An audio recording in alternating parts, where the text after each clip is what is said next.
In the year 2028, the apocalypse arrived and took over the Earth. At this moment, our protagonist was already out of ammunition. He was literally the last human being alive on Earth. Recalling the good times, he says goodbye while looking at a photograph. A monstrous hand appears, but he barely reacts as the creature lets out a piercing scream. He keeps looking at his photo expressionlessly until he grabs a rifle and slashes the monster. On top of a car, the protagonist shouts that he will kill many of these monsters, which number in the thousands. Everything is dark, and the man wonders internally if he is alive or dead while someone seems to be calling him. Upon opening his eyes, he finds himself in a classroom where everyone is staring at him harshly. He quickly gets up anxious. While the teacher reprimands him for sleeping in class, the students laugh at him, and he tries to comprehend the whole situation. The teacher tells him to sit down, but he is too confused by the situation and remains motionless. He then decides to go to the bathroom to splash some water on his face and realizes he has returned to his school days before the outbreak. Looking in the mirror,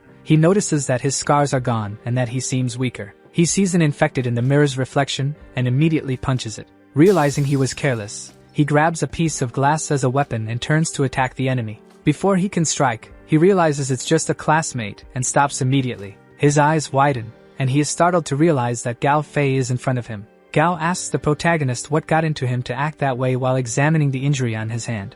At first, he didn't remember Gao because the memories were painful. But while bandaging his hands, he remembers that Gao died when the virus spread. Gao reminds the protagonist that it's Valentine's Day and asks if he has confessed to the girl he likes. After 10 years, he remembers this and gets irritated. Even though he had the courage to confess to the popular girl, he was ridiculed by her, who tore up his letter. However, Swa doesn't remember this day because of that, but because the outbreak began that afternoon. Around noon, he and Gao are sitting on the stairs when Duan, the pink-haired girl, appears. Duan and her friends look disdainfully at Swa, holding the letter he wrote for her. Swa snatches the letter from the girl's hand, saying that it's disgusting that she came after him just to say this. He questions what he saw in her 10 years ago and says that her behavior condemned many people during the apocalypse, and one of the people condemned because of this was his best friend, Gao. On February 14, 2018, a meteor entered the Earth's atmosphere, breaking into several pieces that helped spread the virus on Earth. At first, everyone who was infected just fell unconscious.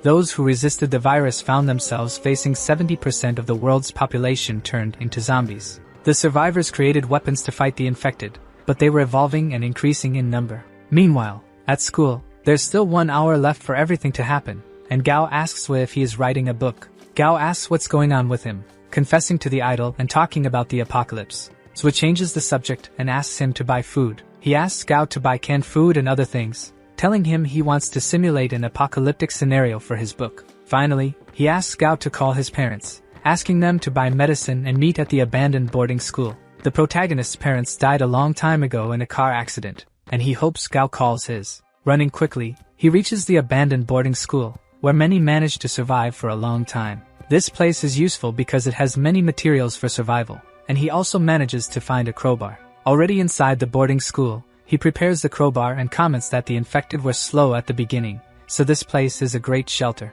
He begins training and says he must do everything better this time, including getting close to Duan Churu again. The school's students go to the abandoned boarding school to confront Swa. The sports club representative starts fighting with the protagonist for making the idol look bad. This bully rolls up his sleeves and gets ready to beat up the boy. He easily stops the bully with a stick pressed against his head. In a dark tone, Swa says that one more step, and he will kill the guy. Filled with fear, he kneels and doesn't try to react. Swa yells for everyone, especially the pink-haired girl, to get out of his sight. Outraged, the bully and his friends say that sooner or later they'll get rid of Swa. The idol decides to confront the sports representative, asking if he wasn't supposed to be good at fighting. He says the boy's face was terrifying, and he felt like he was going to die, so he decided not to do anything. Suddenly, what appeared to be shooting stars streak across the sky during the day. Meanwhile, in Japan, these meteors begin to appear as well. The same is true for New York, where Times Square is hit. The same thing happens in Rio de Janeiro, and people film it,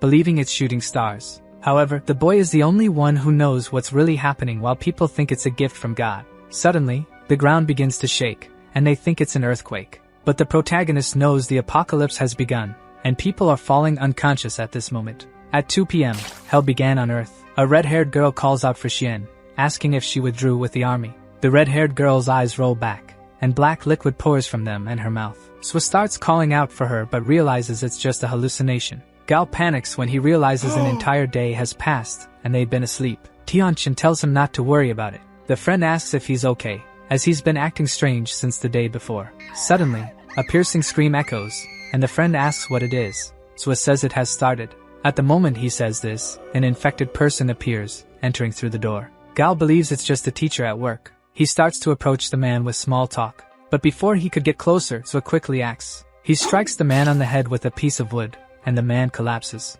His friend watches in shock, thinking it was an innocent person. He starts yelling at Swa, who quickly cuts him off and explains the first rule of survival: never hesitate in front of a zombie. With his back to his friend, Swa asks him to grab his backpack, and says that Gao is about to see that the world has changed forever. Gao wonders if he's dreaming as he looks outside. They both see several infected wandering the area. Some of these zombies are behaving aggressively until one of them seems to notice their presence. Quickly, the protagonist fends off the approaching zombie. While his friend is in a state of shock, Swa tells him to stay alert and dodge to avoid danger. He turns, leaving several incapacitated zombies behind. At that moment, the pink-haired girl and a friend of hers are desperately fleeing from the zombies. The bald guy hits a zombie with his baseball bat, telling Churu to run. Gao comments that the girl's friends were in trouble, and the protagonist says they should focus on their own safety right now. Suddenly, the hero pushes a zombie away to protect Duan. With his back to her, Swa throws the zombie off to the side, and the girl, crying, calls out his name. He tells Gao to stay close and not worry too much about the undead. Duan Churu laments when she sees one of her friend's headless bodies after it became infected. She then stands up and decides to go after them. At the school, zombies surround a room that is locked. Inside, the group of youngsters is seeking shelter. Swa tells his friend to catch his breath, while he realizes that his stamina is terrible compared to 10 years in the future. Duan begins to cry, and the protagonist tells her to shut up. The idol's friend points his finger at the boy and threatens him. However, Swa notices his bleeding wrist and asks if he is hurt. The bald guy says he's bleeding a bit because of Deming. At this point, the hero explains that the first infected came from the Meteorite, and the next ones came from the bites. He says the virus is known as Ebola. He explains that the virus only affects humans and is spread by water, air, and direct contact, with direct contact being the worst form of infection. In other words, being bitten by them means the person will turn. The idol's friend gets irritated and accuses the protagonist of watching too many horror movies and hallucinating. Quickly, he retorts, saying the bald guy will turn in 10 minutes. Holding the baseball bat, he asks if he wants him to put him out of his misery. However, the man doesn't like that and tells him to back off. In a calm voice, Swa says he's already turned because he isn't even feeling pain. At this moment, the guy looks at his hands holding the bat and notices bulging veins on his arm, and his eyes widen. He tells the pink-haired girl that he'll be fine, but she tells him to stay away. Gao realizes that she betrayed him very quickly, even though he sacrificed himself to protect her. Suddenly, they hear a crash and realize the principal has crashed his car while fleeing, and several infected surround him. In a somber and impassive tone, the protagonist offers to kill him to solve his problem more effectively. However, the boy panics and tries to believe that Swa is lying. Swa calls Gao to leave the place. Quickly, Duan grabs his arm and asks to go with them. She lets go of her infected friend's arm, telling him not to touch her, but he just wanted to talk to her. With tears in his eyes and a melancholic expression, he starts to open up to her. But suddenly, a box cutter slashes his face horizontally. It was Duan who cut him, saying he should die alone and shouldn't have interfered with her escape. He raises his arm toward her but quickly gives up. Meanwhile, they run, and the protagonist advises them that zombies not yet evolved can be killed with blows to the head and spine. After his best friend hesitates a lot, he finally gathers strength within himself to attack a zombie. He hits it in the face with his axe and kills it easily. Seeing the blood dripping from the axe blade, he lets out a sigh of relief and feels good about what he did. The girl asks the two to wait for her, as she was so worried she couldn't catch up with him. Swa extends the blood-stained crowbar in front of the girl's face, and asks why she followed them again. Without directly answering the question, she only begs them to take her along. Gao asks Swa to take her too. Swa says he is indifferent. After all, they don't have time to deal with her right now. The only condition the protagonist places is that she follows his orders. Otherwise, she'll be in big trouble. Outside, several zombies still surround the area. Gao considers jumping over the wall, but his friend says it's too risky, and the plan is to turn on the loudspeakers to attract the zombies. And he comments that this will be their time to escape. His friend asks what will happen to him then, but Swa tells him not to worry, and he runs towards the room. Meanwhile, Gao asks the girl if she's okay, and she hesitantly says yes. Duan starts flirting with Gao in a strange way, thanking him for helping her earlier. Gao gets embarrassed by Duan's behavior, throwing herself at him. With her breasts pressing against his body, she begins to say that Zwa is very harsh, and Gao is the opposite of him. Internally, the girl plans a way to manipulate him, saying that because he is a virgin, it's easier. The boy laughs and agrees that he's a nice guy, but quickly takes a stern stance and asks her to stop talking about his friend. Meanwhile, the zombies are feeding on a teenager's body until 2 soda cans catch their attention. Attracted by the cans, the zombies move toward them. Zwa, who set the trap, says it's still easy to deal with zombies in the initial stage. Arriving at the broadcasting room, he wonders which button starts the transmission. Behind the protagonist, an infected person appears. Focused on the screens in the broadcasting room, he seems unaware of anything. The infected charges at him, but the protagonist grabs it by the neck with both hands. Straining to hold the zombie, he imagines it might be a semi-evolved one. Being pushed against the table, he knows he can't let himself be bitten, as he has no resistance to the virus. His eyes widen as he struggles to contain the monster. Beside him, he notices 2 sharp metal knitting needles. He begins to stretch his arm to reach the tool. While the infected is about to bite the hero's neck, he quickly strikes with the metal needles. He thrusts the tool with all his might into the infected's head. Within seconds, the zombie is dead and falls to the ground. He sighs in relief, grateful to be alive, seeing he came very close to death. Looking at the monster's body on the ground, he comments that he's surprised to see a zombie in the broadcasting room. He continues to laugh with relief, thankful that the infected was only semi-evolved. Looking at a framed photo in the hand of a pink-haired girl resembling the zombie, he imagines it could be her. He concludes that she was the school announcer and was knitting for her boyfriend, which explains the 2 metal needles. Suddenly, over the school loudspeakers, an announcement begins to play, saying that the exercises are starting. Zwa, speaking on the loudspeakers to attract the zombies, says the first exercise will be stretching and starts counting. Outside, Gao and Duan realize the plan worked, but they see the gate is locked. Gao strikes the gate's lock with his axe, breaking it easily, then pushes the gate open to create a path. The blonde boy asks Duan to watch the gate, but she nervously asks what she'll do if the monsters come back. Out of nowhere, the school bus appears, and the driver tells them both to get on. Duan urges the boy to get on the school bus, but he decides to wait for his friend. The girl bites her lip and seems displeased with his response. The bus driver asks Gao to get on. When the boy says he's waiting for Zwa, the driver says he saw him kill someone, and Duan says they should close the gate immediately. Another passenger agrees with the girl and says they should close the gate, while the driver continues pressuring Gao to get on. The girl keeps manipulating Gao to leave without his friend. However, he realizes this and says she's a dirty person who stabs everyone in the back. Angrily, the boy opposes them and says he will kill anyone who tries to close the gate. Duan's expression completely changes, and she becomes irritated. The passengers are in complete shock at the scene. Other passengers also look perplexed and wonder who the man is and what he is doing. Even with the driver saying there will be consequences and they should go to the city now, Gao remains unmoved and continues to be firm. The boy screams shrilly and exclaims that he got what he wanted as the bus departs. Meanwhile, behind him, a cadaverous hand approaches him. Suddenly, this hand grabs his jacket from behind and pulls him. He widens his eyes and is completely stunned. At this moment, he realizes it's a zombie trying to attack and bite him. The infected knocks Gao to the ground and climbs on top of him to try to bite him. Quickly, he puts the axe in the zombie's mouth to prevent it from biting him. Exerting force against the zombie's head, he uses both hands on the axe to avoid being bitten. Internally, he tells himself he won't be able to hold on much longer against the creature. He says he doesn't want to die like this, without a girlfriend. Suddenly, the zombie's head goes flying, disconnecting from its torso. Gao sighs in relief. In front of him stands Zwa, holding the crowbar he used to kill the zombie attacking Gao. With a calm expression on his face, Zwa extends his hand towards Gao and says he almost didn't make it in time. Walking through the forest, Zwa comments to his friend that not getting on the bus wasn't a mistake. If there had been an infected on board, it would have been worse. And going to the city is also a death sentence, according to Zwa. Gao comments that he's angry with Duan, and our protagonist says they should find shelter to rest. Talking to himself, our hero is thankful that Afei didn't get on the bus. The last time it all happened, a student hid his injuries and began to transform during the trip, where everyone panicked and had to flee from the vehicle. However, the loud sound of the crash attracted a horde of zombies who pursued the students. When Gao and Zwa were fleeing desperately and seeking shelter, the pink-haired girl did not let them in. At this moment, Afei gives up and comments that it's impossible for the girl to open the door. Completely overwhelmed with tears, the protagonist's friend tells him to run without him since he is injured. The protagonist, in that distant past, was weak and left his friend behind, fleeing alone. Now, in the present, his companion asks where his mind is wandering, offers him food, and says he knows a shelter.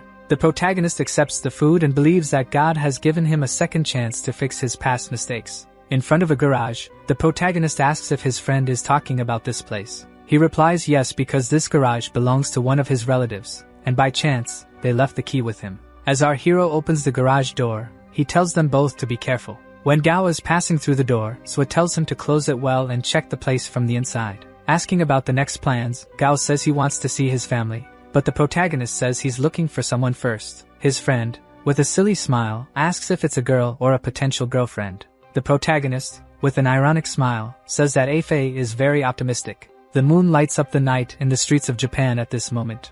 Outside Afei's family garage, several zombies bang on the door, trying to get in. Swa calms his friend, who has a worried expression on his face, saying it's impossible for the zombies to break in. The protagonist teaches his friend that they were infected with the same virus as these monsters, but they underwent mutations. Most people mutated suddenly, causing their bodies to collapse. However, a small number of people managed to resist the mutation and even control it. Through this control, they can enhance their bodies and even develop some resistance to the virus. Gao asks our protagonist how he knows all this. Swa tells his friend not to worry about it, and says he will teach him a breathing technique to increase his evolution speed. He begins to meditate, and calmly tells Gao to focus on every part of his body and if he feels any pain, to fight against it. He also mentions that the virus will accumulate in one part of the body, and that will be the path of evolution. Just like before, Swa's palms evolved. People like him are known as palm-line evolutionaries. This is the universal form of evolution, meaning his abilities have increased, making him average in all aspects. Last time, he had to go through a lot to learn this breathing method that led him to evolution. This time, however, he has an absolute advantage. This advantage is having experienced the entire last decade before everyone else. The landscape is of a chaotic and destroyed city. A boy in a blue striped jacket runs, holding the hand of a red-haired girl. The girl stumbles and falls, crying. The boy asks if she's okay, and the girl says she twisted her ankle. Suddenly, he looks back and sees a horde of zombies coming to get them. In a heroic act, he lifts her and carries her on his back. The girl tells Tianqian not to worry about her and to run away alone, but he refuses and says he will make sure she lives. He starts running desperately with her on his back. But up ahead, he realizes the bridge is broken. The zombies are quickly running after the two of them. He comments that there won't be any other way. The girl tells him again to let her go and run alone, but he refuses again. Gaining momentum, he tells her to hold on, and decides to jump from one side of the bridge to the other. With enough momentum, he jumps from one side of the bridge to the other, successfully landing safely with the girl on his back. Or so he thought. In reality, the girl slips and starts to fall off the bridge. He tries to grab her hand to keep her from falling. Both with outstretched hands try to hold on, but there's no time. Xianxian falls off the bridge, and Zui can't save her. Sweating with fear, he wakes up from a nightmare, screaming Xianxian's name. While his friend seems to be having a rather exciting erotic dream, the day begins to brighten outside. Tianqian prepares a motorcycle to go after the person he mentioned earlier. Before he goes, his friend calls out to him. Smiling positively, he asks his friend to bring the girl back as soon as possible. Sarcastically, Tianqian says he would do that even if he hadn't asked. In an ordinary Japanese neighborhood, the protagonist apparently doesn't see any zombies. He gets on the motorcycle and makes the final adjustments to ride through the city after the girl. The protagonist asks his friend to be careful and not let anyone in. He retorts, saying he's not a child. Before he could finish talking, Zwa speeds up the motorcycle, and his friend tells him to come back soon. Focused, he grips the motorcycle handle and accelerates. In an instant, he speeds up and quickly heads off on his way. Gao orders his friend to return safely. As he rides through the streets on the motorcycle, he reflects that he didn't tell Afei the truth, and the girl was indeed his girlfriend in his previous life. Her name is Xianxian, the most important person in his life. But at this moment, the two of them are still complete strangers who have never met. He stops at a 24-hour convenience store. He says he doesn't remember these streets from 10 years ago. A can falls to the ground, surprising our protagonist. Two zombies come at him voraciously. Our hero grips the axe tightly in his hand and maintains a neutral expression on his face. In an aggressive and brutal impulse, the protagonist delivers an extremely swift and powerful blow to the zombies. In an instant, he has already taken care of the zombie threat, but a piercing scream emerges from afar. Gao wonders if it was humans who made that scream. Inside a car surrounded by zombies, we see two frightened sisters, with the older one trying to calm the younger one. The zombies are trying at all costs to break into the car. The window suddenly breaks, and the sister can't contain her fear of imminent death that takes over her body. One of the zombies gets into the car in the passenger seat. Tianqian appears and grabs the zombie by the pants, throwing it far away. The zombie crashes against the wall, breaking it. The difference in the protagonist's strength after meditating is noticeable. The older sister and the younger sister are shocked but relieved by the hero's presence. The other zombies look at him in astonishment. He delivers a powerful kick to the creatures' heads. His kick sends the monsters flying away. The little girl looks in awe at her savior. He moves extremely quickly behind another zombie and grabs its torso, executing a suplex that slams its head into the ground.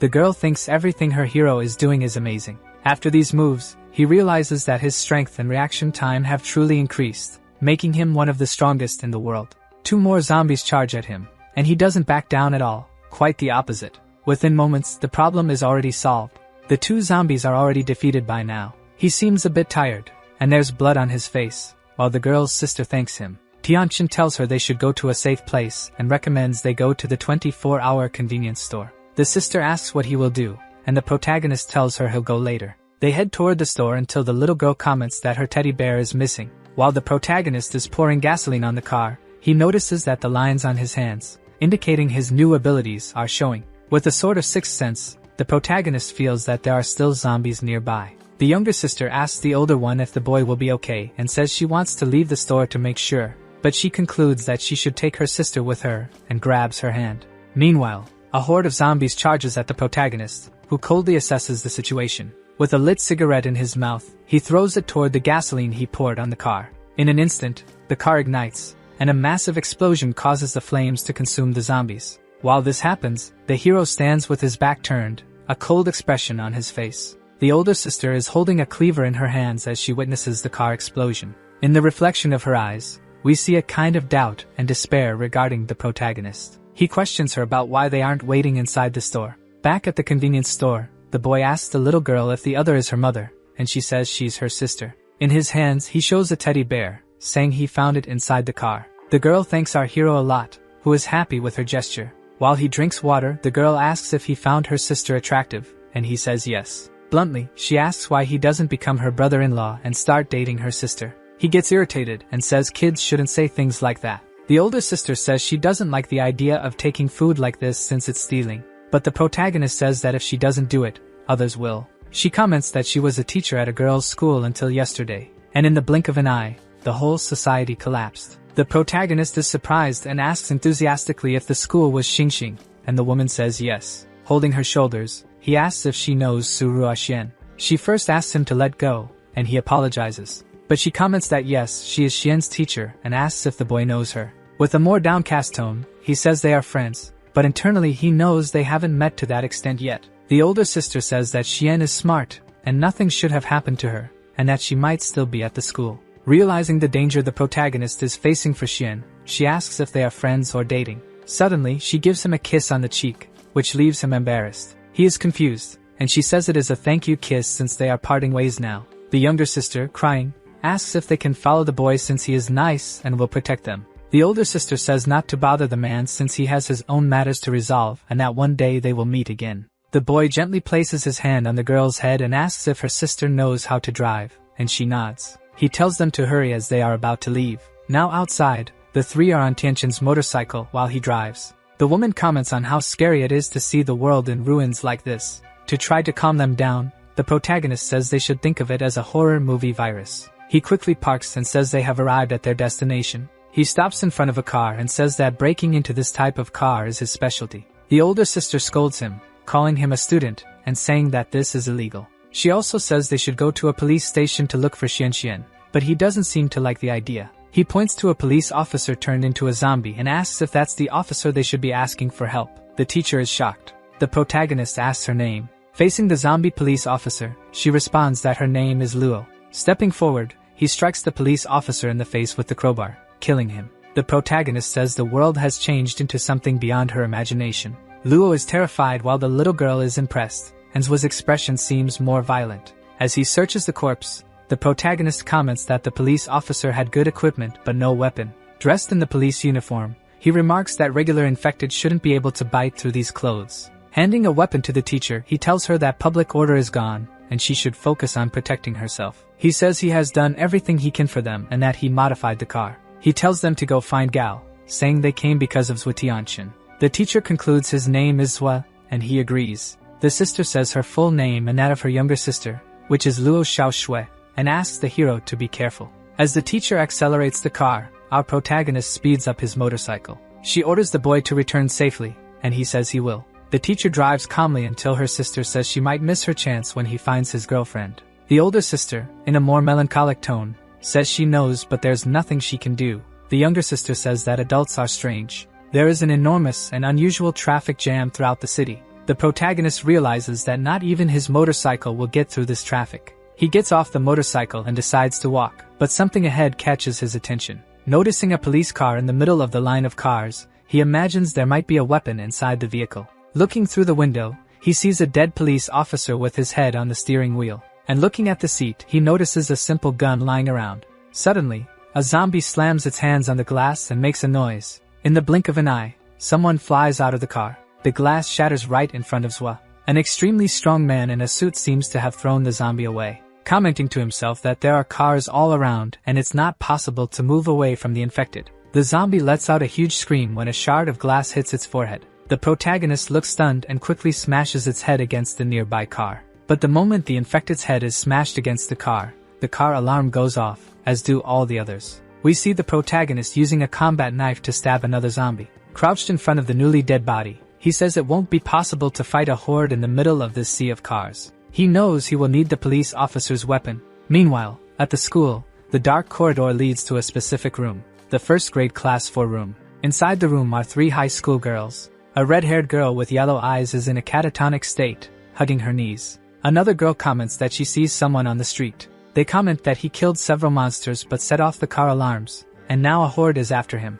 On top of the police car, he counts the bullets and realizes that 35 won't be enough. He jumps from car to escape the zombies, but he is slowly being surrounded. One of the girls asks why he's on top of the bus instead of running, and her friend says it's to avoid being surrounded. But a daring zombie climbs onto the bus and comes face to face with the irritated protagonist. In a swift move, he strikes with his crowbar and throws it far away. He comments that unless it's absolutely necessary, he won't use the pistol. With that, he continues attacking other zombies with his crowbar, crushing their skulls and sending them to hell. He shouts for the zombies to come at him, saying he will kill them all. The girls discuss whether they should ask him for help because they don't know his intentions or if he will survive this situation. In total frenzy, the protagonist attacks the zombies madly, killing them all, determinedly affirming to himself that he won't die there. The sun sets in the background. Hundreds of infected bodies are lying on the ground. Zwa leans on his axe as dusk arrives, along with the last zombie. He feels his strength fading and realizes he needs to rest, but the zombie charges straight at him. The creature gains momentum and leaps toward the protagonist. Quickly, he puts the bar of his crowbar into the zombie's mouth, making it bite down on the metal. The protagonist pushes the crowbar against the zombie. He gets irritated with the zombie, calling it weak, saying it hasn't even evolved to the second stage. And he delivers a powerful blow to the monster's head to kill it instantly. The infected flies off the bus. A huge bang is heard. A shot from a pistol explodes the head of another infected. Tired, the protagonist finishes off the zombie with a shot to its head. Completely exhausted, the hero falls to the ground and tries to use this moment to test his resistance to the virus. The black-haired girl tells Big Sister Shao that the boy killed all the zombies. She is surprised and asks about his current condition. The girl replies that he seems to be resting while the other asks if there's any chance he might save them. Meanwhile, in his deep, personal meditation, he realizes it is time to organize and modify the cells of the Ebola virus and gather them in their place of origin. After the first stage, the gathered spots will form a pattern that will increase his physical abilities. He activates the 10,000 abilities system. He imagines he should now be able to kill non-evolved infected much more easily since he has twice the strength of a normal human. Even without testing his other abilities yet, he assumes they must be strengthened. But most importantly, his recovery and immunity. Now he can sense objects within a radius of 5 meters, and if he activates his perception mode, it goes up to 20, but it restricts his movements. However, the spiritual system is much more powerful. Before, Xian could see an entire kilometer. He wonders if Xian is at the school. Looking toward the school, he says he is going to meet her. The sky is illuminated by the moon on this dark night. As he focuses on his senses, Zwa detects 2 nearby vital signs that he believes are infected. Knowing his range isn't that great, he assumes there must be more of them, so he throws a can to distract them. The 2 zombies are attracted by the sound and run toward the can. He spots about 5 zombies on top of a wall. He notices that they are 5 non-developed types, and with his current abilities, he thinks it will be easy to handle them. It is a perfect moment for him to test his abilities after his evolution. He jumps down from the wall he was perched on toward the group of infected. As he lands, he brings 2 zombies to the ground, crushing their heads. He feels that his coordination and reflexes have increased threefold. The other zombies rush toward him while he still holds the 2 bodies in his hands. He realizes that difficult moves seen in movies, he can now easily perform in real life. Executing a precise cut, he eliminates 3 heads at once in a single strike. In his current state, first stage zombies are no longer a threat to him. Inside the classroom, the girls' resources are running low, and they fear dying of hunger. They discuss whether they should go out at night through the corridors to look for food. The red-haired girl with yellow eyes decides to grab the flashlight. The 3 of them head out together into the corridor in the middle of the night. With their flashlights pointed ahead, they sneak through the corridors. They decide to split up to search for supplies. The girl with yellow eyes starts searching through her classmates' backpacks to find something. Under a desk, she finds a bottle of water. She celebrates her discovery. Suddenly, one of the girls is startled and can't hold back a scream. Tianchen, entering the school, realizes there are people there because of the scream. The pink-haired girl becomes worried and asks the hamster to let her go because she is concerned about her friends. Outside the classroom, one of her friends runs frantically while an infected student chases her. The girl runs desperately, and the yellow-eyed girl shouts for Shaoling. But it is no use. In the blink of an eye, Shaoling is bitten on the neck by an infected student. Behind her is another dead friend, and in front of her, Shaoling is being eaten alive by a zombie. The zombie devours the girl's neck. The other girl agonizes on the ground as her life fades before the eyes of her surviving friend. The infected notices the presence of the only living girl. Quickly, the girl starts to run frantically, but the infected one chases her. Inside the school, Zhuo realizes that the noise he made earlier attracted many infected, which he did not expect. He draws both pistols, finally ready to use them, as he doesn't want to get hurt. He quickly starts shooting at the zombies. As the gun cools down, the protagonist notices the infected are evolving, and he wonders if it's supposed to be this fast. Reloading the magazine, he notices he only has 25 bullets left, and knows he needs to conserve them. In the dark corridor, lit only by the moon, we see several zombies lying on the ground. Looking to the side, he sees zombies trying to attack a window. To check if there are any survivors inside the room, he decides to use his detection ability. The surroundings are safe, but inside the room, he senses the presence of a girl. He grips his weapon tightly. The girl, crying and hugging her knees, begs the zombies not to come in. Suddenly, she notices the noise has stopped. Relieved, she wonders if the infected have gone away. Someone knocks on the door, and the girl is startled, falling back. But since it's a human voice, she calms down. She opens the door with a smile, coming face to face with Tianchen, who has a serious expression. She quickly asks if he has any food because she is very hungry. The protagonist gives her food and water for her pet. While the girl devours Zhuo's food, he asks if she knows Xian, and she says everyone knows her since she is the queen of the school. She asks if he is looking for her, and he nods. She comments that many people fled earlier, and others hid, and if she's at the school, she's definitely hiding. The protagonist is surprised by the girl's necklace and asks her where she got it. She exclaims for him to let go since the item is hers, and she asks what he is trying to do. Our hero asks the girl if her father is Luo Rehang. The girl asks if he knows her father, and the protagonist says they are friends. He puts his hand on her shoulder and says he will take her to see her father. She lets go of his hand and says she has no desire to see her father. However, she says she will follow him since he has food. With a lit cigarette and a half smile, he says that's good, too. They then shake hands, sealing a deal between them. We see a ruined, seemingly deserted place from the protagonist's past. Zhuo and Luo, the girl's father, walk together searching for resources, but they seem unsuccessful in their quest. Suddenly, our hero senses something strange. He tells Uncle Luo that something is wrong, and the man says he noticed it too. A green creature with an erratic and sinister form emerges from the shadows. Several green roots form its bizarre body, and its eyes glow red. The protagonist comments that it's the claw type. Internally, he considers that the 2 of them alone won't be enough. Luo tells him not to panic and asks him to cover him while he deals with the creature. They comment that they need to finish this quickly. In the blink of an eye, the creature flies at Uncle Luo, who is already wielding his 2 machetes. He quickly delivers several powerful slashes to the creature. It screams in pain but retaliates, throwing the man away. As Luo is thrown, he breaks through the walls he passes. He calls out for Tianchen, who understands the message and starts shooting at the monster. The monster looks at the hero with a hateful expression as his ammunition runs out. Suddenly, the monster charges at him with full force, and our survivor looks completely desperate. Before it can strike, Luo cuts off one of the creature's arms with his machete. Pivoting his foot back and gaining momentum, he prepares to deliver another blow. He slices the creature into several pieces, finishing it off. The two sigh in relief because this time it was really close, and Zwa, surprised,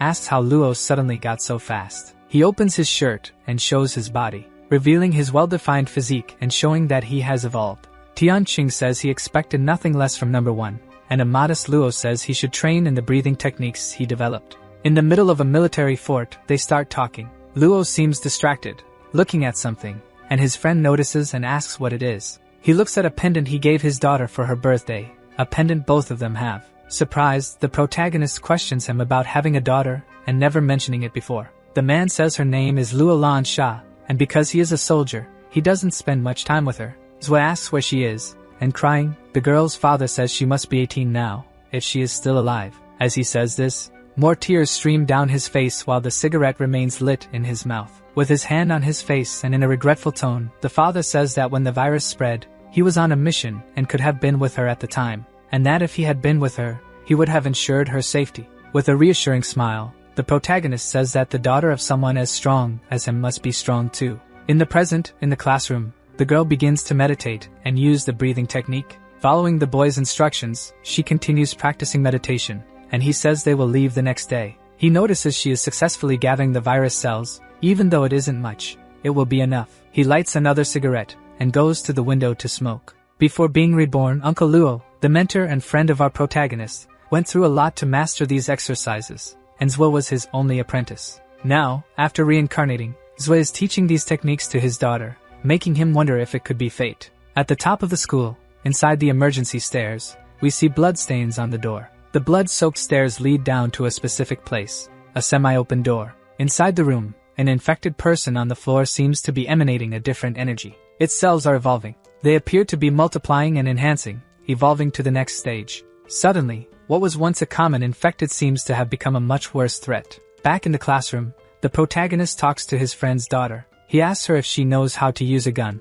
and she says her father probably taught her. The protagonist advises her to keep the gun's safety off, as any situation could be dangerous. When the boy says she understood everything quickly, she responds it's because she's seen many people die. He advises her to practice in silence, and the girl, questioning if he killed all the zombies with his technique, says she wants to be stronger than him. He replies that she must practice if she wants to achieve such a feat and asks her where the generator is. The girl explains that the generator is in the basement behind the storage room, and it's very dark there. Using his perception ability, he doesn't detect any zombies nearby. Wanting to ensure there's no one else left in the school, he thinks about making an announcement over the loudspeaker. Even though he thinks finding the generator room is important, he feels something is off. He remembers the rope he found in the police car and considering it's the 3rd floor, it should be enough. With that, he hangs the rope and starts descending, knowing he can't waste time on zombies. Climbing down the rope, he quickly reaches the storage room. The feeling of insecurity permeating the environment was coming from this place. Because of this feeling, he wonders if the infected have already mutated. With his weapon in hand, he knows he must go in no matter what and activates his perception ability. Even with his 6th sense, he doesn't feel the presence of any infected. Calmly, he opens a door, cautiously pointing his weapon at any possible threat in front of him. He notices that the basement is quite large, and his detection might have failed, so he must be careful. 2 bright red eyes seem to be watching the protagonist. Behind him, the creature appears ready to attack. Finally, he finds the generator room and slowly opens the door. He immediately encounters an infected woman who gets up aggressively within seconds. In less than a second, he fires the gun, hitting the zombie in the head. However, unexpectedly, an evolved infected appears behind him, attempting to land an attack. Before being hit, he manages to notice the blow, and realizes it's a 2nd stage infected. The monstrous creature delivers a massive punch to the ground, causing enormous damage, but our hero manages to dodge it. He starts running extremely fast, irritated by the zombie's accelerated evolutionary rate. With his vast knowledge of the infected, he knows that from the 2nd stage, their bones become fortified, especially the skull. He knows that having a heavy weapon would make things easier. Quickly, he strikes the zombie with his axe, and realizes it had no effect, so he must escape as quickly as possible. The monster knocks down a door, while the protagonist runs up the stairs in a strategic retreat. The creature continues screaming at him. He taunts the creature, asking if it really thinks it can kill him after following him to the surface. In an open area, the protagonist has the advantage of fighting the creature without haste. He swings the crowbar at the zombie's jaw, causing it to spin and fall down the stairs. Falling down several flights of stairs, the zombie seems to suffer significant damage. However, it quickly gets up as if nothing had happened, letting out a thunderous roar of rage that the whole school can hear. Luo Lansha is startled when she hears the roar.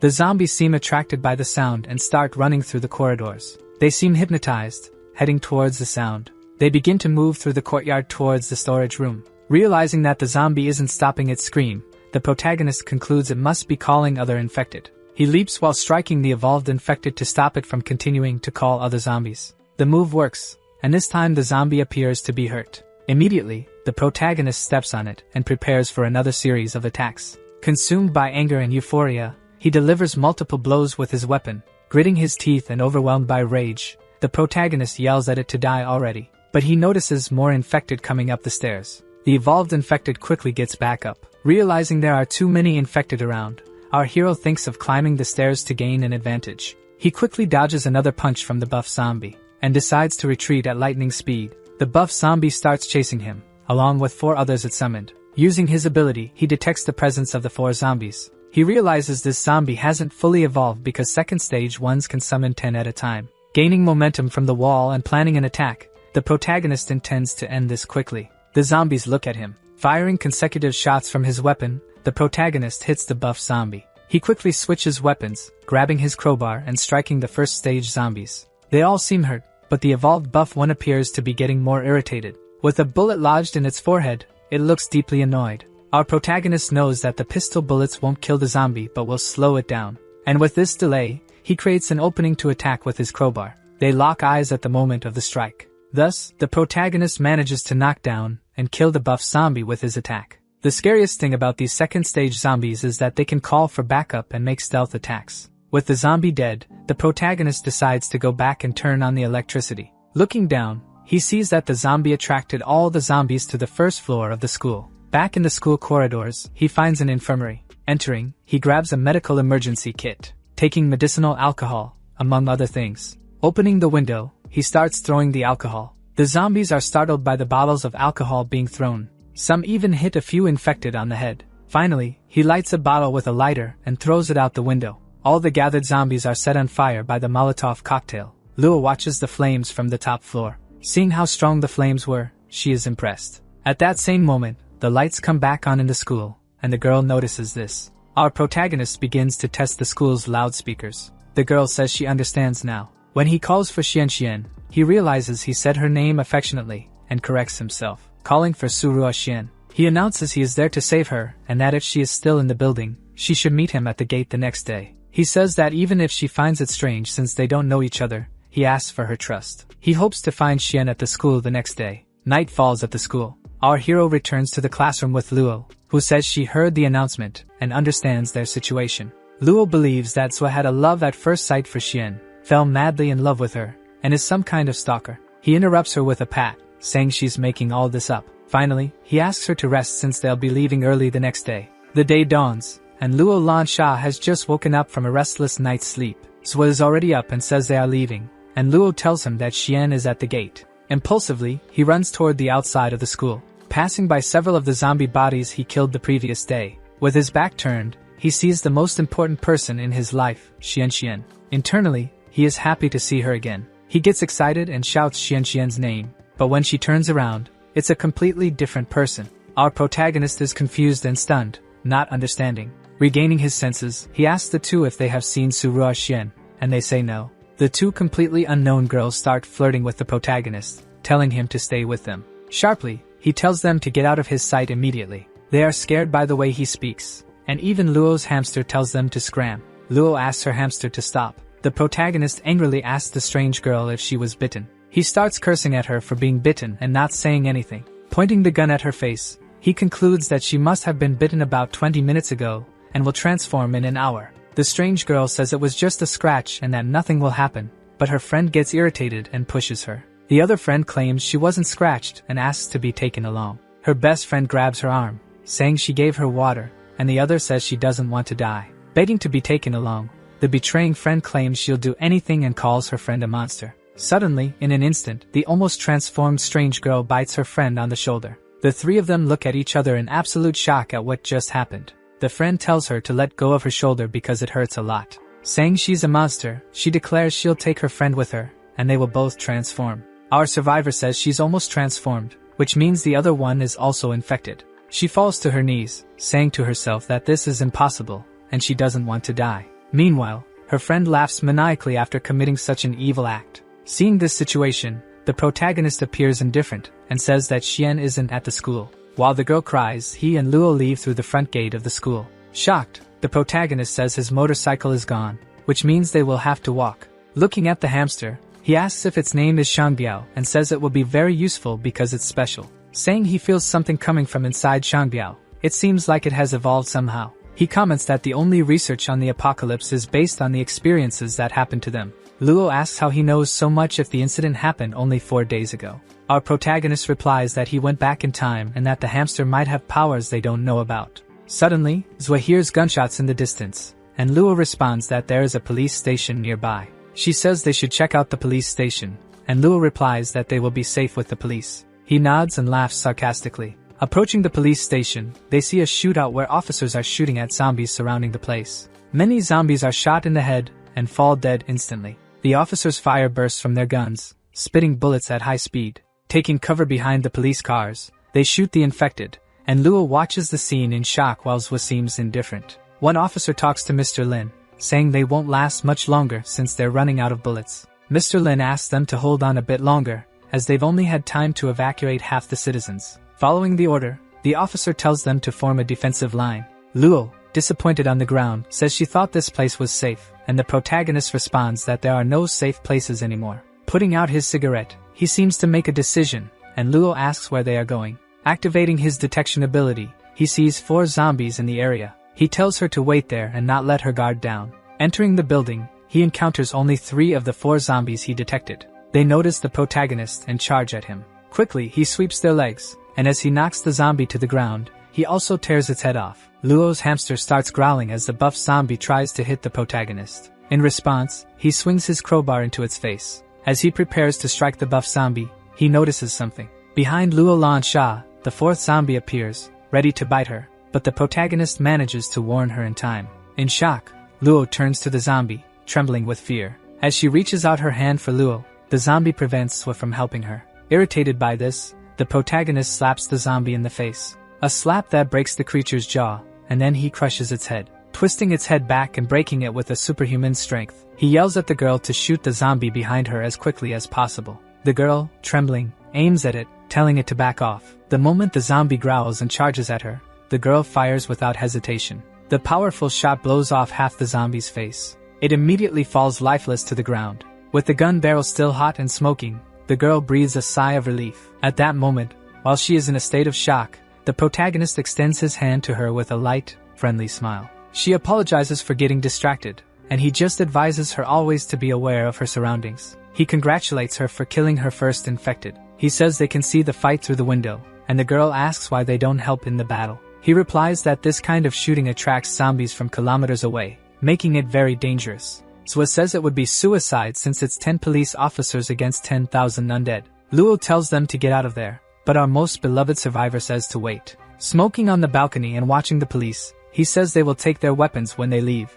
Outside, the shootout continues fiercely. The officer tells Oldlin they can't hold on much longer and must retreat. Shouting, Oldlin tells all units to prepare to retreat and return to the original formation. Luo, who is watching the scene, informs the protagonist that they are retreating. Saying he searched everywhere, he shows that he only found a knife and a few other things. Luo asks if they can try using the car key to find the corresponding vehicle and use it. The protagonist hands her a knife to use as a backup since they are running out of ammunition. Suddenly, without any apparent cause or intention, she strikes with the knife at Zwe, who just catches it between his fingers. The girl retorts that she was following his advice to gain experience through tough fights, and she doesn't want to be a burden. She also questions why they haven't encountered any evolved infected, and he responds that only 1 in 100 evolves. Explaining to her, he says that the second stage improves speed and strength, but they are still within human capacity. The problem is that they gain the ability to make surprise attacks and summon other infected. He comments that heavy weapons are quite effective against them, and the next stages won't appear for a long time. Asked about the time it takes for them to evolve, the protagonist responds that the second stage takes between a week and a month. Noting through the window that the infected are following the police as they retreat, he sees this as their chance. With the moon lighting their path, they both descend the building and head to the street. Using the car remote, They find the corresponding vehicle. They gather the supplies and use the car to get to the police station. The protagonist tells Luo to stay close to him since there still might be zombies around. He also asks her to leave her pet in the car and take everything out of her backpack. Binoculars observe the two entering the building. The guy using the binoculars tells his boss that the police and zombies have disappeared. His boss tells him to give more information. He comments that a couple entered, and the girl is quite pretty. Finally, they say the two have already entered the building. The boss, with an intimidating expression, asks if he's messing with him. He orders his other two henchmen to go get more weapons at the police station. He also plans to kidnap the girl. On the cold, dark night, they walk down the street. 3 henchmen and their boss, all with a thuggish posture. Entering the police station, several mutilated bodies are scattered around. Blood is spread across the room and the furniture. The protagonist concludes that the police cleaned up the area and says to check the storage room, and Luo suggests they split up. Going to the second floor, he tells the girl to be careful, and she nods. Climbing the stairs and using his detection ability, he doesn't see any infected. Trying the doorknob, he finds the door locked and quickly decides to kick it down and break it open. With the door wide open and on the floor, he finds the storage room. He can't contain a reaction of surprise at the environment he finds. Happy, he says he hit the jackpot. Opening a black box, he finds 2 simple pistols. Holding 2 other larger guns, he wonders if this is all the police equipment. He realizes they didn't have time to check this batch, so if he keeps looking, he will surely find many weapons. Some time passes, and Luo finds bulletproof vests, batons, helmets, but no weapons. She seems bothered by the lack of equipment there. Hearing the sound of a can being kicked, she thinks it's Tiancheng. But she comes across 4 thugs armed with melee weapons. The boss tells his 2 brothers to search the upper floor while he and his other henchmen will check this floor. Quickly noticing the presence of strangers, Luo arms herself with the pistol. Aware that it could be a dangerous situation, she decides to hide. The moonlight illuminates the storage room, giving a clear view of the furniture. A noise indicates someone is opening the door. A crack opens, and yellow eyes observe through it. Luo sees one of the henchmen talking to his boss about the storage room. The boss scolds him and hits him to make him stay quiet so that the two don't notice their presence. The girl realizes at that moment that the men know they are in the building. As the 2 men decide to check the direction where she is hiding, the girl keeps her weapon pointed. They pass by closely and don't see anything useful in the surroundings. Just as they start to leave and decide to check another place, the girl lowers her weapon. But suddenly, the door swings open, and a man in a yellow jacket appears. Luo continues to point her gun at him, trembling. Despite facing death, he gives a sly smile. Putting everything in his backpack, Swen notices it is full and decides it's time to return to Luo. As he takes a step, he senses something strange in the air. Quickly, he takes cover behind the wall to hide. Beside him, 2 people walk down the corridor. The guy in the hat asks if the protagonist will give them trouble,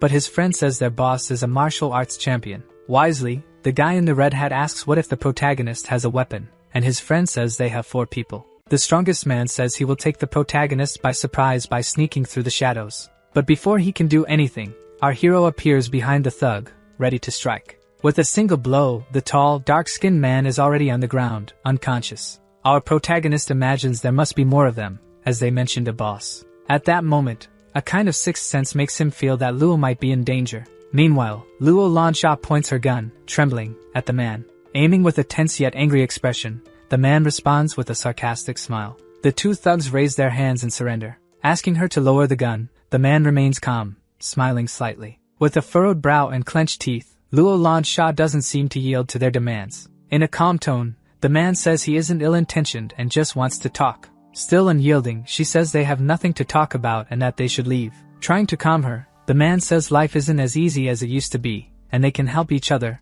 and explore together. The 2 of them smile at each other with a malicious tone. Luo tells them not to come any closer, or she will shoot. Boldly, she pulls the trigger forcefully. The 2 are startled by this action, but nothing happens. The gun doesn't fire. The boss grabs her by the arm and says he will teach her something. That before shooting, she should take off the safety first. He gets close to her face and asks what she thinks about going out with him. Putting her hand on his, the boss starts to get excited, getting closer to him and speaking in a neutral tone. Suddenly, her expression changes, and she knees the boss in the groin with all her strength. His whole face contorts with pain, and he is paralyzed by it. Falling to his knees, his henchman asks if his boss is okay. At that moment, she sees an opening to escape and starts running. She begins to run for her life down the corridors of the building, but the henchman's hand reaches her, pulling the girl by the collar and holding her in his arms. She tries to break free and screams because of it. Irritated, the criminal points a gun at her head. In a vile and malicious tone, he says if she moves, he will shoot.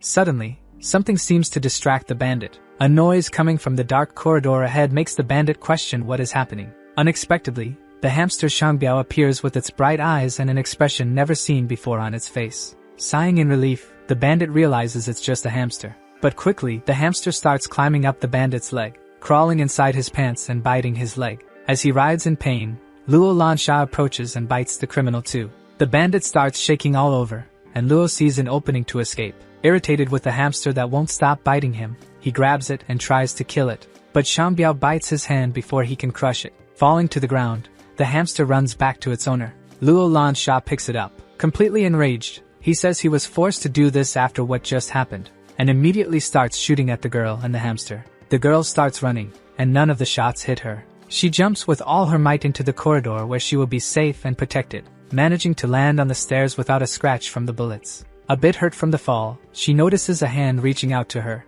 Tiancheng appears to help Luo Lansha, so it tells her to be quiet and make less noise while taking cover. The criminal starts shouting for the girl to come out of hiding and show herself. His boss appears, calling for the fourth brother. He asks if his boss is okay, and the boss replies that he is, but he almost got screwed because of the girl. Talking, he says that now both of them know they are here because of the gunshots. The thug comments that the girl couldn't have gone far, and his boss says the shots were loud, so the brothers must have heard. Luo Lansha asks what they should do, and Zwa first asks if her leg is okay and tells her not to panic. She says it's nothing serious, just a little sore. Our hero says he will carry her, and the girl reacts with embarrassment and shyness. The protagonist quickly says there is no time to be embarrassed. With the girl in his arms, our survivor starts running extremely fast, commenting that the gunshots will attract the infected. The girl remains embarrassed. As they are almost there, they suddenly run into two of the brothers from the group of criminals. The two point their weapons at the protagonist, smiling maliciously.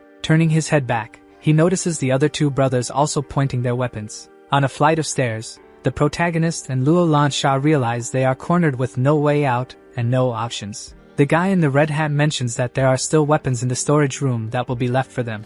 Instigating the protagonist to put Luo down, the boss says they don't stand a chance against 4 people. Internally, the hero thinks he should have finished off the other 2 brothers when he had the chance. Gritting his teeth while the girl starts crying, the protagonist knows he has no other option. Suddenly, the boss is in shock. Red lines start to appear on the protagonist's bracelet, resembling flames. His arm glows red as he takes on a stern, unyielding pose. His expression changes, becoming serious and unwavering, bordering on hatred. One of the brothers shouts for the second brother to be careful. Suddenly, the protagonist jumps over one of them, preparing to strike. The second brother watches this happen, stunned. Our protagonist widens his eyes as he sees him firing a bullet from his weapon. With superhuman agility, the protagonist dodges the shot with ease. With his mouth open and eyes wide in disbelief, the second brother can't believe what he just saw. And before he can do anything, he receives a powerful punch right in the middle of his face. A punch that makes the second brother spin and fly. Such is the magnitude of the force.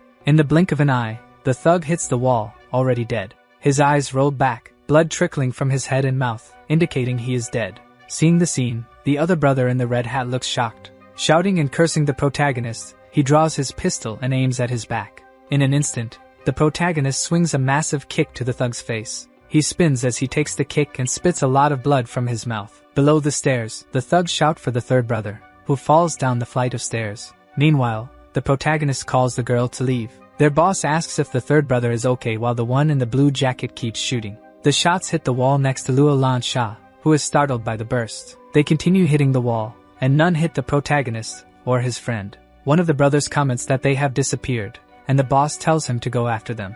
Looking through the window, they see there's a full trash can down below. He asks her to jump into the trash can and then hide in the car because the place is no longer safe. She hesitates about jumping out the window, but the protagonist encourages and urges her. Still unsure about jumping, Zwa urges her on, saying the attackers have arrived. With the window open, the protagonist gives her a push so she will go. The girl lands safely but irritated in the trash can on the ground floor of the building. Meanwhile, the remaining 3 brothers approach, armed and furious with our hero. Drawing 2 swords from his back, our protagonist knows he can't maintain the virus's stimulation much longer. Gaining extreme speed, the protagonist charges at the remaining ones with his weapons in hand. Reacting extremely quickly to Tiancheng's movement, the thugs start shooting in desperation. With superhuman agility, The protagonist dodges all the shots without apparent effort. The boss looks terrified at the human being in front of him, who more closely resembles a monster. At the moment he tries to shoot Zwa, he hits him instead. Seeing his arm fly through the air, the boss panics and screams in pure agony. As the boss is in absolute shock, Zwa takes advantage of it and delivers an extremely powerful kick to his face. The kick sends him flying, possibly breaking some bones. While their boss is sent flying, the other two brothers watch the entire scene in terror. One of them remains paralyzed, while the other starts running toward the protagonist. But Zwa appears in front of both of them in an instant. They look in shock at the monster in front of them. In the blink of an eye, severed fingers fly through the air. They scream in agony from the sharp pain they are feeling as our hero sheathes his swords. Quickly, he grabs both by the neck. Lifting them and choking them, he says he doesn't like killing humans. With a wicked expression on his face, Zwa Tianqing says they asked for this. We see a parallel of this scene in an artistic oriental style. While the protagonist continues to hold the two in the air, we see the streets outside. Many footsteps approaching indicate a horde of zombies coming. When the protagonist senses this, he drops the two. Saying he doesn't want to dirty his hands, the protagonist lets nature take care of the two who survived. Noticing that the shots were too high, he knows the location will no longer be safe. He feels that the zombies are already outside. Covering his face, he jumps out of the window and lands on the ground like a superhero. He falls right in front of the zombies. Drawing his sword from his back, he estimates he can hold on for just one more minute. Quickly, he begins to strike with his sword, killing the zombies with ease and focus. He alternates between striking with punches and kicks as well. He defeats a few more infected with ease and a calm expression on his face. Feeling exhaustion set in, he realizes the recoil came too quickly due to the excessive use of his skills. Struggling to keep his eyes open, he can't contain the sweat and heavy, panting breaths. However, in front of him, there is still a horde of hungry and voracious zombies. He tells himself that misfortune always comes in doubles. A bright light comes toward the zombies, which annoys them. Shielding his face from the light, the protagonist feels confused. He notices a huge car with its headlights on, aimed at the zombies. The car speeds up suddenly and runs over the zombies. Inside the car, the protagonist sees Luo Lansha driving and saying that this time she didn't mess up, and he congratulates her. He asks her if she knows how to drive, and the girl says she had practiced before. They decide to leave before the zombies surround them. Accelerating the car, which spews sparks and smoke, they drive away. As the two survivors watch through the window, they see the car leaving. The brother in the blue jacket informs the third brother that they have escaped. The third brother, who is missing fingers, decides he will seek revenge. In shock, the brother tries to say more but seems too scared to do so. Still frozen with fear, he tries to mention the dead, but his speech fails. Finally, he manages to say that they are surrounded by zombies and sees through the window a horde surrounding the police station. On a distant road with mountains and vegetation around, we see the car where the protagonist and Luo are. At dawn, the girl wakes up and quickly calls for her brother Tianqing. Hearing her brother counting the repetitions of his exercises, she is shocked. Tianqing is doing his morning exercises, easily completing 1,000 push-ups. Upon reaching 1,000, he says he's finished and turns to listen to what Luo has to say. Showing his impressive physique, he says he found it harder compared to before since he sweated a lot. The girl says that he is still just a human, and he calmly responds that it was only 1,000 push-ups, and that if he hadn't used the virus too much, he could have done another 1,000. Luo asks about his recovery, and he says it is almost complete since there is no danger around, so he can rest. Lighting his cigarette, he says there's a gas station nearby and that they should go there. With an excited expression, Luo tells him to buckle up. Slamming the accelerator, she makes the car zoom down the road with incredible speed, arriving quickly at the gas station. With his crowbar in hand, he says that someone is nearby and tells the girl to stay behind him. He notices that the door is blocked with 2 iron bars, which means there must be someone alive inside. He asks the girl to hold his pistol and they enter the gas station. Activating his detection ability, he senses someone there but can't determine if they are alive or not. Luo asks if it's a zombie. Enzla says it doesn't matter since he will deal with it either way. Bashing his crowbar against the glass door, he shatters it easily, breaking it entirely and allowing them to enter, but he is startled to see something on the floor. A middle-aged man lying bloodied makes him question if a mutation is occurring. The man with bloodied holes in his face opens his half-closed eyes and looks toward the protagonist. This makes our hero astonished. Reaching out toward Tianqing, the man asks to be saved, and at that moment, the protagonist realizes he is alive. Luo asks how the man can be alive in these conditions, and Zwa says he doesn't know either. Asking the man if he is injured, he only responds with something about his right hand. Tearing the sleeve of his shirt, he sees an intense mutation happening before his eyes and is impressed that the man is alive. Our protagonist's eyes widen as he looks closer at the mutation. He notices something inside the arm that is a black and red color. Drawing his knife, he tells the man to hang on. Suddenly, he thrusts the knife into the man's arm, and Luo feels disgusted seeing the scene. Our hero says he was right as he expected. He removes a piece of the meteorite from inside the man's arm, a rare and shining kind of stone. Luo Lansha is extremely confused by the fact that the piece of meteorite is in the man's arm. Our protagonist asks if the girl remembers the meteor shower, and she says yes, since the apocalypse started soon after. This rock gave rise to the Ebola virus, according to Tiancheng. He says they are alive because they have some immunity to the virus, and just can't touch it directly. He adds that this piece of meteorite will be useful and they can use it later. She asks about the man, and the protagonist says he is already dead and there is nothing they can do. And it was a miracle he lasted this long. But suddenly his hand falls to the side. Quickly, the protagonist moves aside and tells the girl to stay away from him. Suddenly, the man's body, which was supposed to be dead, opens its eyes with a sinister expression, and starts to rise in a sudden and cadaverous manner. The girl starts running to save her life. The zombie of the man lunges at the protagonist with its black and red arm, originating from the meteorite that was in him. The protagonist quickly counters, using his arm to push it away, placing the gun between the zombie's teeth and apologizing before shooting. The girl comes back and calls for Tiancheng, who says he's fine. Looking at his hand calmly, he says he never thought he'd be this lucky. He remembers that in his past life, the piece of the meteorite could be sold for a high value to the public,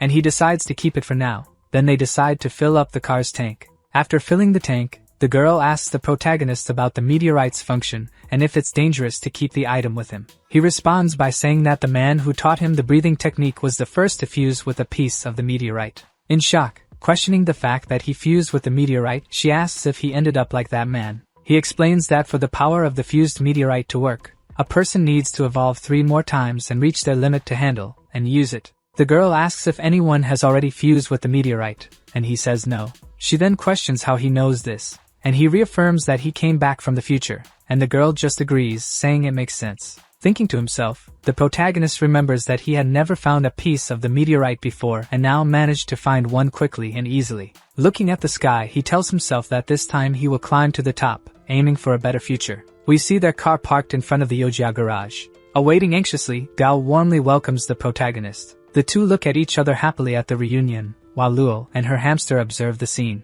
Noticing the girl there, Gao is intrigued by her presence, and she shows no reaction. He bluntly asks if this is his girl, and he quickly replies no. Ironizing the protagonist, he says that the protagonist has quite a heavy taste. Irritated, Gao asks where he got this kid from, and Luo Lansha responds that they are like siblings and steps on the rude kid's foot. Complaining of pain, Gao starts to whine, and Tiancheng says he warned him about her. He asks his friend if anyone came by in the past 2 days, and he says no, as he was ordered not to let anyone in. Thinking to himself, Zhou Tiancheng realizes that the 2 sisters didn't come to the Yojia garage. Gao Aofei asks who didn't come in these 2 days, but the protagonist quickly changes the subject. Soon he says he will introduce the two, introducing Luo Lansha as the daughter of his benefactor, and Gao Fei as his adopted brother. The girl doesn't seem to like Gao much due to his unpleasant comments earlier. Asking the protagonist if he found his wife, he says no, as the city is in chaos, and suggests they go to the Ji municipality. Gao thanks Zhou with a friendly and warm expression, but Zhou says Gao should prepare mentally for the trip. Changing his expression to a more melancholic one, he shows he is already expecting the worst. The 3 sleep in separate sleeping bags in the Yojia garage. Luo Lansha is in a deep sleep with her hamster Shangbiao. Gao Aofei is also sleeping soundly in the bed next to her. However, the protagonist is awake with another focus. He starts practicing the breathing technique to control the Ebola virus and stimulate it. He knows that stimulating the virus at this stage will result in an evolution, but the adverse effects will be quite severe. The weakness and injuries are nothing. The important part is that they will strengthen the Ebola virus in his body. He also knows that if his immune system doesn't keep up with the virus, he could turn into an infected immediately. Breathing heavily, he starts trying to calm down. Looking at his hands, he realizes he managed to control it before the 3rd stage and should use it less. Taking 200 grams of the meteorite from his backpack, he says this is his greatest achievement this time. He recalls that previously the only brave person who did this was Xian with 100 grams of the meteorite. Suddenly, the protagonist is startled to see that his friend Gao is having a very lively dream next to him. His nose starts to bleed when he thinks of something exciting. The protagonist even smiles, seeing how carefree his friend is. Soon, he lies back down next to his friends and closes his eyes. He finally decides that it's time to rest. The night falls outside, and the moon continues to shine on the city streets as they sleep. Soon it is dawn, and we see the outside of the Yojia garage. Before everyone wakes up, Zwa is already in full swing with his intense morning exercise routine. With great effort, clenched teeth, and veins bulging on his body, he reaches 3,000 push-ups. Satisfied, he realizes he has finally recovered from his exhaustion. Meanwhile, Luo gradually wakes up. Noticing the girl is awake, he asks her to get up since they are about to leave and need to set out early. Showing her his arsenal, the protagonist says he will give her some items before they leave. He tells his friends he has 5 weapons. Each one should take one and leave a spare in the car. Irritated, the girl looks at the protagonist and says she wants another weapon. She argues that she doesn't have enough strength to aim and that one weapon won't be sufficient. Still disgruntled, Luo Lansha sighs and accepts her situation. Turning to Gao, the protagonist asks him to put on the combat gear. Holding the gear in his hands, Gao says it looks too ugly, and the protagonist argues that it will save his life. Gao eventually accepts the gear, and the protagonist offers a knife to each of his friends, asking them to keep it with them at all times. They both complete the protagonist's statement by saying that the knives could save their lives in critical situations. Zwa, with a serious expression, says it's good they know that. Then he abruptly places a map on the table. Through the map, Gao explains that the journey to G Municipality will take about 12 hours, and Luo grumbles that they won't arrive tonight. The protagonist adds that the fastest route is through the city center, and that they should go around it. Luo Lansha questions him about this, saying that they might find resources in the center. Coldly, our hero responds that the Meteorite's infection rate is 80% among 12 million people, meaning they will encounter hordes of zombies. 9,600,000 zombies in the city center is a playground for them and a hell for surviving humans. He comments that they can go around the outskirts, which will increase the journey and consequently the travel time, but it will be safer and they will climb a mountain. Gao makes a relevant comment about the fuel supply and that it will run out. The protagonist notes that they have 100 liters of gasoline and that their car uses that type of fuel. But he adds that they should look for gas stations along the way. If they don't find any, they will have to walk the rest of the way. He says he won't drive more than 8 hours a day as they need enough time to train and rest. This way, they will arrive in 2 days. He quickly stands up and aggressively exclaims that they must do one thing first. The two friends look at Zwa Tiancheng in shock while he keeps his eyes closed and head bowed. He yells that they will do 500 push-ups and 200 jumping jacks, and they exclaim that they can't refuse the order. Outside, we see Zwa filling the car's tank with a gallon of gasoline. As he fills the tank, the two are exhausted and lying on the ground, sweating and panting. Gao dramatically says he is going to die, and Luo Lansha agrees with him. Our protagonist comments that they trained using the virus and are already tired. Annoyed by the comment, Gao starts whining and asks if he is even human after doing 500 push-ups. Whispering in Gao's ear, Luo says that yesterday he did 1,000 push-ups and today 3,000. Our hero says that besides the progression, it increases his endurance, and by evolving twice, he can easily surpass the record of 3,877 push-ups. Soon, they stop stalling and get into the car. We then see the car speeding down the road with a chain of mountains in the background.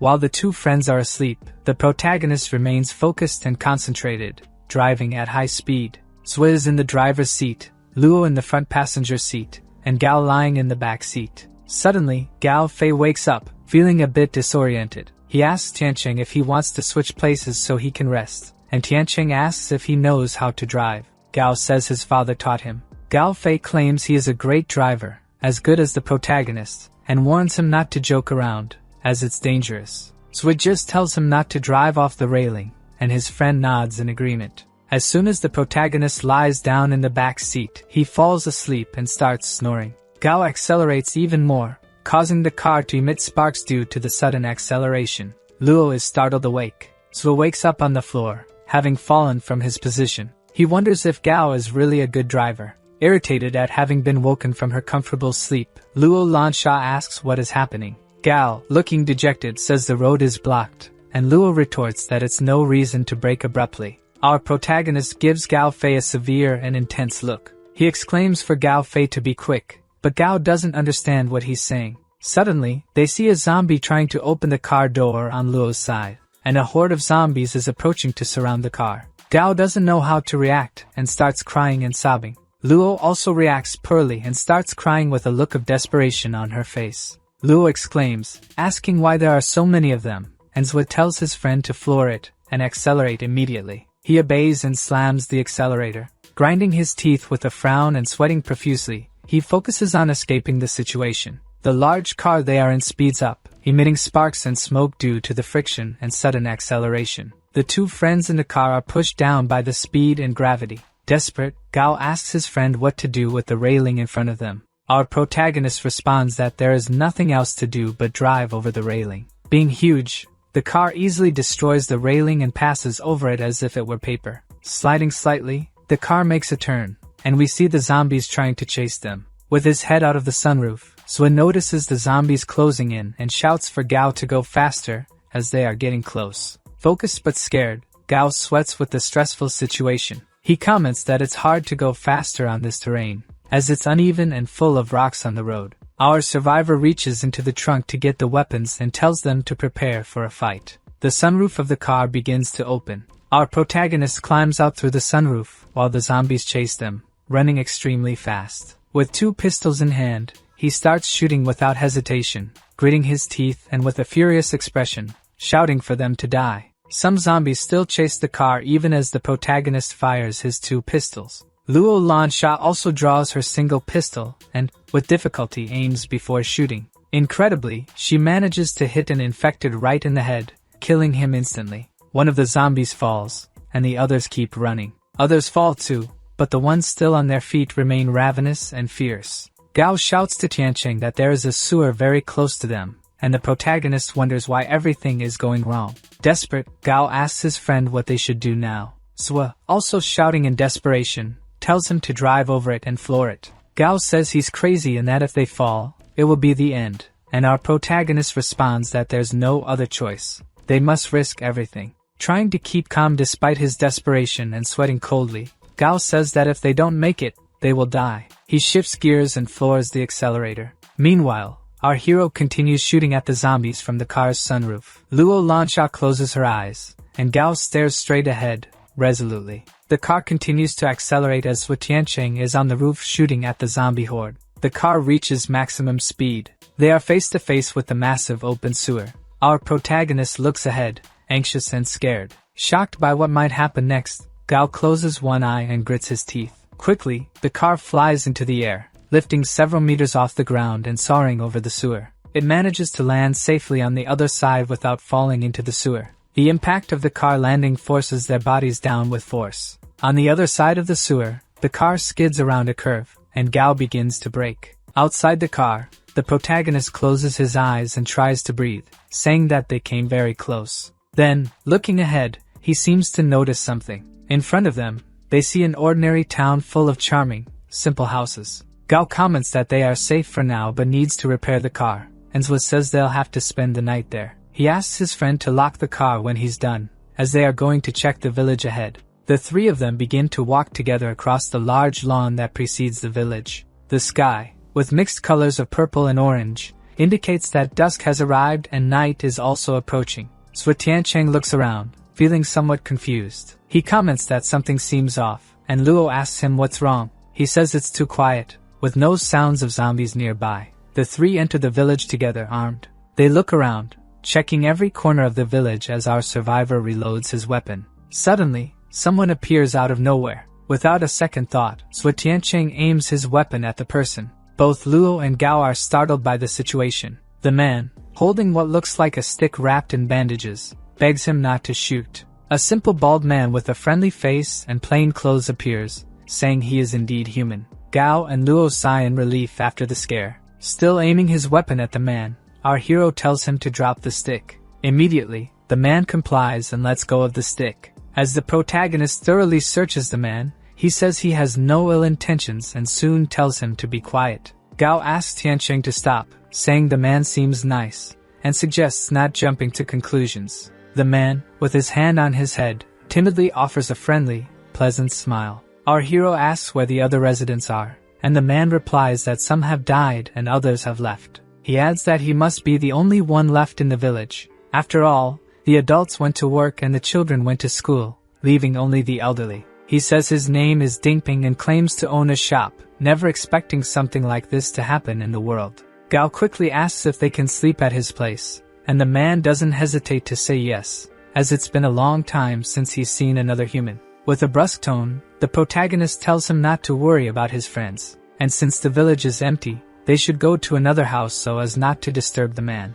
Luo corrects Tianqing, saying the man is being kind and he shouldn't disrespect him. Gao tells Zhou that he is too sensitive and that the man has no bad intentions, but the protagonist says it's better to be safe. They tell him that Tianqing is overthinking and it's good to have another person with them. He reluctantly agrees, saying they will continue to be careful. Gao, hugging his friend, apologizes to the man, saying his friend is a bit shy. The man, somewhat shy and awkward, asks them to follow him and shows them to his house. When they arrive at the man's home, he prepares a complete and delicious meal for the adventurers. Modestly, the man says the place is small and hopes he hasn't disappointed them. He tells them not to be shy and to eat as much as they want, and the young people are extremely happy with the warm food. Our protagonist eats slowly and deliberately, and the man notices this and tells him not to be shy. Offering a drink, Zhou says the man is being very polite and that their meeting might be considered fate. Thinking about what the man said about fate, he starts to wonder. He questions if he still has the fate of meeting Xianxian again.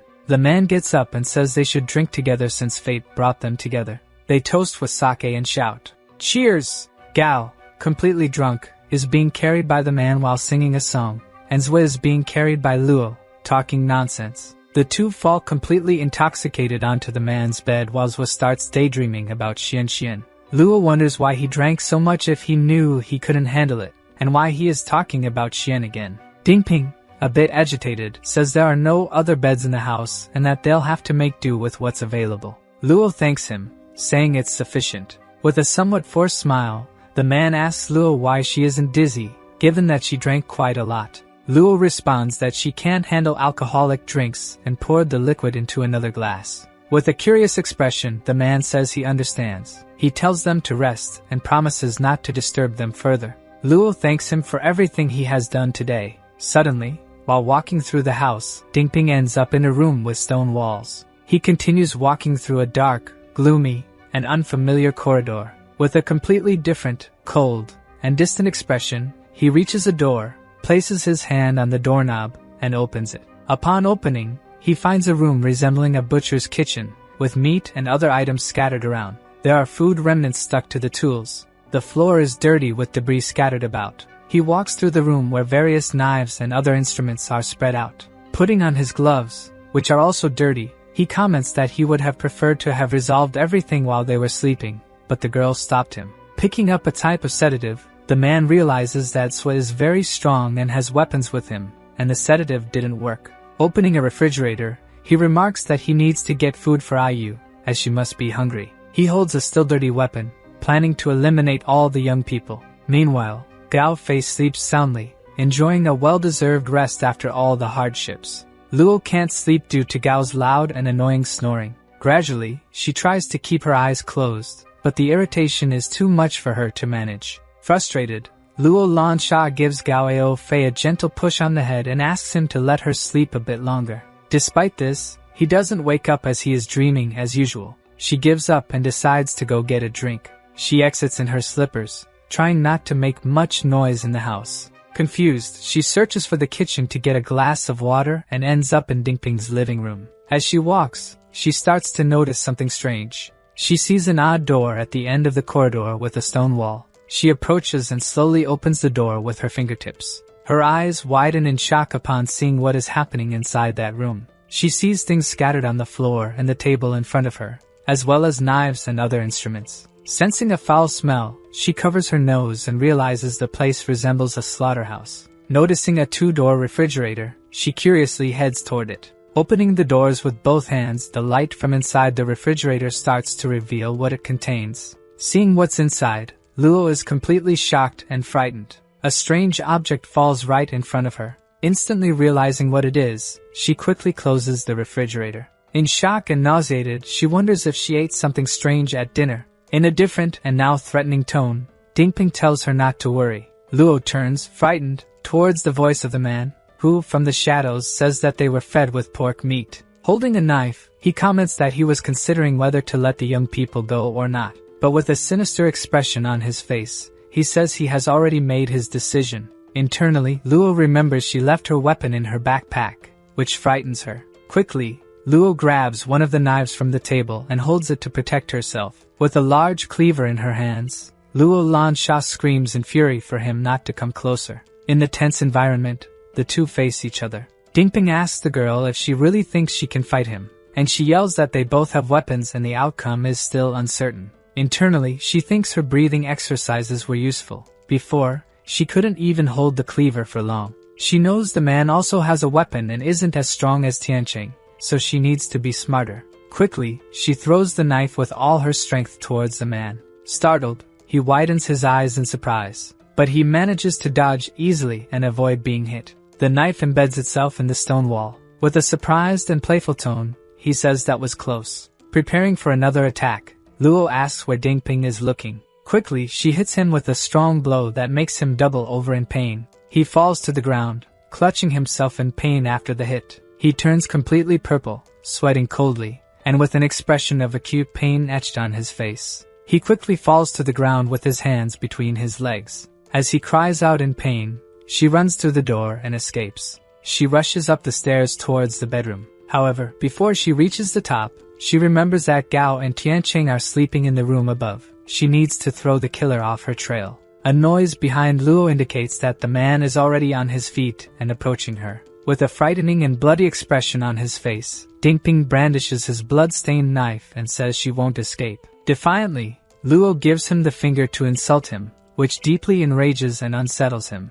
Taking advantage of his disorientation, she runs up the staircase, and Dingping orders her to come back. When she reaches the top of the stairs, she notices a sort of basement in front of her. With a furrowed brow and still somewhat desperate, she feels relieved that Dingping hasn't caught up with her yet. Without thinking much, she decides to go down into the basement. Upon descending, she encounters a window lit only by moonlight. Seated with her back to her, and completely tied up, is a girl with her hair tied up, seemingly injured. The girl, facing away from Luo, is trembling and terrified by her situation. Luo approaches and asks if there is anyone in the room, which is covered in blood with remains on the floor. Noticing the woman is tied up, Luo becomes worried and rushes to her, asking if she's okay and saying she's not with the man. When she looks at the woman, she realizes it is an infected, cadaveric, and putrid woman who grunts at her. Luo Lansha is startled and falls backward, thinking the woman is a doll. As she falls to the floor, she notices a partially eaten human hand lying next to her. Quickly, she throws the dead human hand away while the zombie woman continues to scream at her. Luo realizes that Dingping is confining a zombie in the basement of his house. As she says this, she hears footsteps behind her and sees the killer Dingping running towards her. She whispers to herself that he's in the room. Desperate, he opens the basement doors and tells the nosy girl to get out. Assuming she's in there, he enters the basement and looks around, trying to find the girl who might be hiding there. While she is hidden behind a cabinet, he continues searching for her and starts to think she might not be there. Looking at the infected woman, he asks what's wrong and calls her dear. He refers to her as Yu, the woman he brings food from his refrigerator to every night. Placing his hands over hers and kissing her stomach, he says that she is suffering. The girl watching this finds it disgusting that he treats a zombie like his wife. Apologizing to the infected woman, he says he had no choice but to lock her in the basement and tells her not to worry. With his hand gently placed on her face, he says he will keep his love company. However, upon looking at the floor, he notices footprint marks and realizes he's not alone. Still hiding behind the pillar, Luo remains silent as he asks if she's still around, suggesting he knows of her presence. Emerging from her hiding spot, the girl calls him disturbed for keeping someone locked in the basement. Shouting at her, Dingping says she is his wife and that there is nothing wrong with a man taking care of his wife. He exclaims in an excited and agitated manner that no matter what happens, she will always be his dear. Luo tries to bring Dingping back to reality by explaining that his wife is no longer the same, but he denies it, insisting that she is alive. Turning to his wife, he says that she can still move and react. Moreover, he feeds her every day. Embracing Yu, Dingping insists that she is still his wife. With the knife pointed at Luo, he remarks that his wife hasn't had fresh food in days. Standing before her with a knife in hand and a terrifying expression, he says he will feed her. When Luo Lansha hears this, she is horrified and feels an oppressive pressure in the air as if her body is being forced to retreat. He stops in front of her with a disturbing smile on his face while she backs away. They continue to stare at each other until Luo tries to kick him again. However, he easily sidesteps. Quickly, he grabs her leg firmly. The girl begs him to let her go, and he asks if she still wants to escape. But he says he will turn her into dumplings to feed his wife. He then makes a move to attack with the knife, aiming to wound her leg. Luo's eyes widen at what is about to happen. But suddenly, a loud noise echoes through the room, and a bullet is fired, hitting the man's knife. The bullet lodges in the knife as Dingping stands in shock, and Luo breathes a sigh of relief. Looking in the direction of the shot, they see Tiancheng, the brother, with a gun in hand and a tired expression. Internally, he thinks to himself that he missed the shot. Perhaps he hasn't rested enough. Dingping quickly makes Luo a hostage, pressing the knife to her neck and demanding that Zhou lower the weapon or he will hurt her. The killer realizes that Tiancheng came through the basement window behind him, something he hadn't anticipated. Aiming his gun, Tiancheng orders him to release the girl, but Dingping retorts that it is Tiancheng who should lower his weapon. Upon hearing the word hostage, Tiancheng points his gun at Dingping's wife's head and says that he also has a hostage. Immediately, Dingping panics, screams his wife's name, and tightens his grip on Luo's neck, demanding that Tiancheng lower his gun. Still aiming the gun at Ayu, Tiancheng demands that Dingping release the girl, but he refuses to comply. Coldly, Tiancheng says that he will shoot the woman. Ayu grunts and moves in the chair, trying to free herself. Desperate, Dingping begs Tiancheng not to do it, saying he cannot live without her. Tiancheng proposes a trade, release Luo, and he will not harm Ayu. Crying intensely, Dingping agrees and asks to make the exchange quickly. Meanwhile, Dingping's wife continues to move in the chair. Looking at the man with doubt, the atmosphere is filled with tension. Zhou takes a few steps closer to the group. Dingping's expression is one of pure desperation, with tears streaming down his face. He seems reluctant but agrees to release Luo in exchange for his wife. Before the exchange can be made, the straps holding Ayu break, and she frees herself from the chair. Using her strength, she stands up, finally liberated. The three look at her, immediately shocked and frightened by what they have just seen. Ayu, Dingping's wife, is standing right behind Zhou Tiancheng. The man calls out to his beloved. Taking advantage of the moment, Luo Lansha bites the aggressor's arm and breaks free. She manages to escape his grasp and runs away. Quickly, Zhou Tiancheng, with a serious look, aims his gun at Dingping's wife. He aims with precision, ready to fire. Running towards Zhou, Dingping begs him not to shoot. At the last moment, Dingping positions himself in front of his wife, taking the bullet in his chest. Zhou and Luo look at each other, surprised by Dingping's unexpected action. Dingping falls backward to the ground from the impact of the shot. He lies on the ground, struggling to breathe while holding his chest. With difficulty, he tries to get up and asks his wife if she is okay. The two exchange glances for a moment as a light illuminates the scene. Ayu looks at Dingping with a look that seems almost familiar, as if remembering the past. For a moment, Dingping feels hope that his wife might get better. He recalls the day it all happened. His wife, already infected, had asked him to end her suffering, but he refused. He promised to care for her forever while she feared becoming something she didn't want to be. He embraced her, assuring her that everything would be okay. They embraced, and he promised to always be by her side. Back in the present, Dingping's hopeful look turns to despair. Ayu, now uncontrollable, attacks him. Luo and Tiancheng watch the scene in silence, stunned. Dingping falls to the ground as Ayu, now out of control, turns on him. As she acts unconsciously, Dingping maintains an expression of sadness and horror on his face. They watch all this unfold before them. Then Tiancheng pulls out his pistol and aims at the zombie woman feeding on her husband's body. Without hesitation, he fires, killing her. Noting Luo Lanch's sad expression, the protagonist says that bodies don't feel anything and she shouldn't think too much about it. Moving forward, Zhou tells the girl to follow him since she is standing in shock. With a cold, distant look on her face, she follows him quickly after he orders her to. Before that, however, she quickly turns her face toward the dead couple, and when she realizes that the man is truly dead, she turns back. Ascending to the top of the stairs, the two walk together. Luo asks her friend Tiancheng why the world suddenly became like this, and she says that if it weren't for the apocalypse, Dingping would have been someone with a wonderful wife and a beautiful family. Nodding, the protagonist says that if it weren't for the apocalypse, they wouldn't be here now but rather at school. Lighting a cigarette and casting a resigned and sad look, he says they must accept the fact that the apocalypse exists. Taking a drag from his cigarette, he says this is the only truth that remains. He advises her to do whatever she can to survive.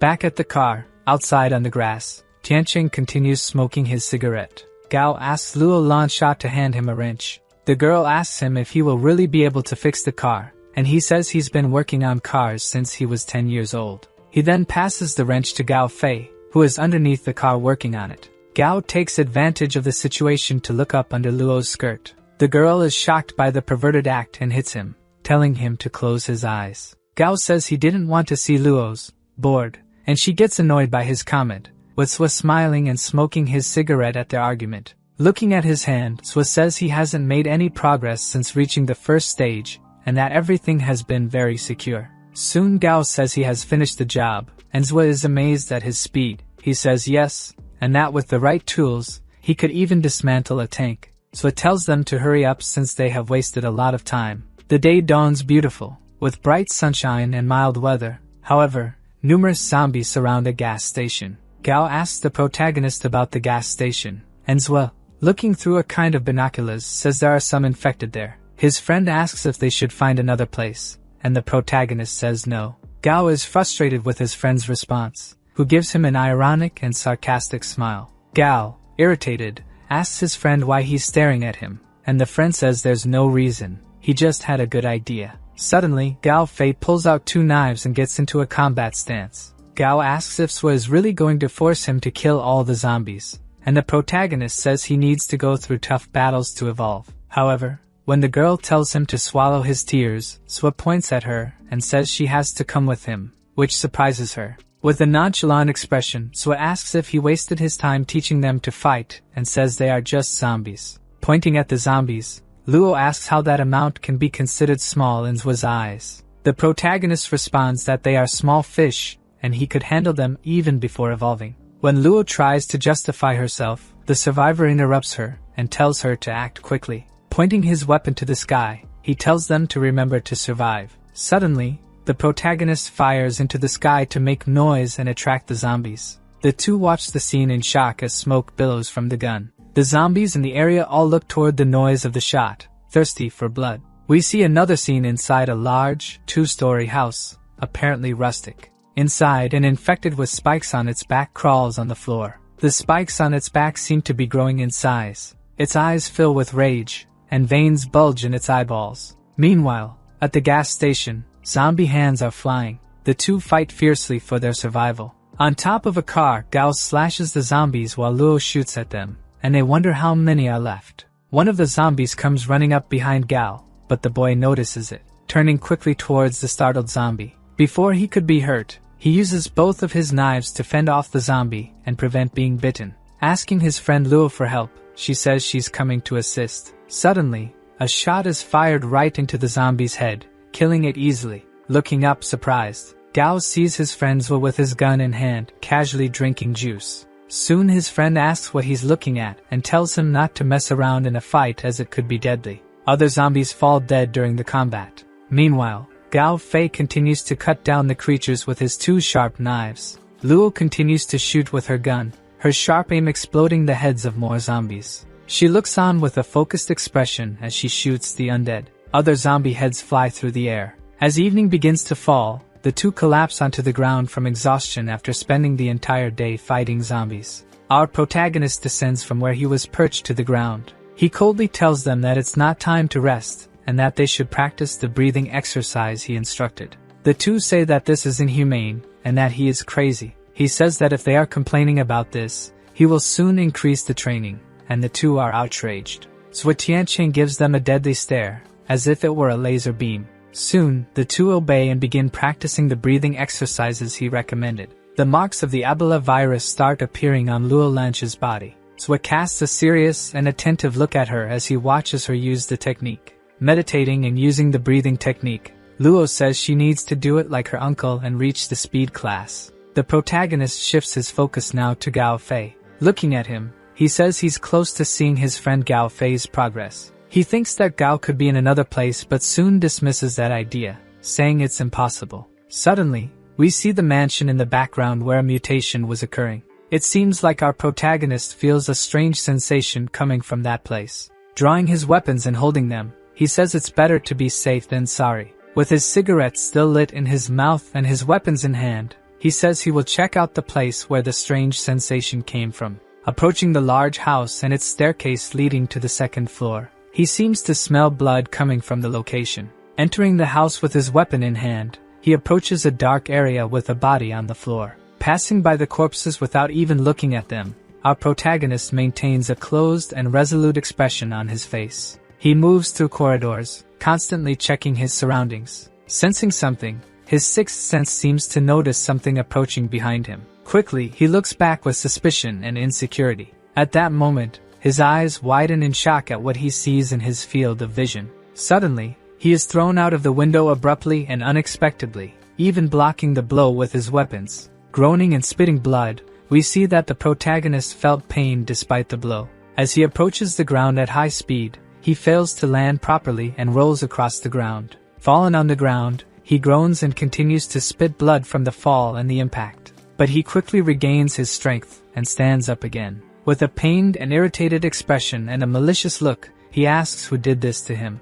His previously indifferent and apathetic look quickly transforms into a genuine expression of despair and fear. Seeing before his eyes an infected with wide red eyes and an apparently rigid armor, which he calls a stalker, he knows that this type of infected likes to fight alone but possesses very good skills. Its sharp and bared teeth prevent the full release of air from its mouth, which escapes between its teeth. Our survivor looks back at the evolved infected with an inflexible expression in his gaze. The stalker charges at him like a monster at high speed with a massive punch. Our hero is startled by its speed and ferocity, but manages to dodge by jumping over the infected with an acrobatic maneuver. Firmly planting his feet on a tree trunk, he uses it to prepare a powerful strike. Launching himself off the tree like a torpedo, he flies toward the monstrous infected, swinging his arm back to gain strength and speed for his attack. Charged with his machete, he surprises the stalker by attacking its back, managing to slice off the spikes protruding from its spine in a horizontal cut.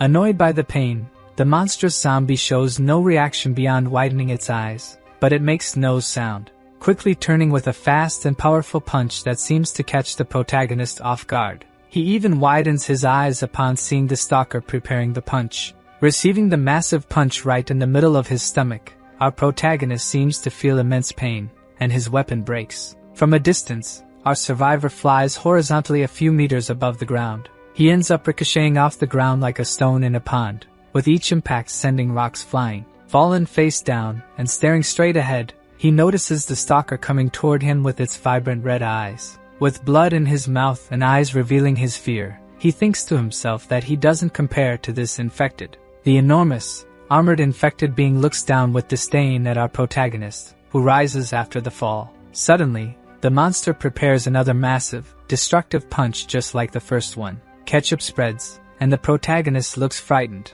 However, it was not our hero who was hit, but the wanderer, who opens his mouth in a sign of pain. The monster roars loudly in a tone of sharp pain and suffering as the protagonist stares at it in shock, not understanding what happened. In the distance, he notices someone emerging from the mist and guesses who this person might be. Gao Fei, with a silly expression, appears from behind the mist. Zui is shocked to discover that it was Gao who fired the shot with his two guns. He probably thought it was someone else. Asking his brother Tianqing to dodge, he begins to fire numerous shots from his two guns continuously and frantically. While the protagonist dodges, the wanderer takes several shots right to the face. Zui is astonished to realize that Gao Fei is hitting all his shots right in the monster's face, even from a distance. More bullets are fired from Gao's guns and hit the monster's face, causing it to stagger backward. Running away from the monster, Zui Tianqing says that the wanderer's weak spot is in the temples. Gao shouts at Zui to help him find an opening, and soon his friend throws a rock at the infected being's temple. After being struck, the wanderer seems to get even more irritated. The gigantic creature lunges at Zui with another powerful punch capable of killing him. However, before being hit again, Zui manages to dodge and jump over the creature, which slams the ground with its attack. On top of the creature, he prepares a kick, but the wanderer dodges and grabs his foot tightly, which shocks Zwa. Smartly, the monster, holding his leg, gets ready for another punch that will be harder to avoid. However, the protagonist manages to duck and avoid the blow that would have hit him square in the face. Soon, the infected being begins to spin, aiming to slam Zwa's body against the ground. At that moment, he shouts for Gao Fei to be quick. His friend looks focused and serious with his weapon in hand, as the wanderer lifts Zwa Tianqing by the leg and throws him forcefully toward the ground. Just seconds before Zwa hits the ground, he spots an opening. Gao, with the eyes of a true hunter, sees the opening he needed, clearly identifying the target area, the wanderer's temple, his weak spot. With a gaze akin to a predator hunting in the jungle, the gap becomes fully apparent to him. Screaming to himself that now is the moment, he begins firing with both guns in a frenzied yet calculated manner. One of the bullets hits the target and starts to crack its armor. It continues penetrating the armor and destroying it from the outside. Before he could complete the strike on Zwa Tianqing, the monster is injured, so falls to the ground unharmed, and next to him, the monstrous armored infected also falls, though still alive. Surprised that his shot actually hit the infected and brought it down, Gao celebrates. The monster is severely injured on the ground but still alive. Getting up from the ground, Zwa Tianqing says that the infected is extremely resilient, holding his two hands tightly and pressing them against the skull of the walker. Zwa firmly plants his feet on the ground and starts pulling the head upward. Straining and grunting, we see the difficulty he's facing due to the infected's resilience. But with considerable effort and force, our protagonist finally manages to finish the job. The object flies away, landing on the grass behind Zwa. Zwa asks his friend Gao Fei if he has evolved, and Gao says he thinks so. He comments that his shots were very precise and asks if it's his ability after evolving. Serious, Gao Fei picks up a stone from the ground and tells him to look at a leaf ahead of them. From a distance, they see a leaf slowly falling from a large, beautiful tree. Throwing his arm back, Gao Fei prepares a powerful and precise throw with a very small stone. He hurls it with all his strength toward the leaf on the tree. The stone hits the leaf, which then bounces back against the tree. Zwa Tianqing is very surprised but does not show any exaggerated reaction as Gao begins to boast. Finally, Zwa pats his head and says he deserves congratulations. With his eyes wide open, Gao observes something in the distance. Zwa asks if he can see something at an apparently absurd distance. Gao begins to read 3 numbers from kilometers away from where they are written. The exact 3 numbers Gao read are engraved on a tree,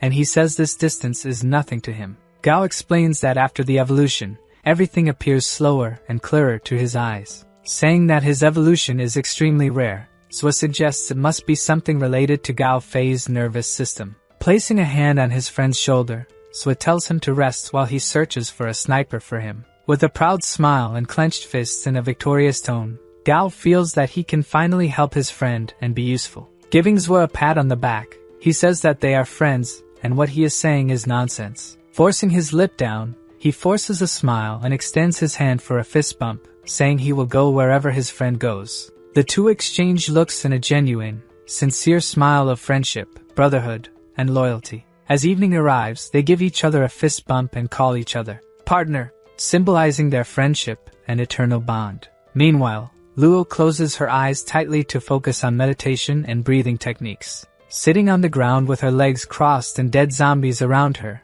she continues using the technique to enhance the Ebola virus. Her eyes suddenly open with a brilliant purple hue, without pupils or irises. She can't hold back some groans of pain, and her head falls back due to the discomfort. With her eyes still completely white, she screams piercingly, and Zwa, startled, starts running in her direction. Gao asks what is happening to her, and Zwa replies that her body has taken a severe impact and can't handle it. Asking Zwa what they should do, the protagonist says there is no other tool but the one he will use, raising the palm of his completely open hand. Without hesitation, he gives the girl a hard slap on the face, which seems to wake her from the trance, surprised and irritated. Waking from the trance and a possible transformation that was about to happen, she becomes angry and starts shouting at Gao Fei. Asking why he hit her, he says it wasn't him. She asks who else it could be, and Gao says it was Tianqing, but she doesn't believe that Brother Zwa would do this to her. Smoking his cigarette, Zwa says she was on the verge of transforming,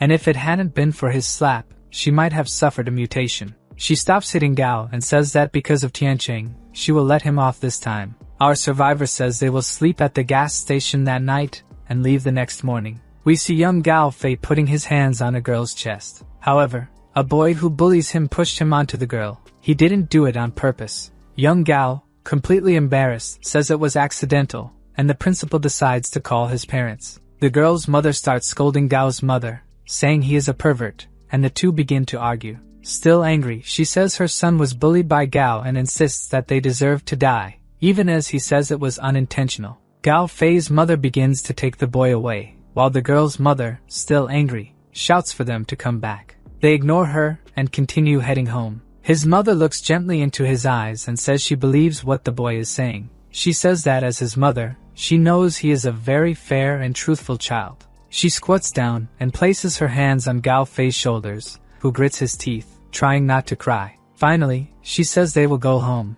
and she will cook whatever he wants for dinner. Gao Fei, with a melancholic and nostalgic look, remembers those great memories with his mother. Noticing that Fei's mind is drifting to distant places, Sua asks him what he is thinking about. He quickly says it's nothing and that he is thinking about the past. Arriving in G City, where Gao himself grew up, he tells Sua to turn onto a street ahead. Finally, the three friends park and get out of the car, stopping in front of a large, multi-story residential building. Sua advises them to be cautious, as there are certainly zombies in the area, and Luo tells her hamster to stay in the car. Our protagonist also tells Gao that no matter what happens, he must always follow his instructions. Pressing his lips down, struggling not to cry, Gao wonders how his parents are doing. His friend tells him to stop thinking about it for now and says they will find out when they get inside the building. He instructs them both to remain silent to avoid attracting the infected in the area. Various infected are lying around the path. Others are also piled up in the building's corridors.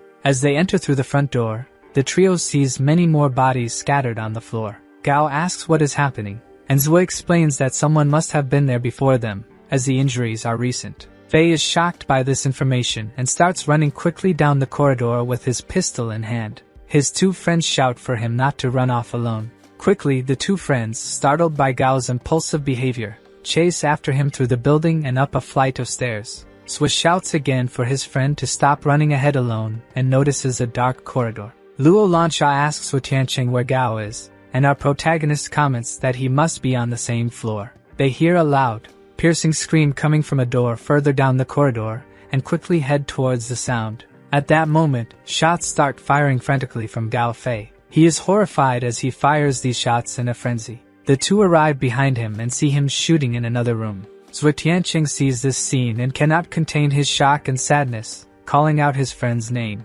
Unable to hold himself upright, Gao collapses to his knees abruptly upon seeing what has just happened. He cannot prevent a genuine expression of shock, his mouth open and eyes wide and empty. His expression of shock becomes more severe as he looks at the scene before him, the emptiness in his chest growing. He turns his eyes and head downward, trying to deny what he is seeing. Zui runs toward his friend, who is on the floor with his hands on his head, asking if he is alright. He quickly notices the open door and looks towards it, experiencing the same shock as his friend. He sees a corpse in a troubling situation. The body is hanging with various marks, making everything even more unsettling. Gao Fei cannot hold back the tears streaming down his face as he calls for his mother, his voice choked with sobs. In a complete breakdown of sadness and denial, he screams loudly and desperately for his mother. Luo Lansha and Zui Tianqing are also shocked to see the scene and Gao's reaction to finding his mother now deceased. On his knees with his shoulders hunched and tears continuously streaming,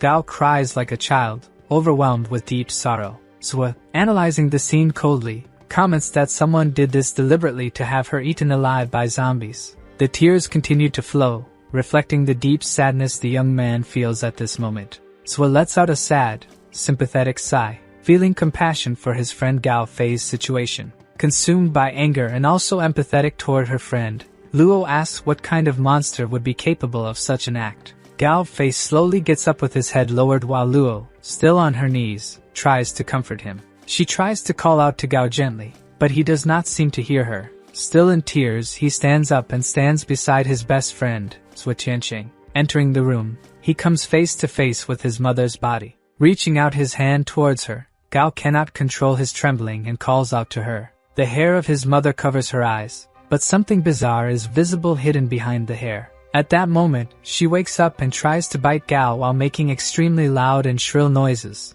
but Zwa saves him by pushing him back. As his friend saves him from being bitten by his own mother, Gao Fei watches the scene and cries even more. At this moment, realizing his mother has turned into an infected and is screaming like a ferocious, irrational monster, tears continue to flow down his face as the empty expression in his eyes takes over completely. In denial, Gao Fei keeps trying to tell himself that this isn't really happening. He clenches his fists, holding back many emotions, including, undoubtedly, anger. His expression and gaze change, and Gao seems consumed by hatred, his teeth gritted and his eyes narrowed. Gao starts running wildly and impulsively while his two friends tell him to stop running and stay with them. Zwa fires his weapon, shooting at the ceiling. The shot was fired at the ceiling just to jolt Gao awake with the loud noise while Luo holds him still. Zwa asks Gao, who is facing away from him, where he is going, and Gao responds that he is going after the person who did this. With his eyes fully consumed by rage, veins bulging, and a fixed stare, he says he will eliminate everyone responsible. Zwa asks Gao rational questions to bring him back to reality, asking if he knows who did this or why it was done, trying to bring his friend back to reality. He acknowledges that he understands Gao is not okay, but that revenge will not solve anything. After saying what Gao Fei needed to hear at that moment, Zwa turns to leave the place. While closing the bathroom door where his mother was, Zwa says they have something important to do now. After his statement, he closes the door, leaving behind a great deal of pain. Saying they need to give her peace, our protagonist aims his weapon at the room. Luo Lanxia looks down with a sad expression, trying to avoid the scene, while Gao Fei grits his teeth, trying to control his emotions. Suddenly, a loud bang from the gunshot echoes throughout the area. Dusk falls outside the residential building where Gao Fei lived with his family in Ji. Kneeling in front of an improvised grave for his mother, marked by a board on a large stone, is Gao Fei. He cannot stop the tears streaming down his face for even a single second. Zwa calmly mentions to his friend Gao that they might have forgotten something crucial. When Zwa says that Gao's father might still be alive, Gao Fei is completely shocked, and a spark of hope ignites in his soul. Standing up abruptly and recalling his father, Luo asks him if his family had any recent conflicts with anyone. At this moment, he pauses to think and repeats Luo's question to try to remember something. At this moment, we see a large warehouse with an abandoned appearance. A blond man in formal attire is thrown into the warehouse with superficial wounds. Two men with sinister expressions, after throwing the man into the warehouse, report to their boss that they have returned. When the boss approaches the fallen man, he immediately recognizes him as Gao Ji. The blond man on the ground, frowning and gritting his teeth in anger, says he knows who the boss is. We see a large, burly man with a cigar and a mohawk, and the trembling man on the ground refers to him as Fat Wei. The burly man,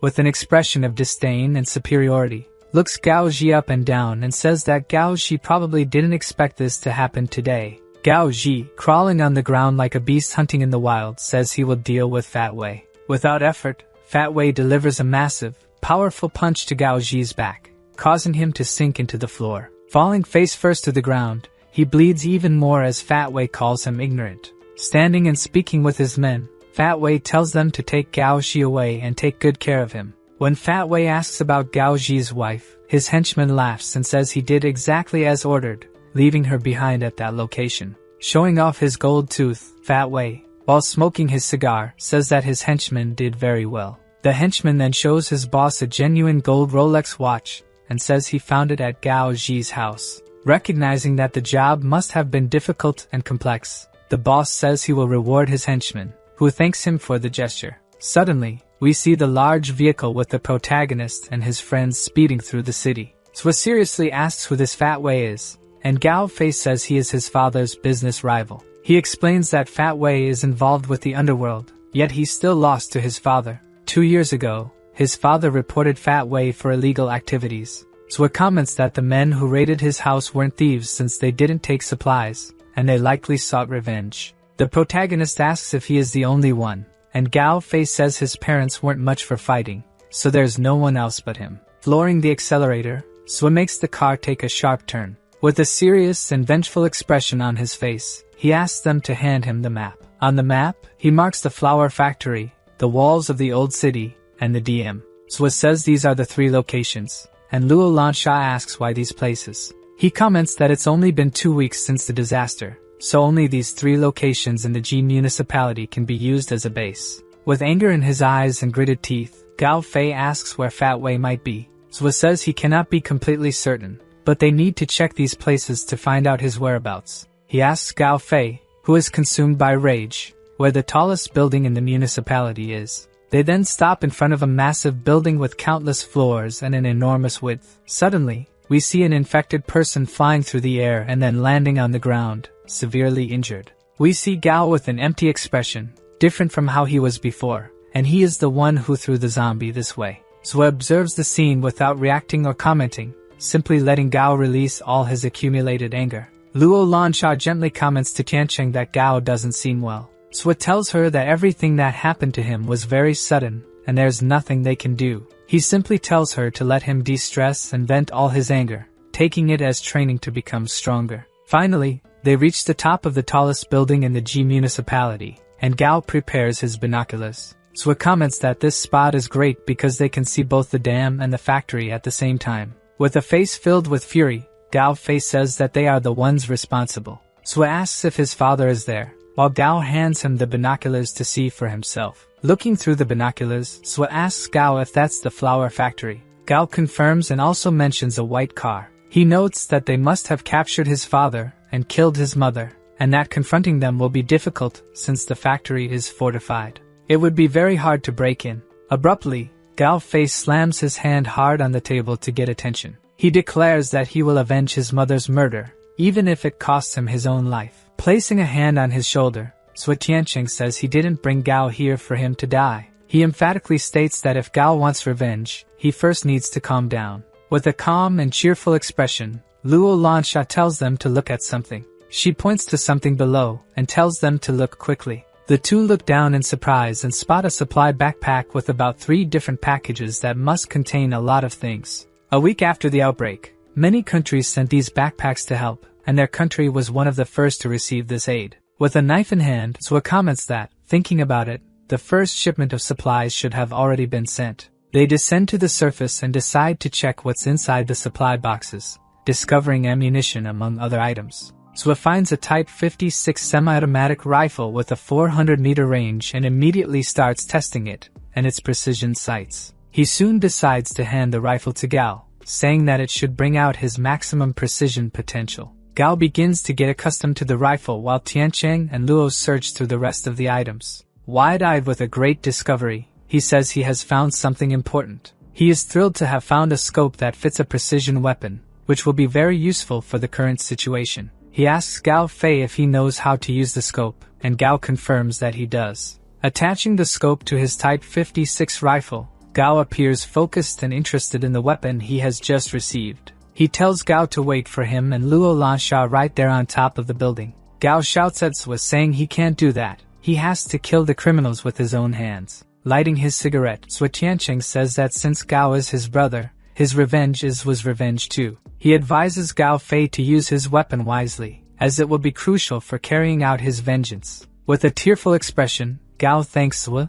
and the protagonist says that's what brothers are for. Night falls, and at the flower factory, there is tight security with numerous armed guards and spotlights to detect possible intruders. While the trio hides and takes cover behind a car, Swa asks Gao if he can see anything. Gao responds that not only can he see, but he has also discovered he has night vision capability. He mentions seeing 3 people, all armed, on top of a roof. He notes that everyone there must have received supply backpacks, as they are using Type 56 rifles just like he is. Luo Lansha, feeling uneasy, says they need to discuss their plan again since there are so many weapons involved. Suddenly and impulsively, Swa Tiancheng stands up. Desperately, Luo asks what he's doing and says they'll be discovered if he continues. He responds tersely that she'll understand once she reaches the first stage. He adds that no plan is needed to deal with these people, and while saying this, he draws his knives from his back. One of the armed guards has fallen asleep and is snoring deeply. The other henchman says that night patrol is a very complex task, and the other, also drowsy, says they can't do anything more. Even though he is sleepy, he notices some strange movement below. Alert, he calls his friends and asks what is going on down there. The bald, bearded thug points the flashlight towards the ground from the roof. Pointing the large beam of light at the protagonist, he confirms and shouts to his friends that it's a human. One of the thugs angrily yells at the boy, asking what he's doing there, but the boy keeps walking calmly, pretending not to hear. Drawing his weapon, the fat bearded thug says that if he doesn't stop, they won't hesitate to shoot him. Standing in front of the broken cars and the barricade, the protagonist seems to be planning something. Pointing the 56 caliber rifle towards Tianqing, the fat thug Wei says he's going to learn the hard way. However, before he could think of doing anything, he is struck and meets Hades, falling backward, leaving his two friends startled by the sudden shot. With a horrified expression on their faces, the two survivors exclaim at the same time that it must be a sniper. Using the telescopic sight of his 56 caliber rifle, we see Gao Fei with one eye open and the other closed after taking the shot. Our protagonist starts preparing to jump, gaining momentum and using acrobatics to leap perfectly onto the roof, placing his hand down as he lands on the roof where the two surviving thugs are located. Both prepare a simultaneous combined attack to strike Su Tianqing, who remains with his head down and motionless. They start getting closer to landing the attack, while the protagonist stays still. Quickly, our hero grabs both of them by their collars and makes them crash into each other. He spins their bodies and makes them collide head to head. The rifles fall to the ground, as do the two thugs. At that moment, Sua turns his head toward Gao Fei, who fired the precise shot that saved him, and thanks him with a thumbs up. He collects the 3 rifles from the 3 defeated thugs. Regrouping with his team, he hands over the rifles, saying that people will come out of the factory after the shots. He orders them to shoot all the thugs that appear while he goes to do something else, saying he'll be back soon. Reloading his rifle, Gao Fei tells him not to worry. With a firm, apathetic look on his face and the rifle ready in hand, he says he will kill them all one by one. Meanwhile, we see Fat Wei in a spicy situation of excitement. A girl, who apparently is a dream seller, is about to have some fun with Fat Wei. Suddenly, one of his thugs interrupts the spicy situation, saying it's something urgent. Avoiding looking at his subordinate, he asks what it's about, and the thug says they are under attack. Abruptly, he pushes the girl aside and asks if Lin Xing is the one behind this. The subordinate says he doesn't know, but it seems to be a sniper, and says 4 men have already been taken down. Putting on his clothes, ready to go out, Fat Wei questions what the thug said about it being a sniper. Enraged, the boss leaves the room and orders his subordinate to gather all his men for the occasion, and the subordinate obeys the order. Outside, we see about 6 men armed and ready for a possible attack. When the bald thug tells his friend to take a look, the friend yells back, telling him to go ahead. The other bald criminal, fed up with his friend's reaction, decides to go ahead. Just as he takes his first steps, he gets struck in the chin from below, immediately spitting red liquid. He starts falling backward, injured, while the rifle he was holding also falls, and his friend looks on, shocked and horrified. With glowing eyes like a hunting animal in the jungle, Gao Fei exclaims the number 5, indicating he has killed 5 with his rifle. Watching from afar with his binoculars, Fat Wei becomes furious and frustrated at the sight. Fat Wei aggressively questions his subordinate about how many men they have, and the trembling subordinate says he doesn't know. Delivering a firm and strong punch to his servant's face, he asks what's the point of paying these men if they're useless. Shouting in the most aggressive manner possible, the leader of this gang of criminals orders everyone to go after the invaders. They quickly obey the boss's order and start running after the intruders. Watching through his rifle scope, Gao says the situation is becoming problematic, and Luo asks him why he thinks that. Seeing a crowd of these thugs running, he warns that they are coming for them. He starts running wildly from inside the base to the outside, and Luo, noticing the number of people, asks what they should do. With a precise look and a firm voice, Gao Fei shouts to Luo Lansha to run while holding his weapon. The two start running together, desperate for their lives. One of the thugs, wearing a ninja bandana and looking foolish, is astonished. Pointing at the 2 survivors, he notices their presence and says they're heading to the market, telling his friends to follow them. From the roof, with his back to the moon, we see a mysterious man watching. 2 thugs are discussing the gunshots heard earlier, and one comments that it must be Lin Xing and his group of police officers. The other says it must be, after all, the boss just captured Gao Ji. Meanwhile, the protagonist, observing from above, descends from the roof. Hearing an unexpected sound, the thug gets startled, and in the middle of the two, Zua appears, telling them not to make any noise or move. Pressing his weapon against one of their spines, he comments that the spine must be right where his blade is touching. He mentions that even though he's not a doctor, he knows that if he strikes both of them there with his weapons, they'll become paralyzed. With a sadistically friendly smile, Zua remarks that he could test that theory on them. Sweating and utterly terrified, Fat Wei's thug begs him not to do it. Our hero asks 3 questions about Gao Ji: if he's alive, where he is, and who Ling Xing is. pressing the thugs to speak quickly. Completely frightened, one of Fat Wei's servants starts talking, saying that Ling is alive and locked in the factory. When asked which factory, the thug points to it. Then the protagonist asks who Ling is, and the man says he's a police officer from G. Ling gathered a group of officers and, establishing themselves within the city's old walls, aim to rebuild society and civilization. Confused, our protagonist doesn't recognize the name Ling Xing from his past life. He asks the two thugs if he can ask another question, and in their desperation, they tell him he can ask whatever he wants. With a dark and vile expression on his face, the protagonist asks how they would like to die, shocking the two men. Quickly, the protagonist resolves the situation and eliminates the enemies with his knife. He then turns to the factory that the two indicated, where Ling Xing is being held. Determined and confident, our hero states that he must save someone now. Standing, observing the factory, he seems to notice something. Taking a closer look at the place, the protagonist realizes that it's extremely strange and has a bizarre atmosphere. Suddenly, our hero begins to overhear a conversation between two thugs, saying that if Gao Ji isn't dead, he must be by now. One thug, muscular and with long hair, says that Gao Ji wouldn't be able to withstand it, and the other wonders how the boss came up with something so cruel. Emerging from behind a container where he was hiding, Sue heads back to the location he had been watching. Looking up and analyzing the place again, he concludes that this building has many challenges to face. Placing his palm on the walls of the place, he activates detection mode and begins to concentrate, soon shocked by what he sees. He detects a man on a platform, hunched over, and a horde of dozens, perhaps hundreds, of zombies. We see Gao Ji utterly terrified, close to insanity, and trembling with fear. The full moon illuminates the streets of the city of G on this grim night. A crowd of Fat Wei's thugs seem to be searching for the intruders. Frightened, one of them asks who will go in first. The thug with the bandana asks what they're afraid of and claims that one person can't take them all down. One of them questions if it could be a trap, and the one with the bandana insists that if they don't kill the intruder, Fat Wei will kill them. Filled with a renewed sense of confidence after the bandana thug's words, they enter the dark place with their weapons in hand. Entering the building armed and seemingly ready, they cautiously search for the intruder. However, one of them is quickly struck down and eliminated. With his .56 caliber rifle in hand, Gao Fei counts his sixth kill and says it's still not enough. From an elevated and advantageous position, he can see all the enemies and declares that he will defeat them all. However, the bandana-wearing thug detects Gao Fei's location and points him out so his friends can notice as well. Soon, they all start firing their guns in Gao's direction, and he begins running to survive. He simply sighs with an apathetic and indifferent expression as he escapes all the shots. The subordinates exclaim that they must catch the boy since their boss asked for it. Completely irritated, the fat bandana-wearing boss says that the boy is truly troublesome. Their boss orders them to form another team for reinforcement, and tells them not to return until the intruder is defeated. One of his subordinates comes running in, panicked, saying that the situation is really bad. The boss asks what happened now. Shouting from fear and adrenaline, the servant says that all the thugs at the factory have been taken down. Fat Wei's eyes widen as veins bulge on his forehead,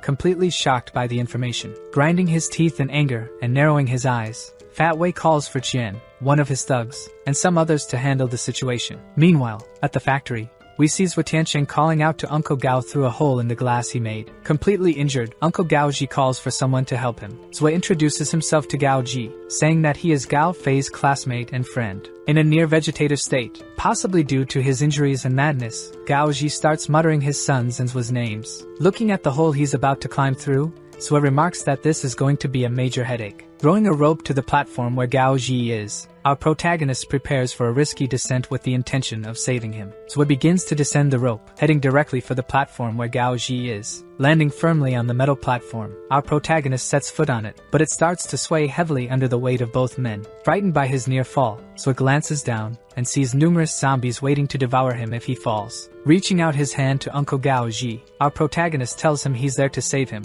At the moment Gao Ji realizes this, he seems to snap out of his catatonic state. However, in an adverse reaction, he becomes scared and starts crawling backward, trying to flee from Tianqing. Begging the protagonist not to come closer, Gao Ji continues to retreat on the platform, nearly falling off. Zhu clicks his tongue in irritation and rushes toward Gao Ji. Tianqing places his elbow on Gao Ji's back and throws his body weight onto him to keep him from moving or falling off the platform. Looking at his friend's father, he realizes that Gao Ji has already lost his sanity, feeling saddened by the sight. As he holds Gao Fei's father to prevent him from falling off the platform, He says he understands his situation and that any human would end up like this. Apologizing to the man, Swa delivers a precise blow to the back of his neck with the side of his hand to knock him out. The blow is effective, and Gao Fei's father instantly loses consciousness. Several of Fat Wei's criminal subordinates are heading towards the factory armed. Out of the corner of his eye, Swa Tianqing notices that they arrived much faster than he expected. On the factory roof, we see the moon illuminating the numerous subordinates. With a grin that shows all his teeth, including some gold ones, Fat Wei congratulates the boy. Surrounded by countless subordinates, Fat Wei tells him he did well rescuing Gao right under their noses. Lifting his head and looking directly into Fat Wei's eyes, our hero says he had been worried about how he would find him. Then, in a cold and terrifying tone, he adds that Fat Wei coming to him made his job easier. One of the thugs tears his shirt and says that the boss need not worry because he'll handle the situation. He asks Swa if he thinks he's strong and brave, questioning if he's ever been in the army or fought in a dojo. Standing face to face with Swa Tianqing, the thug tries to intimidate him, saying that taking lives is no longer illegal. Before he can finish his sentence, our hero delivers a massive and incredibly powerful punch. The bulky and intimidating thug goes flying through the air after Tianqing's punch, landing hard on the ground and being pushed far away. He holds his face in pain. His body bounces on the ground, unable to stop, hitting the ground several times. Fat Wei and his subordinates are left shocked, jaw-dropped, and incredulous at what they just witnessed. The thug falls to the ground, completely injured and lifeless. With smoke rising from his hand and a grim expression on his face, Tianqing says that the man was right. Taking lives is no longer illegal. Quickly, our protagonist draws his two swords from his back. With the swords in hand, he turns to face Fat Wei's gang of thugs, standing face to face with all of them. The fat boss yells at all his servants, ordering them to shoot Swa Tianqing immediately. He sighs with a tone of disdain and superiority towards the vermin in front of him. Suddenly, Swa charges at them all with his two swords, preparing a mass strike. Quickly, he strikes them all and eliminates them easily with his combat skills. Shouting at his subordinates, Fat Wei orders everyone to attack at once, simultaneously. But this doesn't stop Tianqing, who continues attacking and taking down targets with apparent ease. From behind him, a bald, armed thug appears, smiling, ready to shoot him. Sensing the man's presence behind him, Swa turns and cuts him down without hesitation. Irritated, Fat Wei begins shooting at Swa, telling him to go to hell. The bullets miss due to Swa's speed as he dodges and then rushes towards another target. Quickly, he cuts the man down, defeating him before he can react or counterattack. He then takes down another of Fat Wei's thugs with extreme ease as well. Without hesitation, our protagonist defeats several more thugs in a series of attacks. The fat boss, Wei, watches the entire scene in disbelief, unable to comprehend Tianqing's strength. As Tianqing defeats dozens of his subordinates, he wonders who this boy is. Our hero casts a cold and morbid glare at Fat Wei, a look filled with deep hatred. In response, the fat criminal boss opens his mouth and widens his eyes in shock, overwhelmed by the fear consuming his body. Meanwhile, in another scene outside the hideout where Gao and Luo are hiding, one of Fat Wei's subordinates asks his friend Bangzi if he's sure the two fugitives are inside. Another one starts sweating nervously, questioning whether another group of thugs had come there before and been defeated. Summoning a spark of courage, one of the thugs takes the first step toward the hideout. In a favorable position, Luo Lansha tells Gao that another group is about to enter, and Gao, already prepared with his rifle in hand, says he's noticed. Looking through the scope of his 56 caliber long-range rifle, he affirms that he will take down anyone who gets close. Where they are positioned, the moon shines through a skylight, revealing dozens of already defeated bodies on the ground. As the thugs enter the area, they all become terrified. Through Gao Fei's rifle scope, we see one of the thugs in his sights, about to be eliminated. Coldly, Gao Fei declares that this will be his next target. Looking more closely through his enhanced scope, he notices a gold watch on the man's wrist. Startled, he lowers his weapon, his gaze becoming distant and disconnected from reality. Luo Lansha notices his strange reaction and asks what happened, to which he replies that the watch belonged to his father. Shocked, Luo asks Gao Fei if that man was responsible for what happened to his father. Filled with rage, Gao's eyes widen with fury, and he hurls insults at the man with the watch. From a platform in a favorable and elevated position, Gao Fei impulsively shouts to draw their attention. Insulting the man wearing his father's watch, he locks eyes with him, completely consumed by anger. Realizing it's Gao Ji's son, the man only responds with a sarcastic, cynical smile, full of disdain. He asks Gao Fei if he wants to see his father, and the boy responds without hesitation that he does. The only demand the subordinate of Fat Wei makes is that Gao surrenders, and then he will take him to see his father. Furious, Gao Fei clenches his fist tightly, clearly intending to strike the man. Luo Lansha, sensing the enemy's manipulation, grabs Gao Fei, calming him down, and tells him that he's doing this on purpose. The same man who insulted Gao then looks at the little girl and calls her a loli. In a sinister and dark tone, Gao tells his friend Luo that he is calmer than ever. Gao Fei asks the thug if he was involved in what happened to his home, and the man says it was fantastic to do that. With a cynical and sadistic tone, the thug of Fat Wei proudly admits that he was the one who tied Gao's mother to that rope. When he says he allowed her to be eaten alive by zombies, Gao Fei becomes consumed by rage, biting his lips in fury. Luo, with a sad expression of pity and empathy for her friend Gao, tries to calm him down. However, suddenly, beams of red light begin to circle around the boy, and he quickly tells Luo Lansha to hide somewhere. Clenching his fists even tighter, Gao Ao Fei is now completely consumed by rage, seemingly intending to take down everyone there. Grabbing his rifle from the ground, he resumes hurling insults at the thugs. As he leaps from the balcony that gave him the height advantage over his enemies, with weapons in hand, he screams that he's going to finish them all. Fat Wei's thugs look at Gao, terrified as he behaves in a completely insane manner. While still midair, falling toward the ground, he pulls out his 2 guns and points them at the men, full of hatred. In one swift move, he manages to take down 2 of Fat Wei's men, who had turned his mother into a zombie. Finally, he lands gracefully on the ground, kneeling before the survivors while the other 2 bodies hit the floor. Without hesitation, the remaining thugs open fire on Gao Fei. He simply gives them a wild look. As if time slows down, he quickly spots the bullets, dodging them effortlessly, seeing each one clearly. Like Neo from the Matrix, he bends backward, dodging all the bullets shot at him. Without wasting time, Gao fires his weapon, hitting another target without much difficulty. The man hit manages to utter his last words. "This is impossible," his eyes wide open as he stares at Gao Fei. He finishes by wondering if this boy is still human as Gao steadies himself on the ground. More shots are fired by Gao Ao Fei, and he hits all his targets, taking down his enemies with ease. Staring coldly and fiercely at his targets like a hunter eyeing its prey, Gao seems unstoppable. The thug who had insulted Gao earlier looks completely regretful and horrified by his strength. He literally wets himself and drops his weapon on the ground. Face to face with Gao Fei, Fat Wei's thug raises his arms and begs for his life. Meanwhile, we see the leader of this criminal gang, Fat Wei, with his hands tied. Zhuo Tianqing tightens the rope and throws him to the ground, completely immobilized. As our protagonist begins to drag him along the ground like a toy cart, the fat man tries to bribe Zhuo. Zhuo drags the fat man to the platform where he rescued Gao Ji, and the boss starts to panic, imagining his grim fate. Desperate in the face of his potential doom, Fat Wei reveals the location of all the food they've been hoarding, trying to strike a deal with Zhuo. Our hero says he's not interested in resources, only in vengeance, wanting to avenge his friend Gao Fei. He tells the fat boss he can imagine how Gao Ao Fei's mother died. As he asserts that Fat Wei will pay for that today, Zhuo pushes him down to where the horde of hungry zombies is waiting. In shock, face to face with his cruel fate, Fat Wei begins to scream desperately for his life. Quickly, the fat man starts to fall into the pit where he had imprisoned Gao Ji. Screaming in denial at how he is about to meet his end, Fat Wei can do nothing.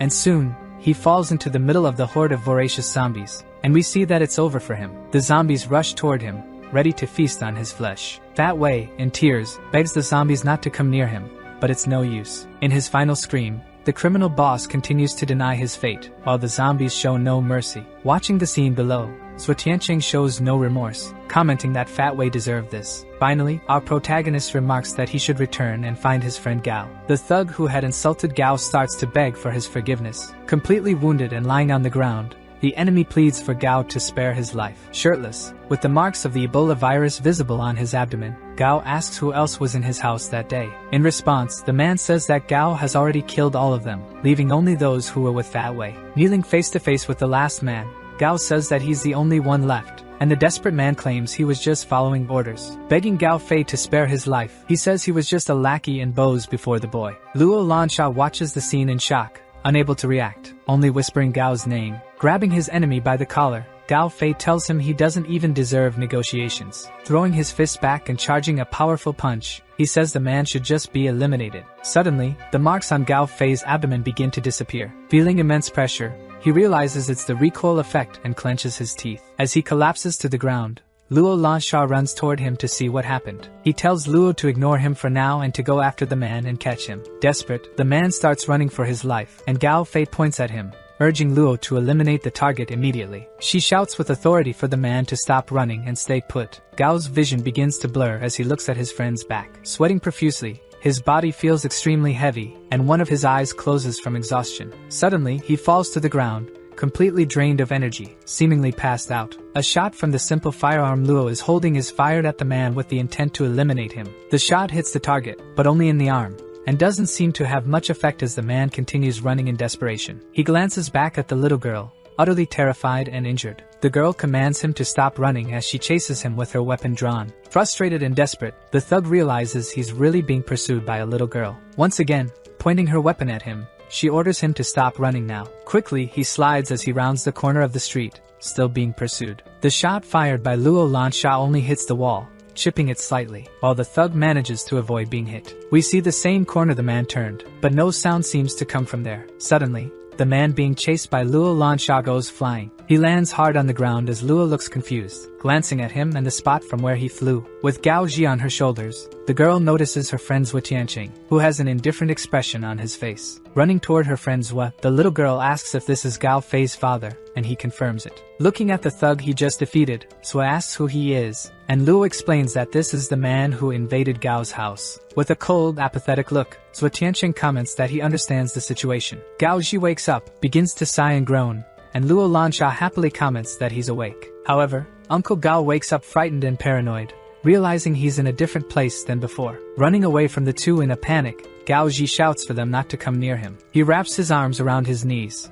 trying to escape reality, and when Luo asks, Zhou explains that he's in shock. Completely frustrated, Luo Lansha says that all these bad men should be eliminated. The thug that our protagonist had thrown and sent flying begins to wake up, noticing his own hand and realizing he survived. After seeing that the man is still alive, our hero comments that the man is quite resilient. Slowly opening his eyes after being knocked out, Fat Wei's thug widens his eyes when he realizes he's face to face with Zhou. As Zhou draws his sword from its sheath, saying the man won't have another chance, the thug raises his hand to shield his face. Suddenly, Gao Ji appears out of nowhere, cursing the man aggressively without warning. Both Luo Lansha and Zhou Tianqing are startled and simply watch the scene unfold. Facing the man lying on the ground, Gao Ji begins to angrily repeat, "It was him." With clenched fists, approaching his enemy, he continues to say that this man was responsible. Grabbing the man by the collar, completely enraged, Gao Ji starts shouting that he was the one who did it, and the thug seems to recognize Gao. Suddenly, Gao Ji delivers an extremely powerful punch, landing right in the middle of the enemy's face. Still injured and mentally shattered after all the trauma,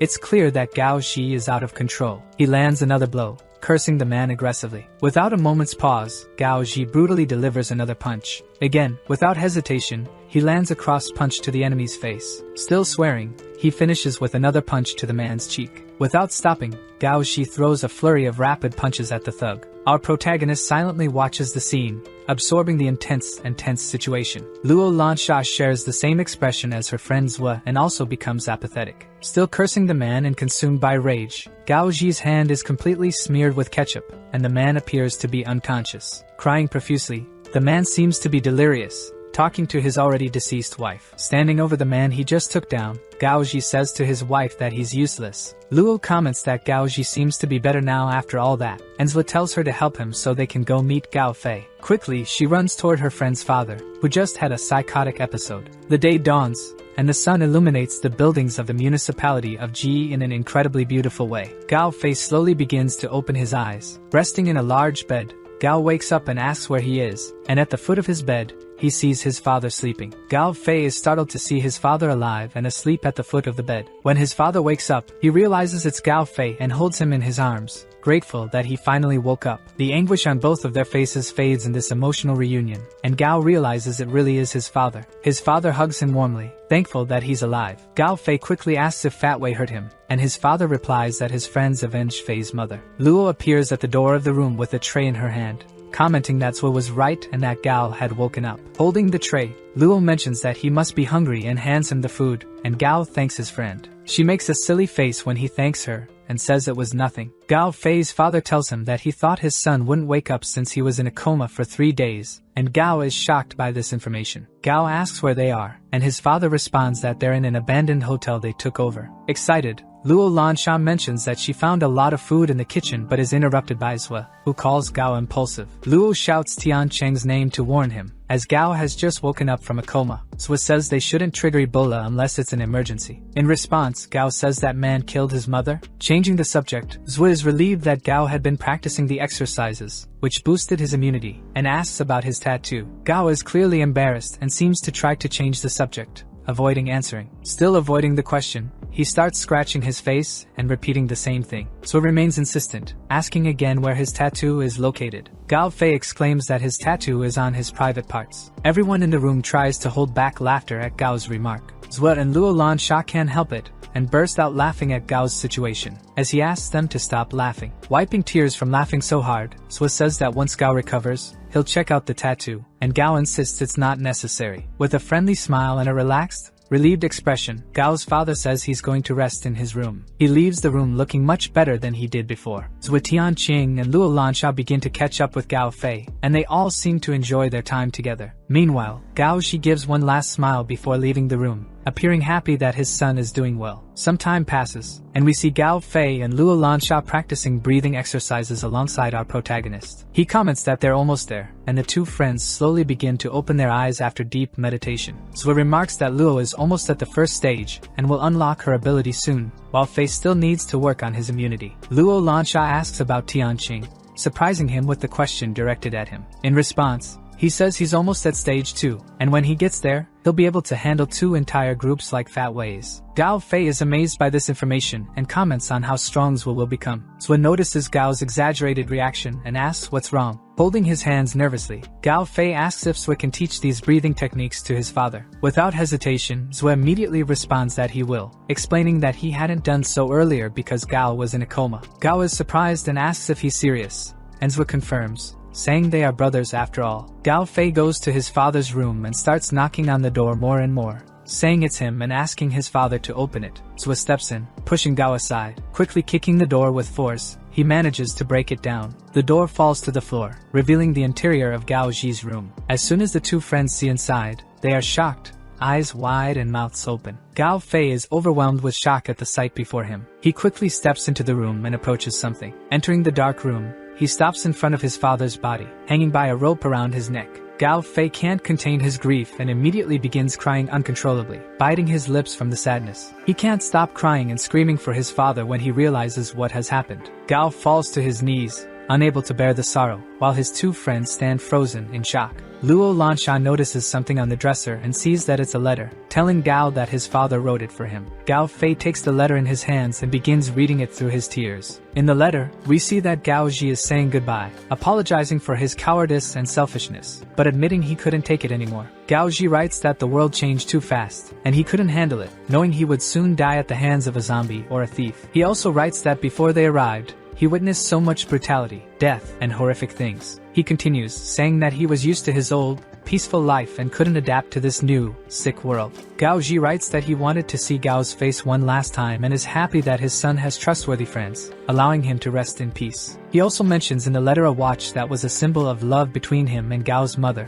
which he left as an inheritance for his son. As Gao mourns by his father's grave, the letter ends by saying he would have been a burden to them and that Gao should move forward. He tells Gao to always stay strong, and Gao wipes away his tears and stands up, remembering this. Still crying, Gao Fei asks Tianqing what happened to this world. Death, betrayal, and danger everywhere lead Ao Fei to wonder if they'll live in this world forever. Lighting his cigarette, Zwa says honestly that he doesn't know if it will stay this way or not. He simply comments that the world changed and became like this, and there's probably no way to change it. If there is, he doesn't know how. Zwa adds that some people have chosen to accept their fates while others fight against them, then asks what Zwa has chosen. Tianqing responds that neither fate was chosen by him. Smoking with an apathetic expression, he says he just wants to survive with them because that's the only way they'll have a chance. Trying to hold on to hope, Gao Fei repeats the words, survival, and chance, as self-affirmation. Our protagonist offers his cigarette to his friend Gao Fei. Gao quickly accepts and takes the lit cigarette from Zwa's hand. Fei takes a deep breath, inhaling the air of the place where they are. He decides to take a drag from the cigarette,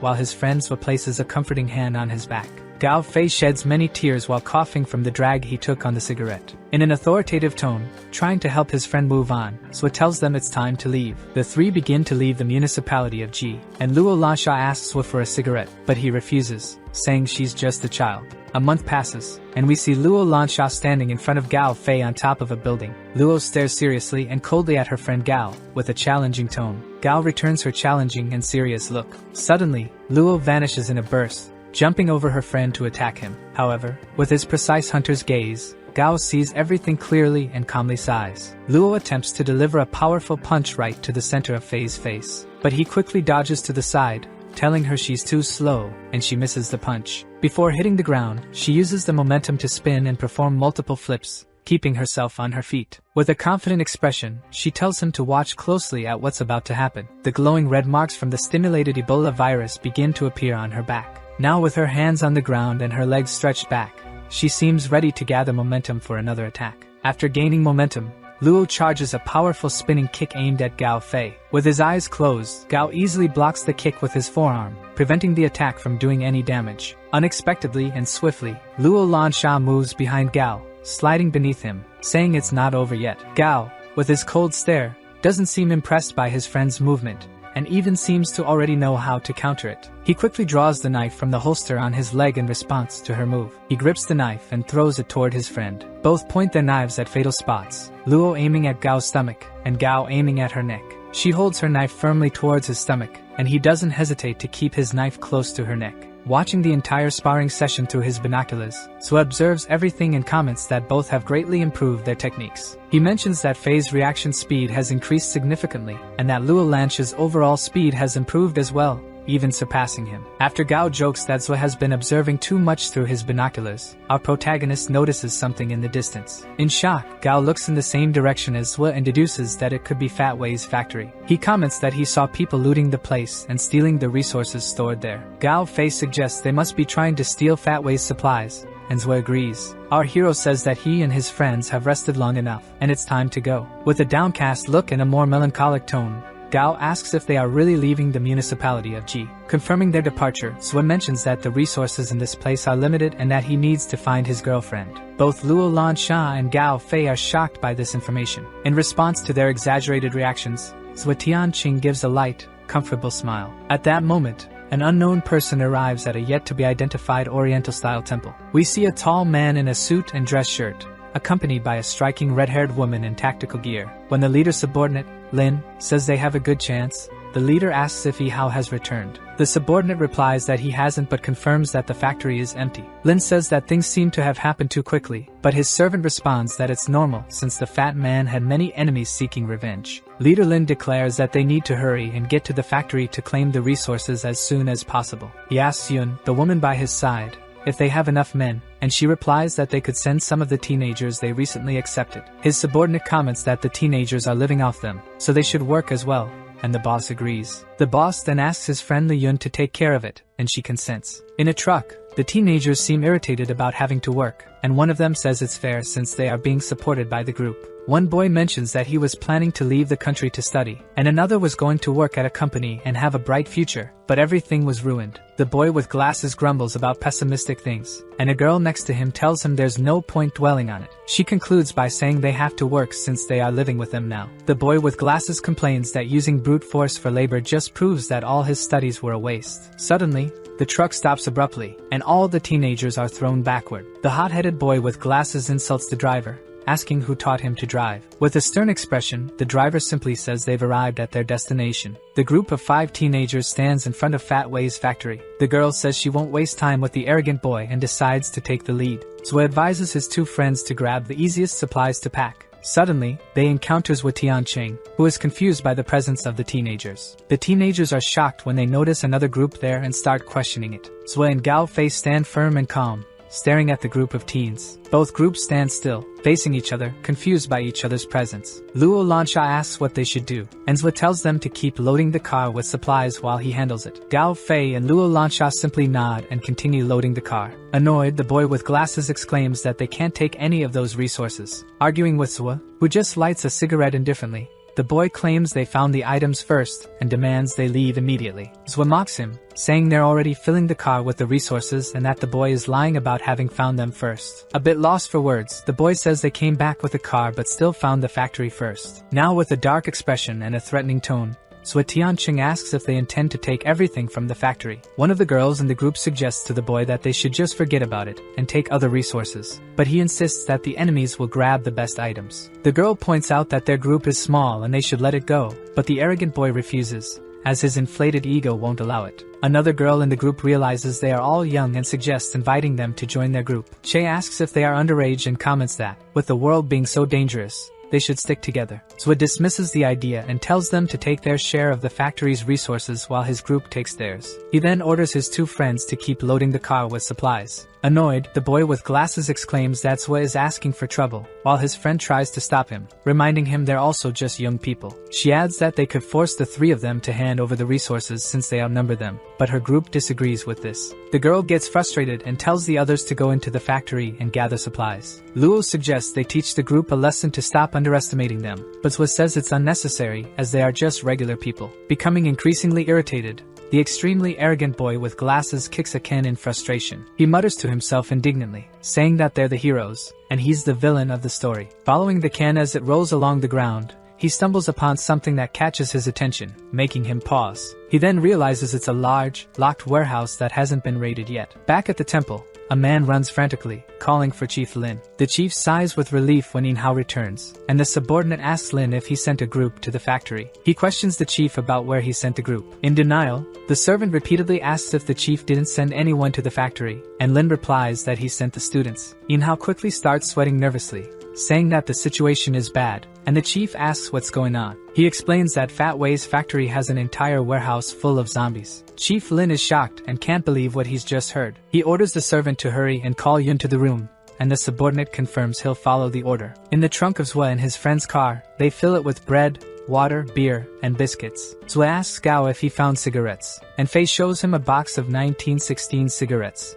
asking if they're okay. Excited, our protagonist comments that it's not a bad find and will last them a good while. Closing the trunk, Tianqing declares that they're ready to leave. The girl from the young group again asks them to join their group, explaining that they're staying in a safe place. Tianqing becomes interested upon hearing about a safe location and asks how many people are there. The girl replies that there are about 100 people. In a sarcastic tone, our hero comments that it's probably better if they continue on their own. The girl is left speechless by Tianqing's reaction. She walks back to get something and asks them to wait. Quickly returning, she brings a simple weapon and tells them to be careful and protect themselves on the road. Mentioning that it's dangerous out there, she advises them to take care, and Zwe thanks her for the gift. With the weapon in hand, Tianqing calls for Fei. He tells him to leave some medicine for the young group, and Fei agrees with his friend's suggestion. Gao Fei starts the car, while Zwe lies down in the back seat, and he and Luo sit in the front seats. Luo Lanshan notices two boys trying to open the warehouse at Fat Wei's factory, and wonders what they're doing. Fei quickly steps on the gas and speeds up, and Luo comments to Tianqing that the young ones are trying to open the fat man's warehouse. In shock, Zwe yells, asking which warehouse they're trying to open. She replies that it's the warehouse visible from the main gate. Even more shocked by this information, Zwe begins to wonder if that's the warehouse he thinks it is. Gao asks what's going on, and Luo Lansha asks if there's anything good left there for them to go back and get. Looking at the weapon and remembering the kind girl, Zwe feels a sense of empathy for the young people and a sense of responsibility toward her. He orders Gao Fei to stop the car to save that group of teenagers. Meanwhile,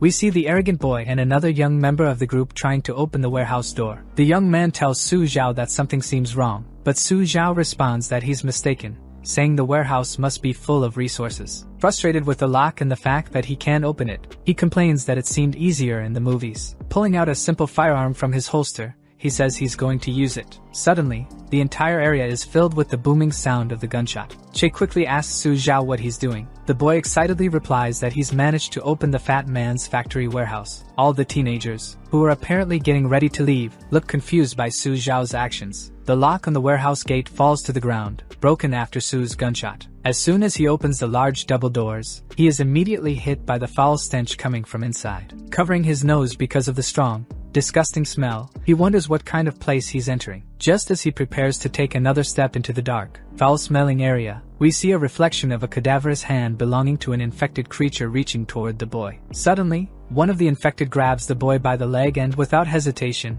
bites him right on the ankle. Su Zhao can't contain a piercing scream of pain that echoes throughout the place. Kicking the zombie's head, he curses and starts yelling for the group to help him. The whole group looks toward the warehouse, confused and unsure of what's happening. Suddenly, Su Jiao starts running out of the warehouse, stumbling, with dozens of ravenous infected creatures chasing after him. Su shouts for all his friends to run, and immediately, everyone starts running when they see the zombies coming after them. Turning around with his firearm in hand, he starts cursing and shooting at the zombies in complete desperation. One of the girls in the group, on the verge of tears, realizes they're running toward a dead end. Shay tells everyone to get their weapons and prepare to fight the infected. Su Jiao asks Lucy where her weapon is while he continues shooting and taking down more infected. Hitting the undead with a piece of metal, Lu explains that she gave her weapon to the 3 youths who were there earlier. Frustrated and angry, Su says they can barely defend themselves, and yet she gave a weapon to strangers. A terrifying and hungry zombie approaches the girl Che, and she is shocked by its sudden appearance. In a panic, she starts waving her weapon around wildly, telling it to stay away from her. Meanwhile, one of the group members gets bitten on the shoulder and cries out for help. Still begging for help, he drops his weapon due to the pain, and another zombie comes charging at him, ferocious and hungry. Che watches the scene, frozen in shock,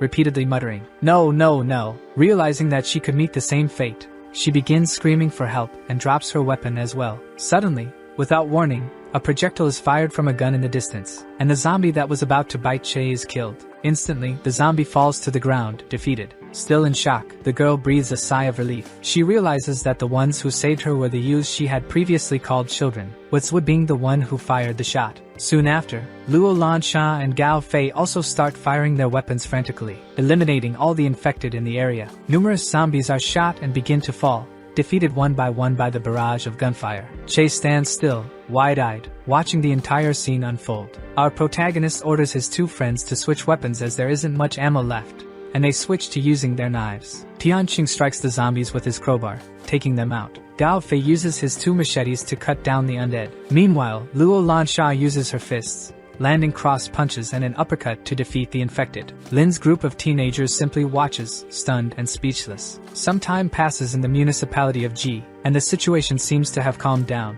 We see Zhu's crowbar covered in tomato sauce, and he asks the girl if she's okay. Still in shock, she manages to stammer out a thank you, her words stumbling out. Luo Lansha asks Shanbiao to give her a smile, while Gao complains to the hamster, telling him to stop yelling at him. Our hero returns the firearm and says he came back to return it, but she refuses to take it. He replies, saying he has plenty of firearms. Suddenly, the arrogant boy with glasses comes over and grabs the gun from Zhu's hand. He questions Lucy about why she's being so insistent when Zhu is offering the gun so willingly. The same arrogant boy invites our protagonist to join their group, but he quickly refuses, saying he doesn't like being around too many people. The boy leans into Lucy's ear and tells her to convince Zhu, as he seems to like her. The girl becomes embarrassed. Shanbiao grunts in response to the whole situation. Zhu glances at the hamster, confused, trying to understand what the animal is attempting to communicate. Zhu quickly changes his expression, becoming serious and stern, asking the boy if he has been bitten. The boy with glasses is completely shocked, responding in confusion and indignation to Tianqing's question. As all the boy's friends look on in surprise at Zhu's inquiry, the boy claims not to know what the protagonist is talking about.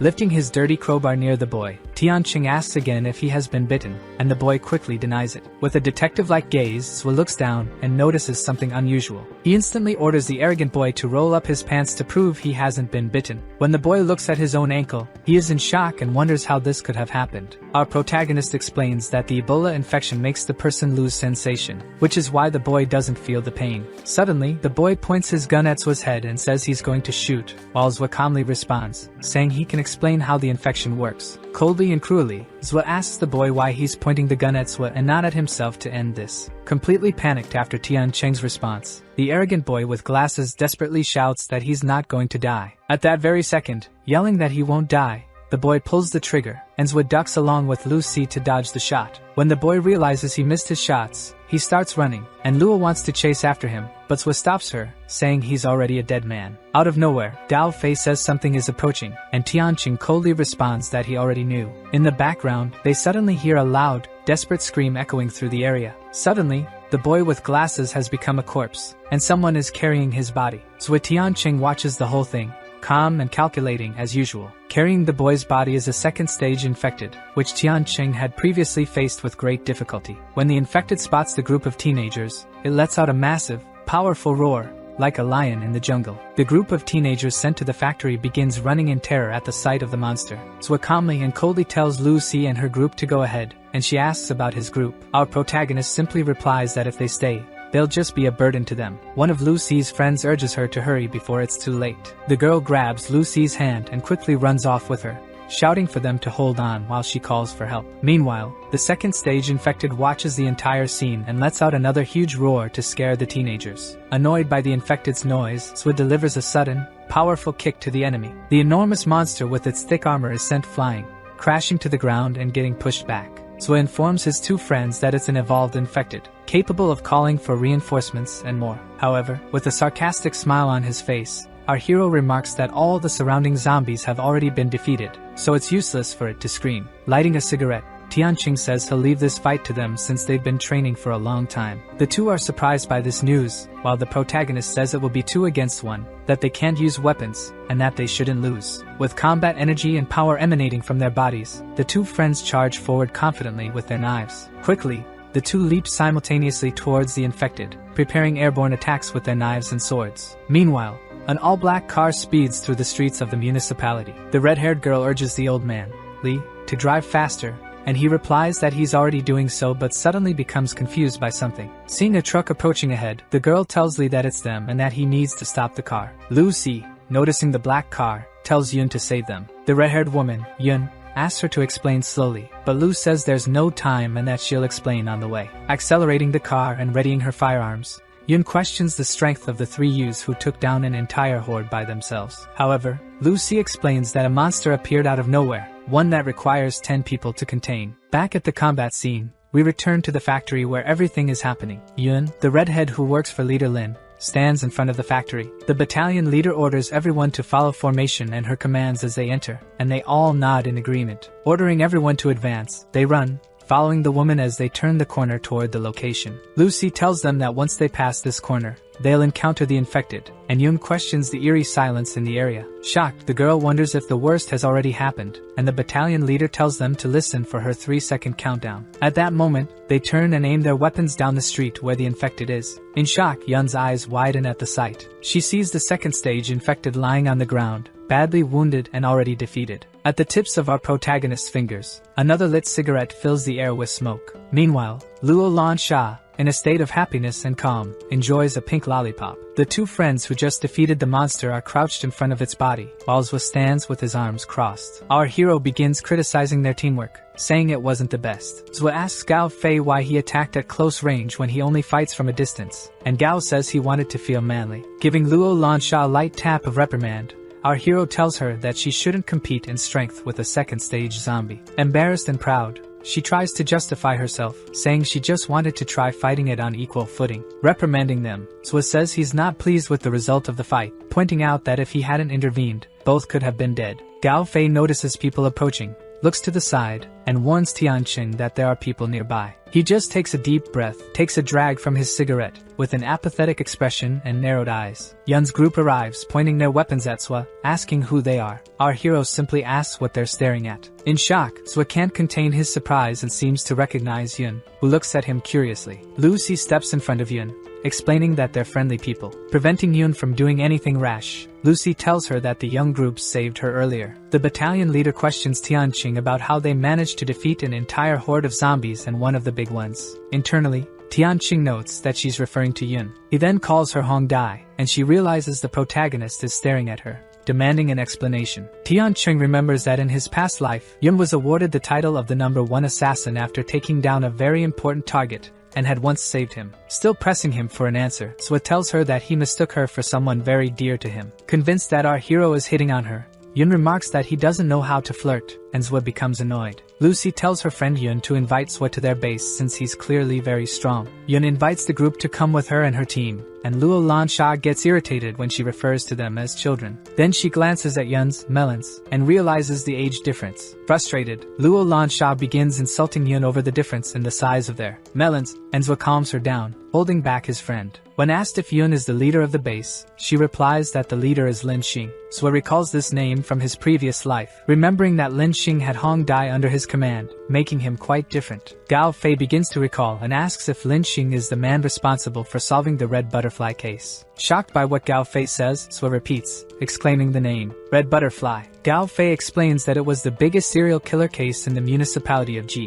where all the victims were wealthy and had butterfly drawings next to them. Sui asks if the serial killer was that good, and Gao replies that Lin Xing was even better and solved the case by himself. Thinking to himself, Tianqing reflects on the information about the Red Butterfly and the police officer. And suddenly, after thinking over this information, he decides to accept Yun's offer. Surprised, Yun Hong Dai asks if they're really willing to follow them. She asks what made them change their minds, and Zhui Tianqing says nothing, simply telling her to lead the way. As the evening sets in, the sky takes on a gradient of red and orange. An unknown black car speeds through the streets of the municipality of Ji. Inside the car, 3 unknown men discuss how the factory shut down too quickly and that they can't return empty-handed. They argue amongst themselves, trying to come up with an idea to please their boss with some resources, and one mentions a convenience store. Parking in front of the mentioned convenience store, they prepare to gather supplies for their boss. The man who seems to be the leader of the group tells them to only take one weapon, while he grabs a shotgun. Entering the abandoned convenience store,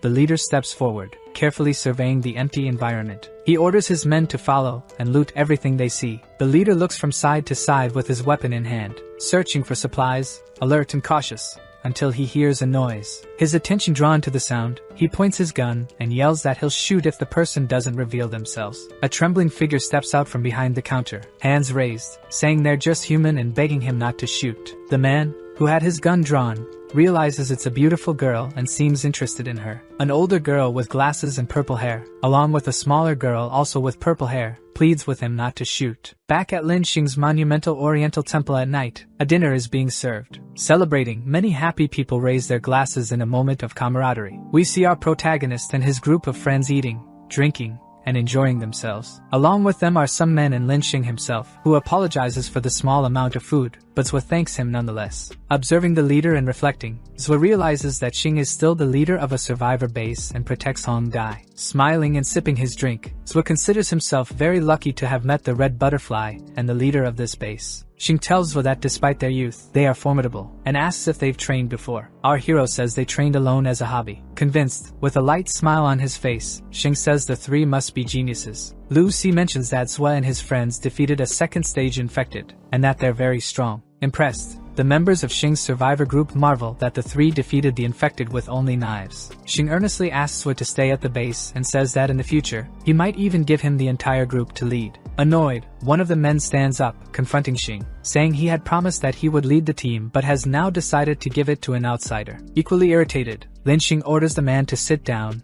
and watch his mouth in front of their guests. The chubby man insists that the team is the future of the base and refuses to hand over its leadership to outsiders who are still very young. Irritated, Luo Lansha slams her hand on the table with an angry expression, demanding that the man repeat they're just children. After the man says he won't be scared by just a child, Luo grabs a chair and threatens to throw it at him. Zhui Tianqing, assuming a mature leader's posture, gives her a cold look and orders her to sit down. She pouts but obeys her leader's command. Gao Fei makes an extremely unpleasant comment, saying that angry girls tend to get wrinkled. Annoyed, one of Lin Xing's men slams his cup aggressively on the table to silence them and calm things down. The man stands up and tells leader Lin that he has something to do and is leaving. All the others sitting at the table get up and leave along with the man who stood. Slightly embarrassed, leader Xing apologizes to Zhui for his subordinate's behavior, but Tianqing says he's not bothered by it. Our protagonist explains that he didn't come to Lin Xing's base to join it, but to strike a deal. Hong Dai orders Lucy to take her friends outside since they have business to attend to. Leader Lin Xing questions with Tianqing about what kind of deal he's interested in making. Serious and cold, with his cigarette lit, Zhui says he needs equipment, heavy weapons, ammunition, and a sniper rifle. Xing replies that weapons in this world are lifesavers, and knowing that, Zhui affirms he has something valuable to offer in exchange. With a sly grin on his face, Tianqing says he has medicine, which is just as valuable as weapons, and Yun asks about the medicine. In response to Hong Dai, he says they have antibiotics, flu medicine, bandages, and alcohol. Yun Hong Dai is shocked by the information, barely able to contain her surprise or finish her sentence. Cold and calculating, leader Lin Xing, with a drink in hand, says the offer is tempting but that he needs to discuss it with the others first. Meanwhile, His subordinates, still upset with their leader, complain that the group is made up of children and that the leader is acting strangely. One of the subordinates asks his friend if he knows what will happen if the children take control of their team. Answering his own rhetorical question, the man says there are 3 teams, one for the leader, one for Yun,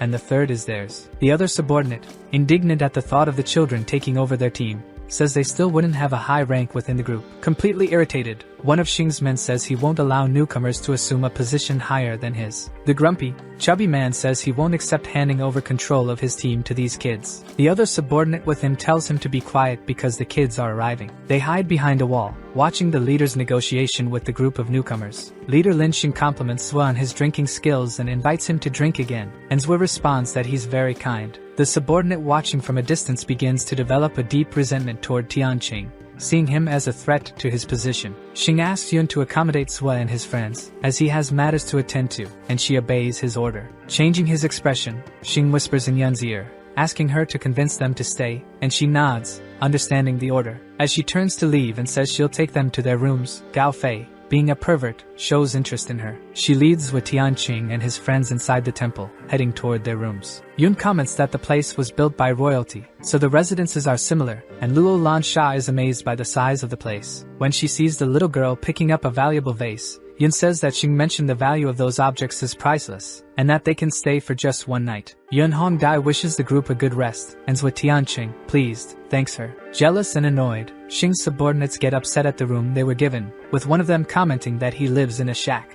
The big guy runs off angrily, saying he can't take it anymore, and the other thug tries to stop him, reminding him that they're Lin Xing's guests. Opening the door quickly and aggressively, the big guy tries to kick the group out, demanding they leave immediately. When he sees Yun Hongdai there, and she asks him the reason for his visit, the big guy says he just came to see the guests. His friend, watching the scene, comments that it'll be fun to see him get into trouble. Face to face with our protagonist, the big guy asks if his name is Zhua Tianqing, who only looks at him with a blank expression. Extending his hand to our hero, he says his name is Ali, and it's a pleasure to meet the newcomer. Tianqing looks him up and down with disdain, and asks if he really wants a handshake. Yun asks Ali not to do this, but he replies that he's just being polite and friendly. With a malicious and ill-intentioned smile on his face, the big guy says he weighs 170 kilos and is going to crush Zhua's hand. Zhua simply stares at him with hatred and disdain, saying nothing in response. As Ali shakes Zhua's hand, saying it's a pleasure to meet him, it's clear he's applying pressure. Yun Hongdai watches the scene,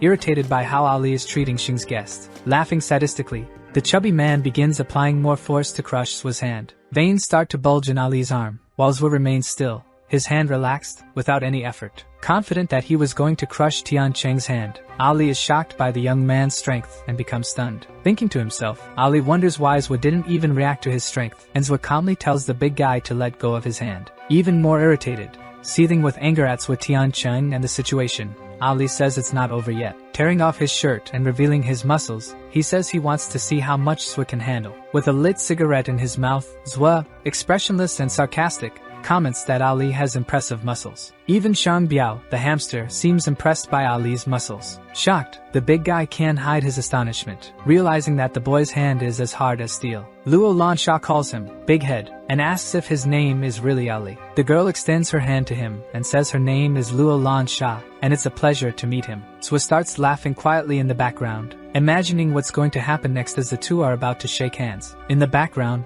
we see Ali crying because of Luo Lansh's firm handshake, calling her a little devil. Embarrassed, he starts to cry, upset that he couldn't show off his strength. Yun Hongdai is about to say something to him, but Ali just runs off, saying he doesn't want to hear anything. As she leaves the room, Yun calls for Wei Dong, the other subordinate who is with Ali, and he asks what she wants. With a stern and serious expression, she tells him not to start any trouble. Trying to avoid the topic, Wei Dong pretends not to understand, and she firmly tells him to behave around the newcomers. Extremely furious and bitter, Wei Dong warns the kids to be careful. Meanwhile, the group of friends is having fun with Ali's humiliating and comical situation. Suddenly, we see several shirtless men training martial arts outside the temple. Wei Dong is training with Lu Si, and while subduing her, he tells her to improve her reaction time, which is still too slow. Holding her arm from the pain, she thanks Dong, who advises them to rest for a while. At this moment, the three young friends appear again, and Dong is already irritated upon seeing them in the training field. With a completely different reaction, Lucy joyfully shouts upon seeing the trio of friends. The little girl asks why he is there, and Yun answers for him, saying that he's showing the place and asking about his adaptation. Yun Hong Dai,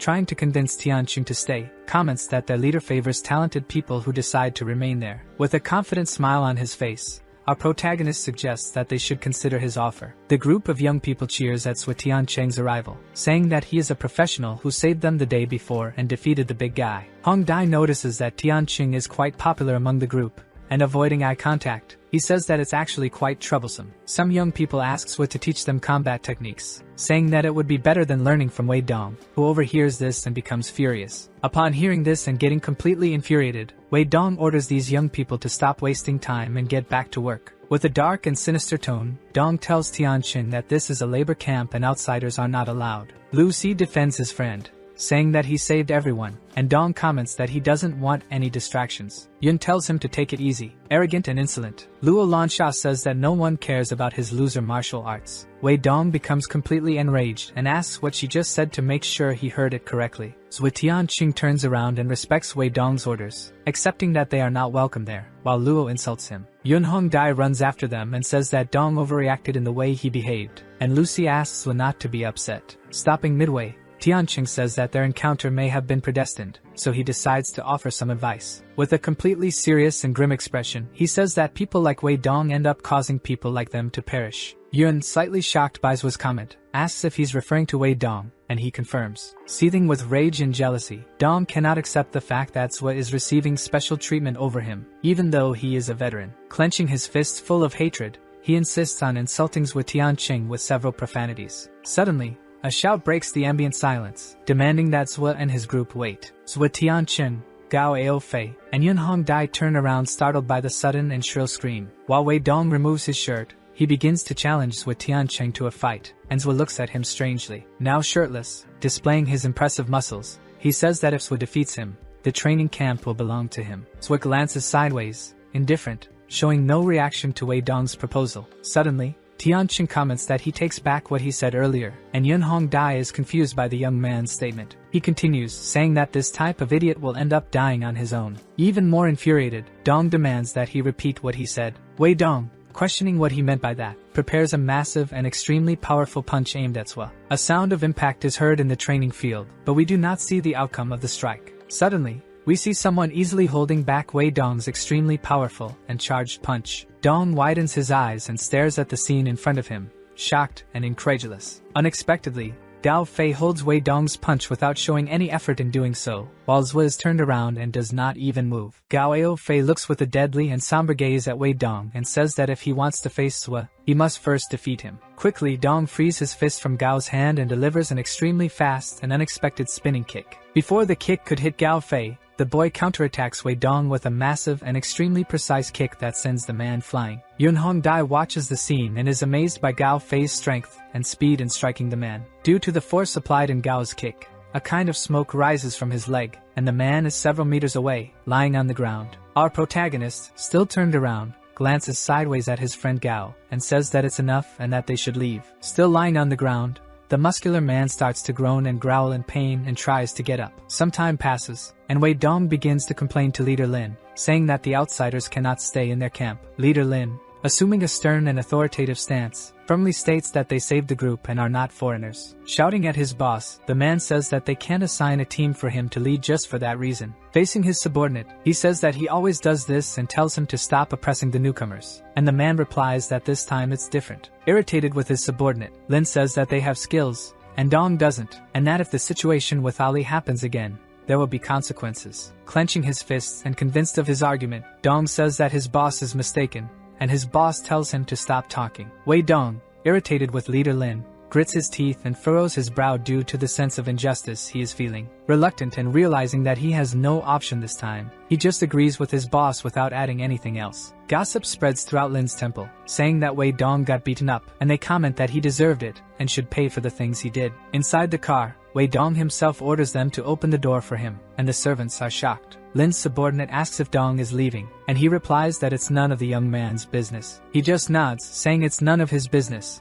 and tells Dong to move forward, opening the gate for him to pass. Wei Dong, inside the car, accelerates as if there's no tomorrow and rushes down the road in a hurry to reach a certain place. Still completely furious, with eyes wide open and gritted teeth, he says that those brats will pay for what they did. Some time passes, and at night, we see a charming place in the middle of the woods, a sort of cabin or kiosk. There, the two newly made friends, Zhua and Lin, are drinking together again, and the leader praises our protagonist, saying that he drinks well. Being sincere with our protagonist, the base leader says that he wishes for the boy to stay there. After all, there's no one like him. He also says that, if he wishes to stay in the future, he'll be able to manage the base. With his cigarette lit and in a relaxed manner, Zhua says that he's not suited for that kind of thing and has another suggestion in mind. Zhua advises the leader to leave the G municipality and look for another place to settle, and Lin says he has the same idea as the boy. He comments that G is a small place, with few resources and equipment, which works for now, but won't suffice in the future. Zhua Tianqing, being a keen observer,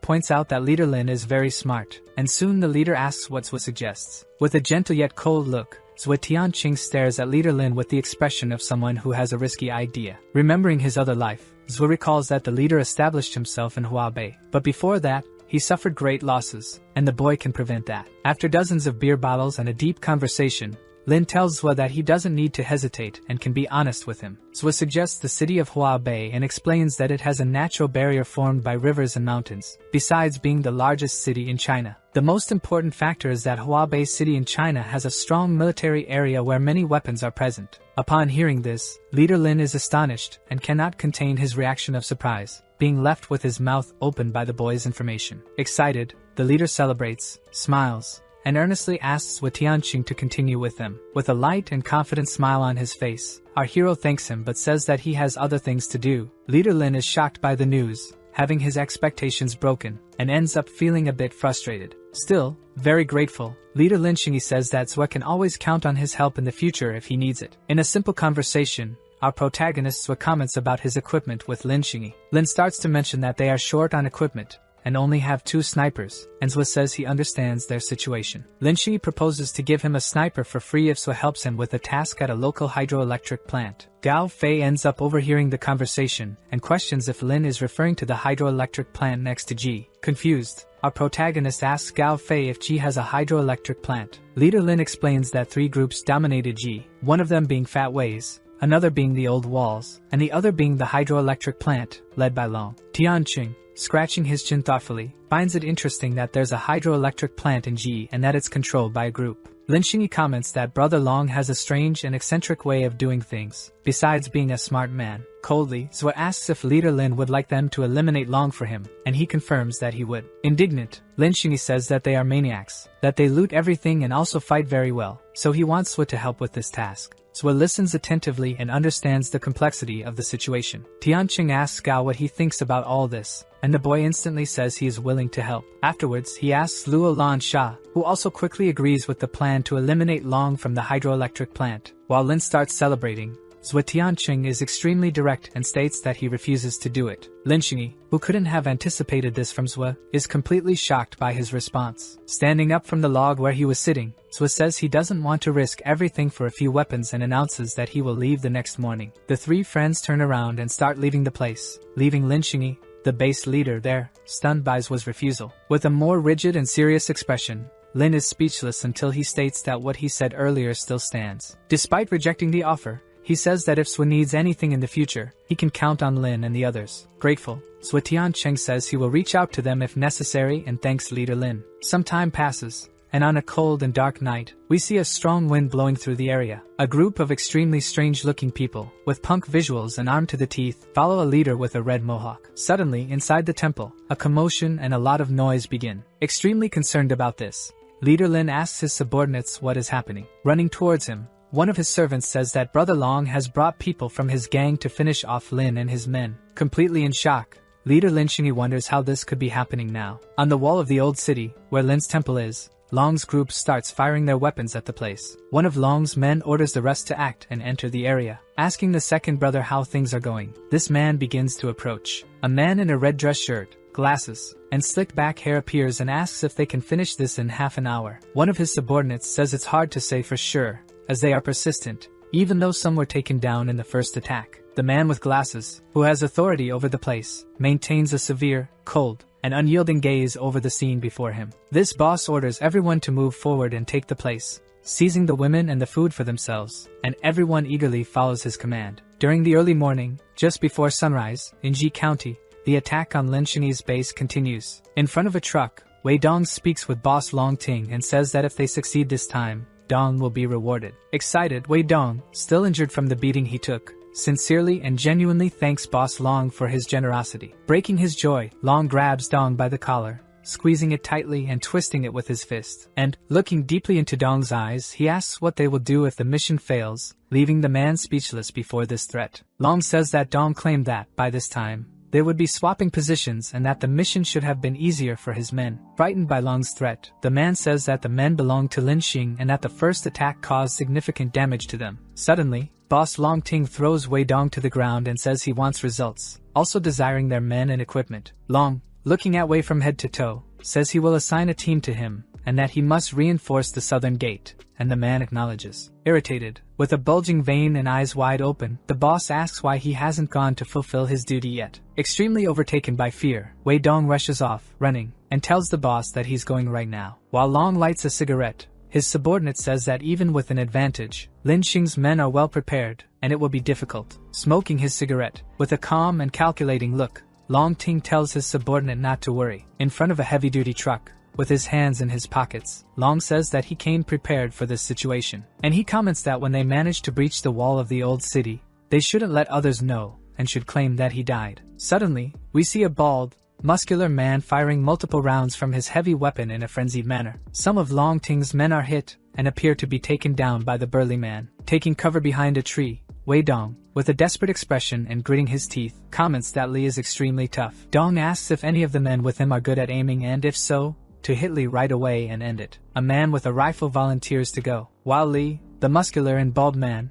is firing frantically and continuously, he screams. The guy holding a rifle, hiding behind a tree for cover, starts aiming in Li's direction. Looking through the telescopic sight of the rifle, the guy holds steady to aim accurately at the man who is shooting and shouting. With a cold, calculated, and precise manner, he pulls the trigger of his weapon, firing. Before the shot could hit the tall and muscular man, Zhou Tianqing appears and pushes him aside, saving his life. Stunned by his near-death experience, Li looks towards where the shot was fired with wide-open eyes. The fired shot leaves smoke on the wall where it was embedded. Such was its power and destructive capability. Annoyed at missing, the guy holding the rifle is dissatisfied with missing his shot, gritting his teeth in frustration. Immediately, Li, who is saved by Tianqing, thanks his friend for saving his life from that shot that would have been fatal. While Gao Fei prepares his long-range weapon, our protagonist comments that he will leave this task to him, showing confidence. Happy and satisfied with the trust placed by his friend, Gao Fei smiles lightly as he prepares the aim of his rifle. Looking through the telescopic sight,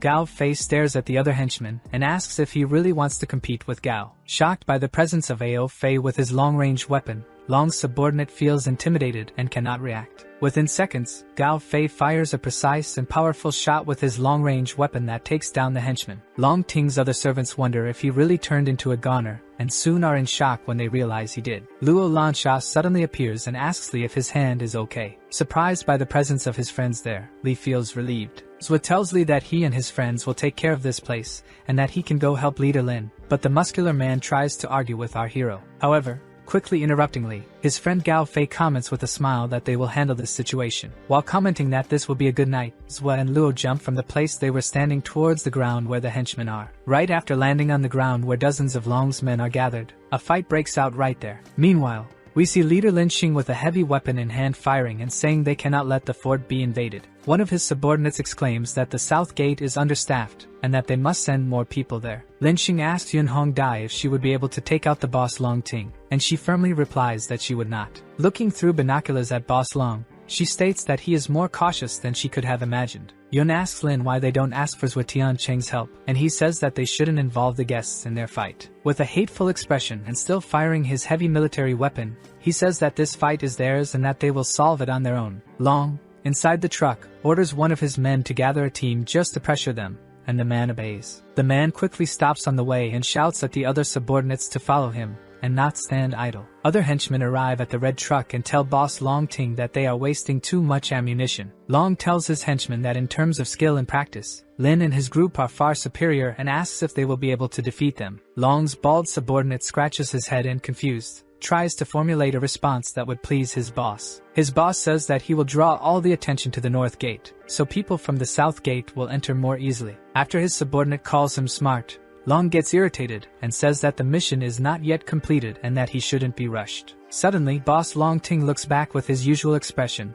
which is cold, distant, and very calculating. At the rear of his red cargo truck, it is possible to notice the presence of several silhouettes of trembling and frightened people. Suddenly, a shot is fired in the middle of the battlefield, making a very sharp noise. Yun Hong Dai and Lin Xing wonder how many bullets they still have and realize that they need to help at the south gate and leave there. Unexpectedly, Li appears and starts firing his weapon frantically while shouting to the enemies that he has arrived. Completely taken by surprise, Lin Xing is genuinely stunned and cannot contain his relieved reaction upon seeing Li. Smiling confidently, Li comments that it seems he arrived at the perfect time. Lin Xing questions his man why he is at the north gate and not at the south gate, and he replies that he just came from there. With a confident and relieved smile, Li says that Zhou Tiancheng and his group are taking care of the south gate. Meanwhile, at the south gate, Long's men underestimate the three friends but comment that they are extremely strong. A sharp and seemingly accurate shot is fired. We see that it was Luo Lansha who fired it, smiling with her simple weapons in hand, defeating several of Long's men. After a grenade explosion, Zhou Tiancheng is pushed back due to the impact, but he doesn't appear to be injured. He lands calmly and securely, using his left hand and the strength of his legs to prevent being pushed too far. Our protagonist looks back and notices the presence of a very tall and strong man next to Long.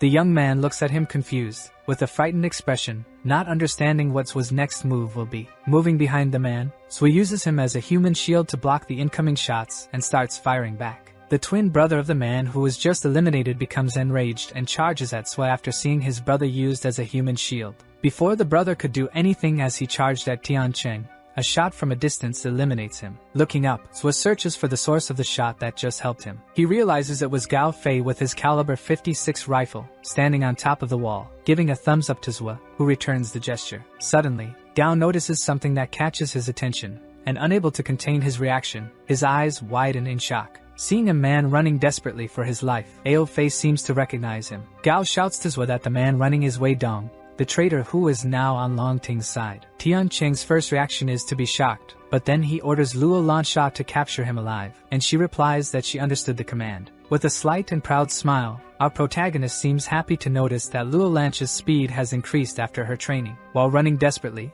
Wei Dong comments that the people from this group must be crazy. Running for his life, he thinks to himself that he can't let himself be caught, or he'll be eliminated instantly. Suddenly, right in front of him, Luo Lansha takes a great leap that makes her soar through the air and overtake Wei Dong in the chase. He stops running, frozen by fear, while Luo Lansha lands on the ground right in front of him. In complete shock, Wei Dong cannot contain his reaction of astonishment and curses Luo Lansha. The girl, standing face to face with the traitor, just lets out a malevolent and sadistic laugh with a malicious look in her eyes. Illuminated only by a streetlight, Wei Dong begins to complain and beg the girl to release him from the rope she tied around him. Luo Lansha replies that she won't release him and that if it weren't for Zhu, she would have eliminated him by now. Looking up at him, where the man is hanging from a rope tied to a street pole, the girl says that Zhu is coming to deal with him. Tiancheng suddenly appears and asks if everything is ready, and Luo Lansha is startled by his sudden appearance. Gao Fei also shows up unexpectedly and notices that Luo Lansha tied him up very well with the rope. Zhu comments that it was Dong who brought Boss Long to the wall and explained to him how the defenses of the old city wall worked. With a completely different expression on his face,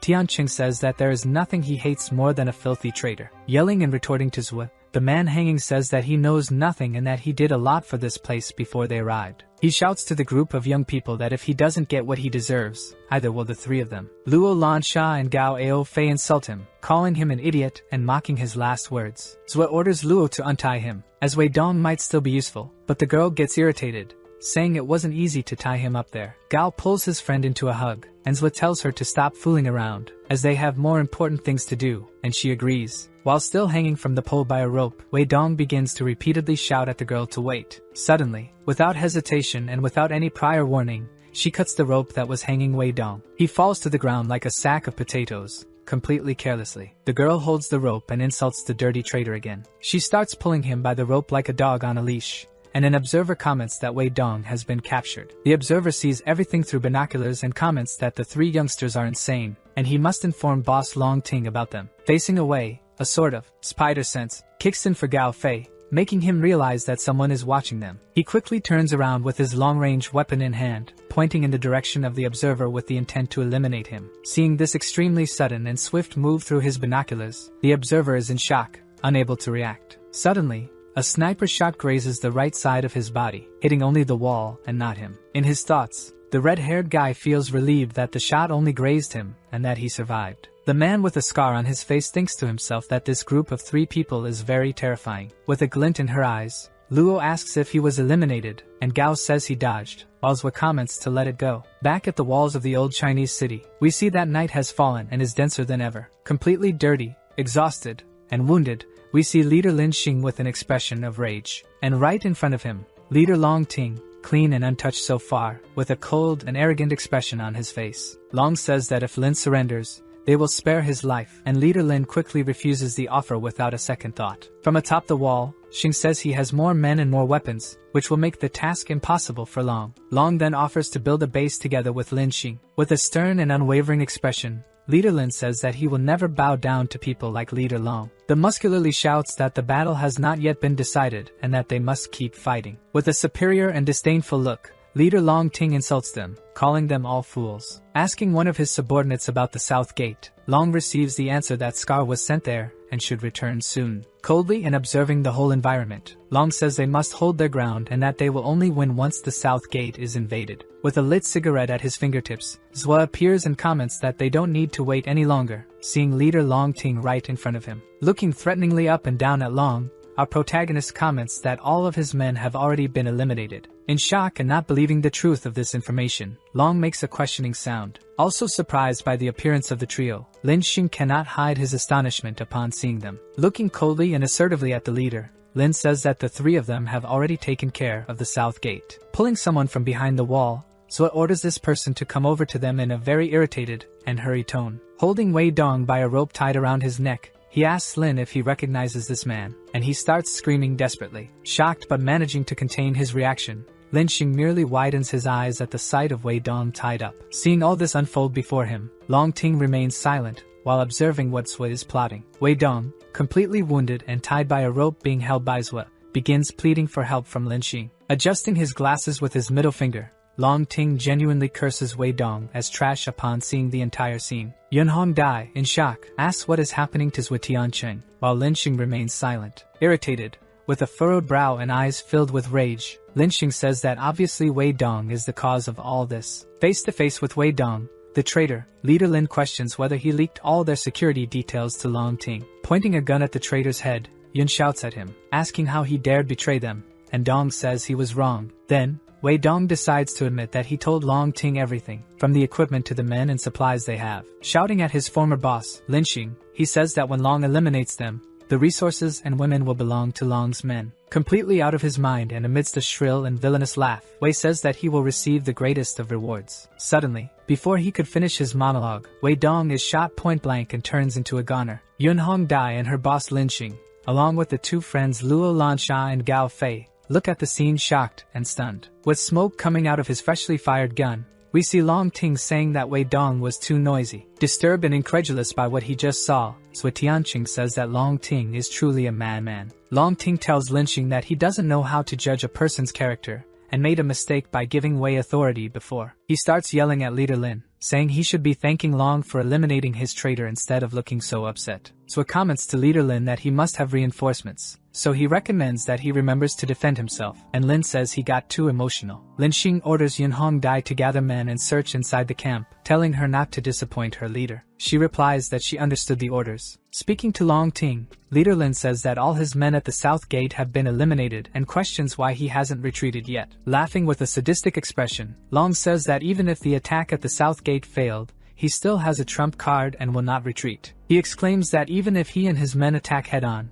they will still break through and take over the place. Gao Fei asks his friends if they are going to fight, and patiently, Tianqing tells him to wait, as they have many armed men. With his rifle in hand, Gao says that when needed, He'll be ready to fire and claims that his eyes are better than any artificial scope. Long Ting shouts and asks if leader Lin Xing is going to surrender, and in response, Lin says he will never surrender. With a sadistic and malevolent smile on his face, Long Ting says not to blame him later for making the wrong choice. Making a hand signal to his subordinates, he orders them to bring something for him. Suddenly, several gagged people, with cloths over their heads, are brought to the scene, and Long commands them to be obedient. Zhuo Tianqing casts a gloomy and cold gaze at this scene unfolding right in front of him. Suddenly, Long Ting removes the cloth from one of the men's heads, revealing a middle-aged man who appears to be injured. Leader Lin Xing exclaims and questions Long about what he's doing. Lin recognizes the man and calls out to Old Mei, and the man calls out to his leader Lin Xing in return. In a posture of superiority, Long Ting says that these are Lin Xing's former subordinates,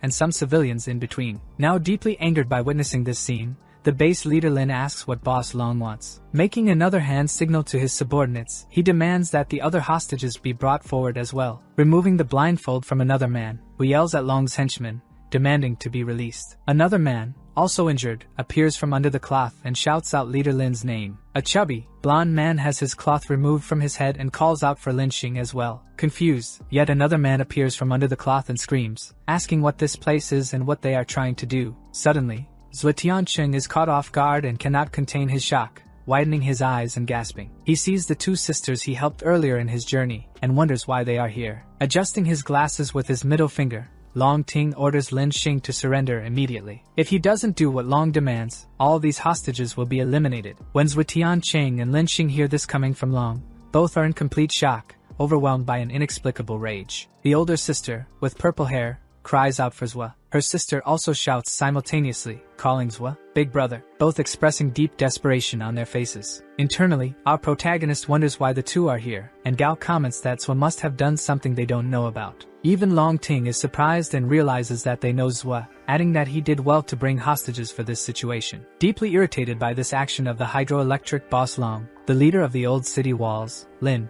insults him for stooping so low. With the various hostages on the ground, Long questions if Lin is a good person just because he created a base with laws and order. In a frenzy and completely megalomaniacal, Ting says that all of this is nonsense, and that in this era, only those who have weapons and men are justice. With his hand on Old Mei's head, Lin's subordinate tells him not to surrender. Suddenly, without hesitation, Long Ting fires a shot at the old man and eliminates him without warning. Overcome with a feeling of fury, teeth clenched, Leader Lin Xing says that he will destroy Long Ting. Laughing in Lin's face, Leader Long says that he couldn't even save one of his own and still wants to play the hero. With wide open eyes, unable to contain his shock, Zhuo Tianqing seems to recall the name Long Ting from his past life. He remembers that it refers to the opposition against Leader Lin. Someone with the surname Long. Seeing this, Gao asks his friend if he remembered something, demanding that the base leader open his gates, or else he will kill all the hostages. Zhuo recalls that he is the second Master Long. He recalls that in the past, they created a horde of millions of zombies to attack other bases and then had to go into hiding. Seeing the two sisters he previously saved crying and screaming for him, Zhuo cannot allow them to get hurt. Zhuo asks Leader Lin to cover him,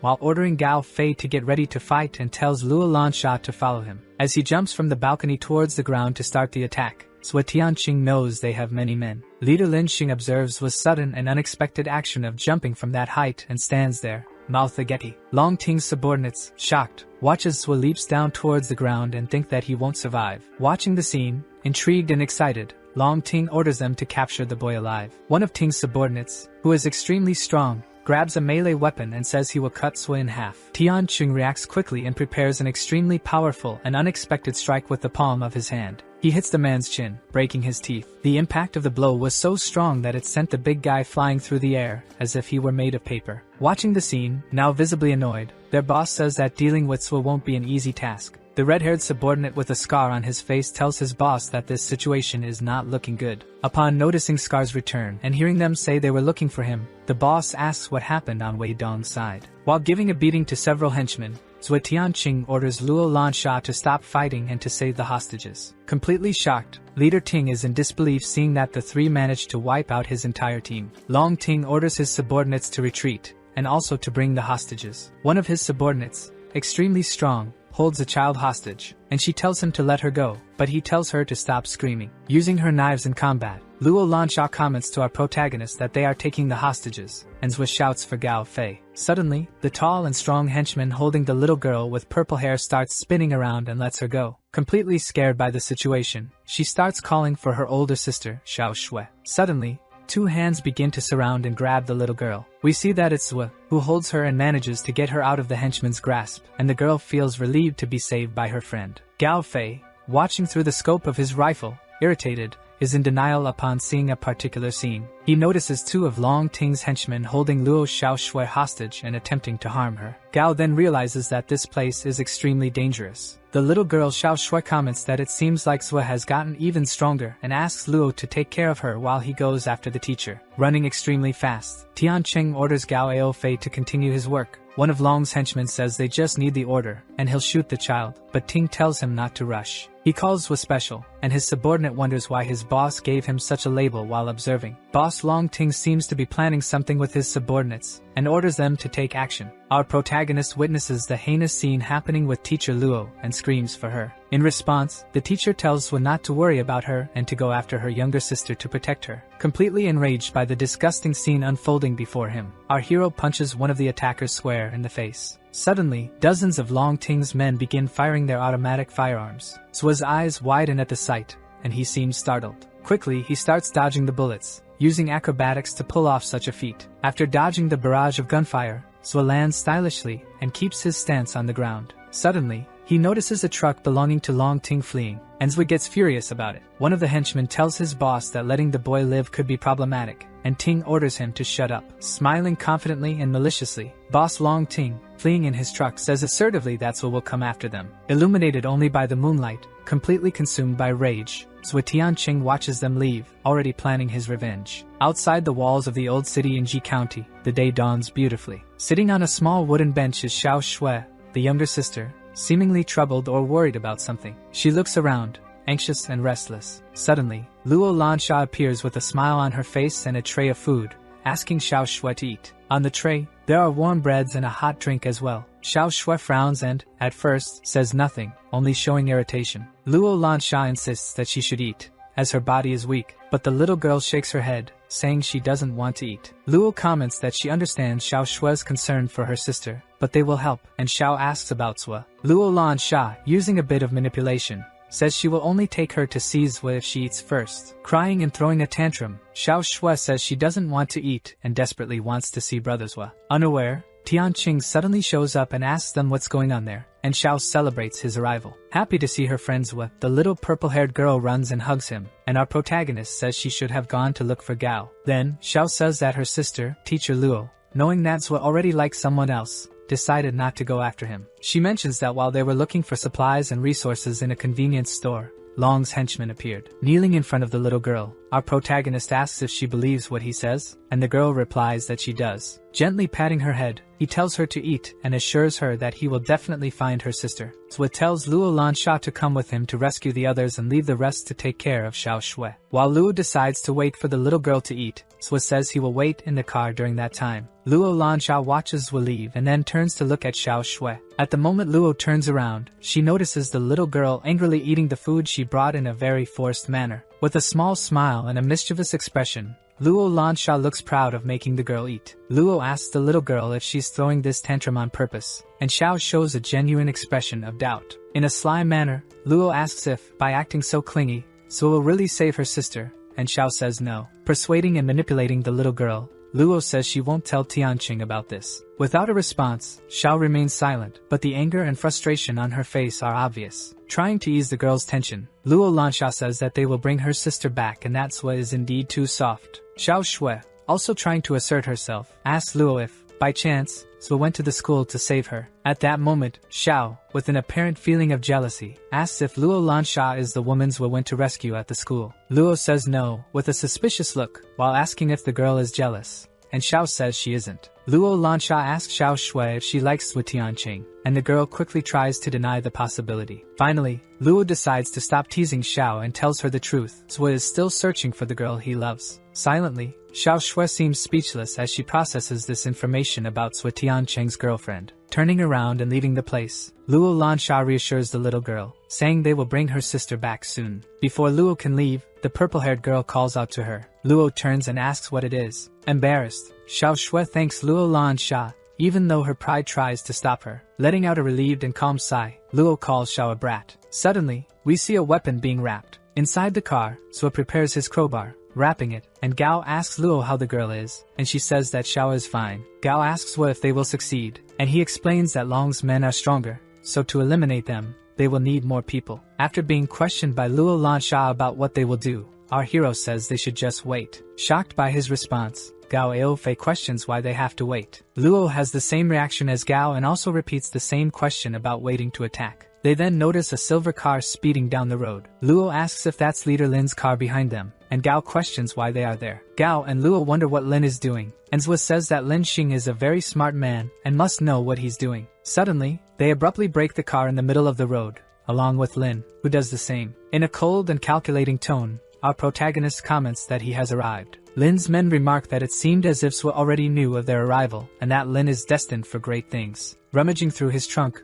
Leader Lin comments that brothers will help them earlier, but they don't have much to offer in return. Pulling a high-quality sniper from his trunk, he says they need an appropriate weapon, and Gao is happy with the equipment. While Gao celebrates the new weapon, Lin and Li decide to thank Swa for saving their lives during Long Ting's attack. Leader Lin introduces them to Ali, saying that he is his best shooter, and the tall, strong man greets his new companions. Then, he introduces Yunhong Dai, saying she's the most capable among them, and she comments that she will help them sneak into Long's base. As Lin Xing says they can't take too many people for the mission, so asks him if he wants them to rescue more people. With a serious and cold expression, completely changing his demeanor, Leader Lin confirms that he does. So Tianqing orders Gao Fei to return the weapon to Leader Lin, saying that they're leaving. Looking at Gao again, he demands that the boy hand the sniper back to Lin Xing. All the group members watch this scene, shocked and not understanding what Swa is trying to imply. Whining over his loss, Gao returns the sniper to Lin, who asks Swa what is going on. Completely concise in his plan, Swa says that 3 people will be enough. After all, he doesn't want to be indebted to Lin, and asks him not to interfere. Lin and Ali exclaim that Zwa is mistaken and that they only want to help, but Zwa remains firm in his decision to go with just the 3 of them. Zwa tells Lin that if he truly has his trust, he demands that he bring all the base's elite, and Xing asks what he means by that. Coldly,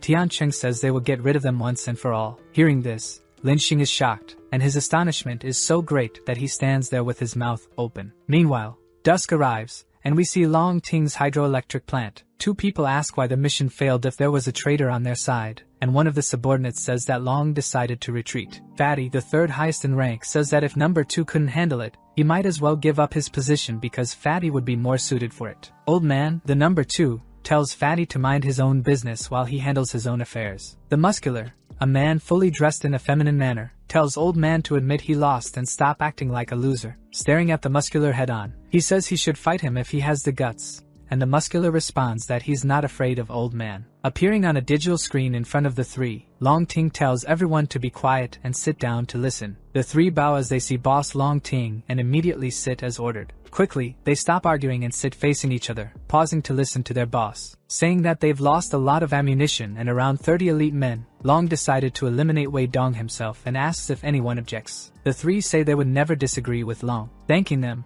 he orders everyone to leave the room except Old Man, who is to remain. Everyone leaves while only Old Man stays seated to hear what Long Ting has to say. Fatty, completely frustrated, says it was a waste of time, and the Muscular tells him to be quiet since the place is under surveillance. Meanwhile, during the conversation, Old Man tells Long that this idea won't work because they won't be happy with it. Long Ting says that both Fatty and the Muscular are not impulsive and won't take any action against their boss. With a malicious and sadistic smirk, Boss Long says that Old Man knows what he has to do. Standing abruptly from his chair, he says he'll do it right away, but Long states that there's more to discuss with him. He says that Lin Xing and his group will come tonight along with Swa, who fights well, and Old Man comments that they were very fast and that the defenses aren't ready. Telling his subordinate not to panic, Ting says that he has a plan and that Old Man needs to follow his instructions. With a malevolent grin on his face, Leader Long Ting says that this will be great. Switching the camera, he reveals Teacher Luo, Zhao's sister, tied up and unconscious, and a man says she will wake up soon. With that, Long says it's great and that they should begin, and a strange-looking scientist says he understood the leader's order. Slowly, Teacher Luo's eyes start to open. Tied up by her hands in a position that leaves her hanging, she begins to wonder where she is. She starts shouting to be released while she is in an isolated room, with only a television turned on in front of her. With her hands trembling due to the ropes pressing against her wrists, she keeps repeating for them to untie her. Speaking to her through the television, Long says that since she's finally awake, they can begin. Her restraints loosen from where they were hanging from the ceiling. Suddenly,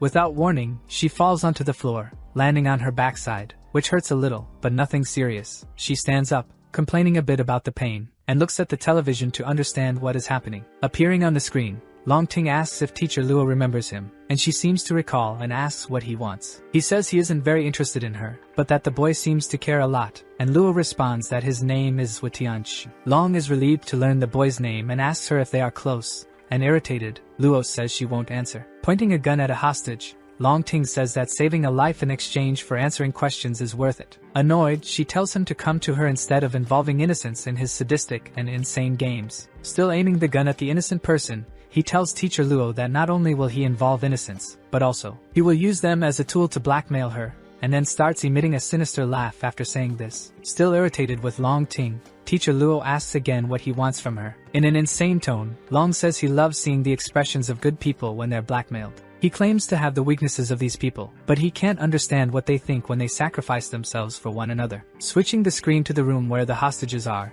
he says that in that room there are 3 buckets of acid and that he can press a button to activate them. Teacher Luo is completely overwhelmed by a feeling of rage and yells that Long Ting is a maniac. Thanking her and taking it as a compliment, he emphasizes if she can answer his question, and she then asks what he wants to know. With a smile, he asks how Zhuo Tianqing obtained his superpowers. Perplexed, Teacher Luo is shocked by the mention of these supposed powers that she didn't even know existed. In shock, Teacher Luo questions Long about these superpowers he is assuming Zhuo has. Then, Ting comments that Zhuo managed to wipe out his entire group while only being 3 people, and that is superhuman. She tries to insist that he is just a normal human, but Long says that, in his view, that's completely abnormal. Drawing her own conclusions, she questions if leader Long Ting wants Zhuo Tianqing's superpowers. Long affirms, saying that she is correct, and she keeps insisting that she knows nothing about superpowers and that Zhuo won't fall for his tricks. Coldly, Long Ting says that, as humans, everyone has a weakness, and for Zhuo, for example, that weakness is Teacher Luo herself. He mentions that Zhuo Tianqing took a bullet for her, so he will definitely return to save her again, and upon hearing this, Luo gets angry. Laughing sadistically,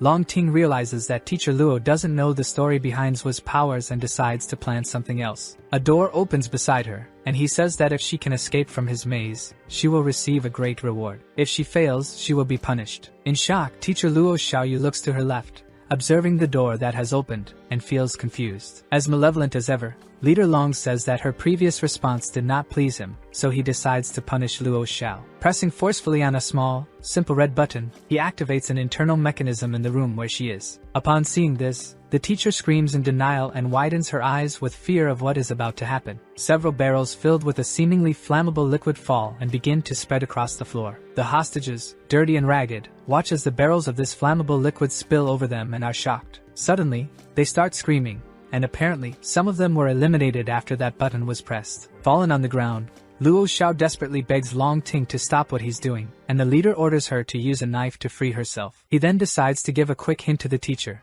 and says that if he isn't satisfied with her actions, he'll show her more interesting things. He orders her to act quickly and avoid making him displeased. Still depressed and shocked by the scenes she just witnessed, Teacher Luo Xiaoyu says she's going and begins to stand up. Meanwhile, we see a group consisting of Yunhong, Gao Fei, Zhuo, and Luo Lan Sha, and they analyze the 2 exits of the hydroelectric plant. Tianqing notices that the exits at the foot of the mountain are heavily guarded and that they will be killed if they show themselves. Our protagonist suggests entering from the top, and since it's nighttime, the henchmen probably won't notice. They ask Zhuo what would happen if they opened the dam's gate. In response, he says it would flood the municipality, and that Long wouldn't be crazy enough to do it. On Yunzher piece, Leader Lin confirms that Zhuo is right and that they hadn't raided Long's base earlier out of fear he would open the dam's gate. Annoyed, Yunhong Dai tells Leader Lin to lower his voice, and he responds that she can turn down the volume on her earpiece. Leader Lin mentions that there's a red door that leads to the control panel, and Zwa orders Faye to guard that area and,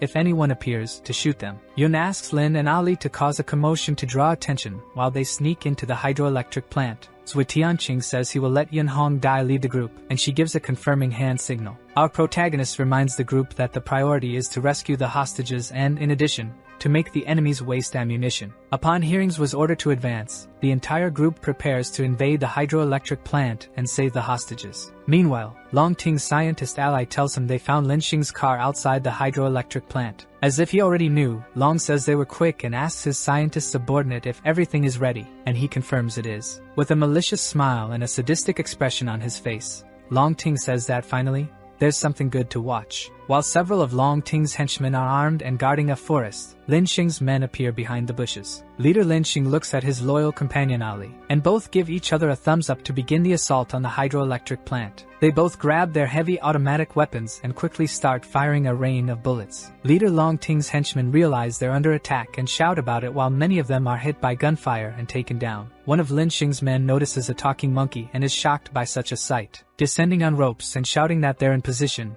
they order the henchmen to retreat and lure them into the forest. A gray wall with various graffiti and a drawing of Long Ting indicates that they've reached the target location. They notice the word, "Welcome," written in the graffiti, and Zwa realizes they were already expecting them, leaving Luo irritated by the insult. Quickly and without hesitation, Zwa Tianqing delivers a strong and precise kick that breaks down the hydroelectric plant's door with ease. The door shatters, revealing several flights of stairs. Courageously and bravely, Tianqing steps ahead of his group of friends to enter the place. Yunhong Dai follows right behind with a serious and cautious expression, trying not to make noise and paying close attention to her surroundings. However, she takes a step that makes a sound slightly louder than it should. Looking at the area ahead of them, they notice it's quite large and monochromatic, painted in a dull white tone. With his crowbar, Zwa Tianqing takes the lead, while Yunhong and Luo Lansha follow close behind him. As they walk through the labyrinth inside Long Ting's hydroelectric plant, they hear his voice coming from loudspeakers, saying that he was expecting them. With a sinister smile on his face, Leader Long says that now that Zwa has finally arrived, they will play a very simple game. Zwa sees him speaking on a monitor in front of him, pointing his weapon at him in a threatening manner. He says that if Long doesn't release the hostages, he will eliminate him. Confused, the base leader questions whether the protagonist is threatening him and assumes that he still hasn't understood the current situation. Suddenly, a huge crash occurs, and the wall shatters and is completely destroyed. In a sudden outburst, Zwa Tianqing, with a dark expression, destroys the wall with his crowbar and his superhuman and immense strength. With a malevolent smile on his face, Leader Long Ting says that this will be perfect. The elevator indicator shows that they've reached the 3rd floor of the hydroelectric plant. Yunhong Dai says that the control room is on the southwest side and that they will have to go through 3 blocks. Zwa nods in agreement. Long Ting, speaking again through the loudspeakers, says that he has been very polite to our protagonist, and Zwa thinks he's being too persistent. The leader continues, saying that Tianqing is very rude and doesn't even bother to listen to what he has to say. Zwa decides to fire a shot from his simple gun to destroy the loudspeaker and calls Long Ting noisy and annoying. Extremely angered, the hydroelectric plant leader becomes furious at our hero's actions. The 3 protagonists look down silently, with puzzled and confused expressions at a scene that's unfolding. Seeing Shang Biao, Luo Lancha's hamster, on the floor, our protagonist asks why she brought him, and she says she thought he might be useful. Outside the hydroelectric plant, a loud noise echoes, and everyone in the area is able to hear it. Zwa Tianqing and the girls in his group are also startled by the sound and quickly look up in the direction of the noise. While Shang Biao squeaks, Luo Lansha widens her eyes and notices something strange in the air. A voice tells Long Ting to stop stalling and act already, and at that moment, he suddenly says he feels unhappy. In a dark and grim tone, he orders the first cell to be opened, and his scientist subordinate is shocked by this, knowing what is inside the cell. Without his glasses, displaying pure hatred and insanity in his gaze, he commands his subordinate to obey when he gives an order. Terrified by the way Long Ting speaks, the mad scientist says he's going to open the cell immediately after this threat. Luo Lansha starts running after her hamster Shang Biao, while Yunhong Dai yells at her to come back and stop running. As she runs,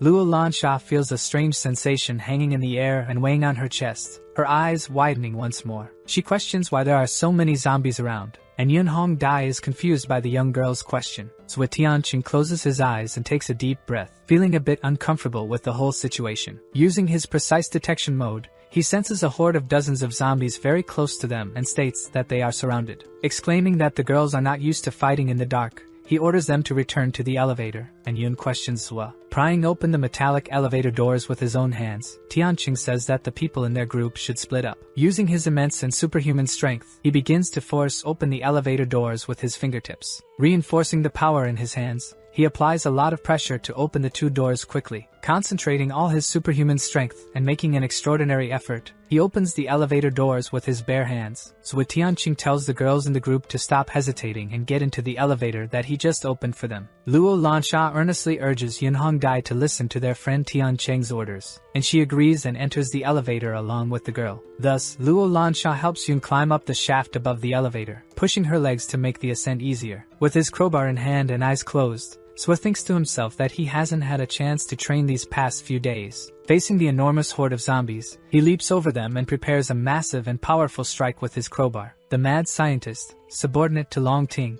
arrives saying that Zwa has moved up to the 3rd floor alone and is the only one left, and the leader says he already knows this. Shocked, he points to the video, noticing that our protagonist is eliminating zombies with his eyes closed, and Long says he's not normal. The scientist says they can't let him reach the room where they are because they won't be able to face him, and Long Ting says he needs his powers. The hydroelectric plant leader orders his subordinate to release a new horde of zombies every 2 minutes until he can't take it anymore. Asking number 2, Old Man, how things are on his end. Since Cell 1 is almost ready, Old Man replies that he's nearly finished. He mentions they found Fatty, the 3rd in rank, and hears back on the radio to finish it quickly, as the leader needs access to the 2nd cell. Old Man, the number 2 in ranking at Long Ting's hydroelectric base, gives a signal of understanding while holding the radio in his hand. Old Man asks Long's other subordinates where Fatty is, as he needs to talk to him, and they say he's inside. Irritated, the 2nd brother curses Fatty for messing around with women at a time like this while enemies are invading the base. The other subordinates, showing little concern, say they can't do anything about the 3rd brother's habits. Suddenly, Old Man, number 2, draws and wields 2 regular pistols in his hands, and his expression changes completely to something dark. Pointing the gun at the 2 henchmen in front of him, they look confused and ask what number 2 is doing. Meanwhile, we see some contraceptive items on top of a bed, some used and some still unused. And we see Fatty, the 3rd in the ranking of Long Ting's base, fooling around with voluptuous women while everything outside is in chaos. Entering the room, Old Man says that Fatty has a lot of energy inside him. Annoyed, Fatty rudely asks if Old Man didn't notice that he's still busy with the woman. Old Man, pointing his gun at Fatty, says that he must be happy to die in the arms of a lady. Fatty, number 3, glances to the side and widens his eyes as he realizes what's about to happen and his potential cruel fate. A sharp sound is emitted within seconds, and we realize that Old Man has taken out Fatty with a single shot. Grabbing a USB drive in his hand, he says this was the item he was looking for. He tells his boss Long Ting over the radio that he's completed his task of eliminating Fatty, and his leader congratulates him and orders him to return. Responding over the radio after eliminating Fatty and others, he tells his boss Long Ting that he's coming back. Meanwhile, on the 3rd floor, we see Shang Biao trying to communicate with Zwa Tianqing. With a lit cigarette in his mouth and feeling relaxed, our protagonist asks Shang Biao what he's trying to say. Once again, Luo Lansha's hamster makes some incomprehensible grunts, and Zwa comments that he's brave to be in this place. Boldly, Shang Biao grabs Zwa Tianqing's weapon and runs off with it in his paws. Deeply irritated by the small creature, our hero curses his friend Luo Lansha's hamster. Breathing a sigh of relief while smoking his cigarette and taking a break from the fights, Zwa concludes that Long Ting wants to wear him out. Sitting cross-legged in front of a sea of defeated zombie bodies, Zwa says he wants to see who's really running out of energy. Right in front of him, Tianqing spots an imposing and extremely beautiful red motorcycle and celebrates, finding the vehicle. Smiling with relief and feeling lucky to have found such an object, Zwa Tianqing finds it very interesting that the motorcycle is there. Our survivor takes a few heavy steps down the corridor toward the hamster, turning the corner in the corridor with a bit more urgency. Tianqing starts calling for Shang Biao to see where he is. Right in front of him, he sees the hamster with a lazy expression, and his weapon is thrown on the ground. Crouching in front of Luo Lansha's pet, our protagonist tells Shang Biao that this is not the time for playing around. Shang Biao, his friend's pet hamster, waves and makes some noise, trying to communicate something to Zwa. Unable to understand what the animal is trying to convey, Tianqing seems to be making an effort to figure it out. We then see time pass, and the headlights of the motorcycle turn on, lighting up the entire corridor in front of him. Thick smoke billows out of the exhaust pipe at the rear of the red motorcycle, spreading through the air. Quickly, after Tianqing starts the motorcycle, he begins accelerating the vehicle and rides down the corridor on his red bike. With his eyes closed, our protagonist seems to activate his precise detection mode ability to see the infected better. A horde of zombies appears in front of our hero, all hungry and growling in search of human flesh. While accelerating and cursing the infected from atop his motorcycle, Tianqing starts running over the zombies and attacking them with his weapon. Watching this scene through the cameras, Leader Long Ting begins to whimper upon seeing Zui using his red motorcycle, and the scientist tries to calm him down. Trying to keep his boss optimistic, the mad scientist says that, looking on the bright side, the woman is almost reaching stage 2. Meanwhile,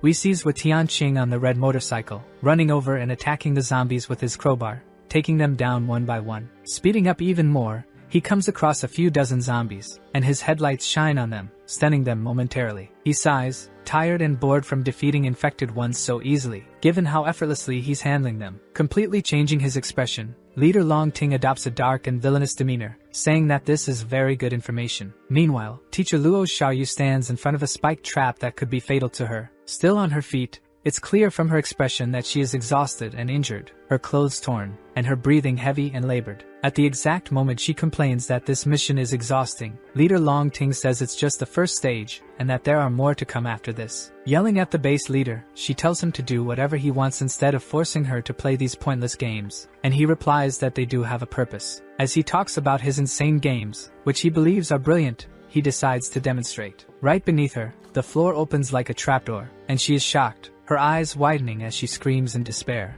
realizing she's falling. She then finds herself in a claustrophobic environment with narrow walls filled with spikes on the sides. Teacher Luo Xiaoyu starts walking faster, taking hurried steps, extremely out of breath and desperate. We notice her skirt is extremely torn due to the trials she's been enduring in this maze. The back of her clothes is also ripped because of the spikes and other torturous methods she had to overcome to get here. Extremely out of breath, Teacher Luo looks around, searching for an exit in her surroundings, but she doesn't seem to have any success. Right above her, a large cage begins to descend rapidly from the ceiling towards the ground, held by a chain to trap her. With no chance to dodge and avoid being caught, Teacher Luo Xiaoyu falls inside the cage and ends up lying on the floor. Meanwhile, Leader Long Ting tells her that he has good news and bad news and asks what she wants to hear first. Still lying on the ground, feeling immense pain and gritting her teeth, the teacher closes her eyes. Trying to get up, now crouched in the cage and holding onto the bars, she says she doesn't want to hear either, and Long says he'll decide on his own. Smiling widely as he speaks, Leader Long Ting says that the good news is that's what Tianqing came to rescue the teacher. Luo Xiaoyu says that even if Long Ting discovers the secret of his powers, it doesn't mean he'll become strong, as he's a weak person. Insulted and irritated, Long says that she has no right to say that to him, and that he hates people like her who never listen properly. Covering her ears and throwing a tantrum to hurt Long Ting's pride, Teacher Luo Xiao says she isn't listening to anything he's saying. Shocked by her bold response, Leader Long widens his eyes and stands with his mouth open, stunned by the woman's insult. As Teacher Luo Xiaoyu starts shouting Zui Tianqing's name, Leader Long says he still has one more piece of news for her. With a sadistic smile and a vile expression, Long Ting says that all of those who came to rescue her will be eliminated very soon. In response to Long's threat, the teacher says that the one who will be eliminated is actually Boss Long Ting himself. Hearing this, the man's pride and ego are directly attacked and wounded, leaving him deeply angry and irritated. Yelling at the villain, Luo Xiao says that he's so weak that he isn't even capable of fighting Zui, and that's why he needs to blackmail him. Inside several cages hanging from the ceiling, there are innocent hostages, and on the ground below, a horde of ravenous infected ones waits. Shouting at the teacher, Long Ting says that he wants to see how long she'll last there, and that he will show her his greatest creation. Several strong lights turn on in the ceiling, directed at the cages and the ground below. Bothered by the intensity of these lights, which are like spotlights, Teacher Luo Xiaoyu covers her eyes. Struggling to open her eyes due to the high brightness, she grits her teeth and clenches them tightly as she shields her face. Suddenly, with great willpower and courage, she opens her eyes amidst the overwhelming brightness. Her eyes widen, and unable to control her reaction, her mouth also opens as she sees a scene right in front of her. With her eyes extremely wide and in a catatonic state, she cannot believe what she's witnessing. In a state of euphoria, Boss Long Ting seems extremely pleased with what he just did and tells the teacher to enjoy the scene. Through the loudspeaker, Boss Long tells the girl to enjoy the game he made especially for her. Shouting angrily at Ting, Teacher Luo Xiao asks what he wants, and he tells her to stop interrupting him while he explains the rules. He asks the teacher if she knows what his favorite shows are, and rhetorically answers that they are quiz shows. In a dark and sinister manner, he says that with each question, her fate will be decided, and any mistake could make her lose everything. He asks if the teacher doesn't find all this very exciting,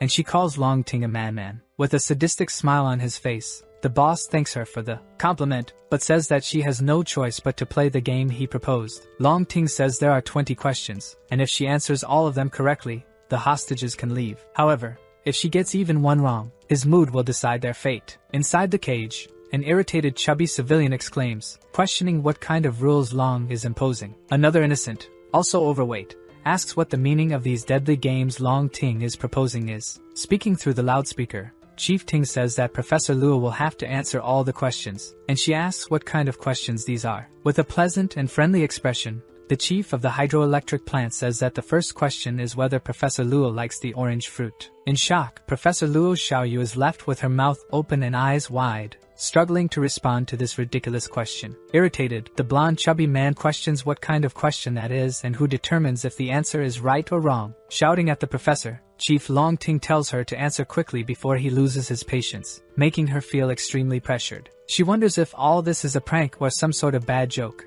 and Long Ting begins a countdown. Looking down in denial and completely scared, the professor doesn't know how to respond, and the time begins to run out. Gathering the courage to answer without thinking too much, the professor decides to speak as the countdown reaches number 1. Shouting in a frightened, rushed, and affirmative manner, the professor says she likes to eat oranges. Pleased with the response, Chief Long Ting seems to like the professor's answer, saying that he also likes to eat oranges. Sighing with relief, Professor Luo Xiaoyu feels less desperate. However, she is caught by surprise when Long Ting says that her answer is wrong and that she failed the very first question. Echoing throughout the environment, the chief says that the correct answer was no, and all the hostages trapped in the cages begin to curse Long Ting, enraged. Suddenly, an axe falls onto the cage of the blonde chubby man, who screams in shock, utterly desperate from the fright. Screaming and questioning why, Chief Long Ting says the man was lucky and received the axe as a sort of prize. Wishing him good luck and telling him to survive, the axe opens the cage, and the chubby man starts to fall in a freefall, screaming very loudly. The man falls on his back to the ground, groaning in pain and desperation as he notices several undead approaching him. Quickly, the infected swarm him, and he is unable to defend himself, no matter how much he screams, begging for help. Chief Long Ting tells Professor Luo Xiaoyu that the fate of all the hostages is in her hands, and she appears irritated and disturbed by this. Smiling in a villainous manner, he agrees with her that he is a bad person and says that there is nothing he can do to change that. Long's subordinate, the mad scientist, says there are new developments on his side, and Ting asks him about it, showing his boss on a screen that 2 girls were escaping and ended up on the 2nd floor. Long orders the guards to be activated. Obeying his orders, the mad scientist runs off to summon the guards while another subordinate enters the room, saying everything is ready. He hands Chief Long Ting a very small pen drive. Opening a wide grin, the insane chief celebrates, and says that now there is no way to prevent the invaders' defeat. Meanwhile, night continues to fall outside Long Ting's hydroelectric plant. We see Luo Lansha and Yunhong Dai, who asks the little girl if there are many people on the building's 2nd floor. Quickly, the girl, alert, says there are 10 armed people, and Yunhong Dai asks if Luo Lansha has evolved enough to defeat them. She replies that it would be difficult, and that if she were closer to evolving,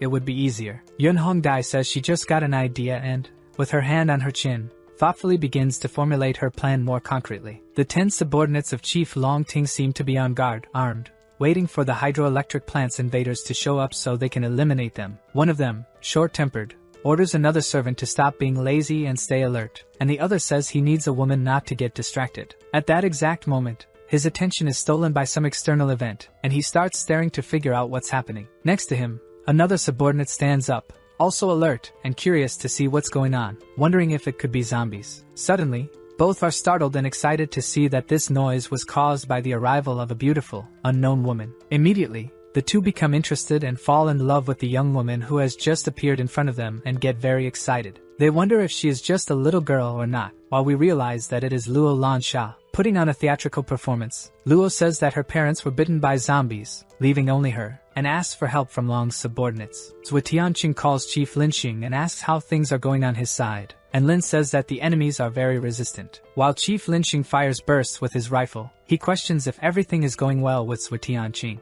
Zhuo replies that everything is fine and that the two girls are following his plan, and Lin says that young people love to cause trouble. He tells Lin that something seems wrong and that they should retreat, but Lin says they can hold out longer and that Zhuo should rescue the hostages. Still on the phone with Chief Lin, our protagonist tells him and his team to be careful. Soon, Zhuo Tianqing changes the frequency and calls Gao Fei, asking if things are going well on his side. Gao responds that nothing has happened, but all the subordinates are retreating through another exit, and Zhuo asks which exit they are heading to. Aiming with his caliber 56 rifle, Gao Fei says that a tree is blocking his view, and Zhuo Tianqing says he understands. With his crowbar in hand and heading towards his motorcycle, Tianqing asks if Gao found any hostages, and he replies negatively. Zhuo says he will have to interrogate someone since the progress is slow, and Gao Fei offers to help him, but the protagonist refuses. Telling his friend to stay alert, he warns him not to give them a chance to move the hostages, and Gao Fei nods. Running towards the little girl, Long Ting's two subordinates look as fierce as lions hunting in the jungle. As they approach Luo Lan Sha, she changes her expression to a sinister look, saying she got what she wanted. Another subordinate of Long Ting, who stayed further behind,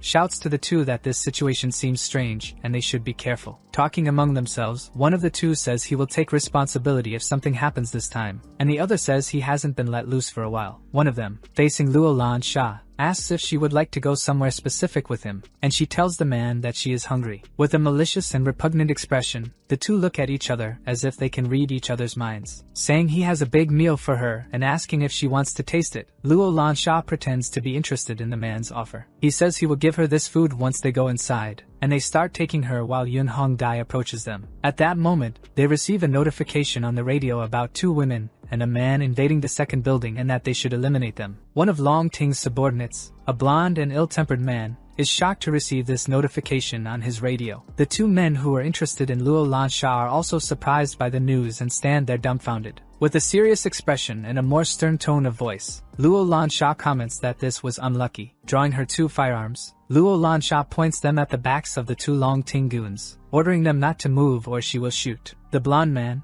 convinced that they have already won this battle, tells the other companions to get ready to shoot her. Luo Lan Sha seems frightened by this comment, making a genuinely shocked expression. Starting to argue among themselves, one of the goons says that the other should save him before he gets eliminated, and in response, he says he was fooled by him. With a serious and sinister look on his face, the blonde goon says that if they lose this place, they won't be able to face Chief Long Ting. Appearing behind his subordinate, Yun Hong Dai holds a sharp item against his neck and says he seems to be a leader. Threatening him, she says that if he moves, she will eliminate him, and the man, in despair, orders none of the goons to shoot and to obey her. Everyone looks at this situation with a tone of pity and confusion, not knowing what decision to make at that moment. Pointing their weapons forward, they say that if they lose this place, they will also be severely punished and apologize to Li. In shock, Li yells at them, asking what they are doing at this moment. Irritated, the blonde subordinate says that the trend in this place is betrayal among colleagues, and Yun says that if they eliminate her, they will be eliminated too.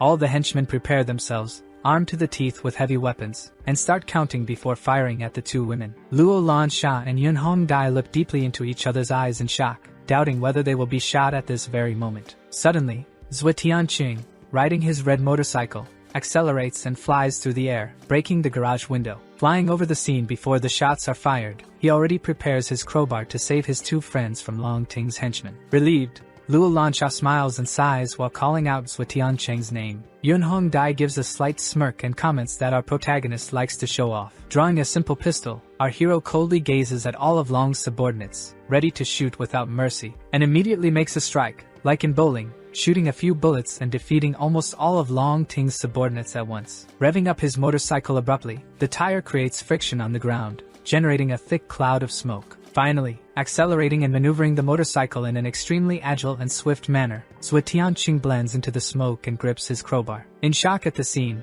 one of Long Ting's henchmen opens his mouth and widens his eyes in fear of what will happen next. The other henchman who tried to mess with Luo Lan Sha is also startled, realizing the danger that's what brings to him. Luo Lan Sha, the young girl, looks proudly and confidently at Tianqing, knowing that he will quickly and easily resolve this adverse situation. Li, the blonde and hot-headed henchman, also opens his mouth and widens his eyes, overtaken by an inexplicable fear. Yunhong Dai smiles and keeps her gaze firm and proud at Swa, as if knowing that the situation is already under control. Appearing in the middle of the dense smoke created by the motorcycle, Swa Tianqing asks if the two women are okay. The three henchmen of Chief Long Ting raise their arms in surrender, afraid of the man who just appeared. Luo Lansha asks Tianqing what they should do now with these three subordinates. Immediately, in response to Luo Lansha's question, our protagonist grabs his simple weapon and shoots two of them, eliminating them. The blonde and hot-headed subordinate is completely shocked, trembling all over and begging Zwa to spare his life. With smoke still coming out of his pistol,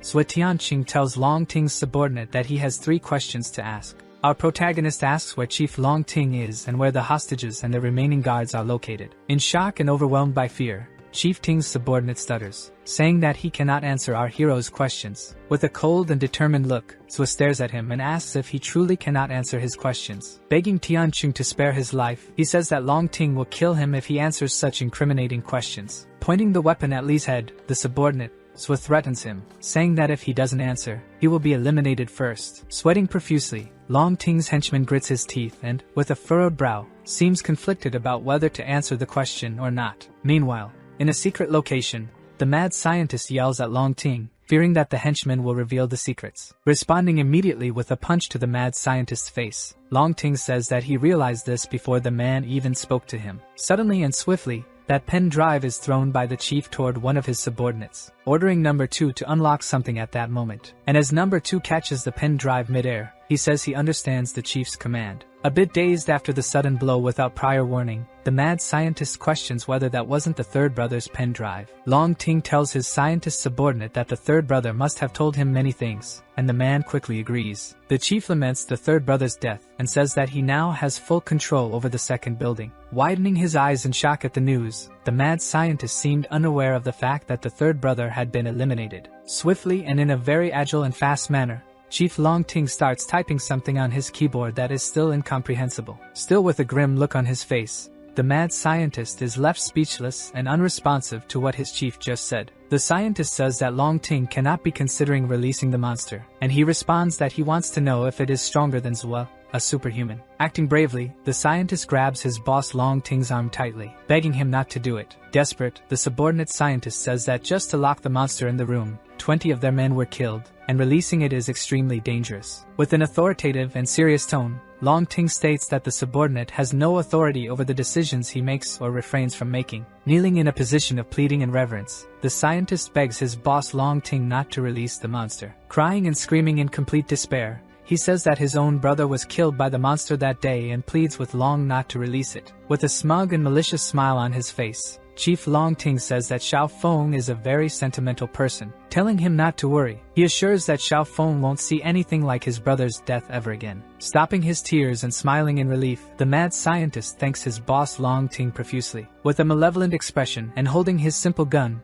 ready to shoot Xiao Feng, Long Ting says he doesn't need to thank him. The sound of a loud and piercing gunshot echoes through the room, indicating that Long Ting did not hesitate to fire. With Xiao Feng, the scientist, now deceased, he says that he won't see anything similar to what happened to his brother, now that he is dead. Looking at the huge screen in front of him, sinking into his own insanity, he says that he just needs to wait a little longer. Meanwhile, Long's subordinate says that he is not in a hydroelectric plant, but rather in a watchtower on a mountain connected to the site. Insisting on his previous question, Zwa Tianqing asks Long Ting's subordinate where the hostages and the guards are. He replies that the hostages are in the warehouse of the third building and that the guards were repositioned by Chief Long Ting. Shocked by this information, our protagonist is stunned by the fact that Ting has repositioned the guards around the site. He finishes by saying that Long Ting ordered the immediate elimination of the people who were acting as decoys. In complete shock, Yunhong Dai widens her eyes, and her blood pressure drops the moment she hears this, exclaiming in disbelief. Luo Lansha also becomes distraught as Zwa Tianqing shouts that Leader Lin might be in danger now. Completely desperate,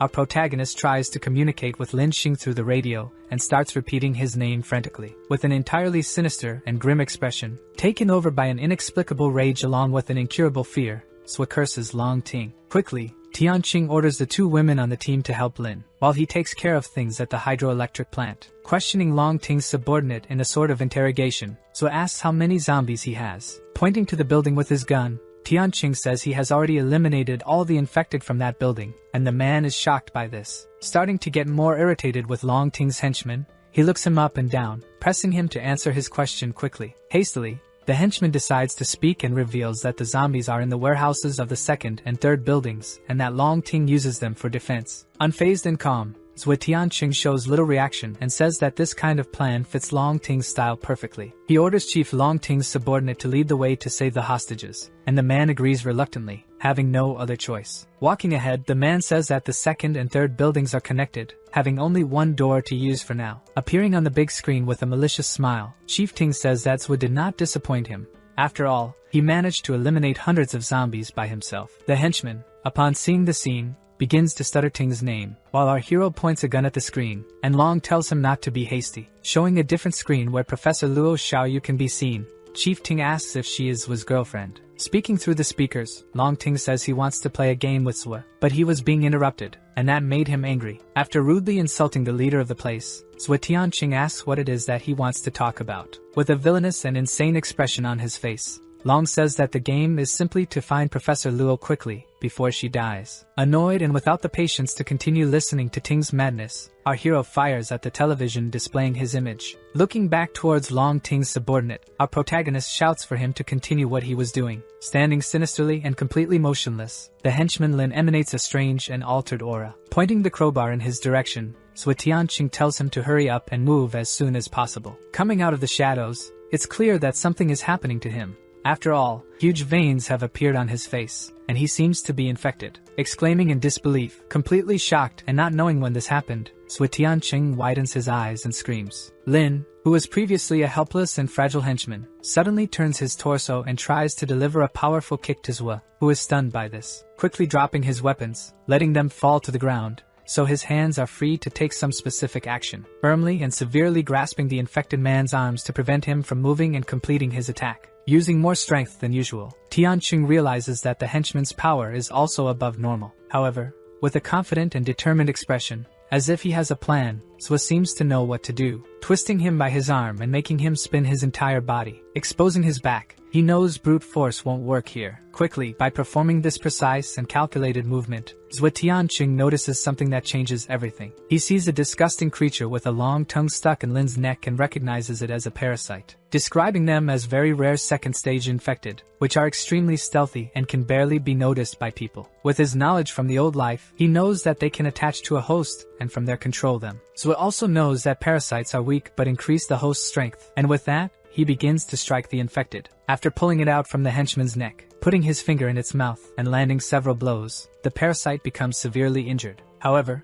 it quickly uses Lin's body as a springboard and tries to flee as fast as possible, realizing it is close to being killed. But, unexpectedly and swiftly, Zhuo Tianqing appears in front of the parasite, gripping its head tightly and preventing its escape. Saying that there's no chance for the little parasite to escape, our hero begins to crush its head and easily eliminates the infected creature. Throwing the parasite aside, he says that Long Ting has a lot of power. After all, he even managed to keep this species of infected. Staring down a long and dark hallway ahead, Zhuo knows that encountering a parasite in this environment is not a good sign. Closing his eyes and focusing on himself and the surroundings, Zhuo Tianqing activates the detection mode. His detection mode not only improved after his advancement but also became easier to use. Now he can use the detection mode while moving and can detect parasites, something common human senses cannot do. He quickly senses a parasite moving rapidly through the room and grabs it before it has the chance to attack him. However, even after defeating another parasite, Zhuo Tianqing still feels that something is wrong in this environment. He sees a huge and robust purple foot entering the room after breaking the wall, and each step it takes cracks the ground as well. Sensing more presences in the area, Zhuo Tianqing turns toward the entrance where this infected creature appeared. He notices that one of the parasites he detected is on this monstrous purple being's back, controlling it as a host. Realizing that the parasites are using second-stage infected as hosts, making them even stronger. Suddenly, without warning or preparation, one of these second-stage infected launches an attack, and Zhuo manages to dodge swiftly. In shock after narrowly dodging the blow, Zhuo Tianqing wonders how there are so many evolved infected in this place. Our protagonist also knows that, in addition to the strength boost caused by the parasites, this fusion of the two infected results in a new mutation. He understands that he needs to eliminate them before they evolve, and notices that the two infected begin moving very quickly around the room. However, Zhuo is smarter and manages to dodge, jumping over the head of one of them, preparing a downward strike with his hands. Despite this, Tianqing does not hit the infected's head as expected but instead strikes the parasite in its neck, eliminating it. Using all his strength and reach in a grand effort to rip the parasite out of the second stage infected and defeat it. However, at that exact moment, he sees the other second stage infected approaching and preparing a punch. With no time to react and dodge, Tianqing can only take the powerful and massive blow, flying far away. Quickly, he regains control and lands, avoiding a rough fall, crouching down on his toes. With tomato sauce dripping from his mouth, he grits his teeth and realizes how strong this infected has become after its evolution. As one of the infected falls to the ground after losing the parasite that was using it as a host, the other still stands. Noticing the fall of the infected, Zwa comments that the weakness of the parasites is that, along with their defeat, their host is also eliminated. Face to face with the other infected, Tianqing, already planning his attack, says that it is next to be defeated. The infected with purple skin and red eyes, now evolved and more powerful than ever, starts roaring thunderously. In complete shock, nervous and startled, Tianqing watches this scene with dread, expecting the worst. He realizes that the second stage infected is undergoing a mutation as he sees its skin changing, and besides the increase in size, a kind of hammer forms from its tissue and flesh. With widened eyes and frightened by this sight, Zwa knows that this is a hammer-type infected. Seeing this gigantic and extremely muscular infected with a hammer attached to its hand, Tianqing knows he's extremely unlucky. Thinking to himself, Zwa concludes that so many evolved infected in one place means there is something seriously wrong here. The third brother, incredulous, asks his boss what kind of monster this is, and not even Long Ting can answer, but he comments that it seems strong. The third brother asks Long what they will do if the boy is killed, and Ting says he will simply blame it on his bad luck. Smiling maliciously as he watches the scene on the big screen, Long Ting says that Tianqing has encountered an obstacle. Speaking to our protagonist through the loudspeaker, he says they can spice up the game a little at this moment. Zwa, trying to guess what Long Ting is about to say, states that if he defeats the evolved infected, Ting will tell him where the hostages are. With an insane and psychotic expression, Long says that he is correct and asks if he has the courage to accept this proposal. Zwa says that people like him think they have control over everything, but many things go beyond the comprehension of such people. With a malevolent smile and a crazed expression, Tianqing says that if Long Ting wants to play, then he will play along with him. Through the lenses of his glasses, desperation begins to form as he realizes that Zwa also has a few screws loose. Preparing a massive attack with his own fists, Tianqing gathers an extremely powerful punch. Rotating his torso to increase the impact against the infected, our protagonist delivers an extremely strong punch to its belly. Emanating a dense and frightening aura, Tianqing prepares another sequence of attacks with his destructive fists, using all his strength and reach to deliver another powerful blow against the zombie, leveraging the momentum generated by his body movement. In a quick and frenzied manner, Tianqing lands multiple consecutive strikes against the monster without hesitation. Shouting and in a crazed state, our hero does not stop pummeling the second stage infected with his fists, which seem to endure the blows well. At the moment when Tianqing pauses his attack for an instant, the second stage infected tries to strike him with its hammer-like appendage. Looking up, seeing the monster unleashing this blow against him, Tianqing seems frightened by its sheer strength. The impact causes massive damage as the giant's hand collides with the ground, shattering it into multiple pieces. However, our hero manages to dodge before being hit and slides across the ground using his hands and feet to land safely. Gritting his teeth and furrowing his brow, Zwa says that the hammer-type infected is not easy to handle. The hammer-type emerges after a mutation caused by contact with the parasite, increasing its strength and defense, in addition to the hammer forming on its hands. In a mocking tone, Long Ting speaks to Zwa, asking if he's okay. After all, he's been in that room for quite a while. And Tianqing asks how things are with Gao Fei, who responds that nothing is happening and then receives more orders from Zwa. However, before he can complete his request to Gao, the hammer-type infected suddenly appears at an incredibly fast speed, ready to attack. In shock, our hero seems terrified by this sudden strike and doesn't have much time to think or react. With a brutal and massive force, the blow smashes through the wall and hits Zwa, who uses this to jump out of the room. He is thrown and flies out of the room along with the debris, landing on the ground at the beginning of a forest. Gao Fei notices what happened to Zwa and asks if he's okay. After all, he went flying out. Emerging from the smoke, Zwa says he is fine and that this wasn't the time he turned into minced meat, and Gao asks what's different about this monster. Excited and thrilled, Long Ting comments to his companion that this monster is extremely strong, and the man agrees with him. Grabbing a piece of the meteorite containing the Abila, Chief Long Ting says that only this is more powerful than that infected. Opening his small box and seeing the red meteorite stone, He states that anyone who touches it either dies or turns into a monster. Closing the box, Long says that if Tianqing wants to play with him, then they will play. Since his location is compromised, Long orders some people to stay on guard and others to follow him to the warehouse. He tells the third brother that while keeping Professor Luo as a hostage, he wants to see how Zwe intends to defeat him like this. With a malicious expression like that of a psychopath, Long Ting says they should go quickly to play with them. Meanwhile, other hostages fall through the trapdoor into the hole filled with infected,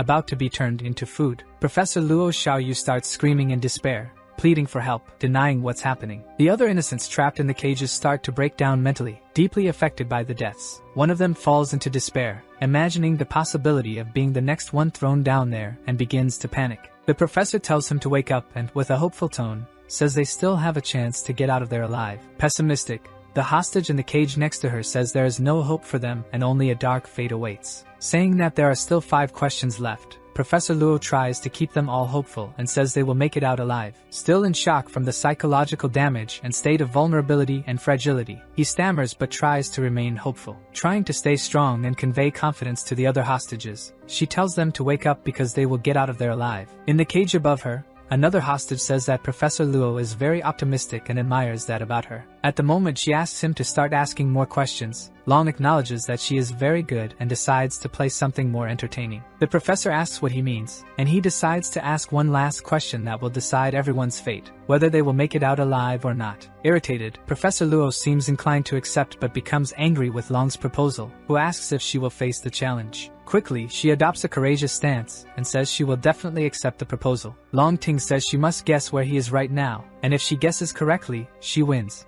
and everyone will leave alive. Complaining to Ting, she says it's impossible to know that, so Long comments that he prepared alternatives for the last question. The options are the first, second, and third buildings, and finally, the last alternative states that none of the options are correct. Closing her eyes and focusing, she thinks that Long Ting is too smart to keep the hostages in the main buildings. Opening her eyes and reaching a conclusion, she considers that he must be trying to trick her with the last alternative. Quickly, Long Ting says that time is running out and she must answer as fast as possible, and Professor Luo panics at this. A countdown from 3 to 1 begins, and before it ends, Professor Luo Xiaoyu responds that it is the last alternative. Saying that she is smart, he admits that they are not in the main buildings, and the professor tells him to release them all immediately. However, Long says she is being hasty and that she did not get the question right. In shock, she asks what he is talking about. He tells her that his question is if she can guess where he is and not just respond to the alternatives. Irritated, clenching her fists in anger at Chief Long Ting, she calls him a cheater. With his psychotic and manipulative tone, Long says he doesn't consider himself a cheater. Suddenly, a trapdoor opens, and we see Long Ting with a megaphone beside the third brother. Looking up, Professor Luo Xiaoyu realizes that Long had been right above her the entire game. Staring directly at her, the chief of the hydroelectric plant says that Professor Luo is still in the palm of his hand. Meanwhile, we see Zwe Tianqing surviving and dodging the hammer infected while giving instructions to Gao Fei. Gao Ao Fei, dumb as always, seems distracted and, unable to understand the plan, asks Zwe to repeat it entirely. While still fighting and striking the infected, he says he doesn't have time to go through everything again, but Gao can't seem to remember. At this moment, Lin Xing takes over the radio and says he understands Zwe Tianqing's entire plan, while Zwe asks if Lin is okay. He promptly replies that, thanks to our protagonist's help, he is fine now, and we see the group gradually reuniting. Dodging another dangerous blow, Zwe Tianqing comments that with Leader Lin's presence, he feels more secure. Zwe Tianqing mentions that he will leave the leadership of the 2 idiots to Leader Lin, while he goes after Long Ting. Preparing to deliver another sequence of blows, Zwe Tian tells them to listen to Leader Lin, as he is going to start his plan now. At this moment, the hammer-type infected seems to be preparing for another attack, but our hero also seems to have something in mind. Drawing 2 circles on the dirt ground, Leader Lin Xing says he will explain Tianqing's plan now. Starting to explain the plan, Lin Xing says that the circles represent the main buildings and the hydroelectric observatory. He orders Luo Lansha and Gao Fei to go to the observatory and eliminate Long Ting if he is there, but Luo questions what happens if he isn't. At this moment, he mentions the second part of the plan, in which was said that Long Ting may have left the location by now. Luo Lansha questions Leader Lin Xing on the reason for going there if there's a chance Long Ting isn't present. In a quick and strategic response, Lin says that, with Gao's enhanced vision from the observatory, he will be able to see the entire surroundings clearly. Thus, he explains that with Gao Fei's ability, they can identify the real location of the hostages, and she asks if they aren't in the 3rd building. Zwe interrupts, saying that he has already checked and they are not there, and that the building is empty, leaving Gao shocked at Zhuotian's evolved ability. He then decides to explain to Gao that he must focus the detection beam in a straight line to cover a wider area. He mentions that this method requires a lot of concentration, and asks Lin to send his men to the mountain to set up an ambush. He also comments that leader Lin Xing should know why Long Ting is so intent on deceiving Zhuotian Qing, and Lin understands what he means. Gao does not quite understand and questions, while Zhuo orders him to meet with Luo at the observatory and make a lot of noise during the attack.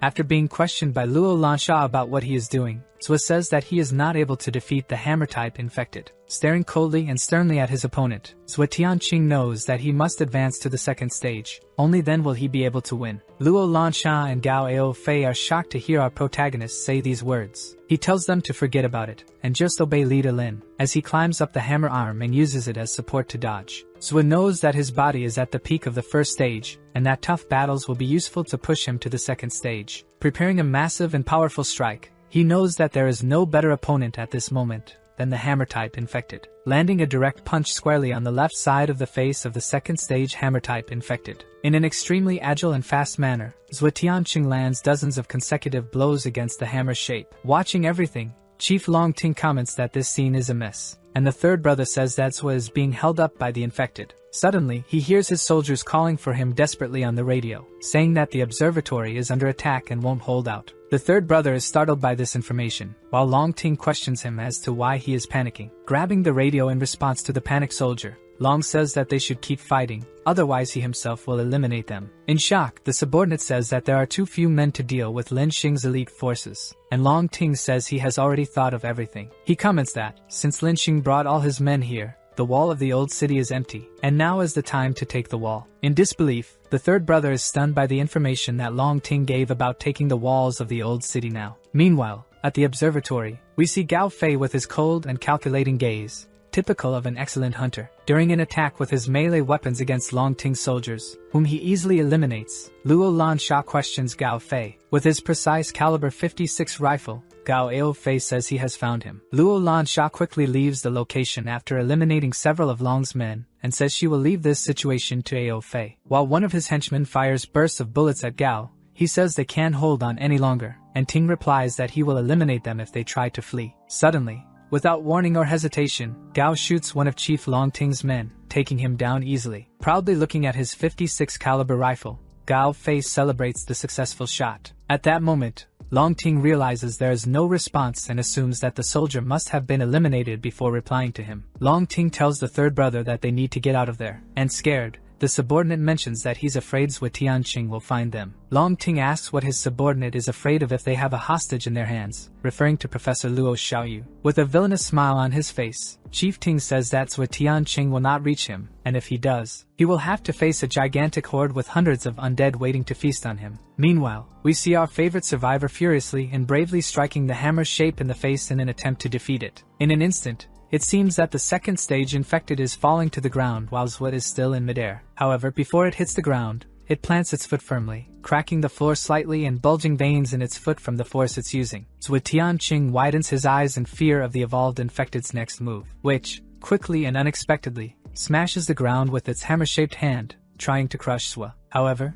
Tianqing manages to dodge and slide backward with his hands on the ground to keep his balance. With one hand on the ground and exhausted from such a long fight, Tianqing comments that he's been battling for about an hour now. Noticing a lack of response from his body, he wonders if it's finally time to evolve. Emanating a powerful and massive aura, Tianqing feels that his body has reached the peak of the first stage and just needs one more push. At that moment, his train of thought is interrupted when he hears over the radio that Gao and Luo have found something. Gao Fei says that to the north of Tianqing, there is a yellow warehouse full of guards, and Long Ting should be there. Thinking to himself, our protagonist considers and imagines that the hydroelectric plant's chief is indeed in that warehouse. However, a physical impact causes our survivor to widen his eyes and stop everything he was doing at that moment. The evolved hammer-shaped infected hits our hero right in the stomach with its hammer-fused hand, sending Zhuo flying far away. Hearing the sound of the impact over the radio, Gao Fei becomes worried about his friend and asks Zhuo what's happening. As Tianqing flies into the forest and begins to recover,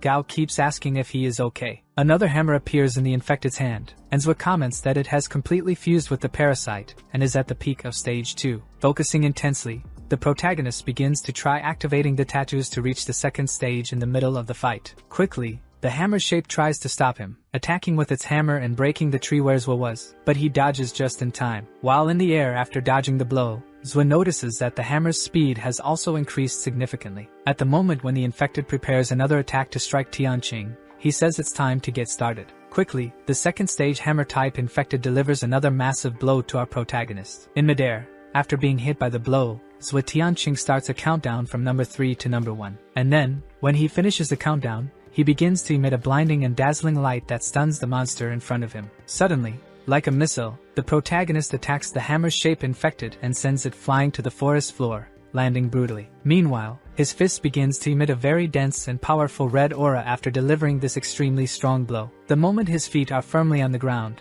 a mist begins to form from Zwa's evolution. Zwa Tianqing is visibly stronger and evolved into the second stage and comments that the fact that he has to evolve all the time annoys him greatly. After the powerful strike from our protagonist, the hammer-type infected starts to get up and groans in pain. Suddenly, without warning, it stands up already preparing another attack with its 2 hammer-fused hands. However, easily and without much effort, Zwa Tianqing places his palm under the surface of the infected's weapon, stopping the strike. Face to face with the gigantic monster, our hero simply raises his hand against the blow and manages to stop it with relative ease. With his entire body glowing in a reddish tone, Zwa notices the clear difference in strength between the stages and is fascinated by it. He comments that, after reaching the second stage, activating the Ebola virus to strengthen his own body is no longer as harmful. While preparing for the strike, he mentions that people at the second stage rarely lose against infected below the third stage because of this. Facing the gigantic evolved hammer-type monster, he exclaims that he will send it straight to the world of the dead. With his body glowing and emanating a red aura, Zwa Tianqing delivers an extremely powerful punch to the center of the infected's chest. It quickly flies through the air from the sheer force of Zwa's blow, crashing through the trees along its path. After it stops against one of the trees, its body pinned in place, Tianqing begins to walk slowly towards the monster. Modifying his fist through his aura and the Ebola virus, our hero states that now the monster's resistance will be of no use. Zwa's arm becomes completely monstrous and enlarged in a reddish tone, and he comments that this is the second stage's muscle enhancement. Jumping extremely high and at great speed, Tianqing swings his monstrous arm back and prepares another incredibly powerful strike, smashing the gigantic second stage infected and driving it into the ground with his overwhelming strength and mutant arm. Completely shocked by this, Chief Longting grits his teeth and widens his eyes at the protagonist's new ability. Watching the scene through the cameras and seeing that Zwa has eliminated the second stage aberration, Longting wonders how this is possible. The hammer-type infected had its head severely damaged and was clearly eliminated by our hero, turning around and staring directly at the camera with a cold and psychotic look, like a hunter eyeing its prey. In complete shock, Chief Longting wonders if the survivor knows they are watching him. He orders his subordinate to quickly call everyone, who replies that they don't have many men left. Ignoring this information, the hydroelectric plant's chief orders him to call all the remaining men immediately. Quickly, Longting's third brother, his subordinate, leaves the room to obey his orders, slamming his fist on the table in frustration over his plans falling apart. Longting laments and seems to lose hope as he witnesses this scene and begins to break into a cold sweat. Repeating Zwa Tianqing's name several times, his friend Gao Fei calls out desperately for a response from him. Luo Lansha asks Gao, who is on top of the observatory, what's happening with Zwa, and Fei says he doesn't know because Zwa isn't responding. Luo Lansha says that, since they lost contact with their friend, they should go to him instead of just waiting for a reply. Observing from above down to the base of the mountain, Gao Fei comments that there is strange movement there, and it might be Lin Xing. Gao Fei says he also can't communicate with leader Lin, but he can see a shootout happening and that Lin had contacted them earlier. Gao Fei says he'll think about what to do, but Luo Lansha responds that he won't think at all and they are going to help their friends. With his hand on his chin and his gaze fixed on a specific point, Gao Fei seems to be devising a plan in his head, and having an idea that contradicts Luo Lansha's. He says they should rescue the hostages, leaving the girl in disbelief. Gao explains that Tianqing is much stronger than him, so he will be able to handle the monster, and Luo asks if they are only going to save the hostages. Gao Fei firmly says yes, and Luo Lansha becomes excited and confident, agreeing with her friend. Meanwhile, we see Longting's third brother, wounded, flying through the air. Yun Hongdai points a weapon in his direction, asking where his boss is, and he dodges, questioning how Yun knew about Long's plan. Appearing behind the man, Leader Lin Xing says that Longting's weakness is believing he controls everything, leaving the subordinate surprised by Lin's presence. Looking down at the man, Lin says that the plan failed from the start because of Zwa and also because they fell into their trap. Threatening the man, Yunhong Dai says she won't eliminate him if he reveals Long Ting's location, while the man recalls her reputation. Irritated at being called the Red Butterfly, the woman says that if another word leaves the man's mouth, she will eliminate him. He says they can kill him if they want, but he will never betray Chief Long Ting,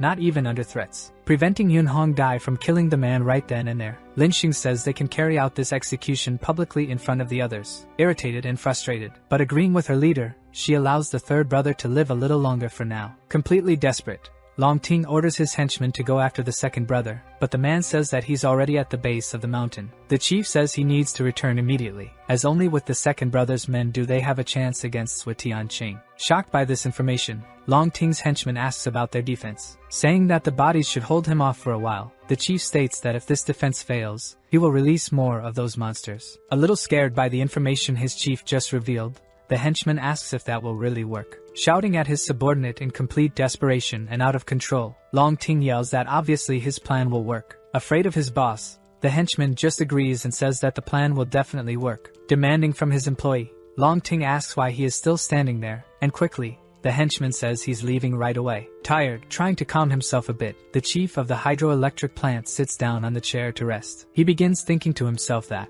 as long as he waits for the second brother to return and they can stay protected, they will be able to eliminate Sui easily. However, despite knowing this, Chief Long Ting remains very restless, sweating cold, and desperate. That empty and profound gaze of Sui Tianqing appears in the chief's mind like a nightmare. Standing up abruptly from the chair, the man questions why he is thinking about that demonic expression of Sui out of nowhere, and he starts to wonder if he is afraid of him or not. And as he thinks about it, he sweats even more and widens his eyes, slamming his hand on the table. Irritated, Long Ting asks himself how someone as powerful as him can be feeling fear of another person. Trying to calm down and be optimistic and hopeful, he says that everything will be fine and that everything is under his control. He tries to convince himself that as long as he stays in his hideout and forces Sui to reveal the origin of his powers, everything will go well. Professor Luo Xiaoyu, behind him still gagged and injured, says that Long Ting is terrified of Sui Tianqing. Using her strength to speak, she says that he is afraid of Sui Tianqing and fears how unpredictable this situation is. Shouting at her, completely furious, he says that he has never been afraid of anything in his life and that it never happens. She says that Long Ting has done so many evil things that today he will meet his end. And irritated, he starts saying that Sui won't be able to eliminate him. And he adds that even if Sui Tianqing shows up at his hideout, he still has a way to escape and has the professor as a hostage. Suddenly, he seems to have realized something and becomes shocked, his eyes wide open and his mouth ageti, sighing and then falling silent as he contemplates something. Maintaining a firm posture in front of her, he says that trying to make him worry with those words won't work. Trying to frighten him, Professor Luo Xiaoyu asks if Long Ting isn't really afraid. With an increasingly manic and deranged expression, Chief Long Ting says that, of course, he's not feeling fear in this situation. With his fists clenched, trying to stay calm, the chief begins to tremble and tries to repeat to himself that he's not afraid of Sui. Outside the room, a henchman shouts that Sui Tianqing has arrived at the location, and he is left completely in shock. After his henchman falls silent in a strange manner, the hydroelectric chief turns around. Suddenly, the giant red fist of our protagonist easily breaks through the wall of Long Ting's hideout. Appearing there with his monstrous arm and a furious expression, Sui Tianqing tells Ting to prepare for his demise. Standing face to face with a horde of hundreds of zombies, our hero begins to walk slowly in their direction. Meanwhile, Long Ting starts trembling in fear as he watches through the cameras, seeing the man entering his hideout. In complete panic, sweating cold, wide-eyed, and with his mouth open, he says in a trembling voice that Sui has arrived. The crowd of zombies starts rushing towards our protagonist, hungry and ravenous, intending to turn him into minced meat. However, we see Tianqing standing on some pipes, observing everything from a distance. Noticing that Long Ting had a habit of keeping zombies around, jumping at high speed and leaving his advantageous position, he says that it will be easy to deal with them. Watching everything through the cameras, Long Ting says that Sui Tianqing is hacking, cheating. He comments that all the zombies he kept all this time, the boy managed to set them all free. Irritated and wounded after the tortures, Professor Luo Xiaoyu says that Long Ting shouldn't worry about that. Striking the completely unscrupulous woman and telling her to shut up, Long Ting is entirely out of control. With his gaze fixated on Professor Luo and completely manic and mentally unstable,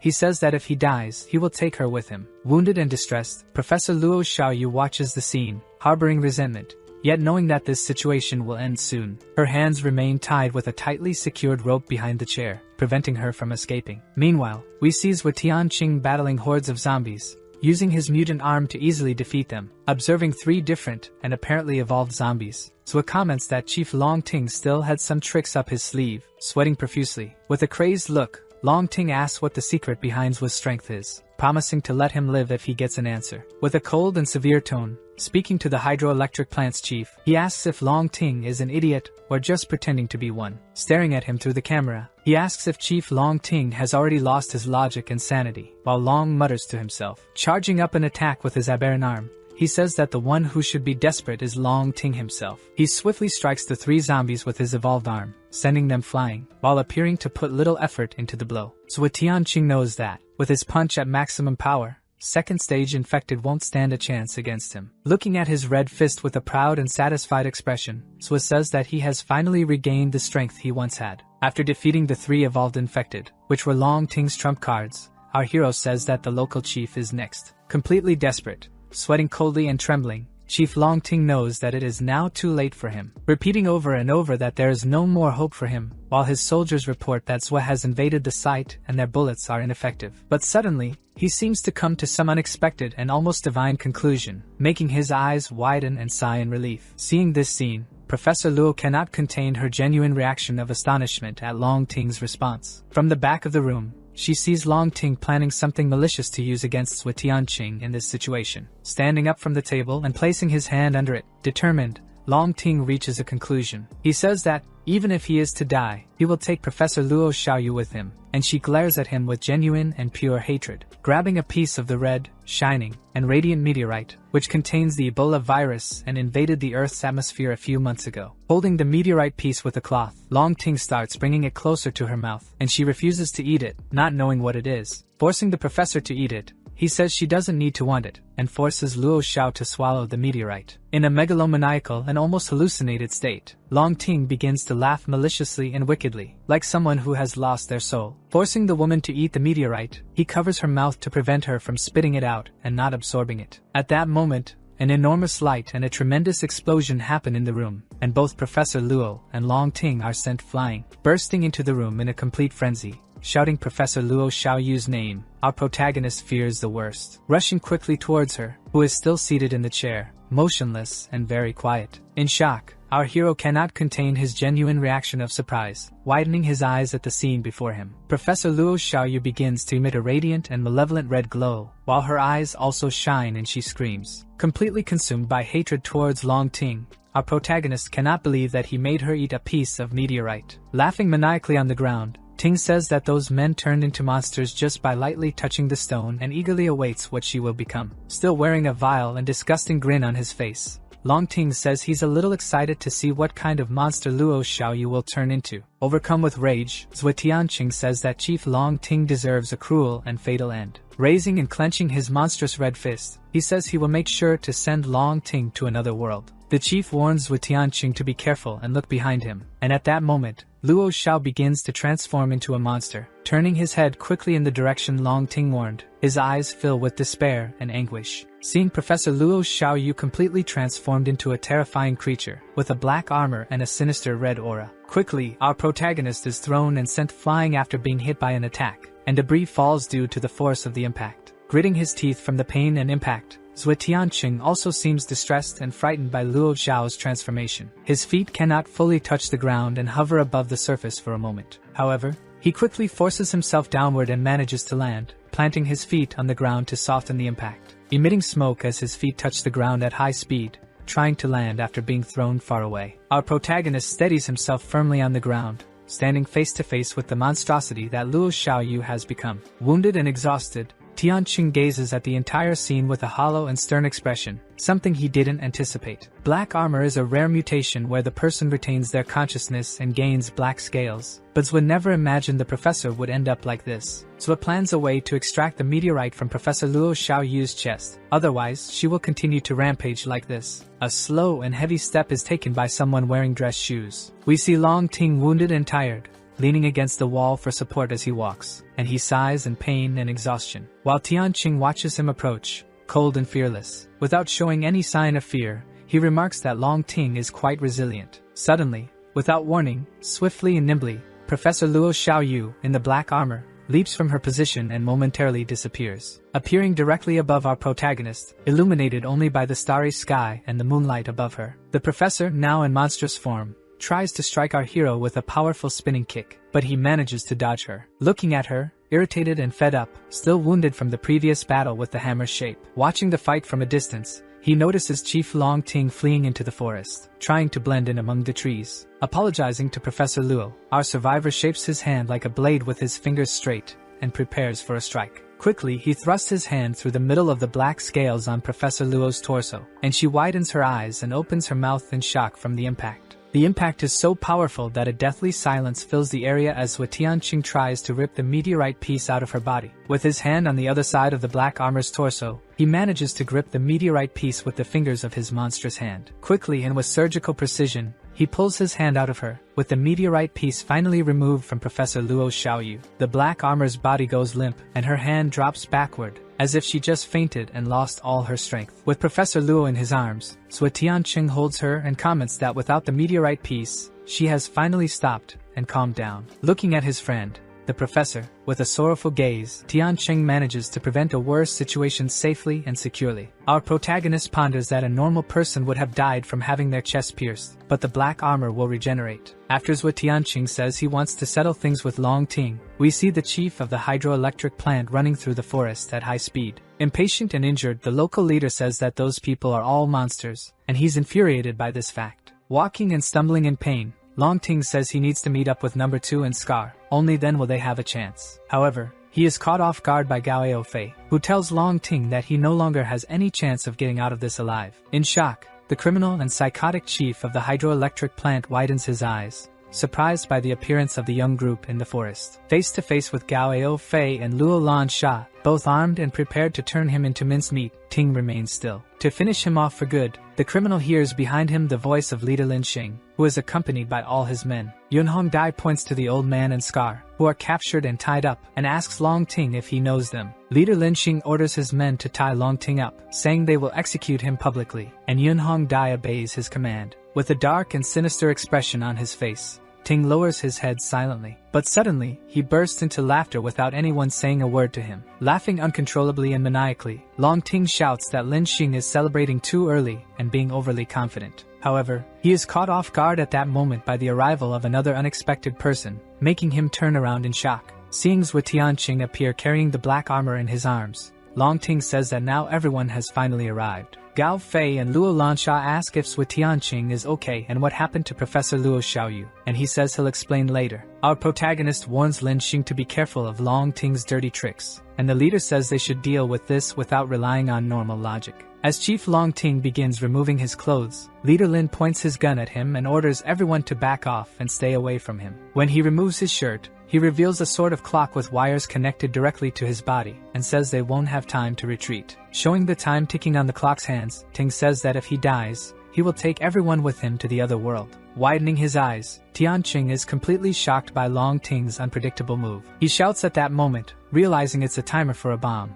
telling them not to kill him, or it will be triggered. The entire group led by Lin Xing is in shock, watching the scene and listening to Tianqing's warning. With an evil grin from ear to ear, Long Ting says it's already too late to back down. Drawing a gun, the hydroelectric plant's chief takes an action against himself, knowing they won't kill him, and the clock on his chest is triggered. The ticking of the clock stopping is quickly drowned out by the sound of the bomb activating. Suddenly, a massive explosion is caused by Long Ting and his time bomb, devastating a huge area where everyone was. The hydroelectric dam is destroyed, and all the water contained there is released and begins to flood the area. With the dam shattered and only a few rocks holding back the force of the water, it starts to spill and flood everywhere it passes. Like an avalanche, the water comes in a devastating and destructive manner, turning everything in its path into ruins. The entire forest where they were begins to flood with water, similar to a tsunami. Tianqing and Gao Fei show the most genuine expressions of fear and shock in their lives for being so close to being wiped out. Zhua, carrying the professor along with his friends and leader Lin, are caught by the water and its current,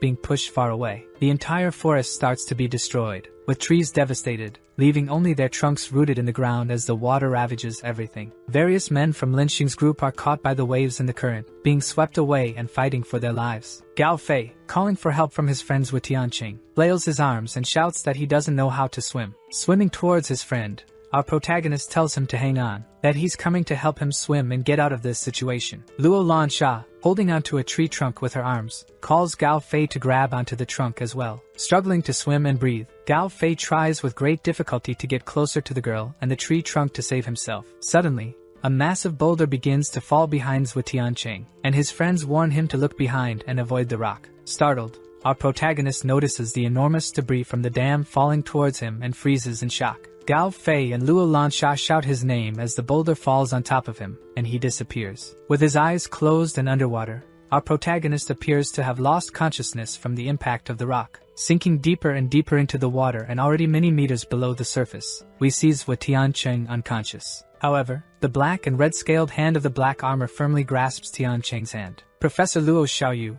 in her black armor form, grabs Zhou by the arm and begins to swim with him back to the surface. We see a truck moving rapidly through the streets of Ji County, in a hurry to get somewhere. Inside it, our protagonist Zhou Tianqing, leaning against the truck's wall, has just awakened after the exhausting day he had. Looking around, suspicious and uneasy, our hero begins to draw conclusions about the environment he's in. A seemingly sweet and gentle girl, who is also a stranger, notices that Zhou Tianqing has just woken up and comments on it. Quickly getting up from the wall, Tianqing questions the girl about who she is and where he is at this exact moment. She replies sweetly that her name is Lin Qi-Qin, and that they found him lying on the road after the flood hit Ji County. At that moment, our hero begins to recall the previous events, where Long Ting blew up the dam and the stone caused him to sink. He asks the girl if she saw anyone else, and she says no, then asks if he got separated from his group. Reflecting, he knows that he needs to reunite with Luo and Gao, and also with Professor Luo, to find out how they're all doing. The girl, concerned, asks if he's worried about his group.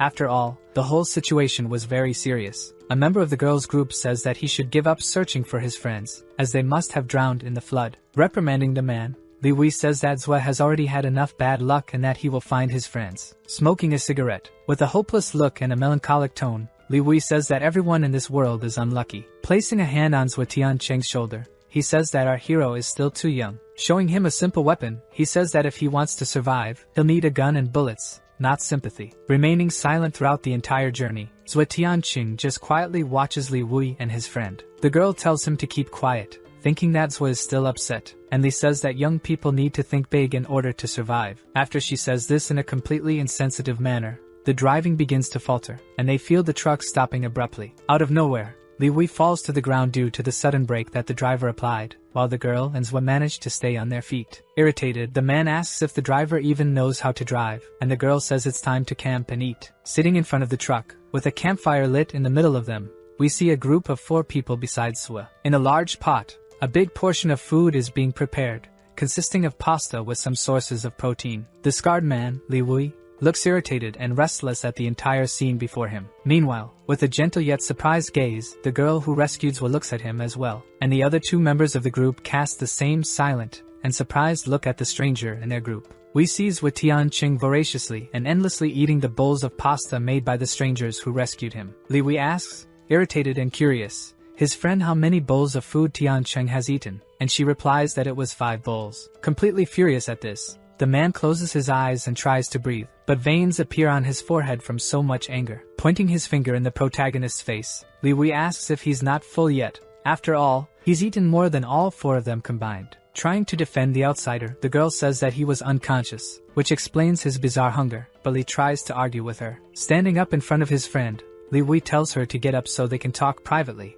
away from the outsider. As he takes a few steps forward, he calls the other 2 group members and initiates an emergency meeting. Another man, kindly, says that if Zhou Tianqing wants to eat more, he can, as they have more food in the truck. Finally, our protagonist eats the last bowl and seems to have finally filled himself with so much food, even sighing because of it. Celebrating quietly, he says that he finally recovered his energy that was drained the previous day. Meditating and activating the tattoos, our hero states that second stage abilities consume a lot of energy, and he will need more and more food. Looking at his tattoo-covered hand, he says he needs to reach stage 3 soon to be able to absorb energy back and eat less. Tired from so much meditation, he deactivates the tattoos and ends his focus on the meditation. From a distance, he hears Li Wei, the scarred man, extremely irritated, saying that he needs to get out of there soon, and Zui hears this even though he shouldn't. Shouting, Extremely upset, the man says that the boy hasn't done anything except stay unconscious and is eating more than everyone. The girl tries to say that he's still growing, and the man responds that there's no need to take care of him, and she says the place is too deserted to leave him. The other group member, also gentle, tries to say that the more people in the group, the better. Irritated and yelling louder and louder at the group, Li Wei says that they can give him their food next time. Suddenly appearing, as if nothing was happening, Zhou Tianqing asks if the group knows where they're headed. In a cold and stern manner, he says that he heard everything they talked about and that, depending on the destination, he might join them or not. Lin Qinqin, speaking kindly, tells him not to misunderstand, as they aren't kicking him out of the group. Being honest with the protagonist, Li Wei says that they have a base and are not interested in useless people like Zhou. Reprimandingly, the girl says he shouldn't say such things, and Zhou begins to think about the city Li mentioned. He then asks the group, seriously and coldly, if the city of Longhua has a power called Hongyi. Puzzled, the man, Li Wei, asks Zhou Tianqing how he knows such specific information. Looking with narrowed eyes and thinking to himself, our protagonist says he had already imagined something. He recalls May 14th and what the Hongyi scum did on that very day. Without answering the man's question, he says he will go with them to Longhua, and after that, he will continue on his own. The young girl begs Zhou to stay with them, saying that Longhua is very dangerous because of the number of zombies there. Li Wei, irritated with Qin, says that their base does not accept useless people like Zhou Tianqing. Contradictingly with a bit of anger, the kind girl says they can't just leave the guy there to die. Turning his back, Zhou Tianqing says that he will go alone and thinks that if he goes to Longhua, he will have to redo all his plans. However, before he turns and goes alone, Lin Qinqin gently grabs his arm to try to stop him. She pleads for him to come with them, saying they have enough food and that, after they reach Longhua, they can talk again. Shouting at the girl, still irritated, Li Wei says that he is only going with them to Longhua, and there's no changing her mind after that. Extending her hand to the protagonist, saying that from now on they will be companions, Qin asks for his name. Being kind in return, our hero shakes the girl's hand and says his name is Zhou Tianqing. We then suddenly see a memory of Zhuo's, showing a black man with dreadlocks and 2 swords in his hands, his shirt stained with ketchup. 2 wounded people call out to Zhang Jinyu, telling him to stop wasting time and to get over to them. Commenting coldly, Zhang says it's already too late, and they should hurry. As a horde of zombies approaches, Jin looks calmly at his companions with a smile. Turning quickly, with both weapons in hand, prepared to face the horde of zombies. Zhou, injured, and another unknown person shout for Zhang when they realize what's happening. Our protagonist reaches out toward his companion Zhang, telling him to come back to them. Shouting for him to return now and trying to stretch his hand even further, our hero can't reach him. At this moment, his memory fades, and he wakes up tense and frightened, sweating. Meanwhile, he hears someone counting to 500 in the distance, apparently exercising. We see the bus moving along the road with a distant voice counting to 500. Making a great effort, Li Wei exercises, doing hundreds of push-ups. Wordlessly, Zhou Tianqing watches the man in silence. Leaning against the truck, watching the man exercise, Li Wei finishes his 500 push-ups. Proudly laughing about his current physique, the man shows off a bit to Tianqing. Watching him, our hero imagines that, given his physical state, Li must be close to the first stage. Zhou knows that, given the 2 months since the virus spread, Wei's average is very good. Boasting, he assumes the boy is envious, and says he just needs to train to catch up to him. Our hero believes people can evolve through effort, even without breathing techniques. Lin Qinqin calls Li Wei aside to talk with him privately, and he goes to her. They discuss the mission to find supplies and mention that Ji was flooded, preventing them from carrying out the plan. Li says they urgently need supplies, and the girl suggests finding some in Longhua and spending the night there. Upon hearing this, Zhou Tianqing is shocked and questions this outpost in Longhua. Li gets annoyed with Zhou for eavesdropping, but Qin defends him, saying it's not a secret. The girl asks if he knows the outpost, saying it's familiar, and Li explains it's the fastest service in the city. Wei tells the boy to stop messing around and explore the world, noting he doesn't even know about the Longhua outpost. He starts boasting about having visited all the outposts by bike,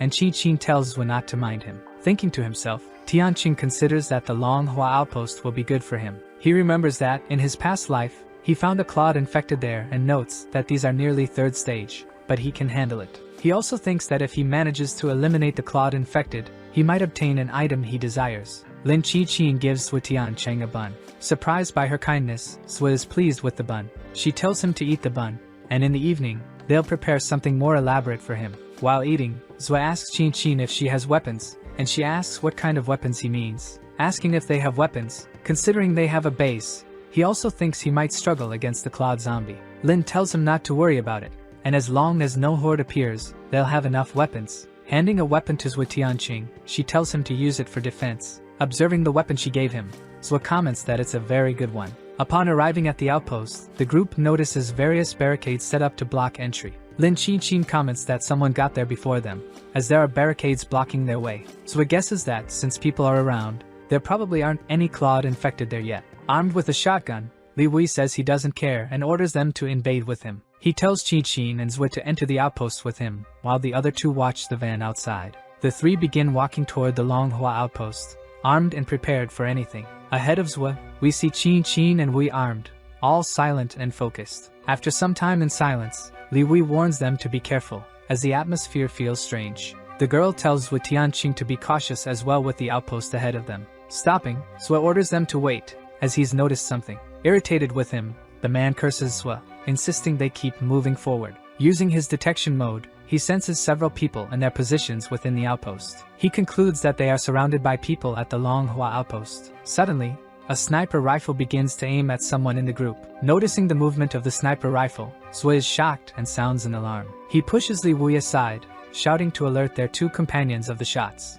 The push makes Li fall to the ground, and Zhou signals disapproval with his mouth. Looking toward the fourth floor window of the station, he spots the sniper. Grabbing the spear Qin gave him, Tianqing throws his arm back, preparing to hurl it. He throws the spear with great strength and power toward the sniper at the station. In shock, the sniper sees the spear speeding toward him and can't react in time. The spear strikes him, causing severe damage to his head, and he is eliminated. At the moment of his death, the unconscious man falls out of the building's window. Quickly, he hits the ground right in front of the group of survivors. In a state of awe, Lin Qin and Li Wei watch the scene in shock. Unable to contain himself, Li exclaims that Zhou Tianqing is incredibly strong. Suddenly, several angry men appear, armed, to surround the group. In disapproval and frustration, Zhou comments that there are many enemies in the area. Three well-armed men shout that they should shoot Zhou. However, before they can act, our protagonist disappears from the scene rapidly. He reappears behind the three men who are ready to shoot at him. Quickly, as they notice Zhou's presence, one man turns around in fear. Turning around with heavy weapons in hand, the men spot Tianqing behind them. Before they can begin shooting, our hero grabs their weapons to prevent them. He easily disarms the two and strikes them down to defeat them. With one of their heavy guns in hand, Zhou begins firing multiple shots with the weapon. With a cold and firm look, Tianqing aims the weapon at all the enemies. As they're struck by the shots, the adversaries shout that they must escape quickly. In their attempt to flee, one of them is caught by Zhou, who strikes him with the gun's butt. In that moment, he grabs another man by the neck, also defeating him. He then holds the head of another man and easily eliminates him with his hands. On the ground, trembling and begging for his life, one of the enemies cries, and Zhou orders him to be tied up. Obeying Zhou's command, his companions tie up the man, who shows visible fear on his face. Coldly, Tianqing says he has two questions to ask and that he must answer them. Before Zhou can even ask, the mohawk-haired man says there are two guards on the 5th floor. Our hero follows up by asking who these men he mentioned are. Naively, the man asks if they didn't come to rescue them. Zhou asks if the man has seen any stronger infected, and he says they've already eliminated all the zombies that were there. Looking down, skeptical and confused, Tianqing begins to ponder something. He senses something wrong since he felt a powerful energy there that suggests a stage 2 infection. He assumes the man isn't lying, but the infected must be hiding. Saying he'll check the surroundings, he leaves the man with Lin and Li, who agree. Retrieving the spear he threw before, he sets off in search of the infected. Approaching Longhua Station, he begins to enter the building. He cautiously ascends the steps, moving silently. Sensing that the energy has weakened, he guesses that the infected isn't in this direction. Suddenly, he hears a cry for help coming from upstairs. We see two men attempting something with a woman struggling to protect herself and screaming for help. Attempting to force relations against her will, she begs for assistance. One of the men involved taunts, asking if anyone wants to try to save her. Various people, seemingly hostages, watch this scene in silence. The man calls them all cowards and looks at them disapprovingly. The other man tells the girl to stop calling for help, saying no one will show up to save her. A boy with bangs over his eyes shouts at the two cruel men to stop this heinous act now. Annoyed, the aggressor stops momentarily and looks at the boy, confused. His friends urge him to sit down and stop acting like a hero, saying he'll get them all killed. Another friend, angry, tells him to sit down, as he wants to live a few more years. The brave boy says he can't bear to see his classmate Qian suffer this violence. Talking with his other criminal friend, the man remarks that they're arguing among themselves. The boy, in an act of courage, dares the men to shoot them if they can. While the girl cries, he tells them to eliminate all of them if they have the courage. The boy, with a cold and courageous look, says he isn't afraid of the attackers. Without hesitation, the criminal pulls out a simple weapon, doesn't think twice, and shoots the boy. He screams in pain and spits out a lot of tomato sauce from his mouth. Smiling maniacally, the man shows no remorse whatsoever. The boy falls to the ground in a fetal position, crying in pain, as everyone watches in shock. Suddenly, the man violently stomps on the teenager's head with force. He tells him he would have finished him off with just one bullet, but he got on his nerves. Looking at the other hostages, he asks if anyone has any complaints, and everyone denies it. Leaving the boy and the hostages aside, the man says he'll get back to what he was doing.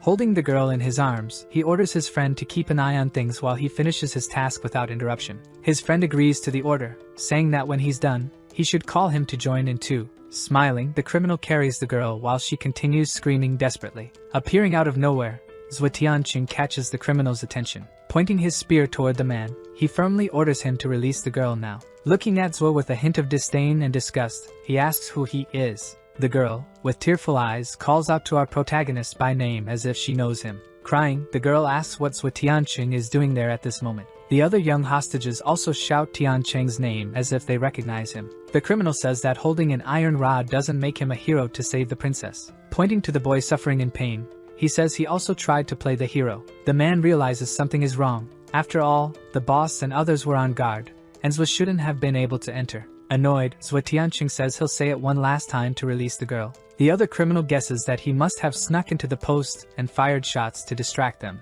And suddenly, he pulls out a gun, saying Zhuo underestimated their strength and that they have weapons. But without hesitation and before the man can react, Tianqing kicks the man with a powerful blow. With veins bulging and gritted teeth, the man feels intense pain and even groans from it. The kick is so strong and impactful that the criminal is sent flying out the 5th floor window. The glass shatters right behind the other criminal who is holding the girl hostage. Pointing the weapon at the defenseless young woman's head, he grows fearful of Zhuo. Extremely quickly and unpredictably, our hero throws his spear. It hits the criminal right in the head, defeating him and freeing the girl. Shocked and overwhelmed, the girl falls to her knees on the floor, relieved to have survived. Zhuo Tianqing looks seriously at the situation, without remorse for what he's done. He walks around the room, passing by the girl without saying anything, ignoring her. Instead, he grabs a jacket from one of the men and tosses it toward her. Zhuo tells her to wear the jacket of the man he just eliminated. Putting on the jacket, she thanks our protagonist, who doesn't respond with much enthusiasm.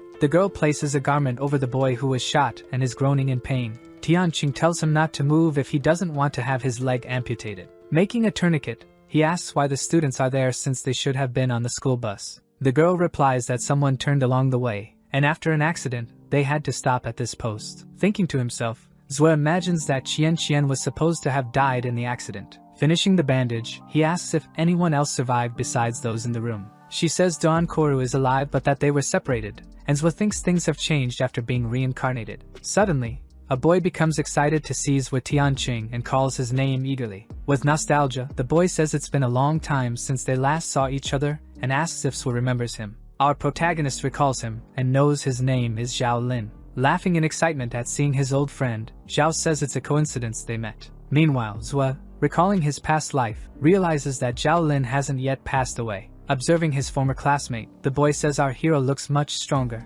Starting to get angry, Zhuo knows that if it weren't for him, Gao wouldn't have gotten hurt and died. Bothered by Tianqing's lack of response, the boy asks what's going on. Turning away, Tianqing responds flatly that he was just thinking. He tells Zhao Lin that there is someone else, like him, who is still alive as well. Confused, the boy asks Tianqing what he meant by what he just said. Looting items from the men he defeated, our protagonist says it's nothing important. Saying he's just passing through, he mentions they'll soon part ways, and he knows he can't waste time with them. Before our hero leaves, Zhao Lin stops him, asking him to wait. Asking him to stay a bit longer, Zhao says they could reminisce about the old times. Confused and incredulous, Tianqing asks him if they know each other that well. Pulling away from Zhao, he says he only helped because they're classmates, and he was passing by. Trying to make friends, Lin puts his arm around Zhuo's neck, saying they're in the same class. With a cold and firm look, Tianqing curtly and firmly tells Zhao to let go. Scared, Lin is shocked and swallows hard at Zhuo's threat.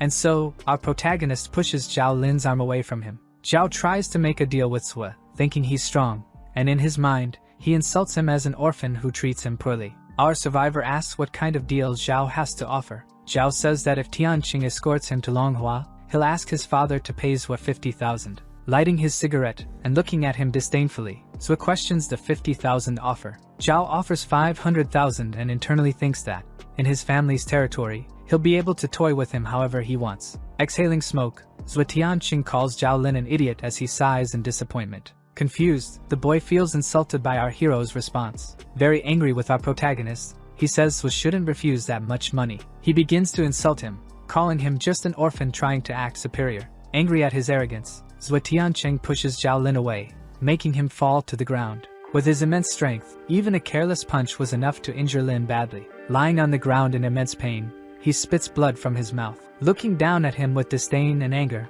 Zhua remains silent, his expression dark. Suddenly, without warning, Tianqing grabs Zhao by the neck, choking him with force. Consumed by anger, Zhua says the thing he hates most is being called an orphan. Still being choked and almost fainting, Zhao begs Zhua to let him go now. Keeping a cold gaze, Tianqing continues choking him without saying a word. His classmates beg Zhua to release Zhao Lin, saying he's always clueless. With his face red and struggling to breathe, Zhao Lin pleads and apologizes to Zhua. Agreeing to let him go, Zhua drops him to the ground carelessly, sparing his life. He says that, because they're classmates, he'll forgive him but warns him not to do it again. Unable to stop coughing, Zhao Lin stays on the ground as Zhua turns and leaves. Qian begs Zhua to stay, saying they're low on people and won't survive much longer. Silently, Tianqing gives Qian a cold and thoughtful look as he considers her request. The girl gestures with her hands as if in prayer, pleading for Zhua Tianqing to accept the offer. She says she'll take her classmates to Longhua, and afterward, they can part ways thanking him.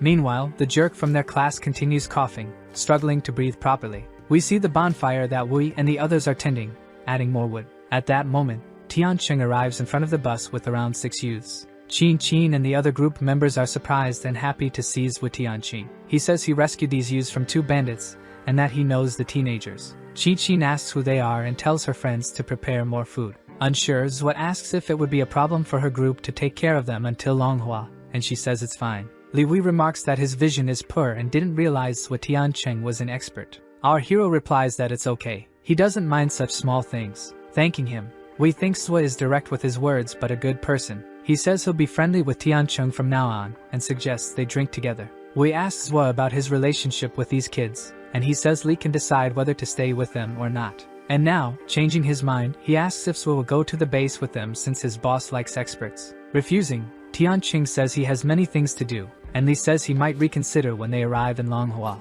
Annoyed, Li tells the young people he's only taking them because of Zhua and that they should work hard, or they'll be kicked out. He instructs them to load the supplies after eating since they'll be leaving for Longhua tomorrow. As night falls, everything grows silent amidst the brush. We see Zhua Tianqing meditating and activating the Ebola virus. His various tattoos appear on his body, and a red aura emanates from Tianqing. Zhua Tianqing sighs calmly as he remains focused. He realizes that after reaching stage 2, his breathing exercises have decreased in effectiveness, and it would take him a year to advance. Remembering that the original plan was to gather resources across towns with his friends, he never expected so much to happen. He recalls that Zhang Jin lost his arm in Longhua because of a gang of people dressed in red. He remembers finding Xian in Chu, a city near Longhua, so he believes he'll meet her there. He recalls surviving a horde of much stronger zombies and admits he'd still feel uncertain today. Even at the 3rd stage, he knows it would be too risky to go to Chu without the help of Gao and Luo. A bit melancholic, Zhua Tianqing wonders how his 2 friends are now.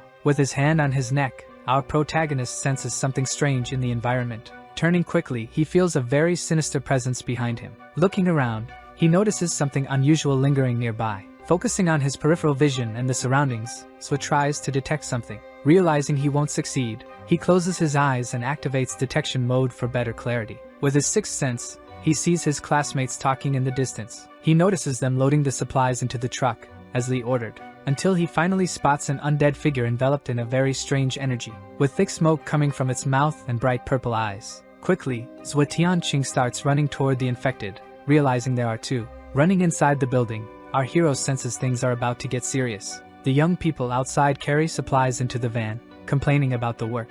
Qian asks the boy how his injuries are, and he says he's fine. Zhao Lin tells the boy he was lucky to hurt his leg and avoid having to work. Qian gets annoyed at Zhao, who says no one asked him to play the hero. Zhao Lin tells the boy that showing off like that was good for him, and that he got what he deserved. Mocking him, He says that trading a leg to win a girl was a good deal. Suddenly, he bumps into Li Wuyi's chest, who arrives with a stern expression. Very angry as usual, Li Wuyi questions what the boy is doing there. He says he's not doing anything and scolds his friends for slacking off and not working. Li says the girl was concerned about the injured boy and tells him not to lie to him. Frightened, he runs away, saying it was just a misunderstanding. Disgusted, Li realizes this boy is the cowardly type who picks on the weaker ones. He comments that logic doesn't work with people like this, as Qian thanks him. Patting the boy on the shoulder, he congratulates him, saying he was very brave and manly. Handing him a weapon, he asks him to stand guard while he takes a quick nap. Irritated, Zhao Lin shows disapproval,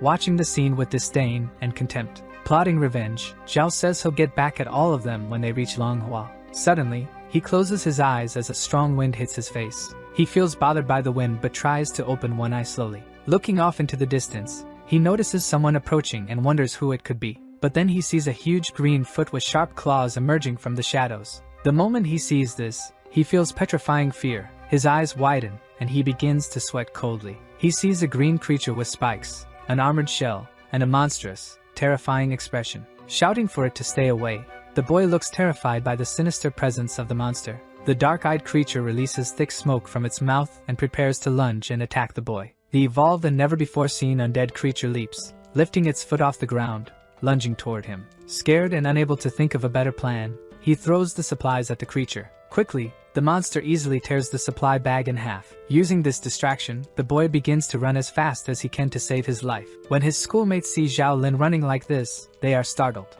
As the monster continues to chase him, Zhao races past his friends, running to survive. Meanwhile, the boy who saved Qian falls to the ground and faces the monster head-on. The monster, looking down at the boy below, lets out a growl with more smoke escaping from its mouth. The evolved undead creature begins moving its enormous claws toward the frightened boy. But before it can strike, the monster is shot directly in the temple. After receiving the shot, its attack is halted, and it looks to the side where the shot came from. Seeing Qian with a simple gun in her hand, the boy shouts her name in fear. With teary eyes, Qian tells the boy to run while she holds the monster back. Firing multiple times at the monster, the courageous girl tries to stand firm against it. The repeated shots seem to have no effect, as the infected creature keeps advancing toward her. Realizing she hasn't stopped the zombie, Qian begins to panic and cry. She puts the gun away and raises her arms, frozen in fear before the monster. The infected lets out a piercing scream and moves its claws closer to the scared, fragile girl. Then someone hits its back,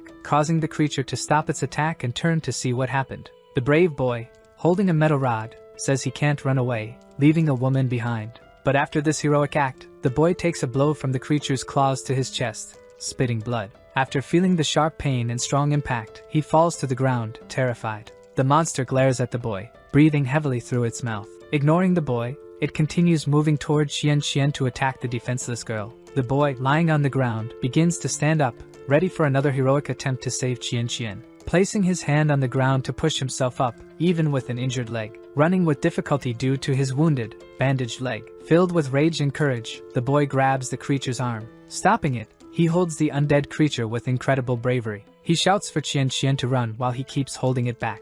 At this moment, the monster turns, responding to the boy's actions by throwing him away. He slides across the ground, injuring himself even more, his face showing intense pain. Growling, the spiked monster angrily prepares a downward strike on the boy. The attack is so strong that it seems to cause an explosion as it hits the ground. When the smoke begins to clear, the monster realizes its claws struck the ground. Confused, noticing the boy wasn't hit, it looks around, trying to understand. We see the boy in Tiancheng's arms. Saved by our protagonist, the injured boy is cradled in his arms, telling Qian to take the boy and flee with him while Zhao deals with the monster. Quickly, the fierce green creature starts running rapidly toward our hero. Zhao Tiancheng looks back, noticing the monster's fast approach. Before being struck by a blow from the infected, Zhao kicks it in the stomach. Surprised, Qian watches in shock at Tiancheng's immense strength as he strikes the monster. Annoyed, our hero looks at her and tells them both to leave, as they're in the way. Quickly, the undead prepares another attack with its sharp, metallic claws. The claws strike the ground with extreme force,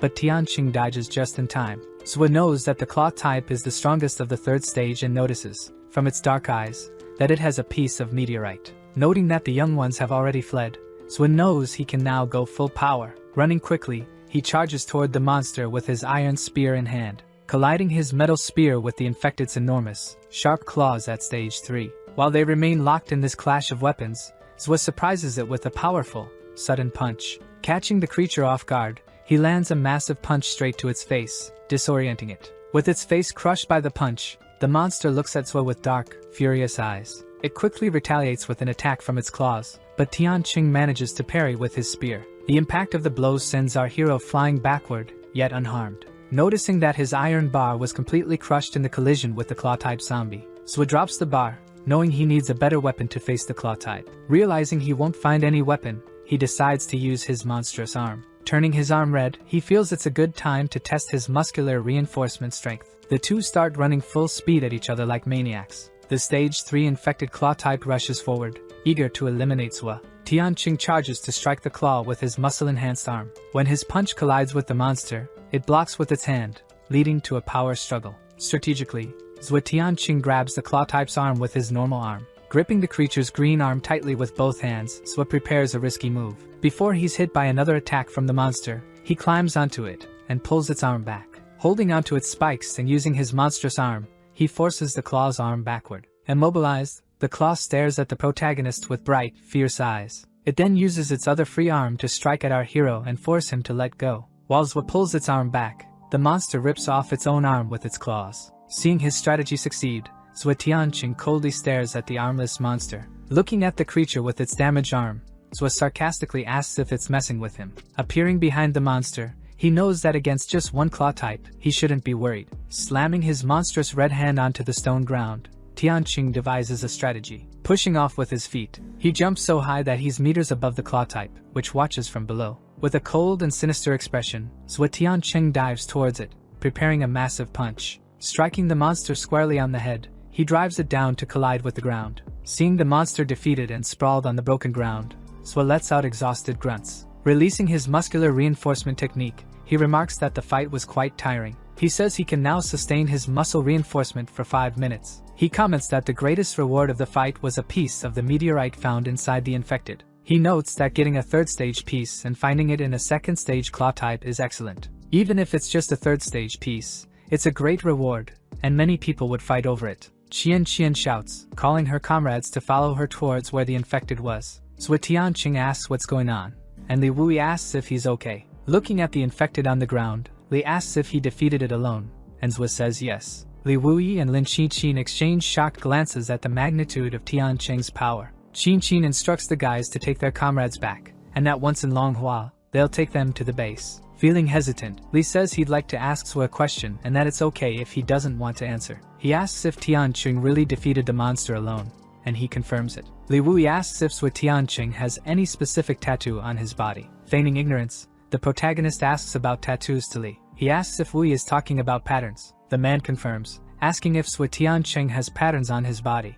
Activating the Abela tattoos on his arm, he asks if Li Wui is referring to that. Surprised, Li says that's exactly it. Realizing Zwa is an evolved one and noting his tattoo is quite large, Zwa comments that the percentage of the area covered by the pattern is large, and Li says he knows much more than the two of them. When asked what they know about patterns, Qin says her boss is one of them, able to defeat zombies alone. Curious, Zwa Tianqing inquires about their boss. She replies that her boss has defeated 3 large red zombies alone. He asks if this big red zombie can call for help, and Qin realizes Zwa has faced one before. He asks her when he faced the 3 2nd stage zombies alone, and she says it was last month. Surprised, he says it was very recent if it was just last month and asks where her boss's pattern is located. She says it's a red, glowing triangle in the middle of his chest. He knows that the triangle pattern increases strength and indicates he's already at the 2nd stage, and the leader must be some kind of genius. In shock, he seems to recall what the triangular pattern means. In disbelief, Zwa Tianqing yells and asks the name of their leader. Frightened, the girl replies that his name is Hufeng and asks why he's asking.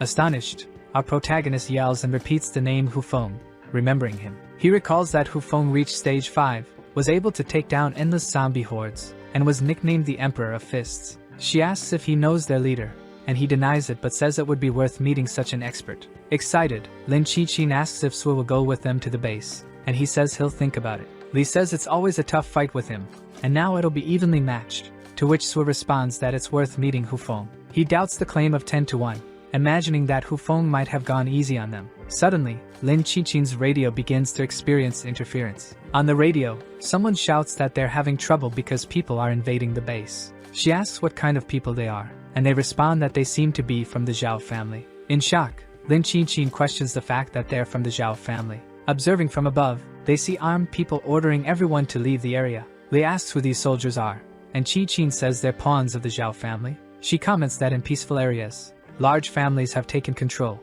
and the Zhaos don't like their leader. Understanding, Sui questions the strength of the Zhao family. She says they're very powerful, even without considering their subordinate groups, and have 4 evolved members in command. And Zui says Longhua was the first post-apocalyptic base formed and shouldn't be underestimated. Thinking to himself, he reflects that Longhua is a place of hidden tigers and dragons. The man with the scar says Tianqing doesn't need to intervene this time. After all, it's their problem. Li Wui says that even though the Zhao family is strong, they still respect leader Hu Feng. The cars then start up, headlights on, and begin to move. Suddenly, Li steps in front of the Zhao family members and asks if they know who he is. They recognize Wu Yi and say he truly lives up to his reputation. He orders them to leave, as Longhua already belongs to their leader. But Zhao says it doesn't depend on who arrived first. Smiling, Li says that if he refuses to leave, what are they going to do about it? Suddenly, a fancy red car appears, and a man begins to step out. In classy clothes with an austere presence, a man says that if he doesn't leave, he himself will eliminate Li Wui, and the one saying this is a blonde man with sunglasses. In shock, the scarred man yells Han Li's name, recognizing the man in front of him. Removing his sunglasses and showing his eyes, Han recognizes Li Wui and says it's been a while. Asked what he's doing there, he responds that this place belongs to the Zhao family. Irritated, Li says that his leader didn't agree with the Zhao family's territorial expansion. Mockingly, Han says that with him around and leader Hu far away, there's only one rule. With a sinister smile, he says that rule is that he eliminates anyone in his path. The injured boy begins to run and calls out for his brother Pai Li. Recognizing the blonde man, he calls him Pai Li repeatedly, surprised to see him. The boy asks about his father, and Han says his father is looking for him and asks why he's so injured. The boy, smiling cruelly, says that with Pai Li here, he can help him achieve his revenge. The scarred man is outraged, realizing that the boy is Zhao Yunxing's son. Han Li says that since they made it easier to find his brother, he'll let them have this place and leave. Li Wui sighs in relief at the Zhao family and Han Li's decision to withdraw. However, the man says that before he leaves, he has something personal to tell them. Curious, Li questions why he wants to share something personal. Taking a deep breath, Han Li seems to prepare for a special action, and suddenly emits an extremely loud, piercing scream, calling for Zui Tianqing. The man tells Li Wui to call Tianqing because he wants to speak with the young man. Li says that Zui is merely a VIP at their base, and Han remarks that even if Hu were there, they wouldn't be able to protect the young man. Angrily, Han Li yells at Zui, calling him a coward, and orders him to come out from wherever he's hiding. Li Wui coldly looks at Han Li, and asks if he really wants to start a war this way. With a maniacal expression, Han asks what he would do if he wanted to start a war. Taking off his fancy jacket, Han Li tells Li Wui to take a look at something. All of Li's men, including himself, are shocked by what they see. The scarred man's eyes widen, and he starts sweating as he witnesses it. He realizes that Han Li is an evolved one, after all, with several red tattoos on his body. The girl comments to Zui Tianqing that the Zhao family now has 5 evolved members. Reflecting on this, Zui knows that he is strong enough to face them but that it would be challenging to defeat the Zhao family. Threatening Zui, the blonde man asks if Tianqing can defeat all 5 members of the Zhao family. Annoyed, Li Wui insults Han Li upon discovering he's an evolved one. Questioned by his brother about being evolved, Han explains that he has enough strength to defeat all the men on the other side. His brother urges him to wipe them out now, but Han says he's being too hasty. His brother tells him to exterminate everyone and keep the women alive for him to play with. After his brother comments on how brutal he is, the young man says they deserve it and that he wants everyone to kneel before them. Suddenly, someone appears behind Li Wui, who is shocked by their arrival. Zui says he'll handle everything from here on, and Li asks why he came out of hiding. Han says that Zui Tianqing is quite brave to insult a member of the Zhao family. Proudly, the boy says that Zui probably doesn't know his family's influence in Longhua. He comments that an orphan commoner like Tianqing wouldn't understand this. Our hero casts a deadly, intense gaze toward the presumptuous young man. The young man is completely frightened by Tianqing's look,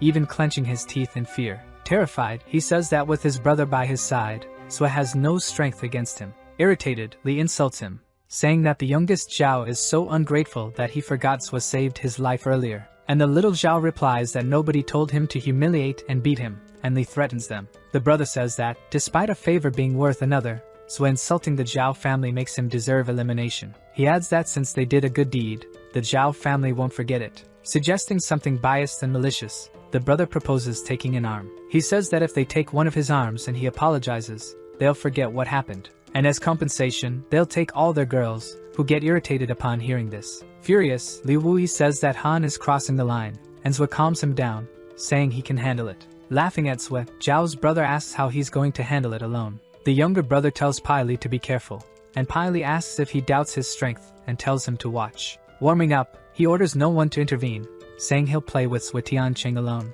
Li Wui advises Tianqing to be careful with Pai Li, as he's not an ordinary person. He explains that he was a black market boxer, a champion for several consecutive years. Zwe Tianqing is intrigued by the information about him being a black market boxer. Li explains that he was part of Long Hua's underground betting scene, excelling at Muay Thai and earning the nickname Iron Flash. In a cold and calm manner, Tianqing says he understands everything about his opponent. Pai Li says he's giving Zwe a last chance to surrender and kneel before he massacres him in combat. Calmly, our protagonist takes out a cigarette. He slowly puts it in his mouth, showing no concern. He lights it and smokes with his eyes closed, ignoring his opponent while maintaining his composure. Infuriated, Pai Li from the Zhao family asks how Zwe Tianqing dares to ignore him. Suddenly, without warning, he charges at our hero quickly, preparing a punch. Zwe just watches Li's attack without fear. He manages to complete the attack with a powerful spinning move. Zwe's group and Li Wui are startled by the scene they've just witnessed. The girls at a distance look on, also in shock, as do Pai Li's friends, who are left speechless at the sight. We see Zwe Tianqing still with the same cold, calculating gaze, while his enemy, a member of the Zhao family, stands with wide, shocked eyes. We understand the reason for the shock as we see Zwe cause severe damage to Pai Li's torso, leaving Pai Li with a deep, irreversible wound in his chest. The strong blonde man falls to the ground within moments, already weakened and defeated. In shock, Li Wui comments that Han Li was defeated with just one punch from our hero. His brother is stunned, thinking it's impossible that this actually happened. Zwe Tianqing shows a look of disdain and boredom as if the fight was uninteresting. The younger brother can't contain his shock and yells. Immediately, he asks one of his guards to hand him a firearm. Completely distraught, the boy begins cursing Zwe and orders him to stay still, or he'll shoot. With just a deadly, dark look, Tianqing says nothing and shows no expression. Someone tells Zwe Tianqing to wait, gripping his ankle firmly with their hands. In shock, the younger brother stops what he's doing, utterly stunned. The girls in the protagonist group watch from the window, shocked, as does Li Wui, who watches while sweating coldly, while Tianqing asks if he's still alive, with a grim expression. Standing, we see Han Li with an open chest, saying he's not finished with Tianqing. And suddenly, Han Li stands completely upright and firm on the ground facing Zwe Tian. Happily, the boy smiles and shouts for his brother Pai Li, who's alive. Thoughtful, Li Wui realizes that this is the power of an evolved being and is impressed. He also remarks on how Zwe made a hole in him with just one punch, and that Han Li survived even with such a severe and grave wound. As the hole in his chest closes, Han Li comments that Zwe probably didn't expect this. He mentions that he gained this hyper-regeneration power after his evolution, and Zwe was the first to force him to use it. The protagonist remarks that it's impressive he remains so arrogant with a hole in his chest. Confident, Han Li says that at least Tianqing knows this is impressive. Inside, Pai Li realizes that the boy is strong and will be hard to deal with. He thinks that, despite being careless due to Zwe's strength, he must be evolved, yet still doesn't know his special ability. Approaching him, Han Li reflects that he must be cautious with Tianqing. Suddenly, in an unexpected and thoughtless move, the man passes right by our protagonist. His brother asks him why he's doing this. He says he'll explain everything once they reach Longhua and reflects that he needs to warn his leader that Zwe is an evolved being. And he knows that with his current strength, he won't be able to win without using that technique. Calling out to Zwe Tianqing, the man says that he's good for managing to get him in this condition, and he thinks he must stay calm, as the boy must also be wary of his strength, and that he can't embarrass himself in front of his friends, telling Zwe that they don't need to fight now as he has other commitments. Grabbing little Lin by the arm, he tells him to leave, and his brother is startled. The boy asks his brother if he shouldn't cut off Zwe Tianqing's arm. Calling his brother an idiot, he says they should leave like this, saying he shouldn't fear Zwe, as they have more people on their side. Han Li tells him to be quiet. Tianqing asks in a dark tone who gave him permission to leave like that. The brothers look back in shock at Zwe Tianqing's tone and rigidity. Han Li asks why make things harder when they could forget what happened today, as he didn't suffer any losses. Our protagonist asks if this matter has anything to do with him. Irritated and bothered, Han Li insults Zwe Tianqing. and our hero says he already forgave Zhao Lin once and won't let him go unpunished this time. With a dark look, he says he never gives second chances and at this time, he'll get what he deserves. The younger boy tells Zhua Tianqing not to be arrogant. His brother Han Li steps in front of him to protect him, and says that little Lin is the only son of the family leader and asks him to leave him out of this. Telling him to get out of his way, Pai Li angrily responds, insulting him. Pointing his finger, he tells Zhua not to push it when he's giving him a chance. Suddenly, very quickly, Zhua Tianqing appears in front of him, preparing a punch. Noticing Zhua's speed, the man is scared, his eyes wide open. Landing an extremely powerful punch, Zhua sends Han Li flying far away. He crashes to the ground with a lot of impact, raising a cloud of dust. Meanwhile, we see young Lin start to step back, trying to escape. He suddenly falls backward to the ground, terrified by Zhua Tianqing's strength. Shouting at our protagonist, he asks what he wants. He says he let it go earlier because he didn't want to dirty his hands with the worm. But now that the worm wants to get the upper hand, he won't hesitate to crush him until he's dead. The boy warns that if Zhua dares to touch him, his father will never forgive him. Ignoring his words, Tianqing grabs him by the neck, choking him. Lifting him by the neck with only one arm, he tells him that if he wants to act tough, he shouldn't go crying to his dad afterward, and he then harshly insults the spoiled kid. The tearful boy looks at his subordinates and asks why they're not attacking Zhua. Meanwhile, the two lackeys of the Zhao family stare at our hero in fear, sweating. The blonde man watches from afar as Zhua lifts young Lin by the neck. Irritated, he warns Tianqing not to underestimate others. Yelling, he says that since they are both evolved, they should be helping each other and questions if they should fight to the death. Zhua tells him he recovered pretty quickly and congratulates him on that. Han Li says he can't stand worms like him and that he's going to teach Zhua Tianqing a lesson. His shirt tears as he activates the Ebola virus and his tattoos, and he starts shouting. Our protagonist says that Han Li asked for this. Dropping young Lin to the ground forcefully, he prepares to continue the fight with Han, and says he'll take Li seriously after the man has talked so much. With his guard up, he tells him to stop underestimating him, and that he'll prove his worth. Quickly advancing towards Zhua Tianqing with a powerful, swift punch. Delivering a heavy punch to Zhua, who quickly raises his arm and blocks the blow. Then, Pai Li delivers a strong knee strike, but Tianqing dodges, moving backward, following up with an elbow strike, which our hero also blocks with his forearm. Irritated and extremely fast, Han Li unleashes a series of rapid, unrelenting attacks. Pai Li declares he'll abandon defense and focus solely on attacking, saying he'll exploit any opening. But suddenly, Zhua Tianqing grabs his wrist, stopping him from finishing the strike. In a quick response, he charges a punch with his free hand toward our hero, and quickly, our protagonist grabs his other arm, immobilizing Han Li. Zhua Tianqing says that now it's an eye for an eye and a tooth for a tooth. Activating his tattoos, he says he wants to see who's hurting whom now. The blonde man notices the pattern of Zhua's tattoos on his hand. Both exert immense force, Han trying to free himself, and Zhua trying to cause him pain. Li says that, even if Zhua has a trump card, it's useless because he becomes nearly invincible with his hyper-regeneration active. Yet, Zhua Tianqing continues to hold both of the man's wrists firmly, keeping him immobilized. Shocked, Han Li wonders why this man is so strong. With multiple tattoos on his arm, Pai Li questions what Tianqing is doing to him. Then he suddenly feels his arm bone fracturing. In fact, both of his arm bones are completely shattered and pulverized. His eyes widen, blood vessels popping, and he lets out an ear-piercing scream from the intense pain. He collapses to the ground with his arms limp, bones completely broken, screaming. The man asks Zhua Tianqing where he's going. Walking away, our hero says that Pai Li isn't even worth his attention. Defeated and enraged, Han wonders where things went so wrong. Internally, he thinks that Hu Feng is already hard enough to handle, and now there's another evolved one. Shouting at Zhua, saying he hasn't lost yet, his tattoos start to glow, and his bones regenerate thanks to his evolved ability.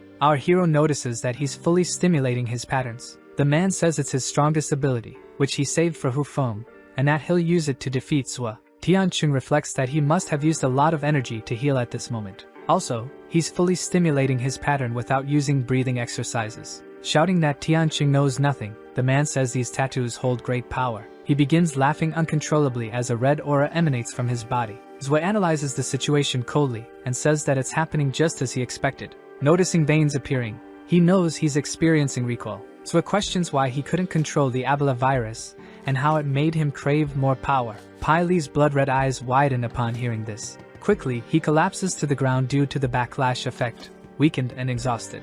Li Wui asks what's happening to Han Li, who's lying on the ground. Zhua Tianqing says he's a fallen one, and Li Wui asks what that means. He explains that fallen ones, Are people too impatient for power who evolved without resting first? Because the power given by the tattoo doesn't match the virus's resistance, they cease being human. Tianqing tells his group to go up into the building, saying the fight could affect them. Swiss says that if a stage 1 evolved becomes a fallen one, they evolve an entire stage. At this moment, he starts activating the red glowing tattoos on his hand. Activating his monstrous arm, he states that Han is now at stage 2, along with hyper-regeneration. Face to face with Hanli, now transformed into a stage 2 fallen infected. He charges quickly and fiercely towards Tianqing. He shouts and roars as he approaches Sui at high speed, preparing a powerful punch. The punch swings past the left side of Tianqing's body without hitting him. Right after dodging, our protagonist already prepares a counter-punch with his massive arm. He strikes Hanli right in the chest with the force of his powerful, precise punch.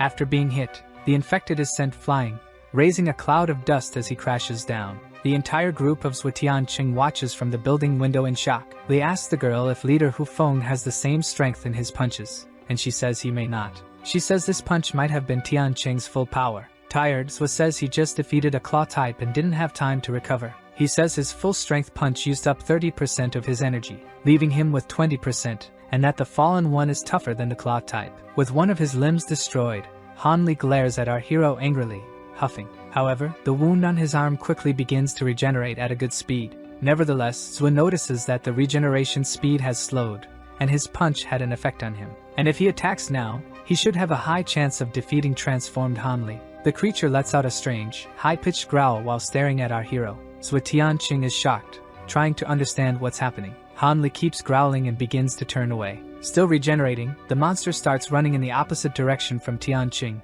fleeing. Realizing he retains some intelligence for a fallen one, he comments that he runs fast. Even confident he could defeat him, it won't be easy if he keeps running like this. He reflects that he must be cautious, as a fallen one is more dangerous than other infected. Our hero tells Hanli's underlings to get out of his sight, and they become frightened. They flee, running quickly in panic, screaming out of fear. Young Lin says he'll get revenge on Sui Tianqing when he reaches Manhua. However, Sui shouts, questioning if he gave permission for Zhao Lin to run off like that. Stopping in his tracks, the boy is startled and stares in shock, saying that he saved him.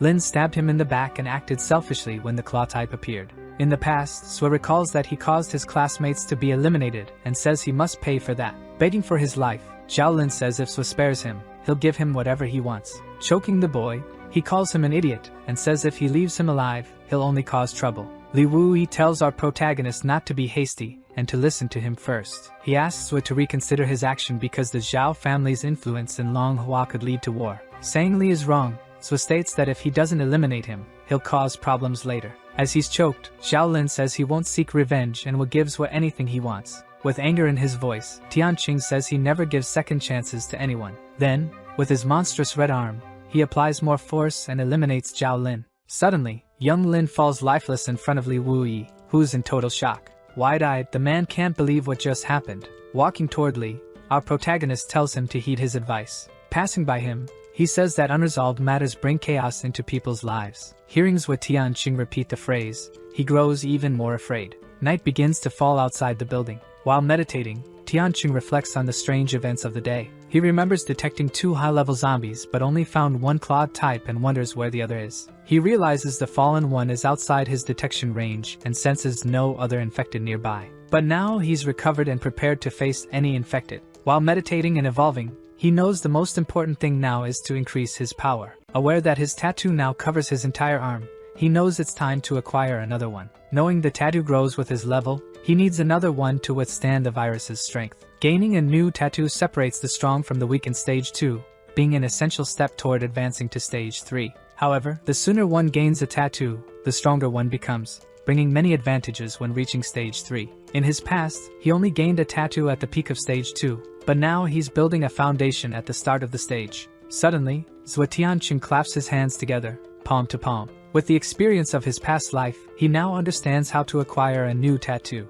But given the state of the virus in his body right now, gaining another tattoo won't be easy. He knows he'll have to resort to a new method this time, taking a piece of meteorite in his hands. Sui knows there are various methods to absorb the meteorite, but blood fusion is one of the best, where he makes a cut at the start of the tattoo, and the blood will guide the meteorite's energy. The stage 3 meteorite might be enough to level him up, but he'll use it to gain a new tattoo. Our protagonist closes his eyes and focuses on the meditative process, closing his eyes even tighter in extreme concentration, finally reaching the peak of the concentration stage in meditation. Suddenly, he opens his eyes, which are red, and lets out a piercing scream. His entire group becomes concerned and runs towards Wa, asking if he's okay. However, they come across an unexpected scene and are utterly shocked. Zhuo Tiancheng is standing in front of the window, facing away and completely calm, saying he just had a nightmare, woke up startled, and now he's fine. The girl says she was scared, thinking something had happened to Tiancheng. She hands him a cloth handkerchief,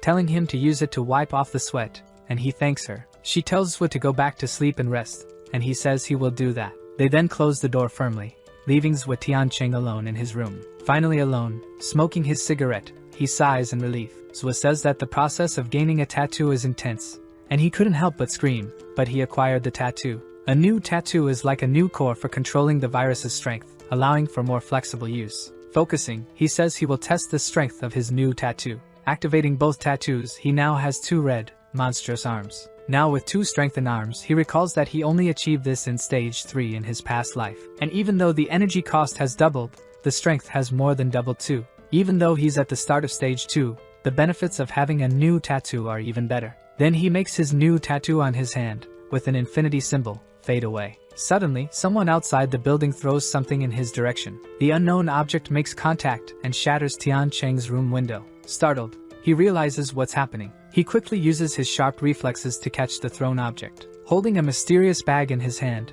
Zhuo Tiancheng feels confused by the item. Opening the bag, he finds some unexpected objects inside. He sees a pistol and several pieces of meteorite. Shouting out the window, he asks who's out there. He spots a hooded person watching him from the ground floor. The person in a coat and trench coat watches Zhuo Tiancheng in silence. Quickly, with an unnatural movement, they turn away and start running swiftly away from there. Tiancheng tells them to wait as he jumps out the window to go after them. Landing on the ground behind the fleeing person, Zhuo starts running very fast after them, chasing the person, using all his speed to catch up. When he notices they're far ahead of him and how difficult it is to reach them, due to the person's speed, it's difficult to keep up, and he's using a lot of energy. However, he notices the black hand with red lines beneath the heavy clothes. In shock, he realizes who is hidden under those dark clothes. Still chasing her, he shouts, asking if she could be Professor Luo. Noticing high heels, the person stops running. Turning toward the protagonist, it's revealed to be Professor Luo Xiaoyu. He questions, wondering if it's really Professor Luo. He asks if she's the one who saved him from drowning, and she confirms. He asks why she ran if she didn't want him to see her. Luo Xiaoyu denies it, saying she doesn't want Tiancheng to see her in her current state. With no response, he just stares at her in shock. Turning away, saying she already handed him the items, she starts to leave, but he tells her to wait. Zhuo Tiancheng asks if she hasn't eaten in 3 days. In shock and desperation, she says she's not hungry and doesn't want to eat anything. He says that she might want to eat but lacks the courage. Explaining that her mutation fuels her strength and mental capacity, he says her body's material enhances her attack and defense. He adds that after obtaining the black armor, one begins to crave human blood, and Luo tells him to shut up. Cutting his arm and letting blood flow, Zhuo says she needs to eat, or she'll starve. Unable to suppress her beastly side, Professor Luo screams for the blood, her eyes wide open. She runs swiftly towards Zhuo Tiancheng, hungry for blood. However, she quickly stops, looking down as if regaining her senses.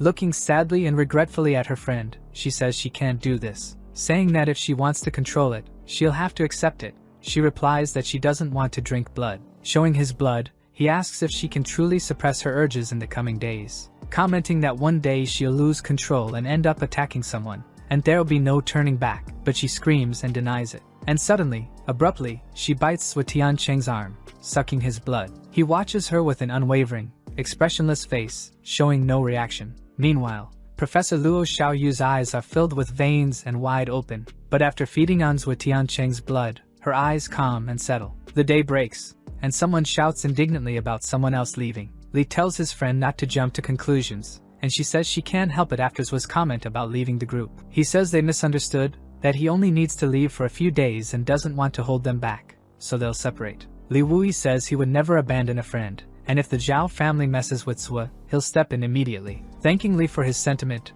our protagonist says he's not leaving because of them. Questioned by Li Wui about the reason, he says it's complicated and hard to explain. Li tells Zhuo not to worry and that they'll face the Zhao family together, and the girl asks them to stay calm. Raising his hand, Zhou Tianqing says he has a few things to discuss. He says they're large targets, and separated, they can handle the Zhao family better. Besides, he has 2 important things to resolve that can't wait, and he asks them to find people for him. In shock, Li Wui questions Zhou Tianqing about the people he wants them to find. Meanwhile, Lin Qixin closes the trunk of their car, putting something inside. She tells our hero that she packed weapons, ammunition, and supplies that could be useful. Additionally, she shows a modified grenade that can defeat Stage 2 infected, and Zhou thanks her, saying it will be enough. Zhou Tianqing prepares to leave. Lin Qixin asks our protagonist how long he'll be gone this time. He says it'll be between 1 week and 15 days if it takes a while, and then he'll head to Longhua. He asks Li to find his friends, and his friend says he'll look for them if they're in Longhua.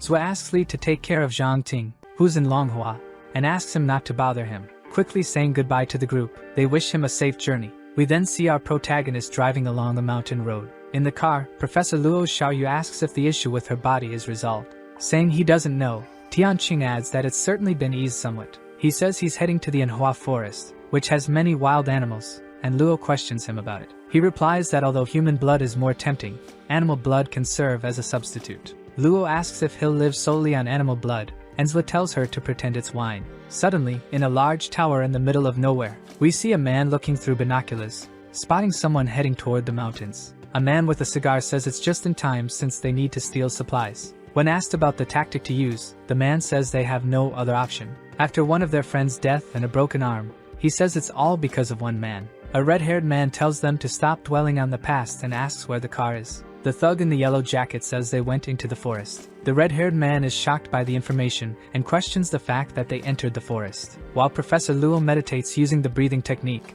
Zhou says she learns quickly. Tianqing says that was the basic module of the technique, and that she must be halfway through stage 2. Saying it's too late for her to practice the exercises, he'll teach her how to gain a tattoo. He mentions that, in her case, the black armor is the tattoo and tells her to gather the virus in one place to control the black armor. Luo asks if it's possible to hide the black scales, and Zhou says yes, solving her appearance issue. Saying she can hold her thirst for a week, she asks what she'll do about it. He replies that once she reaches stage 3, her thirst for blood will decrease, and she should practice the exercises. He instructs her to do it the way he taught to regulate the breathing exercise. Professor Luo Xiaoyu then obeys him, and a red aura emanates from her. The red lines on her black scales glow and emit a strong aura. When Tianqing notices the tattoo is on her chest, he tells her to focus the virus there. So she follows his advice, and the tattoo becomes more visible on her chest. Suddenly, the black scales of the black armor start to disappear from her arm, until they completely fade away, and Professor Luo's arm returns to its normal state. Zhou Tianqing realizes the process is working,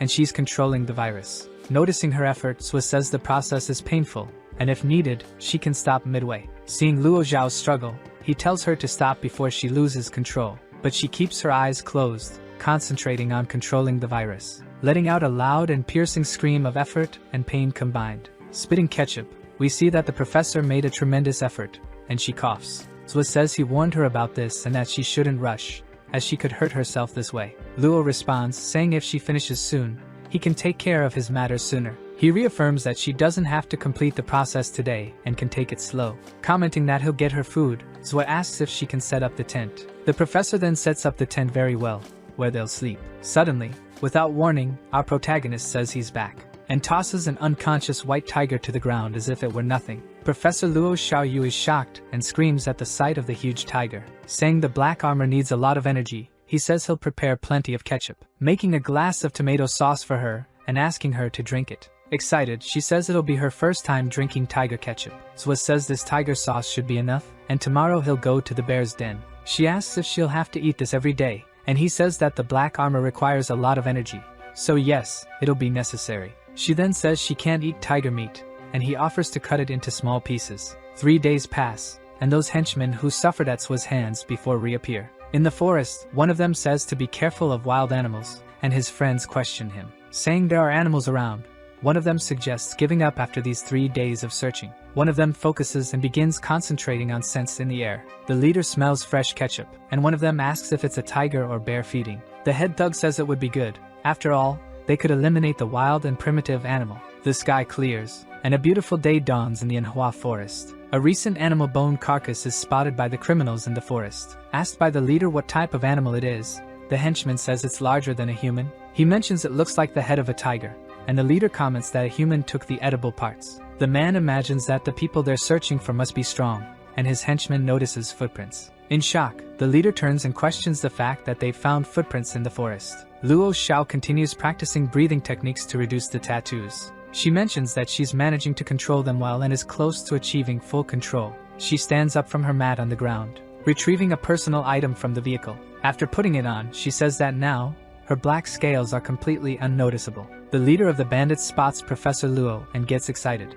There's a heavy silence in the Manhua forest and a beautiful blue sky above. The dirty, ragged henchmen shout that they've finally found someone. In shock, Professor Luo Xiaoyu questions who these men are. She's told they are 3 brothers who were out hunting and were surrounded by animals until one of their arms was destroyed by a tiger. Hearing the word, tiger, the professor is shocked, her eyes wide with the news. The man says they found the pack and then the tiger, and that his second brother was attacked. Crying, they say he was killed by the tiger, and Luo tries to comfort them for their loss. When she offers them food, they kneel, thanking her for her kindness. She turns and tells them to wait while she grabs more food. At that moment, the leader of the criminals smiles maliciously. One brother says she's very naive, and the leader orders them to search for resources in her car. One of the brothers opens the car door and sees various weapons and supplies scattered inside. He immediately tells his brother about the supplies he found. He says he found food, ammunition, and water, which will keep them going for a long time. The leader notices that they even have a grenade. Professor Luo suddenly appears and asks what they're doing.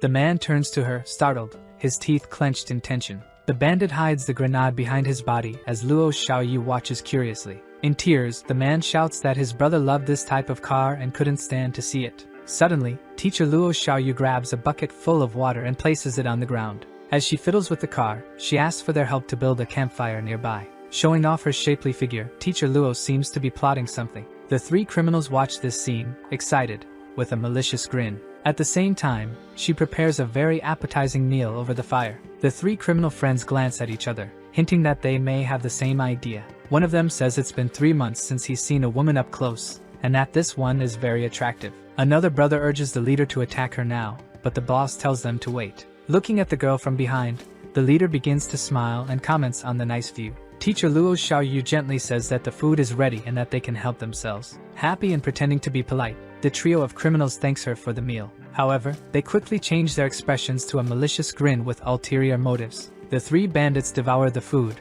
eating like filthy brutes. Luo Xiao tells them to eat slowly, as there's still more food prepared for them. One of them comments on the texture of the meat, and she responds that it's tiger meat her friend hunted. The trio of street thugs is startled and exclaims upon discovering it's tiger meat. They ask, terrified, if her friend defeated the tiger, and she asks if they've seen it. The 2 say they haven't seen the tiger, as they have trauma due to their amputated limbs. The long-haired criminal asks teacher Luo the name of the friend who hunted the tiger. She responds that his name is Wutian Cheng and questions the nature of the question. Scratching his chin, the leader seems to recognize the name but can't quite remember it clearly. She asks if they know each other, and the man says no, but that the name sounds familiar and powerful. Laughing gently, the teacher says that the trio of friends is funny. The man without a hand laughs maliciously, his cheeks flushed. She turns around and says she'll fetch water for them. Meanwhile, the man tells his boss he can't take it anymore and needs her now. Calling his allies, he starts planning to surprise the girl when she returns. With several water bottles in her arms, teacher Luo tells them to drink. Silently smiling maliciously, the men plot something heinous and vile. Suddenly kneeling, the trio's leader says he needs to ask something of her. The girl asks what they're doing kneeling and tells them to get up immediately. The leader says they won't stand up unless she accepts his proposal, and she tells them to spit out whatever it is they want from her. Crying, the 3 beg Luo Xiao for help to save their mother, who is sick. But the teacher says they still need to wait for her friend to arrive. Kneeling even lower and pleading, the other brother cries, begging for her help. Sad and moved, she says she'll go get medicine to help them with their mother. They shout their thanks to her, calling her their savior. But inwardly, he says she won't be able to do anything once she's in their territory. Leaving a bag and a case full of medicine on the ground, she hands them over, and they thank her. Looking back, she tells them to hurry up, as they are about to leave. A voice from behind a huge grizzly bear asks where they're going, and we sees Tianqing carrying a huge, defeated grizzly bear on his back. In shock, the 3 brothers watch the scene, speechless and unable to comment. Leaving everyone stunned, he throws the enormous, heavy grizzly bear to the ground without saying a word. Casting a sharp and silent glance at the trio of friends, she says they were injured by wolves and needed food, and Zwa questions her about the bag. He also says he was going to follow them to help their sick mother, and the boss gets angry seeing Zwa. With disdain, Tianqing says the trio is quite resilient for managing to escape to this point. The three whisper to each other about what to do with Zhuo's appearance, and none of them know what to do. Teacher Luo Xiao asks our hero what's happening at this moment. He says she was tricked, that he beat them up a few months back, and that there is no sick mother or wolf. Zhuo says they're bold for wanting the girl along with the supplies, and that they were lucky before. After saying they won't be lucky this time, the man without a hand begs for his life, crying. Luo Xiaoyu questions our protagonist about why he won't let them live. She says, trembling, that the men didn't harm her, and Zhuo should let them go. However, Zhuo asks her what she thinks would have happened if he hadn't arrived in time. He tells her to save her generosity. After all, the world has changed, and people might hurt her now. Our hero remarks that Luo has a strength comparable to his, yet she doesn't deserve it. And he says that, for today, he expects her to resolve this situation on her own, commenting that, no matter what happens, he won't lift a finger and will let her handle them. Questioned about the situation, the boss assumes the girl is trained by Zhuo and will beat them. The boss tells his men not to despair. If they manage to endure, they'll come out alive. The man asks Zhuo to let them go if they manage to defeat Luo Xiaoyu. Zhuo says they misunderstood and that, even without his interference, they don't stand a chance against Luo. He adds that he didn't ask her to fight them but rather to eliminate the trio. And, to conclude, he says he never once considered letting them leave alive. Professor Luo Xiaoyu tells Zhuo Tianqing not to contradict her, or she will get upset. The boss cautiously and discreetly takes something out of his pocket. Zhuo asks why she's hesitating and tells her to act now, but she tries to protest. The boss throws weapons to his two henchmen and tells them to grab them. In shock at seeing this, Professor Luo Xiao shouts in denial. Quickly, the two men, without hesitation, begin shooting their weapons frantically. The boss looks at the scene astonished and slightly relieved. The two are confused upon seeing the professor's silhouette standing behind the smoke. And as the smoke dissipates, they notice black scales on Luo Xiaoyu's skin. In complete shock, the two criminals scream, horrified, calling her some kind of monster. Zhuo Tianqing just smokes his cigarette in silence, observing the scene quietly. The two thugs drop their shotguns, shaken and scared by this scene. Fallen to the ground, they tell her to stay away from them and call her a monster repeatedly. Sad to hear this and seeing the scene, she tells them to run away since she doesn't want to kill them. She asks Zhuo Tianqing to forget about it, as she doesn't want to kill anyone. Extinguishing his cigarette, he says that if she won't do it, he'll handle it without a problem. The three fall to their knees and begs Zhuo Tianqing to spare their lives and let them go. Standing in his way to stop him, the professor tells them to flee while she holds him off. Suddenly, the boss's expression changes completely, revealing a malicious and cunning smile. He draws a weapon from under his sleeve and grips it. Suddenly, he stabs Professor Luo Xiao in the back, forcefully piercing her chest. With trembling eyes, utterly terrified and shocked, the professor tries to say something. The boss says he's disgusted by her pretending to be a person of good character. Holding a grenade, the man tells Zhuo not to approach, otherwise, he'll trigger the explosive. The boss remarks that he found the grenade in the car, and even if Zhuo isn't hurt, he'll blow up everything. With a smile on his face, Tianqing says he'll teach them a basic thing, explaining the vital area of the black armor and the black scales. And before finishing his sentence, the thugs feel an intense presence right behind them. They quickly turn around, trembling and completely shocked. He finishes by saying that the black armor's vital point is the brain, just as Luo stands up. After rising, having survived the stabbing, she stabs both henchmen in the back, eliminating them. With a bizarre aura emanating from her, the vital fluids of the henchmen splatter on her face. The boss, utterly terrified, screams in desperation, already envisioning his fate as the same as his friends. Luo Xiaoyu starts losing control, and her thirst for human vital fluid comes to the surface. Fallen to the ground and trying to escape, the man begs Luo, in her monstrous form, to stay away from him. Zhuo imagines that, due to fully activating the black armor because of the injury, she may lose her mind. The criminal tells her to stay away, otherwise, he'll activate the grenade and blow up. Shouting, Tianqing orders Professor Luo to control her thirst for vitality. While advancing toward the criminal, she pauses midway, hearing our hero's words. The monstrous red aura begins to dissipate, and Luo tries to maintain control. In shock, she places her hand over her face, repeating that she killed people, horrified. Realizing his opportunity, the leader of the criminals begins to wonder if this might be his chance. He starts running in utter desperation, thinking it's his only opening to escape. However, Teacher Luo's eyes turn toward the criminal. She rockets toward him with superhuman speed, quickly appearing behind the man who decided to flee from her. Screaming in desperation, he yells at the woman in her monstrous form to stay away from him. As he pulls the grenade pin with his teeth and declares he's going all out against her, Zhuo's eyes widen, fear filling him as he worries Luo might get hurt. Running at full speed, Tianqing tells Luo to get away from him. Our protagonist grabs her to try to shield her from the explosion's radius, protecting Luo Xiaoyu's body. He places himself in front of her to prevent the grenade from reaching her, and the two roll across the ground after the massive impact of the explosion. The smoke from the grenade begins to clear after a few seconds. On the ground, we see Zhou Tianqing injured but alive, with Luo Xiao lying beside him. Suddenly, time passes, and Tianqing's car is speeding down the road. Teacher Luo slowly opens her eyes, gradually regaining consciousness. Wrapped in a coat, she awakens from her sleep, and Tianqing comments that she's finally awake. He tells her that 3 days have passed since the grenade incident, leaving Luo in shock. She asks where they're headed, and Zhou says she'll have to go with him to Longhua. Tianqing tells Teacher Luo to look at her body. She begins to unbutton and remove the coat, noticing a red square on her arm. She widens her eyes in genuine surprise due to the shock.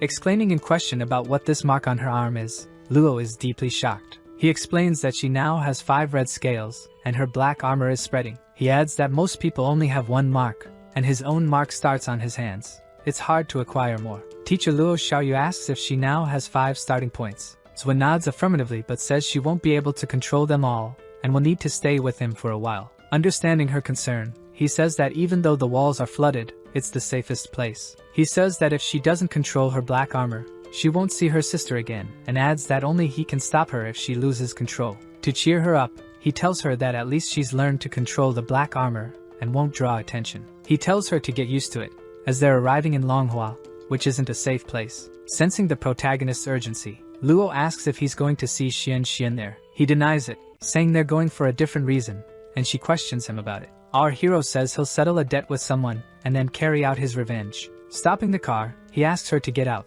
saying that from this point on, they'll go on foot. She asks if driving wouldn't be faster, and he says she'll understand soon enough. Throwing clothes in her direction, Zhou tells her to get dressed, and she asks him why. Zhou Tianqing comments that sometimes it's annoying when someone is born too beautiful. Embarrassed and somewhat flustered, Luo Xiao is left speechless and without reaction. In an open area, we can see various guards at the road toll and many people. A guard tells the people they'll have to pay a fee to pass, which is 10% of their supplies. Annoyed, the civilians revolt against the military, complaining about the exorbitant price. Authoritatively, the guard says that if they don't accept, they should turn around and leave. Zhou says they brought few items since some cities ask for half the supplies, and Longhua is generous asking only 10%. Luo asks if there's another way to get in, and Tianqing says there is, but it would be very complicated. A large vehicle with enormous wheels approaches and accelerates rapidly. Alert, Tianqing only turns his eyes toward the sound of the approaching vehicle. 2 survivors run from this huge car, desperate, about to be run over. Suddenly, the car stops, emitting smoke, and we see 2 more survivors with them. Abruptly, someone steps out of the car with imposing boots. From the car emerge 3 men with unconventional hairstyles and harsh expressions. The 2 irritated survivors ask the thugs who they think they are. The military subordinate watches the approaching trio and calls the leader by the name Xian. Fearful, he asks Xian why he's appeared, and the man asks if he's not welcome. The guard quickly refuses and orders the portal to be opened, but Xian says it's unnecessary as he's here on another matter. The leader of the trio, Xian, displaying authority in the area, says he'll get straight to the point. The soldier, completely submissive, says he will follow any order from the man. Xian declares that this passage now belongs to the Red Jacket Gang and orders the soldiers to leave. In shock, Zhou Tianqing widens his eyes upon hearing the name Red Jacket Gang. Our protagonist recalls that they were the ones who cut off Zhang Jingyu's arm. Luo Xiaoyu asks what's going on, and holding back his anger, Tianqing says it's nothing. With a manic, morbid smile on his face, Tianqing says everything is just fine. The guard questions the agreement they had, and Xian says their people aren't good enough for them. The man, irritated, says his boss has evolved and asks if Xian isn't afraid of retaliation. The Red Jacket Gang leader acknowledges that the lackey is correct. Throwing down a sack, Xian says he already eliminated their boss, shocking the lackey. Stumbling forward toward the small sack, the submissive man goes to check its contents. Opening it, he sees his boss's remains, and Xian comments that he's very loyal to his boss. The gang leader says he doesn't care about his loyalty, and swiftly eliminates the man too. Authoritatively, the leader of the Red Jackets declares that the Blue Mountain Gang is now extinct. He announces that his gang will take charge of the area, and everyone will give up what they have. The people grow even more outraged, commenting that the situation is absurd and a robbery. Xian, the leader, lets out a sarcastic laugh, finding it amusing that the civilians call it robbery. Pointing his finger at the crowd, he orders his friends to act. The citizens watch in shock, falling into complete silence. The people begin to panic and scream as Xian's 2 subordinates start attacking. Sordidly, the gang leader says now it truly is a robbery. With hostages, Xian demands that those in line give up their supplies if they want the captives released. The remaining people in line watch the scene in silence, disturbed and shocked. Suddenly, Xian, the gang leader, seems to have realized something and is taken aback. Looking toward Professor Luo Xiao, who is somewhat disguised. Noting that the masked girl is quite beautiful, he orders his thugs to take her away. Reaching his hand out toward Luo Xiaoyu, he orders her to come to him. Telling him not to touch her, the professor throws the gang leader far away. The member of the Red Jacket gang stares at Luo Xiao in disbelief. The thugs draw their firearms and point them at the pair of characters. When the professor asks what to do, Swa says they don't have many options. The gang leader observes a combat scene, and various impact sounds are heard. All the gang thugs lie fallen and defeated, and someone shouts that the two are evolved beings. Xian raises his finger and orders the remaining thugs to lower their weapons. Apologizing to the two, the leader says he didn't expect them to be evolved. The leader considers that it might be good to recruit them into his gang, noting they don't know each other. He introduces himself as Li Xian, the vice leader of the gang, and apologizes for his subordinate's offense. Swa asks if there are any more evolved members in his gang, and Xian says his brother Li Hui is also evolved. Lighting his cigarette, Tianqing says that just two isn't enough for him. Li Xian questions Swa, saying that their gang is still one of the strongest in Manhua. He says that, even as evolved beings, they can't underestimate the gang and demands an introduction from Swa. Swa Tianqing comments that Li Xian is truly a funny man. He asks the Red Jacket gang leader if he would have respect for a defeated man. With a serious expression, Li Xian asks what he means by that. Making it very clear, Swa tells them to go back and disband their gang in 3 days. Otherwise, Swa Tianqing says that none of them will remain alive. Irritated, the leader shouts at our protagonist, asking if he wishes for death, and stomps on the ground with all his anger, cracking the concrete. Shouting, he begins to fortify his body and activates his tattoo, becoming extremely muscular. Cursing Swa Tianqing, he prepares an extremely powerful, massive punch. Our hero merely gives a cold, fearless look, showing no fear whatsoever. Suddenly and swiftly, Tianqing throws Li Xian to the ground, crushing his hand against his chest. All the civilians present are shocked to witness Tianqing's incredible strength.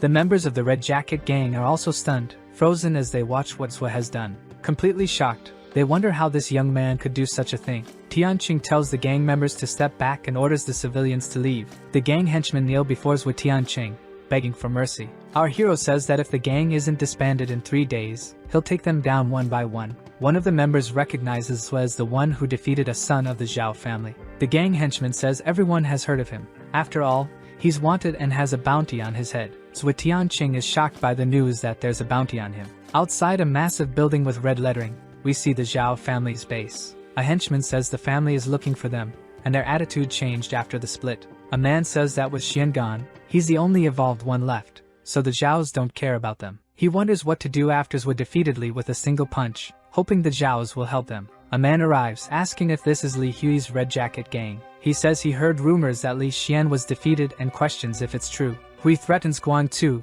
ignoring the fact they're in Zhao family territory, and the man threatens him back. The trio of odd henchmen take off their caps, revealing evolution tattoos on their heads. In complete shock, Li Hui can't hold back his genuine reaction of surprise. He exclaims that all of them are evolved, and Guang challenges him to another race in the city center. Stunned by the trio's evolution, Hui realizes they'd be a top-level force if they teamed up. A well-dressed man approaches, saying the three are part of the Zhao family. The 3 henchmen are taken aback by the arrival of the blonde young master, addressing him as young master. Questioning if they've forgotten his father's orders, they say they'll carry them out now. Li Hui bows before the young master, thanking him, and the young man orders him to follow only him. He asks if Hui knows what order he gave the 3 to follow at that moment. The Red Jacket gang leader can't answer and waits for a response. Saying they found traces of Swa Tianqing, he explains he sent the 3 there. Hui says Swa defeated his brother with a single punch, and the young master says he sent 5 evolved fighters to face him. In disbelief, the shocked leader realizes only the Zhao family can form such a group. Li Hui asks the young master to let him join the mission to avenge his brother, but he declines the request. The gang leader asks if there's a plan for him, and the young master says his father wants to see him. Completely surprised and shocked, Li Hui can't believe the Zhao leader wants to meet him. A sketch with Swa Tianqing's main characteristics is made, and there's a bounty on his head. Our protagonist and teacher Luo Xiao you see this wanted poster along the road. Luo questions if Tianqing really took down someone's son, and he says yes. Luo remarks that after he stirred trouble with the region's biggest villain, he still wants to take down a gang. After she says he's a troublemaker, He replies that he usually doesn't start fights. However, she points out that the Red Jacket gang didn't provoke him, and he says they would in the future. Our hero adds that if no one bothers him, he won't bother anyone either. Luo exclaims that he's a wanted man, and he says with this drawing, it'll be hard to recognize him. Suddenly, someone shouts loudly for Tianqing to stop where he is. He turns, confused, in the direction of the person who shouted at him. Several people are furiously chasing a man,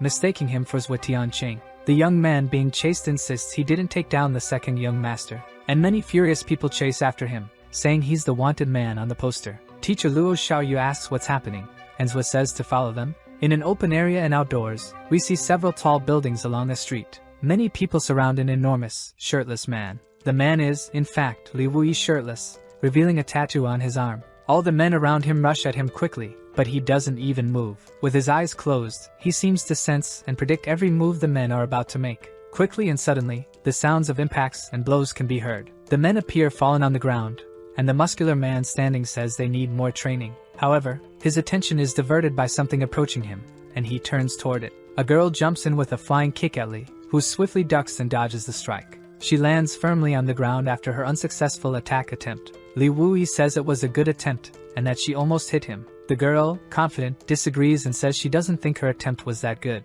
She says there's a big difference. After all, last week, she could still train with him, and now she can't. Suddenly, someone in loose clothing begins applauding Li Wuyi's performance. We see Hufeng clapping, saying the two are evolving very quickly. Li says they're still nothing compared to Feng, who replies that they're among the strongest in Longhua and has something to tell them. Hufeng says that Zhou Tianqing was captured and is set to be executed in Rongyi Square by the Xiao family. Li Wuyi and Lin Qingqin are in complete shock upon hearing about Zhuo's execution. They can't believe that, with his strength, Tianqing could be captured, and Hu says the news has spread across Longhua. The leader says he has another piece of information that came along with this, though he isn't sure of its accuracy. There's talk that Tianqing has a method for accelerating evolution. Lin Qingqin questions the existence of a way to speed up evolution. Li asks if it's true, but Feng says it doesn't matter. After all, this news could destabilize Longhua. Feng orders them to go there and act according to the situation, and they agree. Meanwhile, the trio sent by the young master stands before a man with a bag over his head. The three smile confidently on a platform with a kneeling, restrained man. A crowd of people heads toward the square, wondering if that man is Tianqing. Li Wuyi, in shock, shouts that it is him, and wonders how the Zhao family managed to capture him. Li says they shouldn't wait and should save him now, but Qingqin says there are too many people around. Suddenly, a crumpled paper ball flies toward them at high speed. However, Lin Qingqin easily catches the ball in her hand. The two friends, curious and incredulous, wonder what it's about. They open a paper instructing the two of them to go somewhere. The pair turns around toward the person who threw the paper ball. Seeing a person wearing a trench coat in the shadows, they wonder if it's an evolved being. They ask the person who they are, and the person says they aren't the one looking for them. Lin Qingqin asks if she's just a messenger, and behind her, a familiar voice introduces himself. Zhou appears, and they can't contain their excitement at seeing him,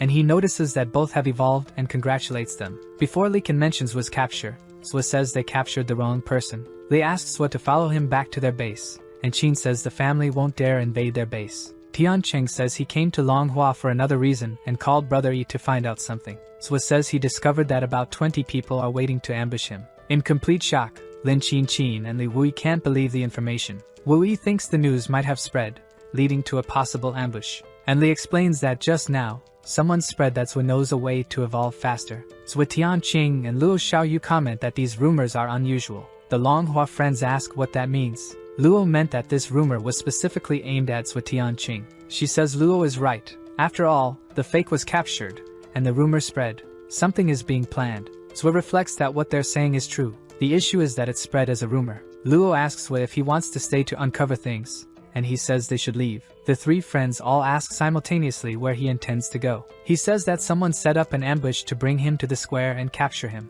and he comments that they captured the wrong person, so it doesn't concern him. Zhou asks if they have any leads on his friends, and Qin says they haven't had any news from Gao and Luo. However, she mentions they found Zhang Zheyu, and it seems there's a connection. Shocked, Zhou Tianqing can't hide his genuine surprise at hearing this name. Qin says that he avenged Sheng's brother, a member of the Blue Mountain Gang, by eliminating the vice leader. Zhou asks where Zhang is, and she says he just evolved, and they killed his brother while he was away. Reflecting, Tianqing realizes that Zhang Xingyu is still not in Longhua. He thanks her and says to wait until he finishes his tasks, and they ask where he's going. He replies that he's going to find the gang to clean up the mess before Zhang arrives. Tianqing tells them not to interfere, as it will definitely end in a fight. Suddenly, Shang Biao, Luo Lanch's hamster, appears, grunting happily at seeing Zhou Tianqing. Completely shocked, his eyes wide open, he's stunned to see Shang Biao there. Teacher Luo Xiaoyu asks if Tianqing knows this hamster. Holding the small pet hamster in his hands, examining it, Zhou doesn't respond. The girl goes to the window, commenting that there's a fight happening outside. Qin and Li Wuyi mention that someone is after the prisoner, and Zhou understands the situation. Talking to Shang Biao, our protagonist comments that he should have foreseen this. The three friends look in Zhou Tianqing's direction, trying to understand what he meant. Going back a few minutes in time, we see the trio saying Zhou deserves to die for killing the second young master. The henchman says that in Longhua, anyone who offends the Zhao family will be sentenced to execution. Civilians comment that the bald guy barely joined the family, and has already become submissive to the Zhaos. Raising his weapon, the bald man says it's time to eliminate the boy, and the prisoner grunts. Executing a move to finish off the fake Zhou, the bald man tells him to go to hell. A loud noise is heard at that moment, audible to all civilians nearby. The bald Zhao family henchman is incredulous, watching what just happened. His weapon didn't reach the kneeling man with a sack over his head. We see Gao Ao Fei holding his weapon in front of the man's weapon, who asks who he is. Gao, speaking to the captured man, thinking he's Tianqing, asks what made him get captured. Gao and the henchman engage in a power struggle to prevent the blade from hitting the prisoner. Yelling at Gao, he asks how he dares to steal the prisoner and threatens an attack with his weapon. Preparing a strike with his bat in return, Gao complains that the henchman won't shut up. He hits the man square in the face with a massive impact from his wooden bat. The impact causes the bald man to fall to the ground, dropping his sharp metal weapon. Two henchmen behind Gao Fei draw firearms, pointing them at his back. However, he senses them with his sixth sense and quickly turns toward the criminals. They fire multiple shots, but Gao Fei dodges them all with ease, landing safely on the ground, completely unharmed by the fired bullets. In disbelief, the Zhao family subordinates prepare to fire more shots at Gao. But before they can, the bald man raises his hand, ordering them to stop. Holding his injured spot, he tells the servants not to waste their ammunition. Injured and irritated, Guan Tu realizes that Gao Fei is, in fact, an evolved being. The civilians, shocked and frightened, exclaim that this man is an evolved one. Everyone in the area begins to flee, fearing a possible clash between them. The prisoner begins trembling with fear as the two face off. The young master orders Baldi Chan to go back and brings Zhou Tianqing alive. However, the bald man argues with his master, saying there are people trying to save him. Frightened, the young master orders them to stop them and says Bruce and Abu are on their way. Excited, Chang tells his master not to worry, but before he can finish his sentence, his friend interrupts him, saying Zhou Tianqing has disappeared. Completely stunned, Baldi Chan can't hide his shock at this sight. Meanwhile, Gao Ao Fei, with the fake Zhou Tianqing on his back, begins to flee. Pulling the pin from a grenade, he tells Qian not to think this is goodbye. He throws the grenade toward them, and smoke begins to billow from it. Spreading through the area, it obstructs the henchman's view, and Chang orders them to go after him. We see two people running at high speed through alleys and narrow streets. Gao Fei asks Luo Lansha if she found her hamster, Shang Biao, and she says she hasn't. She remembers the moment the hamster grunted at a corner, and then suddenly ran in the opposite direction from where the fake Zhou Tianqing was. She says she asked Shang to find Tianqing and distract the guards, but he ran off. Gao says Shang Biao has been useless for a long time, and she tells him to take Tianqing to a safe place. The man with a bag over his head, on Gao Fei's back, starts grunting, trying to say something. Gao questions how he was captured, as it would be nearly impossible, and Luo says they must have cheated. Gao imagines they might have poisoned Tianqing. After all, there would be no other way to capture him. Still struggling, the man tries to escape, and Luo says they will release him in a safe place. She shouts for Gao Ao Fei to be careful, as there are people ahead. A man with closed eyes says there is a large flow of people coming to Longhua, and a dark-skinned man wearing sunglasses says they'll finally get to fight. We see one man dressed in traditional Chinese attire and another in casual clothes. Gao Ao Fei and Luo Lansha stop halfway, face to face with them. Suddenly, more footsteps are heard coming from behind the two. The submissive bald trio from the Zhao family appears, surrounding Gao Fei and Luo Lansha. Gao comments that facing 5 evolved ones won't be easy, and says he should have brought his sniper. The fake Zhou Tianqing continues to struggle and grunt loudly on Gao Fei's back. The young girl tells Tianqing not to worry, as they'll get him out of this situation soon. Observing from afar, Luo asks if they can beat 5 people, and Zhou says they'll certainly lose. Then she asks when they'll help them face the 5 evolved ones. Zhou says not to rush. After all, things are more complicated than he expected. He mentions that if all the evolved people they know work together, even the two of them couldn't face them. Professor Luo Xiao then asks her friend what they can do to help. Sue asks if there's any group in Manhua that rarely appears but is famous and unpredictable. Pondering, the two think, and Wu Yi remembers a biker gang that fits that description. They explains they call themselves the Red Bandanas Society, have 3 evolved members, and don't seek expansion. Using binoculars, Qin Qin says she found the gang members in the northern alley. With a cigarette between his fingers, Zhu Tianqing tells the group to head there. Li Wuyi and Lin Qin are genuinely shocked when Zhu says this. Gao Fei places the fake Zhu Tianqing against the wall and tells him to stay there. Tying the man's hands, Gao says the fight won't be easy and asks him not to interfere. Fei promises Zhu Tianqing that he will keep him safe, even if it costs him his life. The fake Zhu Tianqing bursts into tears under the cloth and places his hand on his head. Luo Lansha and Gao Fei are stunned by Zhu's exaggerated and unusual reaction. Wiping his tears with his hand, the fake Tianqing says this situation is too emotional. He says they are just strangers who met by chance, and he can't repay them. Gao is confused, and the fake Zhu Tianqing says he doesn't want to involve the two any further. The man rips the cloth from his head and shouts for the Zhao family to hear what he has to say. Crying out to the Zhao family, he begs them to let the others go and take him instead. When Luo and Gao see the man's real face, they are shocked and ask who he is. Luo Lansha yells, asking who on earth this man is and why he's pretending to be Zhu Tianqing. Luo says she doesn't even know him, so she wouldn't save him, and Gao asks the man's name. Sweating and in shock, the man says in a trembling voice that his name is Zhu Tianqing. Both friends, Luo Lansha and Gao Ao Fei, shout the name Zhu Tianqing at the same time.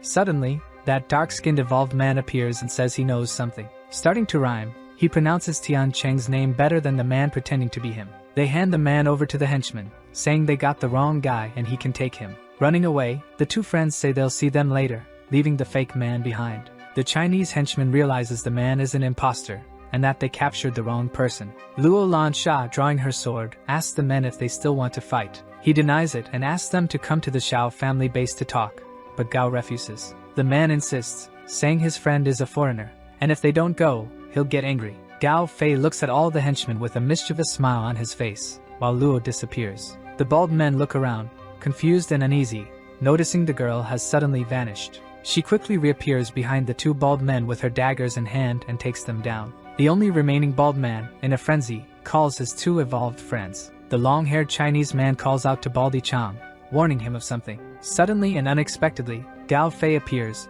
preparing a strike with his wooden bat. Using all his strength, he strikes the distracted man, driving his weapon into him, defeating him. The man, upon being hit, screams in pain and falls to the ground. Gao Ao Fei, still facing away from the other two men, turns his head in their direction. The foreigner calls Gao Fei with a hand signal, telling him to come at him. Luo Lansha and Gao Fei decide to run and insult the two men as they escape. Using their hands for support, the bald men begin to get back up. One of the henchmen hit by Luo Lansha asks if his brothers are okay. The two evolved friends tell the three bald men to go after the two fugitives since they're still alive. We then see a beige multi-story building, and on the ground floor, hidden behind a pillar, a man with binoculars watches. Two men with black bandanas from the biker gang are there, and one says he's found something. Looking through the binoculars, he sees the Axe gang outside. On the southeast side, he notices the Northern Sky gang and the Scorpion gang there as well. The masked man says the whole city is involved this time, and his friend says they're heading out. Putting away the binoculars,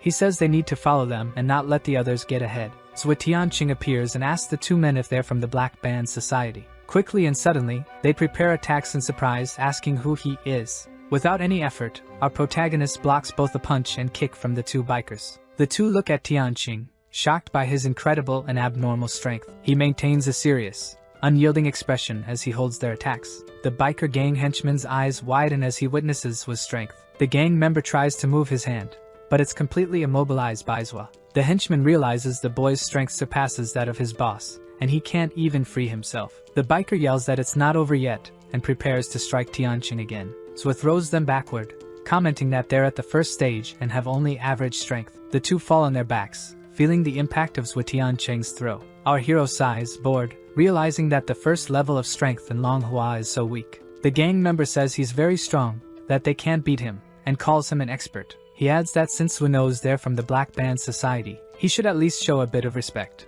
Li Wuyi appears and tells the men that won't be enough. He says respect isn't given freely but earned, and the gangster realizes that even Maple Nest is involved. He reflects that he never imagined an expert in Maple Nest other than Hu Feng, and that he stands no chance against them. Sweating nervously, he realizes Zhu's strength is abnormal, as he held both of them without effort. The two kneel and beg experts to let them go and spare them. Zhu asks about the third evolved member of their gang, and the man says their boss guards the base. Tianqing says that's perfect and that they can help him with the task. Shocked and sweating nervously, the two agree automatically and ask what he needs. He tells them to inform their boss not to get involved in Zhu Tianqing's mess. Otherwise, he'll take them down. They say they'll head back right away and won't get involved in Tianqing's matter. However, before they leave, Zhu says he needs one more thing and tells them to take off their clothes. The two are genuinely shocked and speechless at Zhu Tianqing's unusual request. We see various people running in the streets in apparent panic. They're running in all directions, and among them, Luo Lansha and Gao Fei are also fleeing.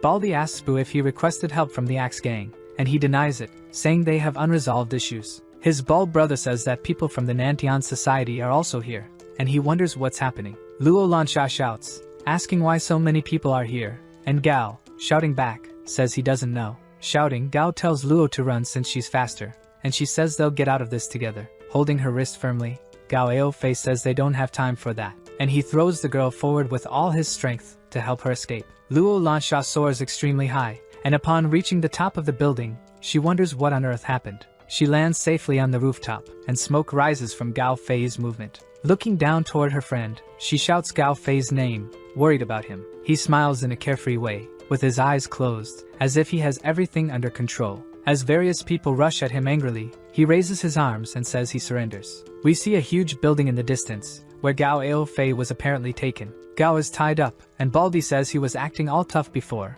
and now he's been captured. Gao Fei doesn't hesitate, looks Baldy in the eyes, and insults him harshly. The bald one who was injured by him earlier is furious, and says Gao is asking for death. Brother Bu tells Baldy Chang to stop embarrassing him, and Baldy is intimidated by Bu's presence. Brother Bu notices that Gao is quite skilled and asks if he's considered joining the Xiao family. Shocked by the suggestion, Gao Fei widens his eyes and questions what Bu said about joining them. He confirms it, saying if Gao joins them, he'll guarantee his safety, and Gao asks if he'll really do that. A red-haired man tells Abu to stop talking nonsense since all the evolved ones are present. Abu says the strong are in charge, and if he doesn't like it, he can challenge them. The man agrees and says the Zhao family is a top-tier force, and he can't be defeated in a one-on-one. Gao Fei asks if they're done, and says he'll go with whoever can guarantee his safety. The red-haired man says 3 gangs have joined them, with 8 evolved members, so they can certainly protect him. Another man tells Chen not to embarrass himself with these fools, and the redhead questions why he said that.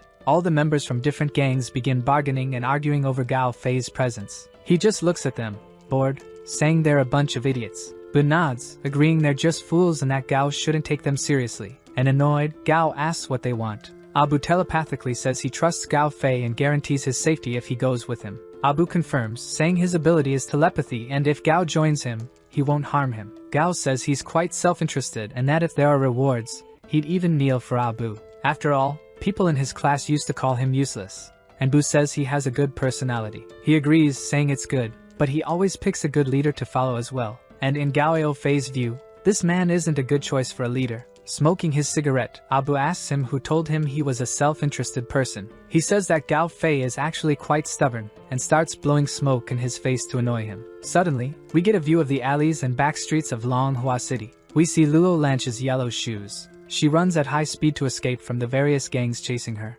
Crying, she reflects that, besides failing to find Zhua, her friend Gao was also captured. Suddenly, she finds herself face to face with a man, which shocks the young girl Luo Lansha. We see Li Wui asking her what's wrong and if he can help her. Holding her sharp dagger, Luo Lansha tells him to get out of her way. He says he never imagined she'd be so stressed, and she tells him not to blame her, as he keeps blocking her way. Behind her, someone says they're not afraid of strong enemies but rather of unpleasant companions. Removing his bandana and revealing himself as Zhu Tianqing, he says the two of them only know how to cause trouble for him. Delighted to see her friend again, Luo Lansha smiles sincerely and calls his name. We see a man inside his residence, standing in front of a picture frame of another man. He places a kind of incense in a pot with ashes. The dark-skinned man says things aren't easy and that he's struggling to find resources. Talking to his deceased brother, he says that the gang members won't get away with this. Someone bursts through the door and tells Zhang they've received information about Zhu Tianqing. Shocked, he asks the person where Tianqing is. The person says he's in the city center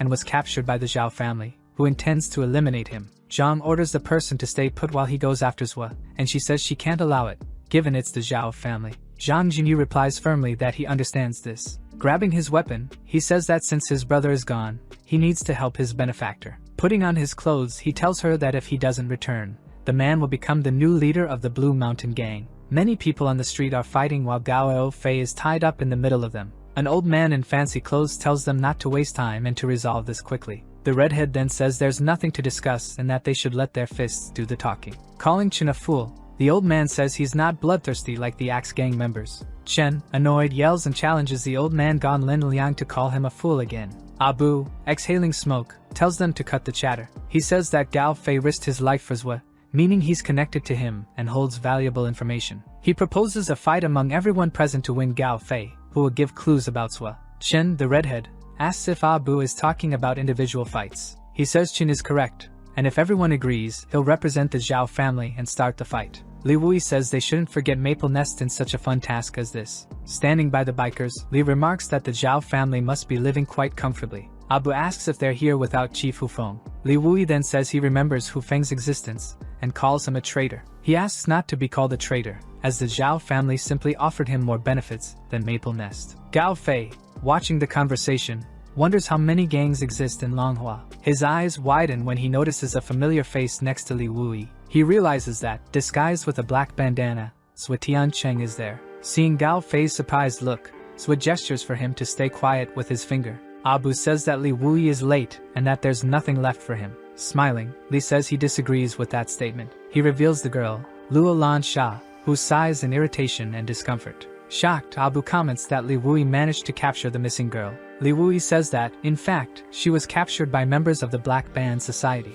Abu remarks that the Black Band Society members were lucky. Zhua Tiancheng, disguised as a member of this gang, stares deeply into Abu's eyes. Abu stares back, frowning in suspicion. Abu and members of other gangs stand face to face with Li Wui and Tiancheng. Trying to use his telepathic ability, Abu realizes it doesn't work on Zhua Tiancheng. Moreover, he notices it doesn't work within 5 meters around him and that Zhua's mental capacity exceeds his. Shocked and sweating, Abu realizes that the Black Band Society has hidden talents. Reflecting, he figures that despite the mental capacity, Zhua may not be skilled in direct combat. Abu then tells Li Wui that one wasn't enough, and it seems he wants another. No. Li, excited, says men should always have a goal to pursue. Abu relents and says that since Li brought the girl, he will set a new rule in front of everyone. He announces the new rule that his chief Hu Feng cannot join the fight. The civilians get excited and start repeating that Hu Feng can't attend the fight. Bu says that this is everyone's wish since they know who is the strongest in Manhua, and there would be no competition.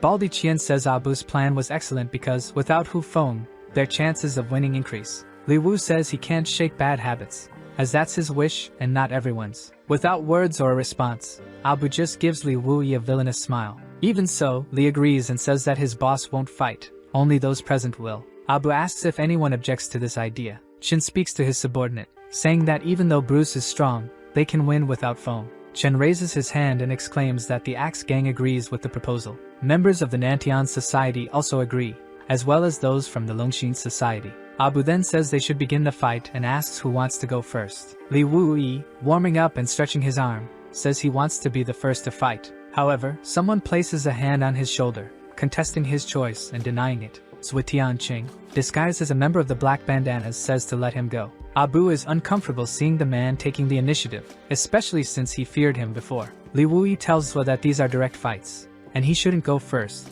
but Zhua says it's fine. Smoking his cigarette, Abu observes the scene from a distance and sighs, annoyed. Reflecting, he thinks it's madness for a man specialized in mental strength to go into direct fights. Bu calls for Baldi Chang and chooses him to be the first to fight, and he accepts. Facing our protagonist, the bald Zhao family member tells him to start the fight already. Bu knows that Chang is average, but he'll be enough to defeat someone specialized in mental strength. After that, he plans to let everyone fight ahead and save Bruce for the final cleanup. Suddenly, out of nowhere, Baldi Chang goes flying and is thrown by Zhua Tiancheng. With his face bruised and injured, Chang says that he's too strong, and Bu wonders how that's possible. Completely shocked, he grits his teeth. He wonders internally how this man could do that. A man asks Chen how Baldi was defeated so quickly, and Chen says he's extremely fast. Bu asks Bruce what he thinks of the mysterious man's speed, and he replies that Chang underestimated him. And he asks Bruce how confident he is to face the hooded man, In English, Bruce replies that he doesn't know. Hearing what Bruce said, Tianqing tells him he should wait and see. The elder calls a muscular man named Hu Zi to try and face Tianqing, and he obeys. Hu Zi comments that the Black Bandanas were brave to meddle, and he gives the kid a chance to surrender. Noticing the man's lack of response, Hu Zi, annoyed, asks if he's really going to ignore him. Reaching out to his friends, he asks them to bring something for him. Several people begin to bring a gigantic sword that belongs to Hu Zi. He smiles confidently, knowing the size of his weapon. Placing the sword on the ground, it makes a loud impact and cracks the floor. With the sword on his shoulder, Hu Zi tells the kid to surrender now to avoid regret later. In the blink of an eye, Tianqing ends up behind Hu Zi, who, feeling his presence, is shocked. He strikes back with his massive sword, but our hero manages to duck and dodge. Suddenly, Tianqing appears below Hu Zi, preparing a strike. Coming from below, our protagonist delivers a punch right to the bottom of his chin. The impact is so strong that Hu Zi starts spitting blood and staggers, and he quickly falls to the ground, completely defeated, and Tianqing calls for the next challenger. Li Wuyi realizes that in just days after the fight with Han Li, our hero has already grown stronger. Bruce comments that Tianqing is very strong, and Bu tells him to wait longer before fighting him. Bruce doesn't listen to his friend and rushes in, saying he wants to fight now, already preparing a punch. Abu shouts Bruce's name, telling him to stop, but he doesn't listen and charges forward. Easily, Zui extends his fist and blocks the man's punch, and they engage in a power struggle. Zui notices that this man is a speed type and at the peak of stage 1. Smiling excitedly and running in for another attack, Bruce says, "Let's go again!" Quickly, he disappears with an incredibly fast and precise leap, delivering a series of rapid strikes from various directions at Tianqing. Zui notices that his speed is as impressive as Luo's, and he says he'll play along with him. Bu, irritated by Bruce's impulsiveness, remarks that even if Bruce wins this one, he'll lose the next. Reflecting inwardly, Abu, watching the fight, suspects his friend won't be able to win. Looking at the next participants, he already knows he'll have to face Sua. Chen from the Axe gang watches Bruce's incredibly fast fight with the mysterious man. His gang member asks if he thinks Bruce will be able to win. Chen says that despite Bruce's speed advantage, he won't maintain it if he continues like this. Suddenly, a voice appears in his head, agreeing with him, and he looks around, unsettled, to see who said it. Abu, using his telepathy, tells Chen that he was the one who said it. Through telepathy, he explains to Chen that if Bruce loses, they'll lose as well. Chen then asks what Abu is getting at with all this. Exhaling smoke, he tells the man to pay attention, as this is their last chance. Meanwhile, Bruce delivers another swift punch, which Tianqing easily blocks once again. After the block, the foreigner is thrown back, landing safely on the ground. Extremely exhausted and sweating heavily, he's starting to run out of energy. Tianqing remains unwavering, showing no signs of fatigue or weakness like his opponent. Pointing at his opponent, Bruce says he's very strong and asks his name. After the opponent says this in another language, our hero tells him to speak clearly. In Chinese, Bruce says his name and asks his opponent's name. Remembering Li Wuyi's words about respect being earned, he decides to give his name. However, he invents the false name, Hei Shou, to keep his identity hidden. With a sharp look from under his sunglasses, Bruce acknowledges the name. The civilians remember that Hei Shou is the gang's vice leader and are astonished at his strength. Pulling something from his afro, he says he'll use his full strength against him. Bruce then takes out 2 metal knuckles from his afro. All the gang members watch, surprised by what he had hidden. He wields the knuckles, raises his guard, and prepares for combat. Revealing 2 daggers attached to his knuckles, Bruce tells Wu to go all out as well. Tianqing is impressed that Bruce has reached the peak of stage 1 without breathing techniques. The two face each other in silence, preparing for another round of fighting. He says that while Bruce wants a fair fight, many others don't feel the same. The foreigner stares at him in silence, trying to follow his logic. Looking up, Tianqing points to a man on top of a building. They notice a long-haired man with a long-range weapon on the rooftop. Among the crowd, Zwe also spots a redhead watching him strangely. Finally, he points out one last person, Abu, saying he blocked all escape routes, planned all this to eliminate him. Zwe says that although mental strength isn't his specialty, it's still enough to handle them, and he adds that all 6 people Abu positioned are under his watch. Li Wuyi, irritated with Abu, exclaims that he's playing too dirty. An older man approaches Li and says it's been a long time. He asks what Li Nantian wants with him. Shin says they want nothing from him but tells everyone to be prepared. Irritated, Li Wui curses them, but Lin Qin tells him to stay calm and observe the surroundings. Li, annoyed, says Bu created the rules for individual fights, but is now forming a group. Abu says now that everyone has figured it out, he doesn't need to pretend anymore. He declares that the Black Band Society will be wiped out today. Chin tells Li Wui not to interfere further in this battle. Li Nantian says that everyone's target today is solely the Black Band Society. Chin grabs the girl's arm, saying the Black Band Society will disappear from Longhua today. Luo, in disguise, responds by delivering a powerful kick to Chen's face, telling him not to touch her. Quickly and suddenly, he falls to the ground, injured and unconscious from the force of the kick. Irritated and dismayed, Abu questions how many strong people are in their gang. Li Wuyi and Lin Qin are shocked by the expressive strength of Professor Luo Xiaoyu. Abu extends his arm toward her and orders everyone to attack her. Members from various gangs surround the girl and prepare to strike. Zhou Tianqing is worried that Professor Luo Xiao might fight again and lose control. He knows that if she loses control in this environment, he won't be able to manage her. Bruce tells Abu to stop this because he wants a fair fight with the man. But Bruce says this isn't the time for that since they can't afford to lose, though Bruce mentions a Chinese promise as an argument. He says that if Abu is a man, he can't go back on his word after saying the fight would be one-on-one. Annoyed, Abu makes a disapproving gesture upon hearing this from Bruce. Zhou says that's enough, and even though he didn't want to involve them in this,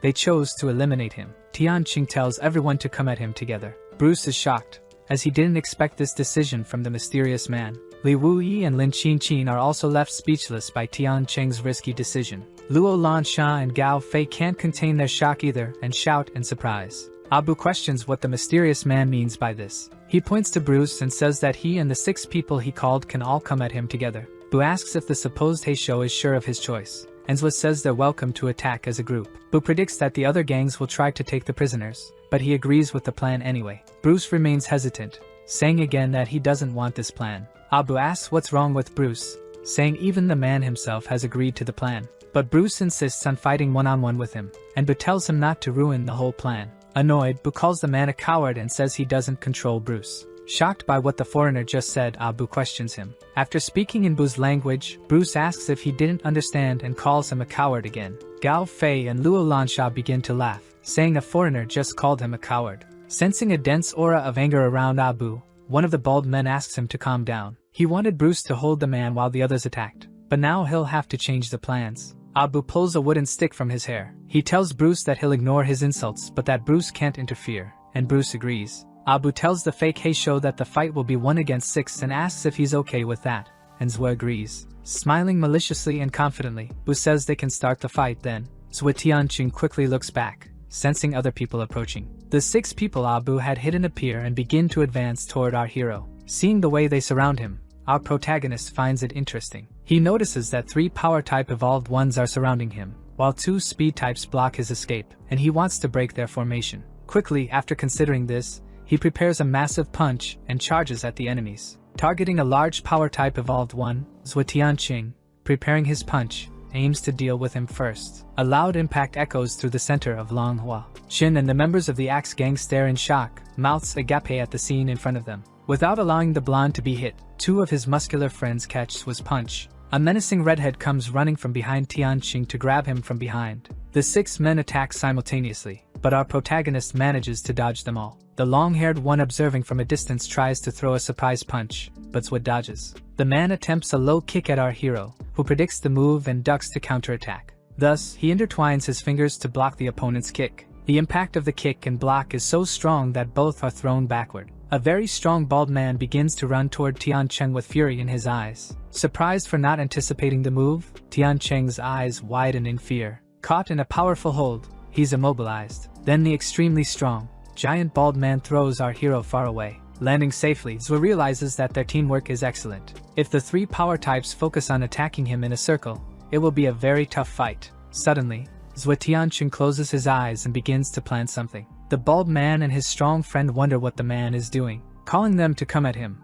Zhou Tianqing asks why they stopped attacking. Annoyed, the bulky bald man says he's really bold to underestimate him like that. Rushing toward him, he orders his friends to take him down immediately. Closing his eyes again, our hero reflects and seems to have understood something. He realizes that Abu is using his mental power to enhance their teamwork, but it must be exhausting. He then notices Abu from the Zhao family, with red tattoos on his forehead, using the virus. Counterattacking all the men and noticing the tattoo on Bu, he wants to see how much he can endure. Gao Fei asks Luo Lansha if she could handle a fight against 6 people like this, and she says no. Gao comments that this situation is incredibly frustrating. Inspired by her friend, Luo says that after this, she'll focus on improving herself. Li questions if the boss could handle fighting against 6, and Lin says he's already fought 4 from the Zhao family, and both were injured. Qin thinks Hua is stronger than Hu and that even the Zhao family's 4 dragons couldn't take him down. Teacher Luo Xiaoyu silently watches the scene, noticing her friend's strength. With his tattoo activated, Abu realizes the boy still has a lot of power,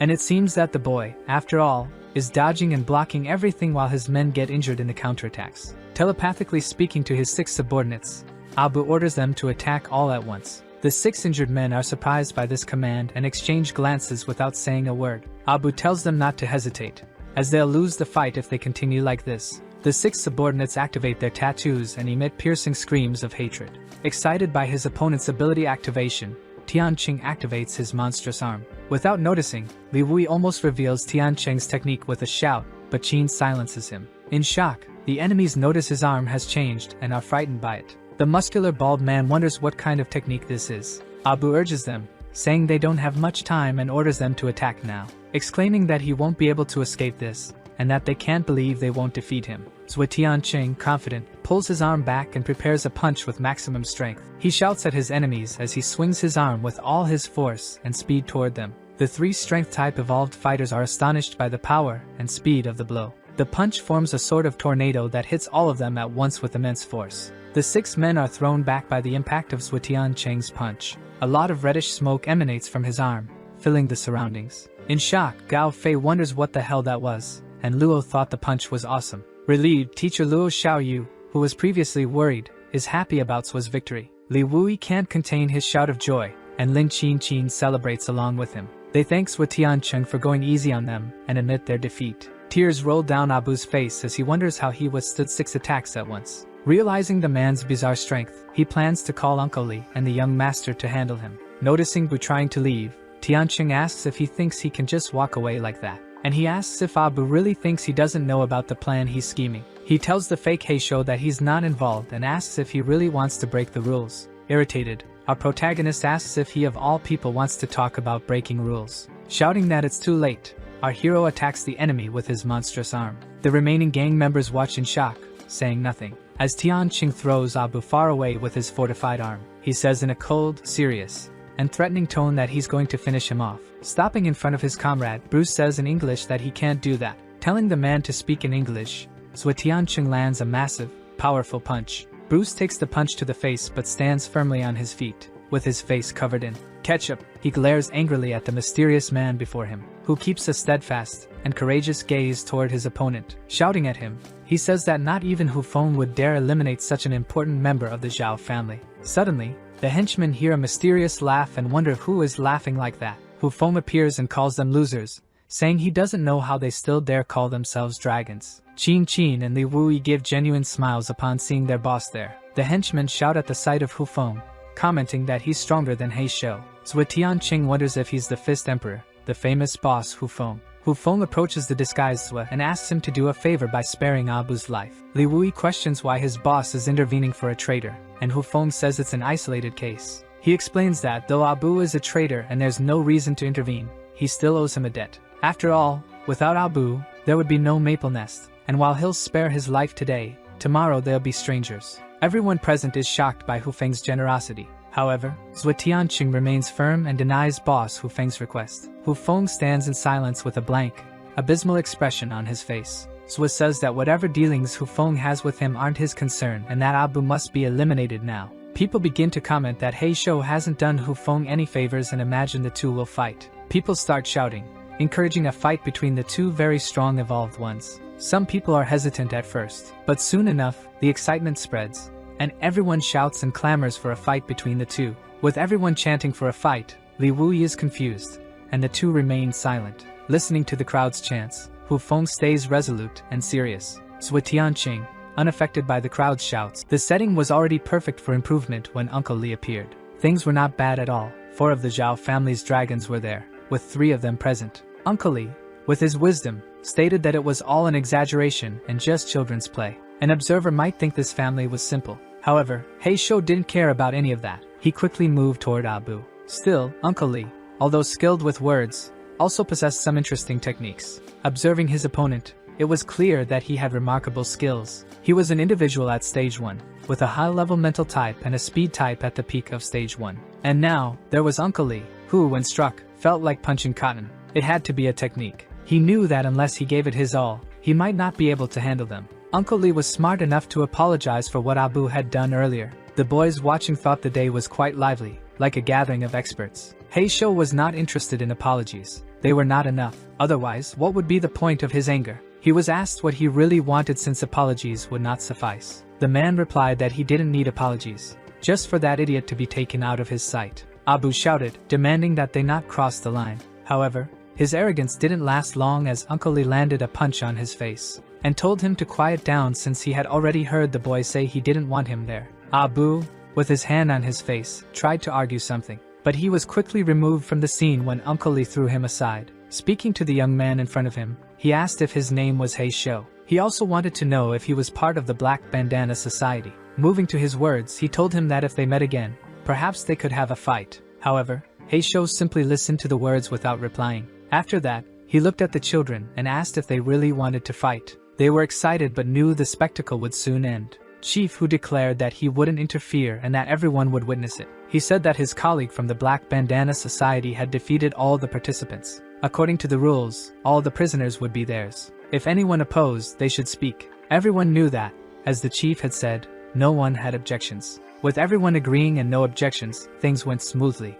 Now, he went to untie his friends, asking them to remain silent as they were still prisoners. When he finished untying them, someone attacked before speaking. After that, they declared there was no rush, as they hadn't agreed to it yet. Firmly, they stated that no one would leave. Looking up, Heisho recognized Zhang Jinyu. Zhang Jinyu said that if he wanted to take the prisoners, he would have to fight him first. Only after defeating him would that happen. The newly freed prisoners were worried about what was happening. Heisho just stared at the young man as he spoke those words. When doubts arose about who that boy was, it was quickly clarified that it was Zhang Jinyu, the vice leader of the Blue Mountain Gang. Some injured boys believed he was looking for trouble because he had just evolved. Heisho wanted to ask a question. He needed to clarify something. With a serious face and a certain determination, he asked what it was about. Pointing to the prisoners, he questioned what he wanted with them. He already intended to take them, which indicated there was some reason. The boy, intrigued, asked what he meant by that. The spectators realized he was trying to negotiate with the vice leader of the Blue Mountain Gang.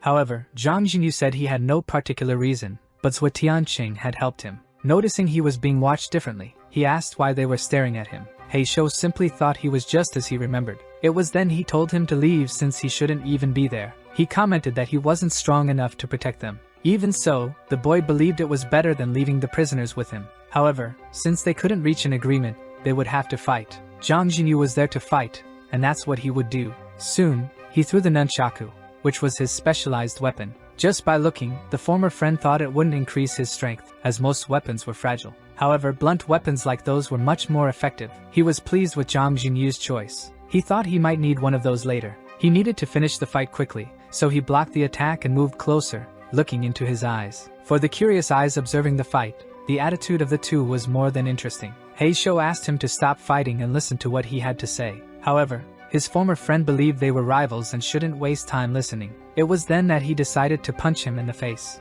This surprised everyone present because, despite not wanting to fight, one of them had attacked. Zhang Jinyu, realizing he hadn't dodged, asked why he had done it. Heisho simply immobilized him so he could hear what he had to say. Seeing that it wouldn't work, he sought to not only immobilize him, but also knock him unconscious. After that, he stated that he would also take the prisoners and inform the other two that he had claimed that responsibility. Whispers and rumors suggested that the Blue Mountain Gang was finished. Heisho looked at the person on the ground and imagined he could have pretended to lose his patience. However, he wasn't unconscious long enough, which indicated he wanted to fight again. As he slowly got up, he said he wasn't done yet, leaving everyone surprised. He then questioned if Heisho thought he could defeat him like that. He stated that, throughout his life, he had always hated owing anything to anyone. Because of this, he made sure to either seek revenge or repay kindness to others, making it clear that anyone who wanted to take those two would have to go through him. He had no reasons to defend himself, yet he still wanted to do it. Heisho wanted to identify himself but couldn't, so he told him to stop because it would be dangerous. Zhang Jin didn't seem concerned about what might happen to him. Now his opponent was looking for a way to defeat him without hurting him, believing it would be difficult. At that moment, someone moved quickly, passing by him. They went straight to Zhang Jin and, with one move, knocked him unconscious. This time, the effect would last a bit longer. One of them commented that it was the first time they had seen Hu Feng use that technique. After immobilizing him, Hu Feng said he would stay down for an hour, and after that, whatever happened would be up to him. Heisho thanked him for taking care of the problem. Hu Feng told Wu Yi to get ready because they were heading back home. Heisho observed, thinking that the Emperor of Fists was indeed incredible. He told the leader that the guide effect had done an excellent job. The other troublemakers were thanking them and saying they would make up for it in the future. Heisho just wanted them to leave quickly, and they did so immediately. After everyone left and only those who knew his true identity remained, the girl was very worried. She told Zhuo Tiancheng that it would be better if he returned with them to Maple Nest, saying it was his first time there. However, his plans were different, as he had things to do. When she tried to insist, she was interrupted. Hu Feng told her that the young man had matters to resolve. He talked to her, saying his skills weren't bad and that, if he was interested, he could go there. Zhuo Tiancheng, watching them leave, knew the leader had helped him a lot and that he would return the favor. As he walked away, the girl said she would wait for him in Maple Nest. Now that the commotion had been resolved, things seemed to have calmed down. Differences began to arise because the young man was sure he had found Zhuo Tiancheng, but the girl was certain he had said his sight was good, even though he hadn't recognized him. They were at this impasse when Shangbiao started making a lot of noise, drawing attention. Zhan Tian asked them to stop joking, claiming the two together weren't even close to being as amazing as the hamster. Holding it, Zhang Jin said he would go to the Blue Mountain Gang to help that guy with his issues. It was also said that, first, they would need to get someone. It was someone Professor Luo wanted to see. After spending quite some time at the door, outside, trying to get in by saying various passwords, Luo Lansha was beginning to get irritated because the person on the other side still hadn't opened the door. Gao Fei was enjoying the situation, even while still carrying Zhang Jin on his back. After some insistence, the girl opened the door slightly and asked if they had found her big brother. Seeing his sister so happy, he immediately jumped to hug her. Zhuo Tian asked them to come in because they were finally all together. As soon as he entered, he placed his weapon on the table and wanted to know how they had found him. Luo Lansha replied that it hadn't been easy, and Fei explained it was by smell. Then, Zhuo Tian realized the two were lying. When asked if there was another way out, they admitted that Leader Lin had sent them there, saying he should be in Longhua. After the flood, they wanted to head to Chu, but Leader Lin instructed them to go to Longhua. When Zhuo Tian asked where they were at that moment, they informed him that they had left and were now in Huabei. That's why they had taken Xiao Shui along, and Zhuo Tian also wanted to know what they had done after that. Zhuo Tian became very irritated and said that there were more than 30 evolved individuals there. They had started only 3 months ago, yet they had already been captured. The conclusion he drew was that they had become too relaxed, and starting the next day, he would begin training all of them. Looking at little Xiao Shui, he asked if she was already learning the breathing exercise. The girl was very happy because she would start learning, and Zhuo Tian said she could become as strong as him, or even as strong as Teacher Luo. However, at that moment, he became sad and silent. When asked about it, Zhuo Tian replied that it was nothing, just that they would have to deal with some matters first. He also told Zhang Jin to stop pretending, as he had been awake for a while. Gao Fei was upset for not noticing it earlier. Zhang Jin asked how he figured it out, and Zhuo Tian replied that the answer was simple. He could see anything within 5 meters. Then he confirmed if Zhuo Tian was truly himself, and Zhuo Tian confirmed it but explained that he couldn't reveal his identity earlier. That's why he had to resort to violence. And at that moment, Zhang Jin knelt before him. Startled, Zhuo Tian asked him to stand up, saying not to do that. Zhang Jin then said that from that day forward, he offered his life to Tian. Zhuo Tian became angry and said there was no need to think that way because it should be him. He also stated that he was the one who should feel that way. Moreover, he said that in the future, there would be no need to remember who helped whom. Looking at him, he said that he considered him a brother. He also advised him to rest and not overthink, as he was probably tired after activating the tattoo. Fei noticed he was leaving and asked where he was going. Zhuo Tian replied that he just wanted to handle a few things. He asked him to teach Zhang Jin the breathing technique. He told Teacher Luo to go through the door, warning her that the place wasn't safe and there was no need to make so much noise. He commented that they might end up spending the night outside, so it would be better to practice the breathing exercise properly. Luo Lansha looked at little Xiao Shui and said she herself would teach her the breathing exercise. Meanwhile, Teacher Luo asked Zhuo Tian where they were heading. He replied that he was going to the blood bank. He told her to look under the sleeve of his shirt. When she looked, she realized what was happening. She didn't know why, but Zhuo Tian explained that he had already felt that before, in the past few days. Zhuo Tian reported that she would need a large amount of fresh blood. Their journey to the blood bank wasn't easy, as there were several obstacles to face. Teacher Luo asked if, even 3 months after the apocalypse began,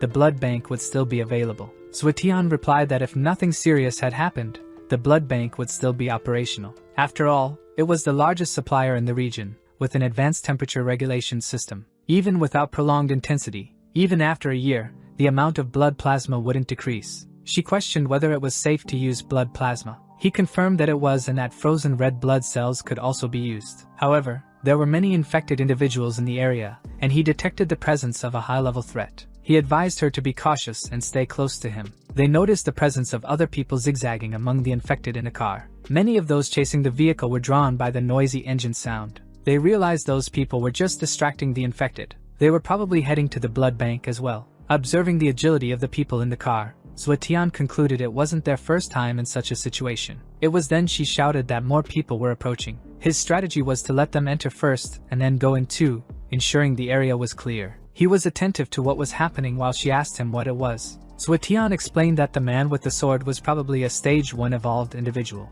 The energy he had sensed earlier didn't match what he had imagined. In fact, it seemed to be an infected individual accustomed to attacking. Hearing a noise, he realized it was Shangbiao drawing attention again. He picked up the hamster from the ground, and she wanted to know what that animal was doing there again. Observing the little rodent, he noticed he hadn't seen it that morning, and it had suddenly appeared at the location. While observing it, he noticed that the hamster had a tattoo. This indicated that the animal had evolved. Suetian didn't think it was right, as the virus that caused humans to evolve should also affect animals. Meanwhile, the hamster stared at him with bright eyes. The men ahead were talking among themselves, expressing a bad feeling. It was a considerable group. They asked if they might encounter any monsters since it was a group of evolved ones. Even so, they knew caution was necessary, as they didn't know where or when they might be attacked. When one of them returned, the other said he knew he could do it. He asked if he was okay and what kind of monster he had encountered, but the young man was holding his shoulder. Unable to control his thirst any longer, he lunged at his friend in front of him. Without thinking, the friends started shooting at him, but the tattoos were evolving. That infected person, in turn, was stronger than they had imagined. He charged at everyone in front of him, determined to take as many as he could. Outside, Zhua and Luo heard several gunshots coming from inside. Her first reaction was to check what was happening, but he stopped her. He told her it would be a disadvantage to fight in tight spaces and that they needed to wait there. She seemed to want to warn him about something, but he was focused, trying to see through the walls. It was necessary to have a panoramic view of what was happening so they could act more strategically. Despite having fired a significant number of shots at the infected, it hadn't suffered much damage. They were doing everything possible to keep it from escaping. Suetian noticed that, despite the danger, the others remained calm, even without being evolved. Sensing the imminent danger, they told him to run because the situation was becoming unsustainable. Something big was approaching in that direction. Tian also noticed there was an evolved infected, which happened when an evolved person became infected. He knew he had to deal with it immediately. As he passed by the young men inside, he told them to flee, but they noticed he was heading in the opposite direction. Given that the creature had managed to infect the evolved ones, it was clear it was at least at the peak of stage 2. They realized the infected was getting enraged, so they didn't think twice and started running. Suetian activated detection mode. He needed to finish it in one blow. The people there feared for his life and begged him not to fight that creature. With a precise strike, he severed an upper limb of the evolved infected. Even seeing it with their own eyes, it seemed unreal that he had managed to subdue it. They thought he had taken down a large zombie with just one attack. He warned the others that, to preserve their lives, there must be another high-level infected in that location. He then called Professor Luo, as there were still pending matters to resolve there. One of them complained, questioning why he had left like that, while the other said he was evolved and shouldn't worry about it. However, they had worked so hard and couldn't return empty-handed. They decided to look for Sister Lin. They would distract the zombies and needed to bring her back so they could negotiate their way out. Tian stopped in front of a dented door, with some dried zombies around it. She asked what was happening, and he confidently stated it was an evolved infected. She asked what he saw, and he warned her to be careful, as they might encounter a blood brain. She didn't know what that meant, but he told her he would explain later. From that moment, she should stay close to him. He explained that the blood brain is a stage 3 infected, specialized in stealth attacks. Although not very strong, being only slightly more powerful than a stage 2 evolved person, its most terrifying characteristic is its habit of hiding among humans, attacking weaker evolved ones, forcing them to become blood slaves. The strength of a blood slave increases over time, but after a certain period, the blood brain begins to drain them until they are completely exhausted. In the end, blood slaves end up entirely dried out. He warned that he had already expanded the detection range and, if the blood brain approached, He should continue to watch over Shangbiao and prevent its escape. Following his instructions, Professor Luo placed her hands on the ground to allow the hamster to climb up. When she touched the door, she thought the blood brain would try to control the slave to break it. With the damage the door had already sustained, she believed it could destroy it. After using a punch with his modified arm, he managed to break down the door. Upon entering, they noticed that the environment was extremely cold. Without electricity, the temperature in that place should have been higher. Additionally, they realized there was a gas leak, which explained the intense cold. Fresh blood cannot be stored in an excessively cold place, as it forms clots. They decided to put everything that was drinkable into the refrigerator. Hearing a noise, they noticed something approaching. The hamster also noticed it and began to make noise. He asked it to stop. Looking around, he realized that even so, some blood bags had spoiled. Despite his requests, she continued making noise. Tian appeared to be throwing some already deteriorated blood bags onto the floor. It seemed like he was trying to attract someone's attention, and the teacher and the hamster were visibly frightened. Suddenly, a huge tongue began moving near Tian's head. It was a terrifying tongue because it had a mouth with teeth. The creature couldn't resist the smell of blood and the people nearby. When it was almost reaching his ear, Tian grabbed and squeezed the tongue, causing the creature to feel pain. Looking at it, he quickly pulled and threw it to the ground. The monster was greatly startled when its tongue was pulled, and its body was thrown. Smiling, Tian asked if that thing was what still kept it alive. Then, he held the tongue with both hands and pulled to tear it apart. The massive zombie felt immense pain. Looking at it, Tian said it was a blood brain. He added that it could no longer convert anyone because its strength was only at the second stage. Saying this, Tian concluded that it was time to deal with that despicable monster. However, the girl seemed very upset and didn't even want to look at what was happening. That blood brain had just undergone mutation and hadn't produced any meteorites. Tian told her to gather their things because they needed to leave, informing her that those were all the freezers they had. Luo thought that should be enough. Tian told her that he wouldn't be able to rely on the black armor all at once. He would have to do it gradually. It was then that they noticed more people seemed to be there, so they decided to check it out. Then, a red-haired, large-built woman entered with some men.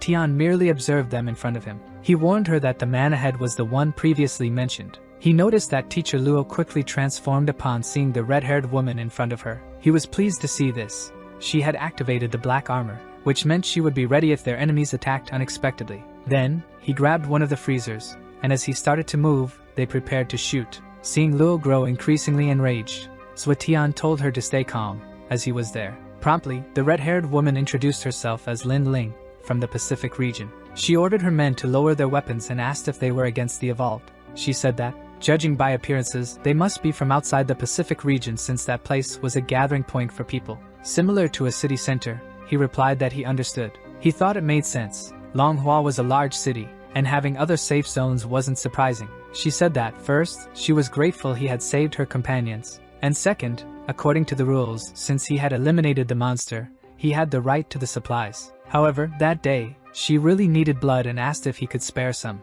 She mentioned that she hadn't taken everything but that they could go there and get what they needed. She said there were many things there, and that they should have already taken everything useful, but that's when he said he needed it too. He told her that if she didn't want anything else, he would leave. She said there were many pregnant women and injured people. She stated she wouldn't ask for it for free but was willing to trade for valuable items. Then, she threw something toward him and said she only needed one full freezer. In exchange, she would give him that. When he opened the small bag, he realized it contained meteorite fragments. Lin Ling asked if that was enough. He agreed, and they made a deal.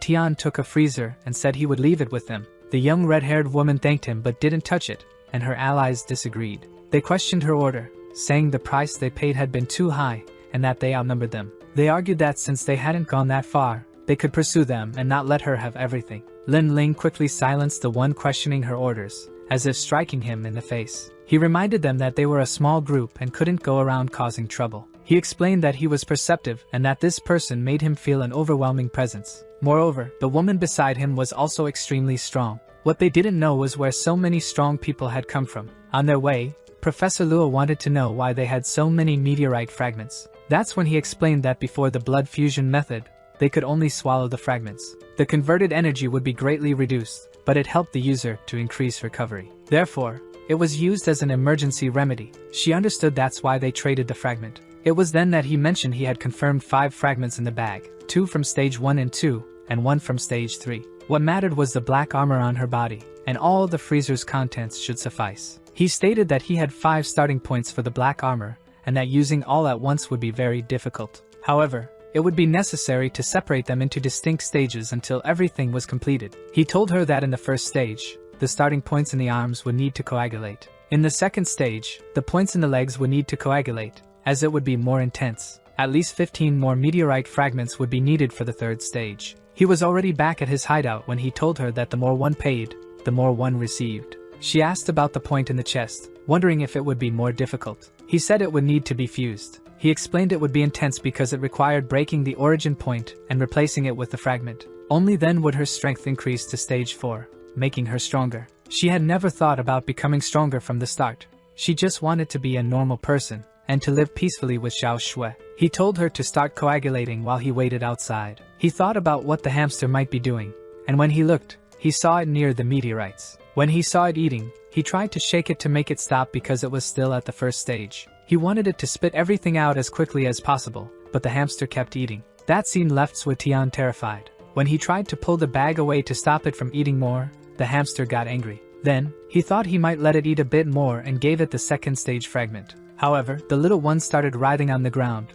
That was the second stage fragment. Still, the little one wanted more, and now only the third stage fragment was left in the bag. Shangbiao's case was too rare. Even he had never seen anything like it. So, he gave it the third stone. He wondered if the hamster could really absorb all that. Suetian noticed that the hamster was adapting. Could it really absorb a stage 3 fragment? The guard wasn't going to let it take the fragment, but by the time he noticed, it had already swallowed the piece. Quickly, it started to evolve, and he stood nearby, just observing its evolutionary process. However, it fell asleep shortly after consuming the fragment, as it also needed to rest that night. While the hamster slept, Professor Luo continued cultivating. After a long period, the stage was complete. Luo looked and noticed that Suetian was practicing exercises, appearing quite strong. She complimented him, saying his evolution was faster than she had imagined. Luo explained that after coagulating, she felt the black armor's arms merging with her. She wanted to know how he managed to control the thirst and explained she should remain fine for at least 10 days. Suetian was satisfied because the results seemed good. He asked her to pick up Shangbiao. That's when she wanted to know what had happened to the hamster, as it had consumed all the meteorite fragments. Concerned, Luo asked if it would be okay. Suetian replied that it might be and suggested they head upstairs, as they couldn't stay there. He asked her to look out the window to better understand. When she approached and looked out, she was startled. Down below, there was a horde of zombies. Suetian explained that the horde had appeared around midnight. He thought there were no high-level infected nearby, but the path was completely blocked. Luo suggested they take another route to go around and enter Manhua. He agreed, noting that if he was lucky, he might find a high-level infected, which would be advantageous at his current level. He told her he would need 2 meteorite fragments at stage 4 if he wanted to evolve halfway through stage 2. Suetian assured her that there was no need to worry, as Gao Fei had 2 evolved individuals with him. Luo asked how he had obtained the fragments, and Suetian replied that while she was cultivating, he found them. He reached out to her, asking for Shangbiao to be handed over. He then noticed that the hamster was already awake.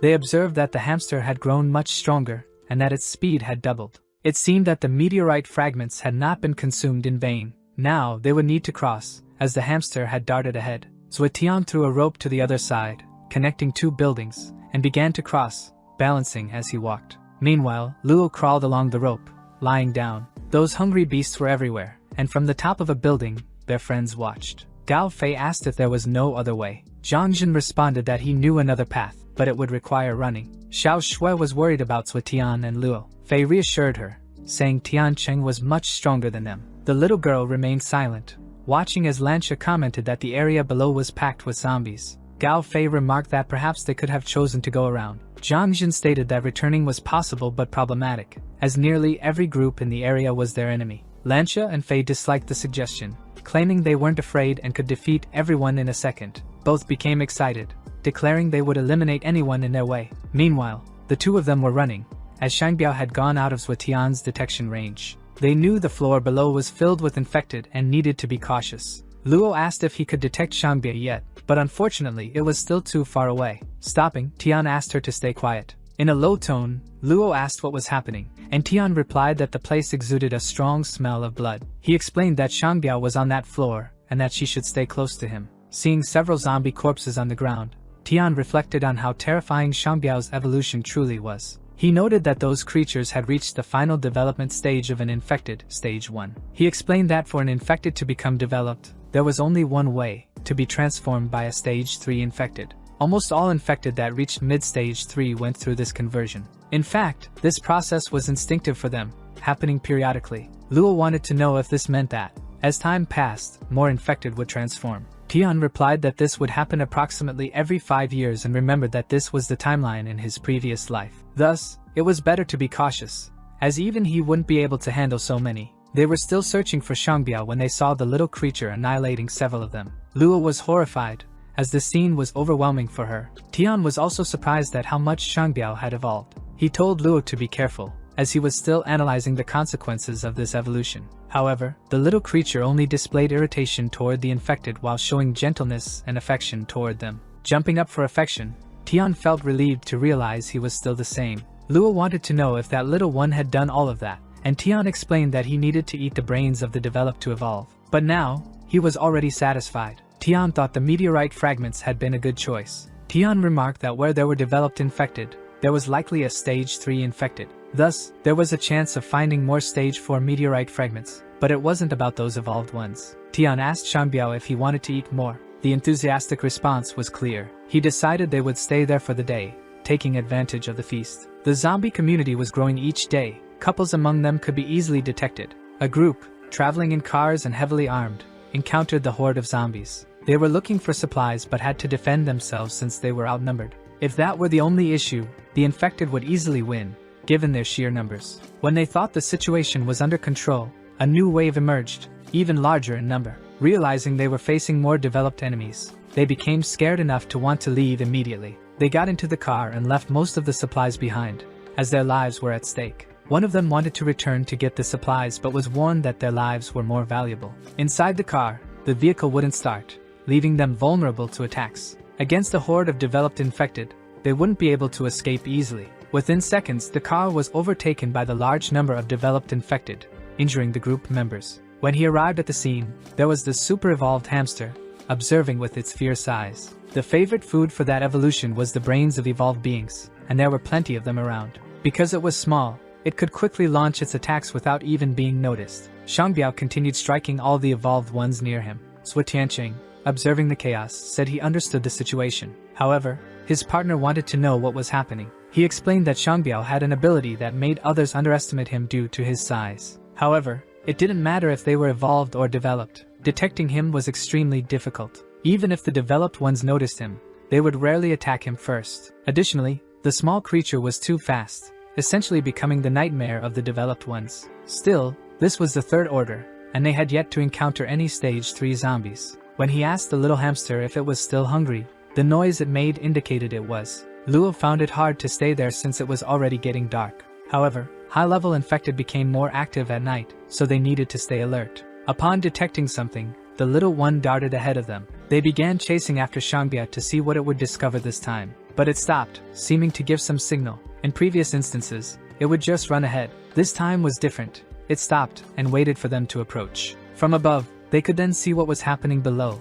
A clash between two developed beings. Stage 3 zombies. This was why the little one had brought them there. On one side was a Ripper, a stage 3 mutation. It was fast and specialized in stealth attacks. On the other side was a claw-type stage 3 zombie. Its entire body was red, and it was violent and strong. Two infected, both territorial. It seemed they were fighting over territory. These two were stage 3 zombies and undoubtedly had meteorite fragments. Placing a hand on Shangbiao's cheek, he stroked it while it sat on his head. He commented that the little one had already proven to be more reliable than Gao, Fei, and Luo. Meanwhile, below, the territorial battle continued, with the two fighting relentlessly. They growled and bared their teeth at each other, trying to intimidate the rival. However, both had equivalent strength, and the fight dragged on, either willing to give up. It was a fight to the end, with brutal attacks aimed at ensuring the stronger would win. Both demonstrated terrifying strength. Zuitian knew that a stage 3 zombie was truly horrifying. Even facing just one, he couldn't win. Fortunately, he was accompanied by his little hamster, now super evolved and always by his side. From atop the building, they observed the battle, which had become quite intense. The claw-type zombie had lost an arm. Up until that point, everything indicated it would meet its end at the hands of its opponent. It wouldn't take much longer, and the fight would soon reveal a winner. The lower-level evolved ones surrounded the combatants. shouting and cheering for their leaders. Zhuotian thought that as soon as he started worrying about the many developed ones, they would begin fighting amongst themselves. He decided to let them handle it, and after the battle, would quickly strike at whoever remained. He planned to take advantage of the fact that the winner would be weakened from such an intense fight. Contrary to expectations, the one left standing was the claw-type evolved zombie, although it was exhausted. In the fight, it had lost an arm. However, even in direct combat, the claw-type was still strong enough. Zhuotian positioned himself in front of it, challenging it to another fight, while a few lower-level evolved ones appeared. But the small Shangbiao would handle this inconvenience, as it was evolving and needed to feed. Its favorite food was right there, the brains of several evolved ones. The fight between the claw-type evolved zombie and the protagonist had just begun. Zhuotian simply told the evolved being to stay calm, as he would free it from its suffering. With a punch to its face using his modified fist, he gained a massive advantage. Not only that, but he knocked out the opponent, leaving it dazed. Seizing the opportunity, Zhuotian began delivering consecutive punches. To ensure the claw-type evolved zombie wouldn't rise again, he destroyed parts of its body. Seeing it wouldn't get up anymore, he stopped, satisfied, having obtained a stage 4 meteorite fragment. When he bent down to pick up the meteorite, the other opponent, who had been fighting the claw-type, stood up. However, it was trembling, overwhelmed by the fight. The protagonist didn't even need to act to finish it off. Professor Luo, who was with him and in the process of evolving, eliminated it with a single strike. This left Zhuotian very pleased, as she had also managed to obtain a stage 4 meteorite fragment. The small Shangbiao, after all that feeding, had obtained 2 damaged cores. Upon hearing this, the little one felt sad, believing it wasn't much. However, things changed when Zhuotian, upon inspecting them, explained that those cores were rare. They were a small chance drop from evolved creatures, aiding people in advancing from the peak of stage 1 to stage 2. After absorbing the meteorite fragments, he remained seated the entire day while Luo observed him. She constantly ensured he was okay and that nothing unusual had happened. She also noticed a tattoo appearing on his hand, seemingly changing shape. After some time, he stood up and announced that he was now at mid-stage 2. Looking down, he realized the horde hadn't left and seemed to have intensified. However, he noticed something strange. It wasn't that the horde had more zombies but rather that they were moving toward another location. Luo speculated they might be heading to the city center, which frightened her. Zhuotian then informed her of a change in plans. They needed to return immediately. Elsewhere, their friends were fighting bravely to reduce the horde, which was immense in both numbers and size. Gao Fei was trying to take down as many as possible with a machine gun. However, it seemed there were stronger zombies among them. He shouted for everyone to be cautious, as he had never seen zombies like those before, and there weren't just 1 but 2. Upon closer inspection, he realized there were 2 of them, and the sounds they made were painful to the ears. Although they were outnumbered, they faced a considerable disadvantage due to the massive amount of zombies. They didn't stop. Instead, they kept closing in, trying to defeat them. Zhang Jin shouted that the zombies had evolved and that, in the midst of it all, they had undergone even greater mutation. Gao Fei saw no other option but to flee as quickly as possible, as among them was a stage 3 infected. Luo warned that they absolutely could not run. The only way was to survive by fighting. She made it clear that while she could understand if they wanted to flee, she would never do so. She charged forward, attacking, knowing she could eliminate as many as possible. At that moment, the little Shangbiao appeared and began fighting alongside them. Being small and incredibly fast, the evolved zombies couldn't even detect his presence. The friends realized Shangbiao's strength when he began attacking with greater intensity. This drew the attention of the stage 3 evolved, who were working as a pair, and they quickly leaped toward him. At that instant, Zhuotian arrived with great force, ready to destroy the enemies. He struck them with his modified fists, now even stronger. The friends noticed Zhuotian Cheng's arrival and how skillfully he was dealing with the infected. They also observed that Teacher Luo had grown stronger and was also fighting to make a difference. If the stage 3 infected led those evolved zombies, the battle would be lost. Thus, this became the best opportunity for an offensive attack. It was then that he realized the 2 stage 3 meteorite fragments weren't as effective as he had hoped. He tossed the meteorite stones to his friends, saying he wouldn't be able to use them. They thanked him, as they could make great use of them. They asked if he had any news about the city center in the past 2 days. They had been fighting the zombie horde and had no time for other decisions. Zhuotian Cheng was then informed that someone was waiting for him. A young woman, seemingly frail, asked if he was the person she had been waiting for. He wanted to know if she was part of the Black Bandana Society. Sadly, she replied that the Black Bandana Society had been completely destroyed. Hearing this, his eyes widened in shock. After hearing those words, he needed to know who had dared to destroy the Black Bandana Society. The woman, wearing a black bandana and a mask covering her mouth, with a sorrowful expression, said it had been the Zhao family the day before. Suetian, upon hearing her say she was the last one left, asked what she meant when she said she had no time. Zhang Jin speculated that the entire city center must be fighting, as other groups had also been destroyed. However, the woman revealed that they had only sent a young master of the Zhao family, Zhao Yiling. This young master was incredibly strong, even when attacked by several people at once. Suetian thought she meant that the young master was at stage 2, but his rate of evolution was astonishing. Zhang Jin wanted to understand why the Zhao family was making such a great effort. It was then that Suetian Qing explained that they were taking advantage of the opportunity created by the zombie horde. Gao Fei believed that if the horde broke in, they would also be affected as a result. However, he wanted to know what that woman truly wanted. She revealed that she believed he was strong. Yet Suetian saw no reason to help her. Saddened, she said he had pretended to be Hei Shou, which is why the Black Bandana Society had been mentioned. Frustrated, trying to express her anger, she claimed that he hated that family just as much as Zhang Jin did. She wanted to join the Blue Mountain Gang, but they didn't believe her motives were valid. Suetian stated that he didn't need to carry a burden like her, and asked them to send her away. Upset, she asked him to wait, as she wanted to speak to him privately. At that moment, he became serious and asked her to follow him. Now that they were alone, he asked what she wanted to say. She began removing the bandana from her face and hair, and even took off her blouse. Staring at him, she said that if he helped her get revenge, he could do whatever he wanted with her. He found her behavior repugnant, and it worsened when she tried to touch him. The friends gathered at the door were discovered when their weight caused the door to open. Hearing all of them, the reaction of both was immediate and identical. They quickly distanced themselves. Now, their friends were left wondering what might have happened if they hadn't arrived in time. Suetian asked the woman if her name was Lin Wei. She replied that it was, and that's when he said she could stay with them in the Blue Mountain Gang. However, he had a condition. She would need to help him manufacture weapons. He reminded her that she was a weapons maker. In his past life, he never would have imagined that she would become the leader of the Black Bandana Society, but she readily agreed to do as he asked. Suetian was informed that Zhao was there to see him.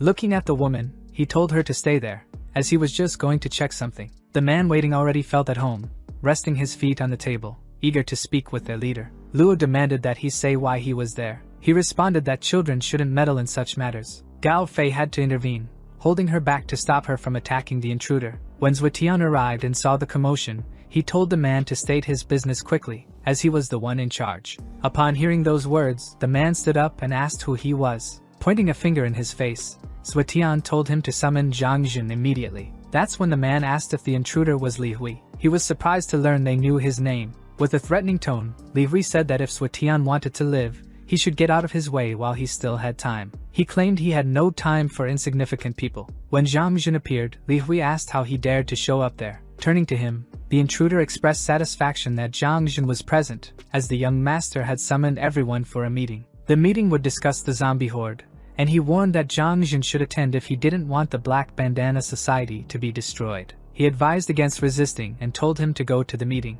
Seeing that Zhang Jin was ignoring him, Li Hui said he should show respect, or he would send Zhang Jin and his brother away. Suetian grew angry when Li Hui mentioned Zhang Jin's deceased brother. He placed his hand on the intruder's shoulder and immediately slammed him to the ground with a powerful blow. Afterward, he threw the man at Zhang Jin's feet and told him to take revenge for his brother's death. He instructed Luo to call Lin Wei and prepare, as they were ready to leave. He reminded everyone of what he had said the day he entered Longhua. If the Red Jacket gang wasn't dismantled, none of them would leave alive. Meanwhile, Uncle Li asked the young master of the Zhao family how he felt after evolving. The young master, observing the movement of the zombie horde from above, replied that he felt great. Uncle Li also wanted to know how he compared to Hu Feng. The young master of the Zhao family told Uncle Li that, compared to him, Hu Feng was merely average. Someone was searching for the master of that place and was informed that everyone who needed to be there had already arrived. It was also mentioned that Hu Feng was among those who had arrived. However, the Blue Mountain gang had not yet come,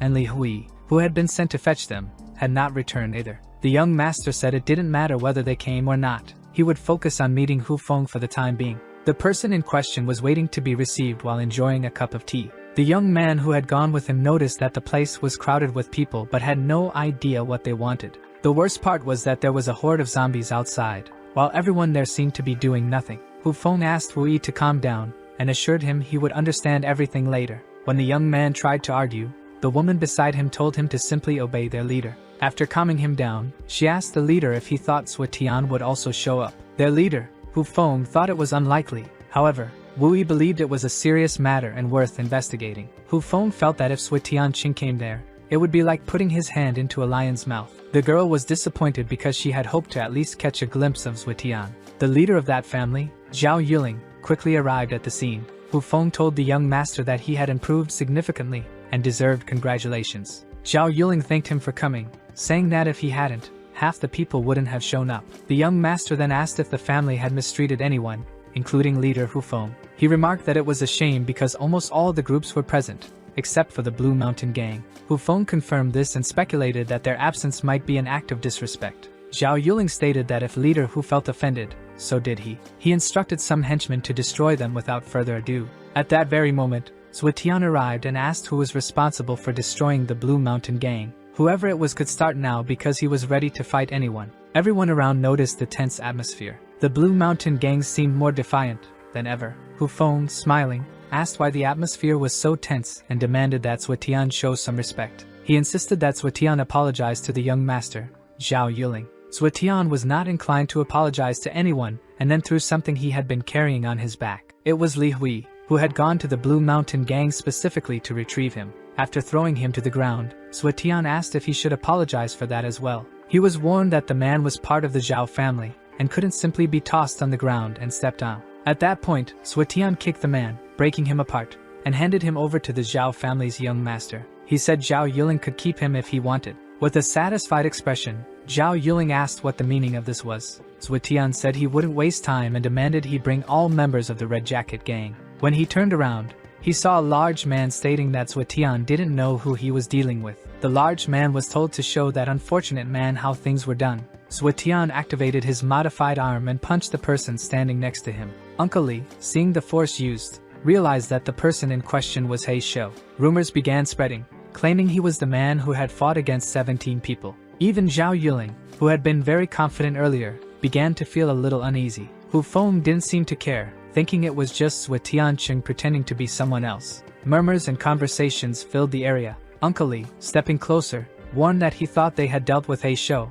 but this was the real one. Even after decimating the entire Black Bandana society, they hadn't been able to eliminate the leader. Zhao Yuling then instructed Uncle Li to handle this problem. Looking at He Shou, Uncle Li asked why he had returned since he had run away before. Zhao Yuling, uninterested in the fight, continued talking to Hu Feng. Hu Feng asked how the young master could remain so calm, and Zhao Yuling replied that He Shou was still no threat. As he said these words, Uncle Li flew past him after being struck. He was taken down with a single blow. Suetian looked around and called for the next challenger. Seeing everything unfold, Zhao Yuling realized how strong Suetian was. Not even Uncle Li's martial arts could stop him. Wu Yi noticed that Suetian had become significantly stronger. Approaching, Suetian stated he wanted the members of the Red Jacket Gang returned to him. Zhao Yuling, still pondering, thought that for Suetian to do that to Uncle Li, he must be extremely powerful. He responded that since the Red Jacket Gang had offended him, he would personally punish them all. Angrily, he said that by the time he finished his cigarette,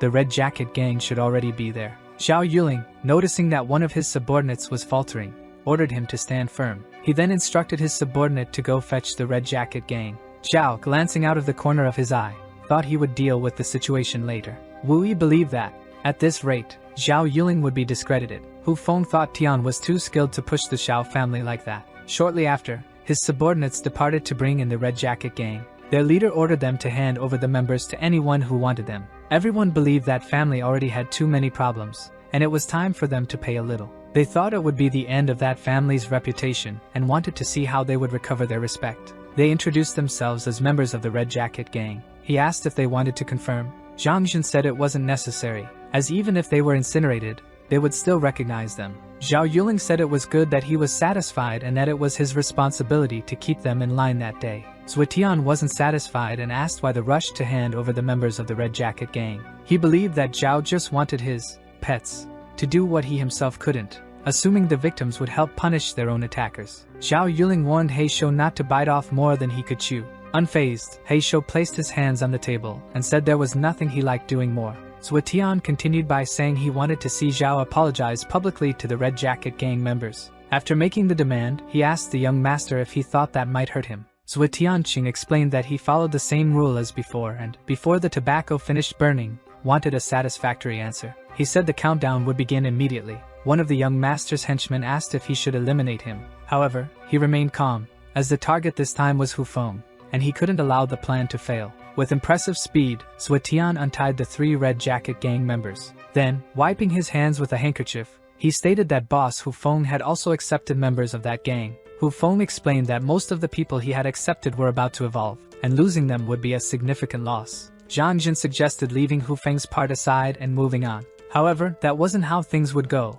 The rule applied to him as well, and a tobacco round would be allotted. Nonetheless, boss Hu Feng said he wouldn't use it, defying the proposal. He asked one of his men to fetch the gang members, and Wu Yi and Qing Qing went after them. Then he asked if that would satisfy him. Suetian, however, commented that he wouldn't waste any more time. Zhao Yuling said he still had other tasks to attend to and couldn't accompany him. When asked what he was so eager to do, he froze. Suetian, pointing at someone, warned that one of Zhao's henchmen had given him a dirty look. Without hesitation, Zhao Yuling immediately punished him. He was questioned again about his actions, considering that the apocalypse had only just begun. Suetian also stated that he was a just person, believing in justice, and that anyone unfair would have to deal with him. Zhao Yuling realized that Suetian was only there to cause trouble. With a stern face, he asked if he had just figured that out. Hu Feng, seeing that tensions were escalating, told everyone he had other matters to resolve. Many, seeing that boss Hu Feng was leaving, decided to leave as well. They didn't want to risk their lives watching a fight that could end badly for everyone. Suetian, looking at them, asked why they were standing still and insisted they attack him. Someone informed the young doctor that Suetian was in Hei's show. It was revealed that he had been seen at the gas station with the second master. This was Suetian Cheng. The Red Jacket gang members were moved upon realizing he was there. Zhao Yuling declared that whoever helped defeat him would be rewarded with the method. Suetian Cheng wanted to see if Zhao Yuling would be able to escape from someone as determined as him. Upon hearing Zhao Yuling's proposal, everyone showed interest in the rival's method. Zhao Yuling thought that, with everyone excited, he wouldn't need to do anything and could escape unscathed. Seeing the situation, Honda told his friend Gao Fei to initiate the plan. At that moment, Gao Fei unleashed Professor Luo against the opponents, who instantly overpowered them all. Zhao Yuling realized there were more equally strong people among Suetian's group. Professor Luo warned that if anyone took another step forward, she wouldn't hold back. The expression on his face conveyed the gravity of his words. It was then that everyone realized that provoking one meant provoking all, making such a task impossible. The newly freed members of the Red Jacket gang thought they had the situation under control and wanted to leave. However, they noticed that the woman had a strong intent to eliminate them. They realized they needed to retreat because she was at her limit and would likely attack at any moment. Suetian Cheng ordered them to stay where they were. One of them tried to argue, saying there was no issue and that they could let them go. However, all Suetian Cheng did was command them to sit. 3 of them immediately obeyed. One, however, tried to act smart and challenge the orders, prompting teacher Luo to discipline him properly. With a cold glare, she reminded him that Suetian Cheng had already warned them to simply sit down. His actions caused further strain for everyone. Suetian Cheng said they could stay there and watch everything, and after he dealt with Zhao Yuling, he would deal with them. With a tired expression, Zhao Yuling, who didn't seem well, asked if Suetian Cheng truly intended to eliminate him. He handed meteorite fragments to the triplets, his henchmen. He told them there was no time to waste and that they would be compensated later for their efforts. Each of them swallowed the meteorite fragments and began moving toward their master. Through this, they transferred their powers to Zhao Yuling. It was observed that their bodies reacted quickly to the meteorites, as did their leader's body. Suetian Cheng noticed that by consuming the meteorite fragments, they transferred energy to another person's body. This increased his level, and the 3 brothers possessed an interesting ability. It was also noted that with this method, they would become ordinary people, incapable of further evolution. Now, equipped with spectacular strength, Zhao Yuling ordered his men to quickly find his father. He believed he couldn't hold out much longer, and that this fight was not just his but the family's. He made it clear that if necessary, either he nor his opponent would leave alive, charging toward his rival, Suetian Cheng, at high speed. Seeking a sense of justice, he quickly unleashed an electric strike. Suetian Cheng noticed he was using his ability immediately upon attacking, which showed his determination. Even with his speed and electricity, Zhao Yuling couldn't match the vast experience Suetian Cheng had gained on his journey. Observing his modified arm, Suetian Cheng realized the electricity wasn't destructive. Smiling, he simply said he was at ease, as he was eager to break out of the boredom he was feeling. His opponent told him to stop staring at his strengthened arm, as it wouldn't be able to block the electricity. Zhuo Tianqing advised him to give it his all because what he had done so far wasn't enough. He added that he didn't want to be disappointed, as he expected a fight truly worth using his powers. Then the real fight began. Zhao Yuling launched constant attacks, attempting to dominate. Given Zhuo Tianqing's excellent speed, he managed to block and counterattack with reasonable quickness. However, his strikes were brutal, leaving his opponent stunned for a considerable time. Zhao Yuling realized his opponent's body was excessively resilient, prompting him to conclude that more meteorites were necessary. Without them, he couldn't hold out until his father arrived to deal with the situation. Zhuo Tian noticed when his opponent countered his attack with another meteorite fragment. He believed consuming meteorite fragments directly would redirect most of the energy toward recovery. At best, it would slightly increase his strength. Additionally,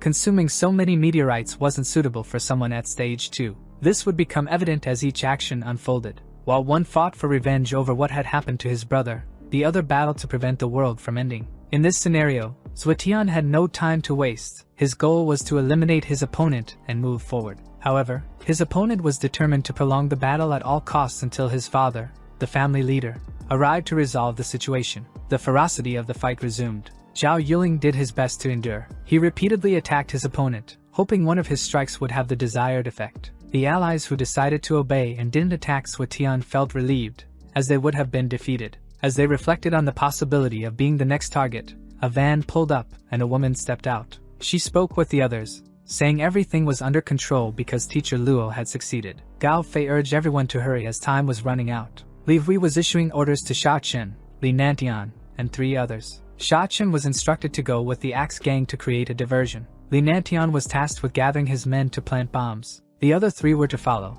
as they needed to set up traps. Sha Chen objected to receiving orders as if he were a slave. She grabbed him by the collar and warned that, at that moment, he was her slave. If he wasn't satisfied, he could try to leave. However, all he needed to do was get past Professor Luo, who didn't look pleased. With no alternative, he complied with the order given to him. Luo was satisfied.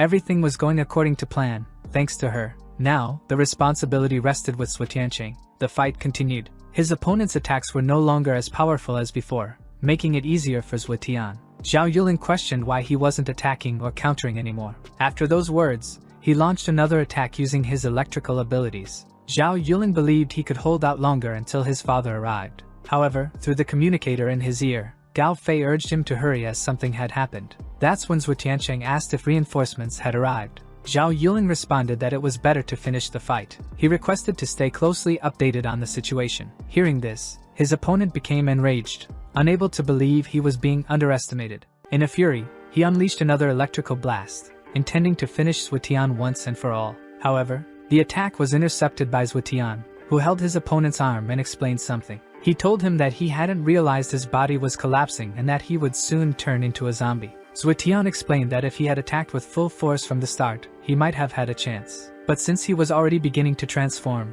his electricity had weakened to the point where it couldn't even cause injuries. After hearing this grim analysis, Zhao Yuling was devastated. Then, something worse happened.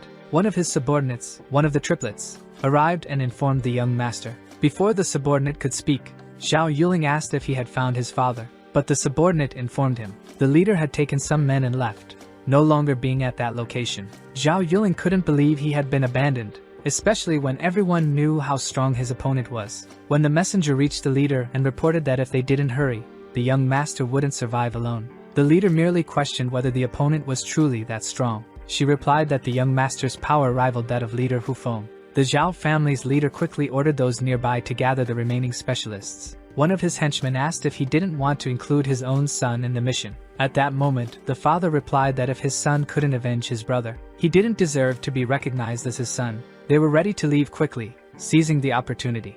Zhao Yuling's loyal subordinate, seeing no other option, rushed to inform the young master. Ha Bu and Bruce had already left, leaving only a few people, and the subordinate informed the master that they had been abandoned. Zhuo Tianqing, hearing all this family drama, remained silent. Zhao Yuling, consumed by rage and with his mind in turmoil, could only laugh, worrying his followers, who didn't understand what was happening to him. But to everyone's surprise, the young master suddenly grabbed his subordinate's collar, struck him, and looking into his eyes said he was nothing and had never truly been the young master. He recounted all the hardships he endured with a father who didn't acknowledge him, how he took control of the place, even sought revenge for his father's cherished son, only to be treated this way. All of this, simply because he was an adopted son. As he spoke, tears fell from his eyes. Releasing his subordinate's collar, he fell silent for a moment. Shortly after, he blamed his rival, declaring that it was all Zhuo Tianqing's fault, and that he would have to be eliminated. Approaching his target, he pulled some meteorite fragments from his pocket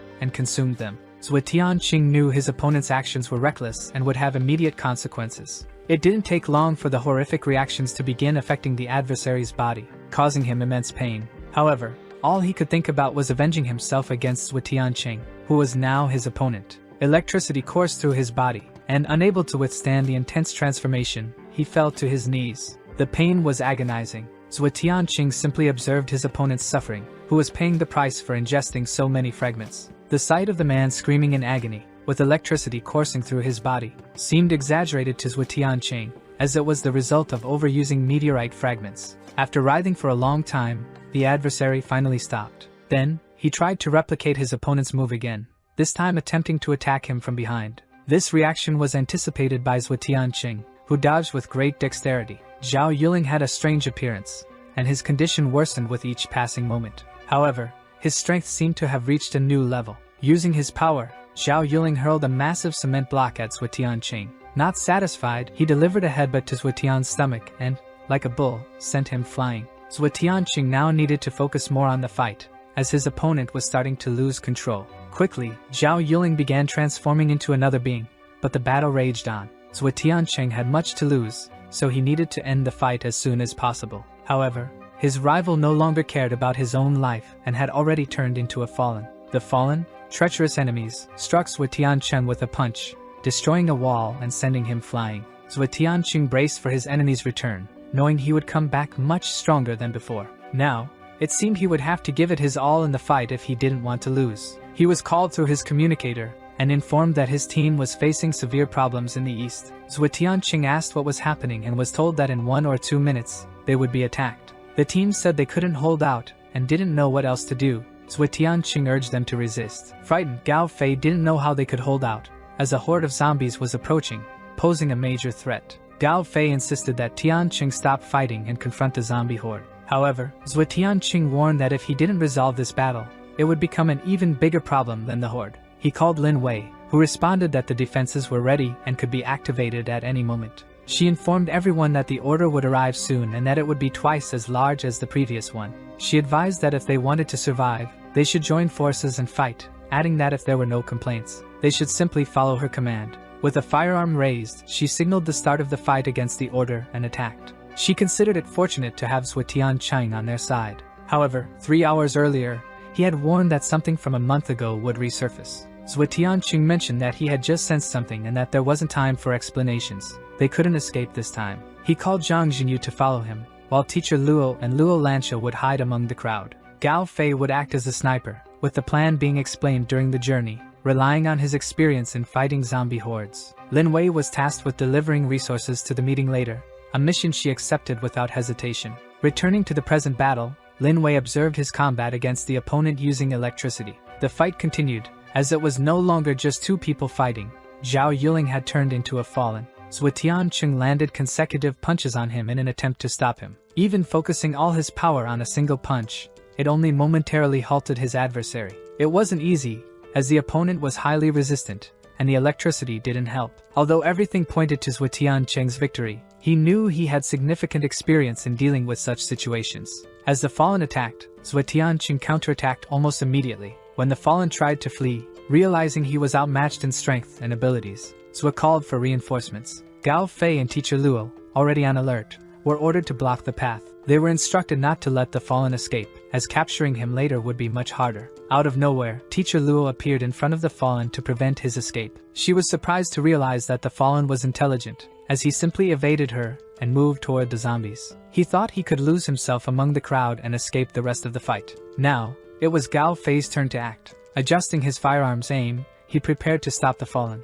However, the fallen's body was thick and not easily penetrable, and it was said he wouldn't need to rely on such tactics. The goal was merely to delay him. If he spent time dodging bullets, that would already be enough. With the approach of several zombies, Zhuo Tianqing needed to eliminate them as quickly as possible and prevent the fallen one from escaping. In a fit of rage, as the zombies blocked his path and disrupted everything around him. He yelled for them to get out of his way while leaping upward. The Fallen One was evolving rapidly, already gaining the ability to control other infected. He directed them to target Zhou Tianqing, but it was futile, as Zhou evaded all of them. Given this new ability the Fallen One had acquired, Zhou couldn't simply let him go. Zhou Tianqing had to end the fight quickly, as each passing second made his opponent stronger. Professor Luo thought the situation was overwhelming and suggested retreating, but Zhou had other plans. He ordered Gao Fei to keep a close eye on the target, who was maneuvering using his electrical abilities. Watching from above, Zhou had a panoramic view and provided coordinates, so he could catch the Fallen One off guard.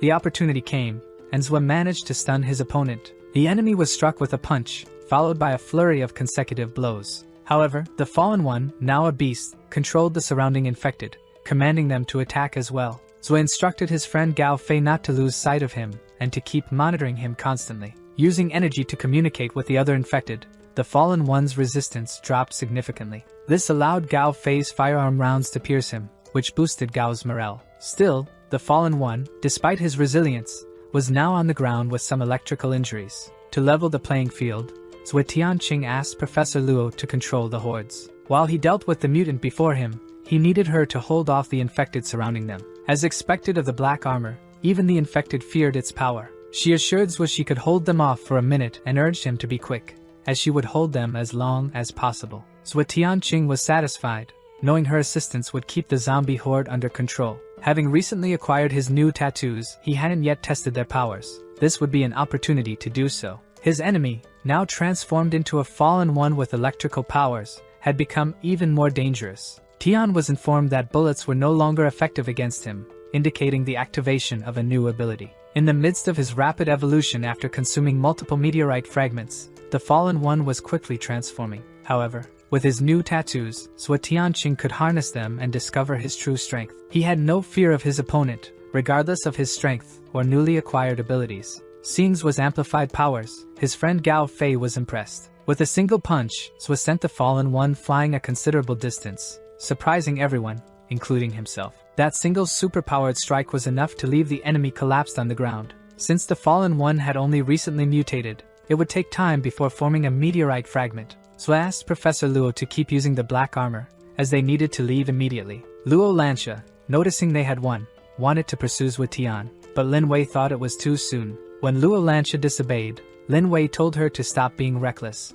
Lin Wei insisted she handle it, and warned that if Zhou didn't return in 5 minutes, they would detonate everything. Zhou Tianqing told her not to worry, as he could withstand an explosion. He assured them he was leaving everything in their hands, and Lin Wei confirmed the detonation would occur in 5 minutes. Luo Lancia was furious and declared she wouldn't let anyone blow up anything until Tianqing returned. Lin Wei countered, stating they didn't have time to risk everyone's lives for one person. Luo threatened that anyone who tried to set off an explosion would have to deal with her. On the communicator, Zhang Jin asked why the tension was so high. He assured them not to worry, as he would bring Zhou Tianqing back. Meanwhile, they kept fighting off the zombies in front of them, trying to devour them. Lin Wei knew this was the perfect time for everyone to move together. They set off, eliminating all the zombies they encountered to clear their path. As they got closer to Zhou, everyone was safe, and the order for detonation was given. The massive explosion annihilated countless zombies. Zhou Tianqing shouted for everyone to head to the designated location. He contacted Gao Fei,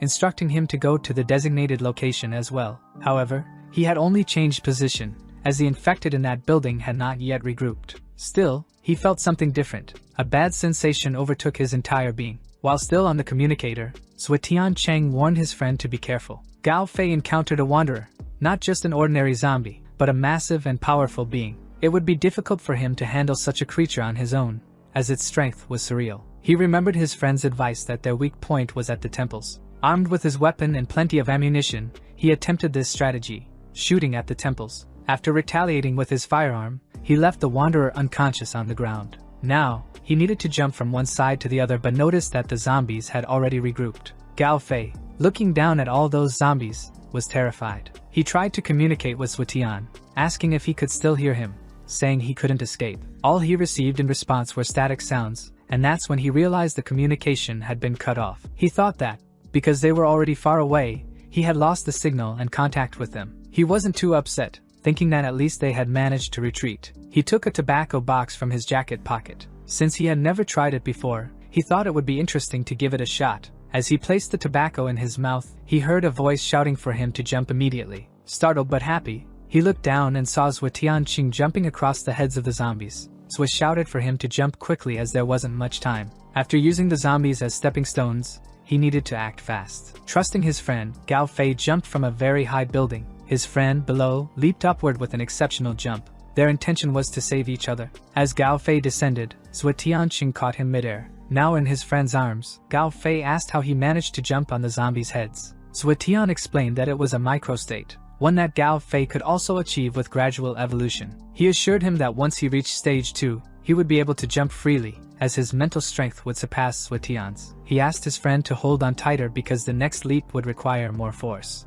Aiming for a high building's window, Zhuo Tian performed an acrobatic jump and entered the building. Calling his friend, he noticed caution in Gao Fei's tone and assured him they would soon leave. Now, reunited with everyone, Zhuo Tianqing began meditating to enhance his abilities. He needed to regenerate after an intense fight that lasted nearly half the day, surrounded by his allies. It was as if they wanted to shield him from any harm or threats nearby. Barely an hour later, Zhuo Tianqing, relieved, announced that he had recovered. This left Luo Lansha astonished, as so little time had passed. She thought his special ability was incredible. Gao Fei was also impressed, noting that Zhuo Tian had activated his tattoo and recovered with just a short rest. Zhuo Tianqing explained that he gained that advantage after acquiring a new tattoo, even though his power hadn't changed much. However, in terms of strength and speed, he was confident his overall capabilities had increased. Reaching into his pocket, he took out 2 cores and tossed them to Gao Fei and Luo Lansha to consume. The two were unsure how to use them.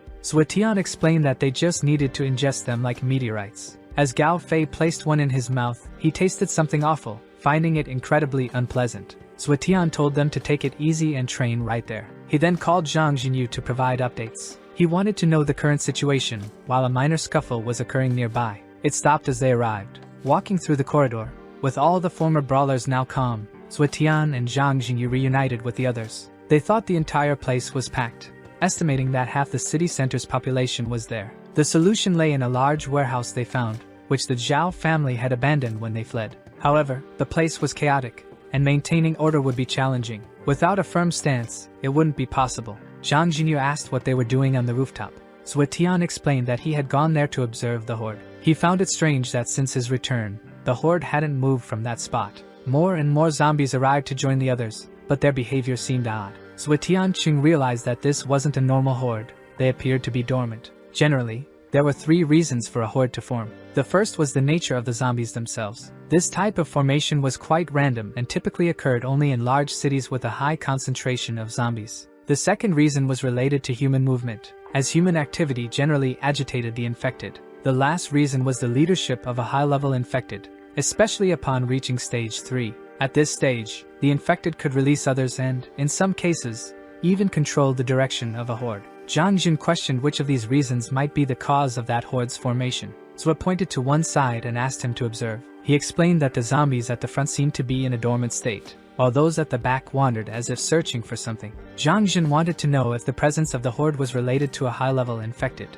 Zhuo Tian commented that it was a possibility, though he lacked enough information. His deduction only went so far. He suggested they rest since it wasn't an issue that could be resolved quickly. Upon returning to the group, Zhang Jinyu, leader of the Blue Mountain Gang, called everyone together. He told those who hadn't evolved yet that they would be scratched and bitten by zombies. He reminded them their mission was to block and maintain the defense line and that under no circumstances should they engage directly. With that in mind, he ordered the gates to be opened, as the battle was about to begin. As soon as the gates opened, all the zombies outside rushed in, trying to devour them. Those on the front line, already aware of their positions and objectives, began containment efforts. A commotion ensued until they managed to neutralize most of the infected attempting to invade. They shouted for the defenders to push harder, taking time to calm the infected. From a distance, Zhuo Tianqing remarked that he hadn't imagined that a warehouse belonging to that family would hold such resources. With those containment shields and weapons, they believed they could handle the horde more easily. Descending to where the infected were, Zhuo Tianqing began a fierce fight, using kicks and strikes. He told those on the front line, holding the shields, to keep pushing. They informed him that the zombies nearby had all gathered at the front line. Zhuo instructed Gao Fei and Luo Lansha to guard the southeast side. Meanwhile, Professor Luo and Lin Wei would take care of the rear. The fight against the zombies continued, with the infected being pushed by shields and struck when they tried to retreat. Zhang Jin warned there were too many infected, and he doubted they could hold out for long. Just then, Zhuo Tianqing appeared. With powerful strikes, he brought relief to those struggling to handle the sheer number of infected. He told them to focus on maintaining the front line, leaving the rest to him. Still, they watched him with doubt, wondering if he could really take on so many by himself. Zhang Jinyu, seeing how well Zhuo was handling the situation, was astonished. With the situation under control, they returned to a room to meet. Zhang Jinyu announced he would explain the plan only once. Zhang Jinyu and the gang, along with Zhuo Tian, would draw the attention of the infected at the front line. Gao Fei and Luo Lansha would lead the Axe Gang and Clover Gang to the southeast buildings to establish a defensive line. Meanwhile, Professor Luo and Lin Wei would gather the remaining people and lead them southeast. The plan was for these 2 points to form a triangle with the gang's headquarters. Zhang Jinyu was always impressed by his friend's intelligence, who seemed to have everything planned out. He informed Gao Fei that everything was ready on his side. The women, Lin Wei and Professor Luo, had also completed their tasks. Meanwhile, Zhuo Tian continued fighting, throwing infected away with ease. He instructed everyone not to let a single one of them escape. After finishing, they commented that although they had fought zombies many times, this was the first time everyone had survived. They attributed it to Zhuo Tian's immense strength. He had single-handedly defeated the Zhao family and even intimidated Hu Feng, showcasing his power. Zhang Jinyu mentioned they could rely on an extra month's worth of supplies left behind by the Zhao family. However, they would have to resolve the horde issue within that time. Zhang Jinyu feared that if Zhuo Tian left, he would lose morale and be unable to control everyone there. Both Zhang Jin and Gao Fei wanted to take a closer look at the horde. However, Zhuo Tian didn't allow it,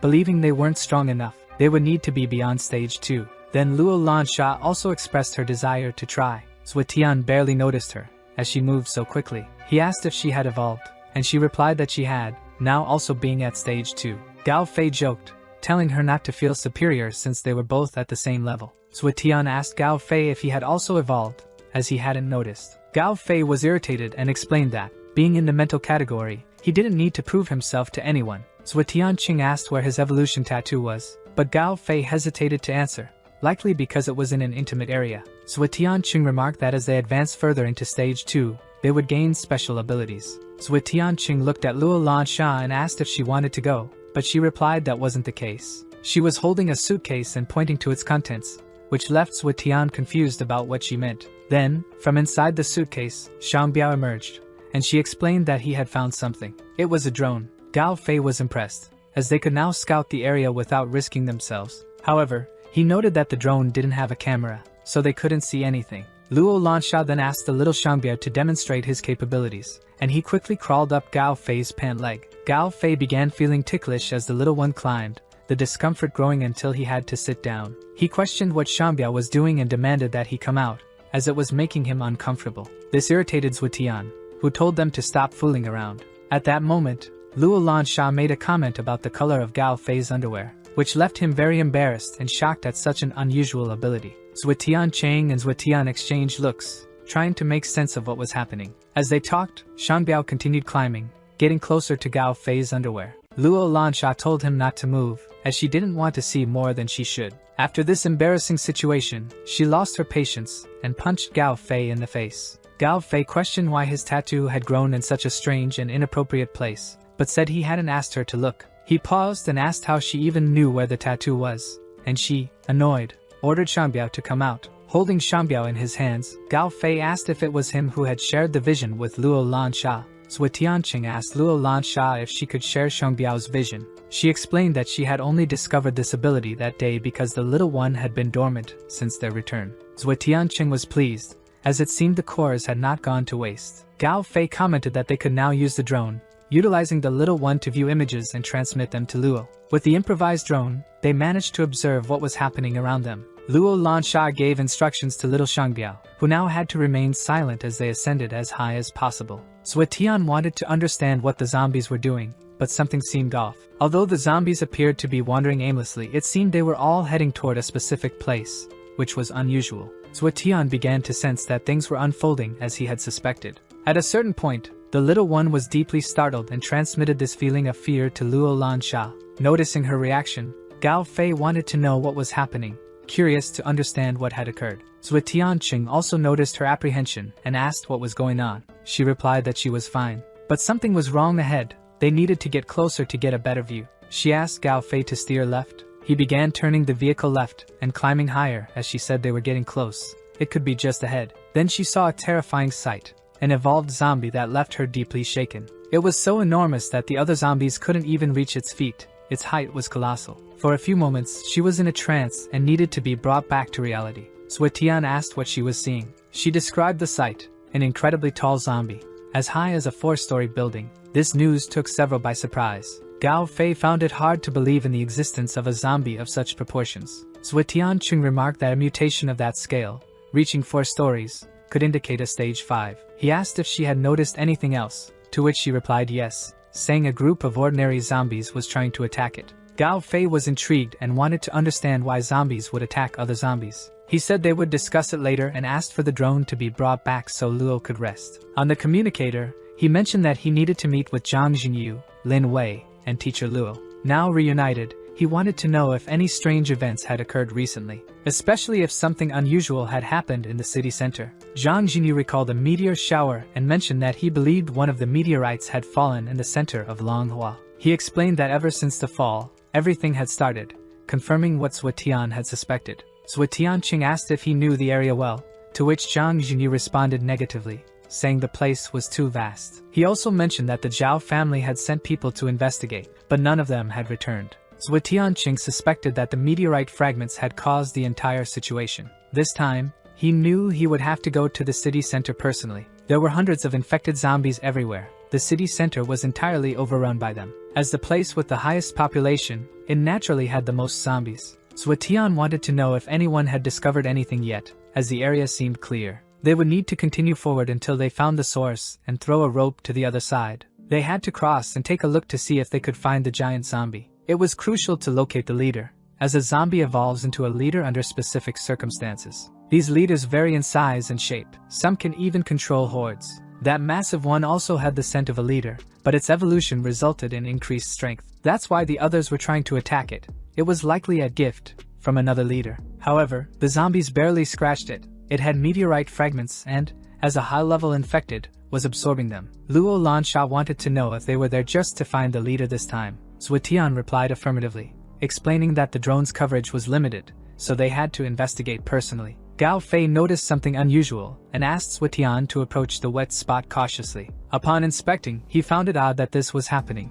The city was teeming with zombies, yet that street was empty. How could there be a safe place there? Something was off. The three continued observing to see if they could find any signs of activity. They noticed that there were indeed people there. They appeared to be survivors. Suetian wanted to go down and take a closer look. Meanwhile, down below, some questioned the leader about why there were no zombies around. He reassured them not to worry, explaining that he had asked others to patrol the area earlier. Of course, that place had plenty of supplies. It was also easy to defend once they got there. He expressed confidence that the little one and the horde also knew they were distressed. The horde had already taken many of their brothers. They had barely managed to survive. He said that if they were lucky, they would find a place to continue living. This was the leader's wish, urging them not to worry about their fallen brothers, who were now resting. The leader asked them to trust him. As long as he was alive, nothing would happen to them. He urged them not to be so sad and promised they would return home together. Everyone believed in him and wanted to leave. He asked everyone to stay close to him,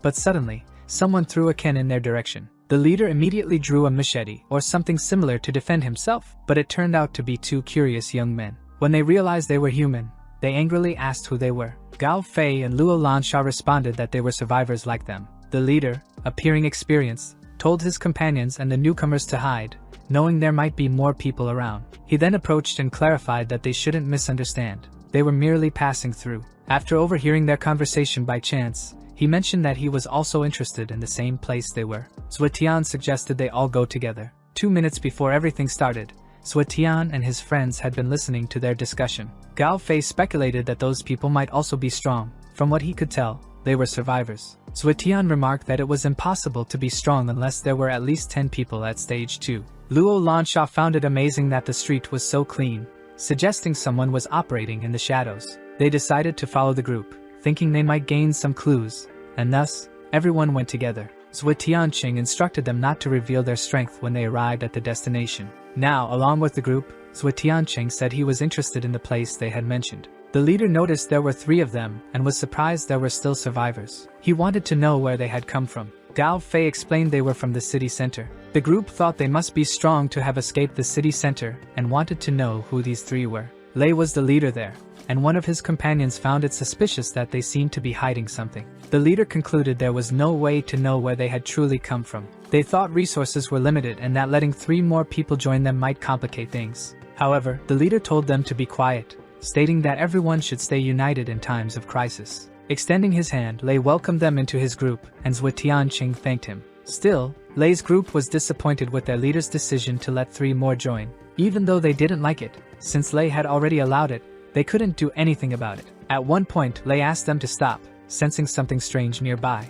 Suddenly, a horde of zombies appeared to attack them. Lei shouted for everyone to prepare for battle. The zombies tried to attack, but Lei was skilled in combat and was doing his best to protect his people. Gao Fei asked if they weren't going to help, but Zhuo Tian said they would observe for now. They noticed that Lei's group lacked experience. Logically, they shouldn't have survived until that moment. For instance, just looking at that girl, her strength wasn't enough for her weapon to have any effect on the infected. And that guy, the one they called the leader, his speed and strength weren't bad. Could he be at stage 2? People at stage 2 should be well known in Manhua. Had anyone ever heard of a brother Lei? Zhuo Tianqing thought that reaching stage 2 alone was enough to be called a genius. Yet, he should have heard about him before. Something was very wrong. Zhuo Tianqing sensed the presence of the zombies but did nothing. However, Gao Fei wanted to fight back. He was stopped by Zhuo Tianqing, who put a hand up to prevent him from acting. Seeing this, Lei's group asked why they were just standing there and not attacking. Zhuo Tianqing remained silent as a zombie growled near him. Then,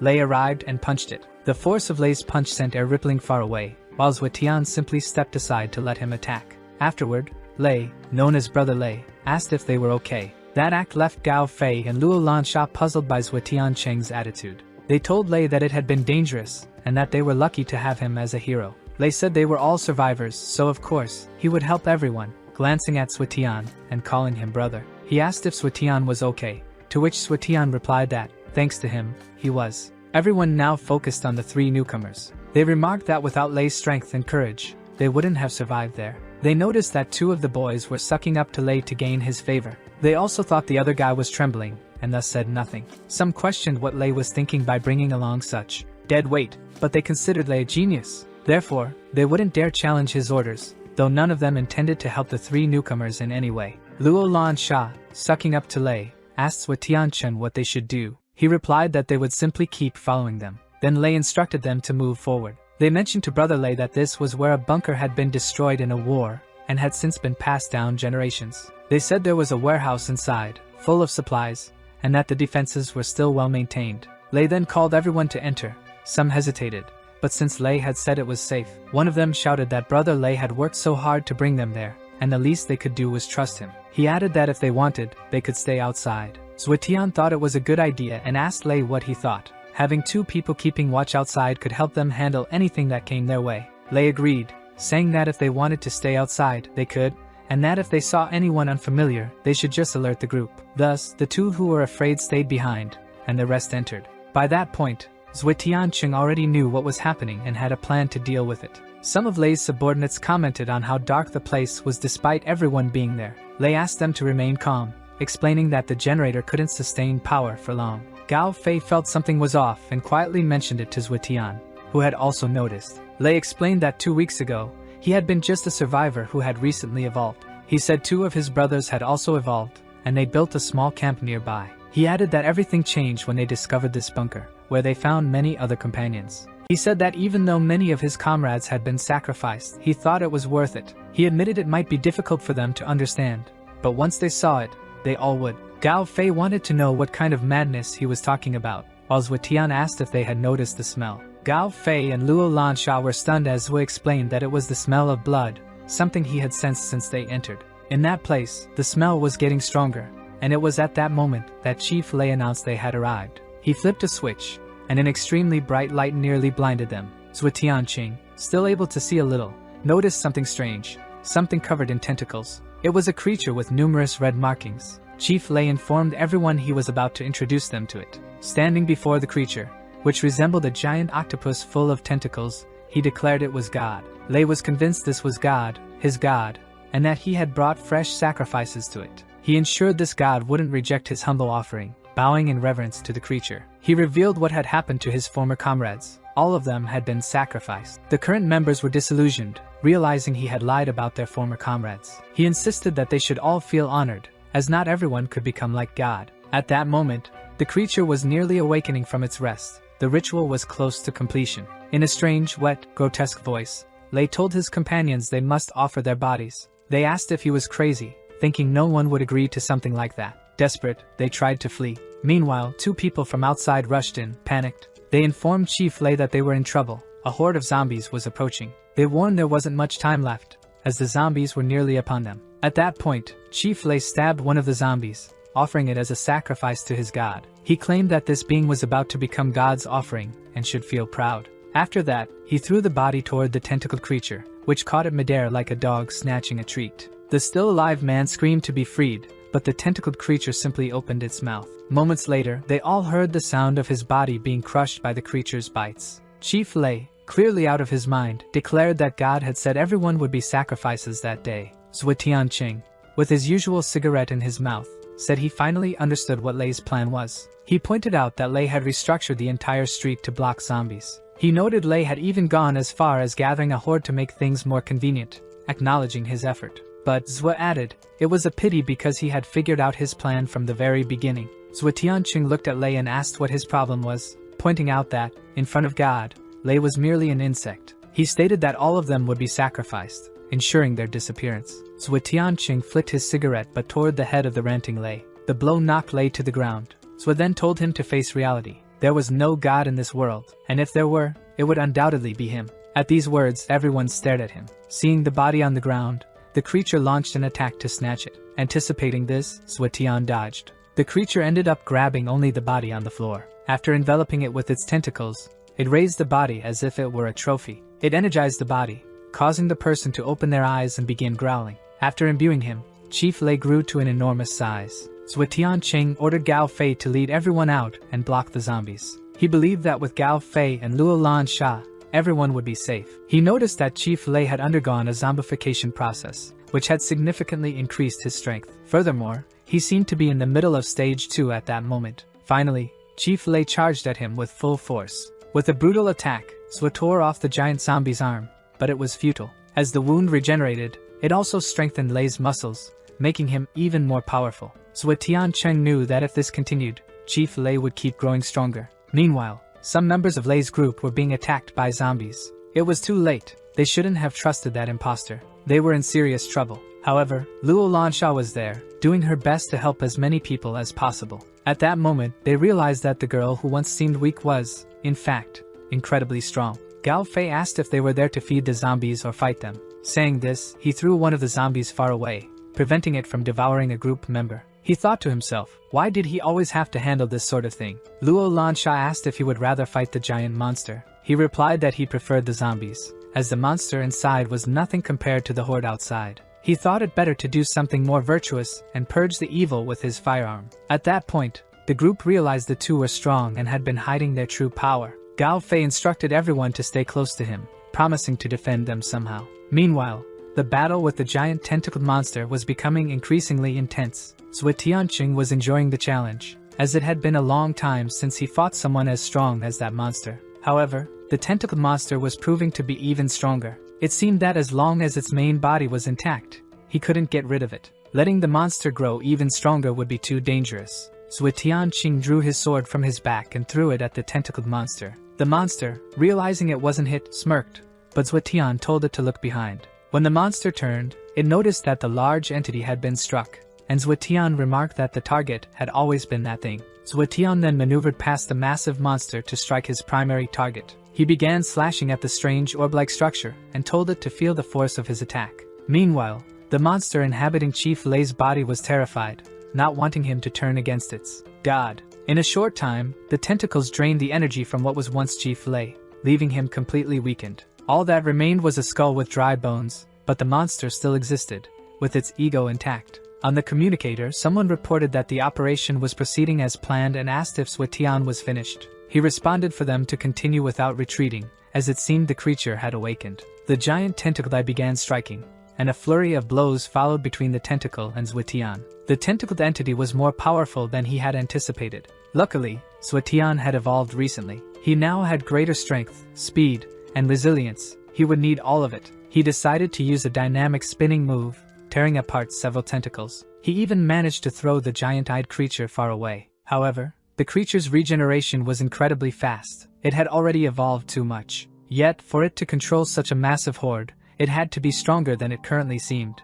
On the communicator, someone asked how things were going. Zhuotian replied he was fine and inquired about the outside situation. Gao Fei reported that the zombies were much more aggressive than before, but they could still manage. Zhuotian Cheng warned that something was very wrong. He explained that the shapeshifter was the leader and could have other strong zombies nearby. They should remain vigilant. He assured them he was handling things and would pay closer attention to all movements. However, it seemed he was caught in a hallucination where his mother was calling to him. He thought such a thing was impossible. On the communicator, Zhuotian Cheng shouted, asking what was happening. He heard Gao Fei ask why his mother was there, as the mirage attempted to touch his face. Now in tears, Gao Fei said it was too late to go back and begged for her forgiveness. Smiling, she told him it was okay. "I'm laughing," she said, trusting him. After turning into a monstrous being, she invited him to go to hell with her. On the communicator, Zhuotian Cheng heard his friend shout, "No!" Looking at the entity before him, Zhuotian realized this was all it's doing. He called out to Luo Lansha, but she didn't respond. She, too, was caught in a hallucination. Her long-lost father had found her, comforting her as she cried, saying she had grown up. She ran to him, jumped into his arms, and hugged him. Zhuotian Cheng urged her to calm down, as it was an illusion. Zhuotian Cheng was saddened, seeing even she had been caught in the hallucination. He couldn't afford to delay any longer. The evolved muscles wouldn't work against this entity any further. He began cutting the tentacles with his sword, telling the monster it wouldn't be able to block him. Finally, he pierced his sword into the shapeshifter's core, but upon striking it, there were reactions. He began hallucinating about his ex-girlfriend, Xian. In his vision, she appeared with his sword lodged in her stomach, looking at him and saying she hated him. He was holding the sword, which pierced the creature with a large eye, but in his hallucination, it was his ex-girlfriend, who had died in another life. Slowly, she transformed into a monster. That monster accused him, saying he had promised to find her and never abandon her. It kept asking why he had left her behind,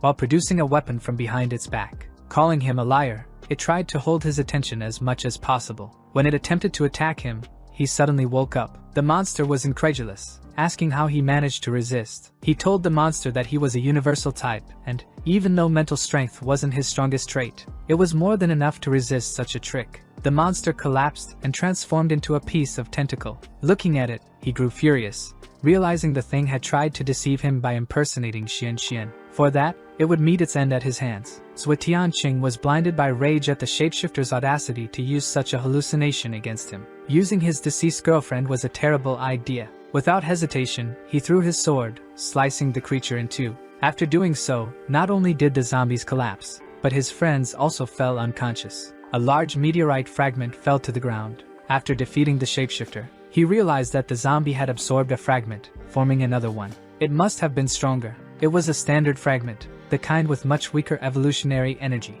A stage 2 evolved being could absorb it, but the virus would also become highly active. It was sufficient for basic use but had a high risk of causing uncontrollable mutations. He decided to save it for another time. After some time, people began waking up from their hallucinations. However, they noticed Gao Fei was taking longer to wake up. They said he had fainted. He was the only one who hadn't regained consciousness. Luo Lansha asked if she could slap him awake. Zhuotian Cheng explained that his situation was a bit unusual, so they needed to leave. Suddenly, tremors began to shake the ground. It felt like an earthquake, but Zhuotian Cheng knew it wasn't. He urged them to get Gao Fei out of there as quickly as possible. Rocks and dust began to rise rapidly, and someone asked if he could still run. That sensation was familiar to many of them. Looking up, they saw a 4-story tall zombie, leaving everyone stunned. They all began moving as fast as they could to get away. The sheer movement of the zombie caused the ground to shake violently. They weren't sure where to go. When the giant zombie slammed its hand on the ground, it crushed numerous other zombies nearby.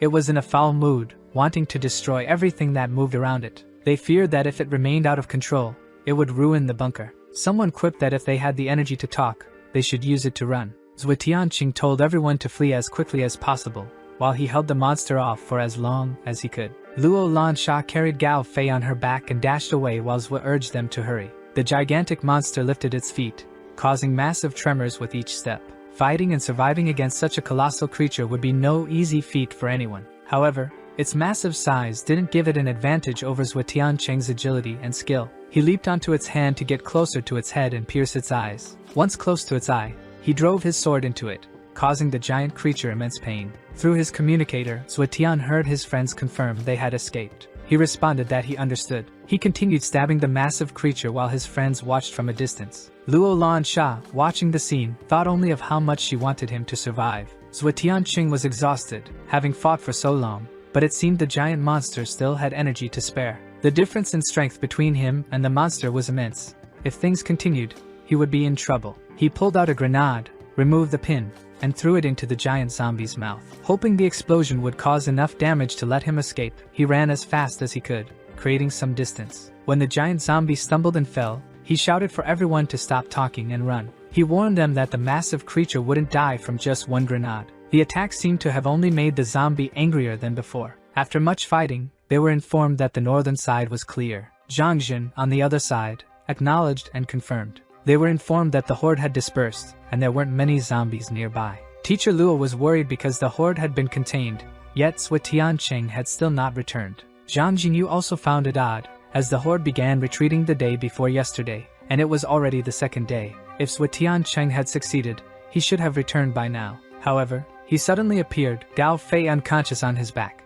calling for all the evolved members. This caught some of them off guard. They wanted to ask what had happened, but he said it wasn't the time for answers. He explained that they were facing a serious problem. One of the men observed the situation and thought it was impossible for him to have 10 evolved members under his command. Lin Wei asked what was happening and why he had summoned everyone so urgently. Regarding the zombie, Zhuo Tianqing had already explained it to everyone, and they were expected to be aware. The zombie could detect the location of the fragment and might come for it at any moment. One person raised their hand and asked why they didn't just get rid of the fragment to stop the zombies from pursuing them. He explained that if a zombie got hold of it, it could evolve again and even gain intelligence. This would put more than just them at risk. He knew they were scared and apologized for involving them. But as everyone knew, there was no negotiating with zombies. If they wanted a safe place to live, the only option was to eliminate all the zombies. One of them asked how strong the zombie could be. Zhuo Tianqing said that since they were all at stage 1, the young master of the Zhao family was at the beginning of stage 2. For someone at stage 1, it was hard to imagine there were more stages. But now they understood why that man seemed so strong. Zhang Jin concluded that since Zhuo Tianqing had defeated Zhao Yuling, it meant he was even stronger. Zhuo Tianqing revealed that he was midway through stage 2 and that no one below stage 3 was a challenge for him. He explained that his tattoos slowed his evolution but made his foundation stronger, allowing him to develop abilities and fight against evolved individuals of higher stages. Teacher Luo asked if, by working together as a team, they could eliminate the zombie. Zhuo Tianqing explained that the zombie was nearly at the peak of stage 3, and if it got hold of the fragment, it could easily reach stage 4. That was what they needed to prevent, fighting it before it could evolve further. He asked how many resources they still had. Zhang Jinyu replied that they didn't have much left. Zhuo Tianqing wanted to see for himself to calculate their options. They only had 2 boxes of explosives and a small amount of ammunition left, which wouldn't be very helpful. He noticed there weren't enough bombs and realized they had no other choice. Someone suggested leaving the 2 boxes exclusively for him. Zhuo Tianqing asked why. The person explained that, not to be misunderstood, they owed him for saving everyone and wanted to contribute. The man, who worked in construction and was skilled with explosives, said he could use the 2 boxes effectively. He claimed he could easily bring down a giant building. Someone asked if he intended to use the explosives on the zombie. He confirmed, saying he could control the detonator and timing of the explosion but would need help. Zhuo Tianqing asked Zhang Jin to find people to assist him. He also asked Lin Wei if she could handle setting up traps, but she said she couldn't. Zhuo Tianqing asked why, and she explained that while he was away, she had used the Zhao family's resources to set up a workshop, and his weapon was almost finished. She couldn't stop now. Zhuo Tianqing was impressed that she was already working on it. She asked if he wanted to see it. Lin Wei explained that, as he had requested, she tested several materials and chose titanium. This choice ensured the weapon's durability. Zhuo Tianqing asked how soon she could finish it. She replied that in about 10 minutes, she would put the mold in the fire. Unwrapping something, Zhuo Tianqing handed her an item and told her to include it as well. She asked what it was. He explained it was a meteorite fragment. He warned her not to touch it with bare hands, as it contained a concentrated virus. She questioned if he was sure about including such a thing in his weapon. He simply told her to proceed. Using the appropriate tools, she placed the meteorite fragment into the solution where she was forging the weapon. The solution began bubbling excessively. Afterward, she poured the liquid into the mold to forge the weapon. She explained that typically, it would take 3 days for the molten metal to set in the mold. But after she evolved, she gained a new ability that seemed to aid in forging. Her power, metal control, allowed her to shape the weapon in a much shorter time. Zhuotian thought that her metal control, combined with her expertise in forging, was the ability to melt metals into a perfect state. She yelled for everyone to get out of the way, saying it was almost ready. Watching her work, there was no doubt why she was considered the best blacksmith of all. She had already achieved the desired shape. Now, it was a matter of polishing, sharpening the tip, and adding the final touches. It would be ready in no time. Zhuotianqing asked how much time she needed. She replied that half a day would be enough. She added that after finishing the weapon, she would take it to the battlefield as quickly as possible. Zhuotianqing asked if they needed more time and how Gao Fei was doing. Luo Lansha said she had tried everything to wake him up, but he showed no signs of consciousness. If not for his breathing, she would have assumed he was no longer alive. Zhuotianqing took a look and asked how long he had been like that. She replied it had been 2 days. He thought this shouldn't be happening. Gao Fei wasn't supposed to stay unconscious. Being affected by that zombie's ability shouldn't have been enough to keep him down, especially since he was mentally strong. He asked her to turn away, suspecting something might be wrong with Gao Fei's tattoo. She asked what he was doing. He explained that, as he thought, the tattoo was feeding on him. That was causing the coma. She could hardly believe he was in such a state. Zhuotianqing explained that usually, only people at stage 3 fell into a coma like this. Even then, it typically happened after confusion with a meteorite fragment, which helped the evolved improve their bodies. She was excited because this meant Gao Fei would become much stronger. However, he explained that while the coma was beneficial, it was also a major problem. This state, called inner demons, would bring out his worst fears. If he wasn't strong enough, he could go insane, or even become a fallen one. He asked her to assign someone to watch over him in the room and said all they could do was wish him good luck. As he was leaving and had already placed his hand on the door handle, he thought he heard something from Gao Fei. After saying all this, Luo Lansha felt sad, fearing he might not be able to overcome the inner demons. She wondered if the same thing would happen to her when she reached stage 3. Then an idea struck her. Her spirits lifted so noticeably that it caught attention. Zhuotianqing asked what she was thinking. She awkwardly replied that it was nothing, just concern for Gao Fei. He rolled his eyes but didn't dwell on it, as they were informed that a zombie had already arrived. They noticed it had arrived very quickly, so Zhuotianqing told her to prepare for battle. He warned that the trap wasn't ready yet. He told them to continue working on it. Meanwhile, a gigantic monster was heading for what it wanted, the meteorite fragment. Iguatu, in charge of detonating the dynamite, needed at least 10 more minutes. Zhuotianqing said he would hold it off for that time. The people pointed at the giant monster, marveling at its strength as it tore off part of a building. Now everyone was terrified as the massive creature headed toward them. Zhang Jinyu found it suspicious and ordered everyone back to work if they wanted to survive. He speculated that the monster had noticed their presence. Zhuotianqing decided to draw its attention to their location. One of the team didn't like this plan at all, but it wasn't their decision to make. Using the meteorite fragment to lure it, he appeared to be succeeding. The monster quickly shifted its focus to Zhuotianqing, now climbing the building in search of the fragment. Driven by curiosity and the promise of evolution, it advanced. After reaching the top of the building, Zhuotianqing began throwing pieces of the structure. He already had a plan and was skillfully dodging the monster. Using ordinary swords, however, he couldn't even scratch the beast. He asked if the person in charge of the explosives was ready or needed more time. He was told it was almost done, so he flashed the meteorite fragment again. After showing the fragment, he taunted the monster to come and take it if it dared. The giant zombie lunged at him with full force, attempting to grab him. At that moment, Zhuotianqing moved from his position, hanging onto his sword, which was embedded in the structure. Right then, the dynamite detonated, collapsing the entire structure along with the giant zombie. Afterward, with Douglas, Zhuotianqing noted that 10 minutes had passed, and everything was ready. Zhang Jinyu confirmed the vehicle was ready, and everyone was in their positions. The explosives expert reported that everything was set and could be activated at any moment. Zhuotianqing, after hearing this, signaled to Zhang Jinyu, who sped off, tires screeching. It seemed they were searching for something, and soon they were informed they had found the giant zombie. At that moment, Zhuotianqing abandoned the car and jumped out, letting the vehicle crash into the giant zombie. Zhang Jinyu announced that his part was done. Hearing this, Zhuotianqing rushed forward with significant speed. The person handling the dynamite ran after him, asking what they should do now. Zhuo Tianqing shouted for them to blow it all up. Yelling, he demanded they stop delaying and detonate everything immediately. The man barely had time to think. He quickly triggered the explosive, which detonated within a set perimeter. The explosion was massive, and the giant zombie was caught in the rubble. People covered their ears, still in pain from the deafening blast. The sound of twisting metal echoed everywhere, caused by the smoke and dust from the explosion. They thought it was over, that the explosion had been enough to finish it off. Some began to believe they could finally rest, but Zhuo Tianqing called for all the evolved to gather. He warned that the zombie was still alive and could cause significant damage.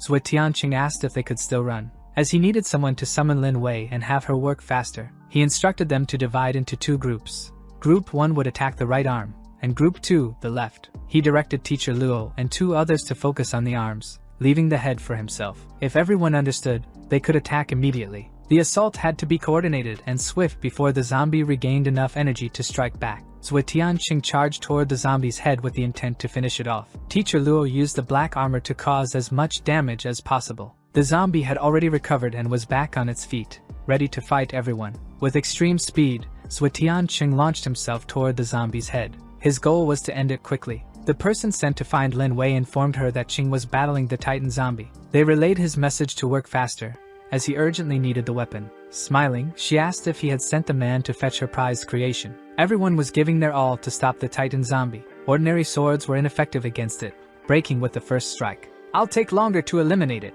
Zhuo Tianqing remarked as the zombie's evolution was imminent. He ordered everyone to back away, as the zombie was about to evolve. The sheer force of its evolution caused a tremor, sending debris and people flying. The zombie was evolving to stage 4, and before anyone could react, it launched an attack. Zhuo Tianqing was thrown to the ground, injured, as the giant zombie began executing its plan. It prepared to stomp on him, aiming to crush him, but Luo Lansha intervened, determined to delay the zombie enough for her friend to escape and avoid being trampled. Despite her efforts, she couldn't stop it entirely and feared it was the end for him. However, Zhuo Tianqing, with immense effort, managed to brace himself as the giant's foot lifted slightly, allowing him to evade the stomp, though he was injured. Teacher Luo asked if he was okay and pleaded with him to get everyone out of there. She was alarmed and asked how he planned to handle the situation. He informed her that the zombie had already reached stage 4. Now, it could summon hordes of zombies, which they would need to defend the base. One of them urged Zhuo Tianqing to leave with him.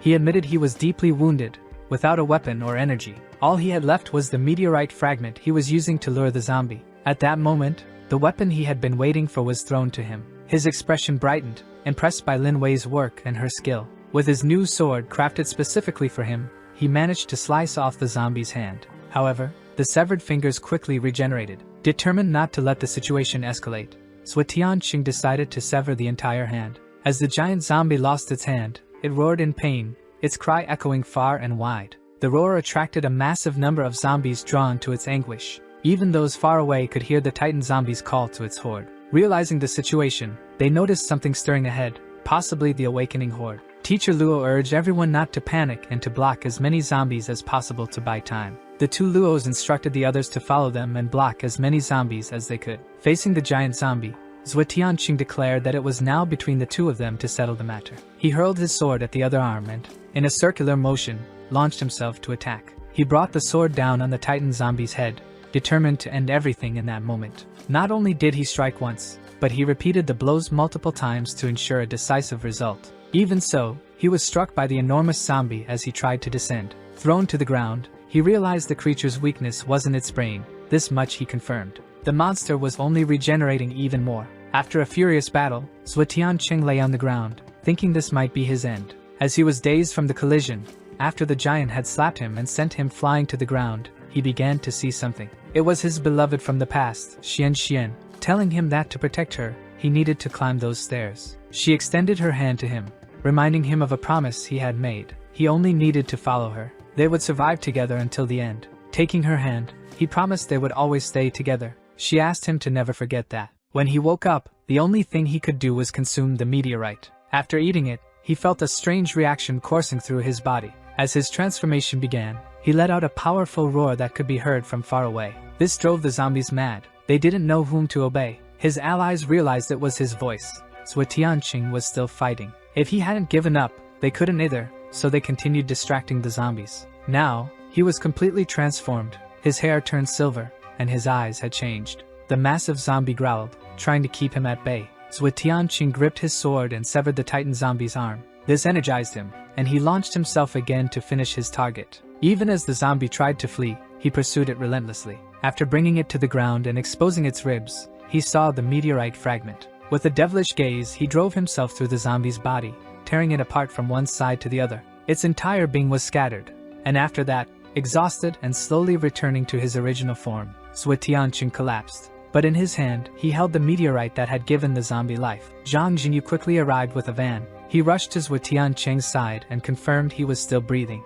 Relieved that his friend was alive, he pried the meteorite from his hand and then passed out while still holding it. Unable to open either of Zhuo Tianqing's clenched fists, they carried him as he was. His hands were rigid, making it unwise to force them open. They loaded him into the van. His body was covered in tattoos, and he still gripped his sword. Both hands remained tightly closed, with tattoos adorning his body. When he opened his eyes, he found himself in the spiritual space. Previously, he had only entered this space when he evolved to stage 3 and needed Xianxian's help. This time, he had entered on his own. In that space, despite being at stage 2, he was puzzled by the presence of 3 energy cores in the spiritual realm. One belonged to the meteorite fragment, but its power was overwhelming and dominant. It must have been the sword's energy. The other 2 energies, further below, were invasive and violent, seemingly having appeared later. When he had consumed a common meteorite fragment and the one from the giant zombie, he understood that although they were strong, they balanced each other in form and equilibrium, which was why he wasn't affected by them.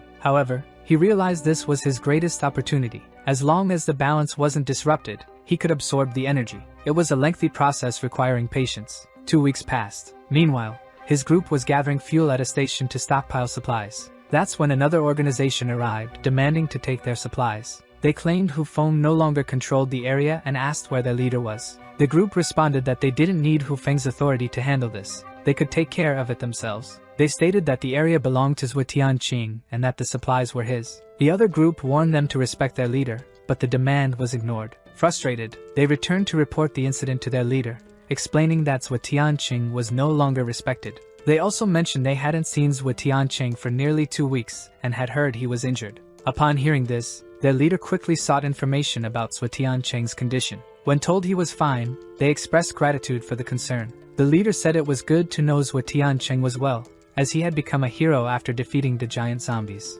In addition, they heard about Zhuo Tianqing's battle against the Horde, and everyone held great respect for it. However, after the arrival of that leader, they decided to take only what they had already gathered and leave the rest. One of the subordinates asked Hu Feng how he could let them go just like that, especially since they had their eyes on it. They had been eyeing that post for a long time, but Chief Hu Feng, with a somber air, said they would have everything that belonged to them. When the group that went to collect gasoline returned and reported what had happened, Zhang Jinyu found it hard to believe that Chief Hu Feng had done nothing and let them all go. He asked them to return quickly and be very careful on the way. All this time, Hu Feng and his group had clashed with them. Today, he went personally and did nothing. Zhang Jinyu realized something was very wrong. He must be planning something big. He wished Zhuo Tianqing would wake up soon and was informed that people from the Pacific region were there. When he asked how many people, they said 6, and all of them were evolved, which immediately made him think that 6 evolved individuals could only mean trouble. He asked them to take the group to the guest hall because he needed to speak to those 2 people. The Pacific region with 6 evolved individuals was not a good sign. He had to call the 2 Luos. They had been training hard because they wanted to become strong enough to never face such a problem again. Both of them had experienced moments when they couldn't do anything to protect Zhuo Tianqing during a critical situation. No matter how much they trained, they felt it was not enough and that they were not strong enough yet. However, both were pushing themselves to extremes to achieve good results. Professor Luo mentioned that her last attack should have broken the sound barrier. Proudly, Luo Lancia said she had just created that ability and called it supersonic. Professor Luo congratulated her, noting she had already surpassed the midway point of stage 2 in a short time. She wanted to resume training immediately, but Professor Luo advised against being impatient and striving to evolve too quickly. That was when Zhang Jinyu arrived and informed them that the Pacific region had sent some evolved individuals. They said they had no time for interruptions and wanted to continue training. Luo Lancia asked why they had to go if it was just a few evolved individuals. Professor Luo wanted to know why another group had sent evolved individuals when Zhang Jinyu was still in stage 1.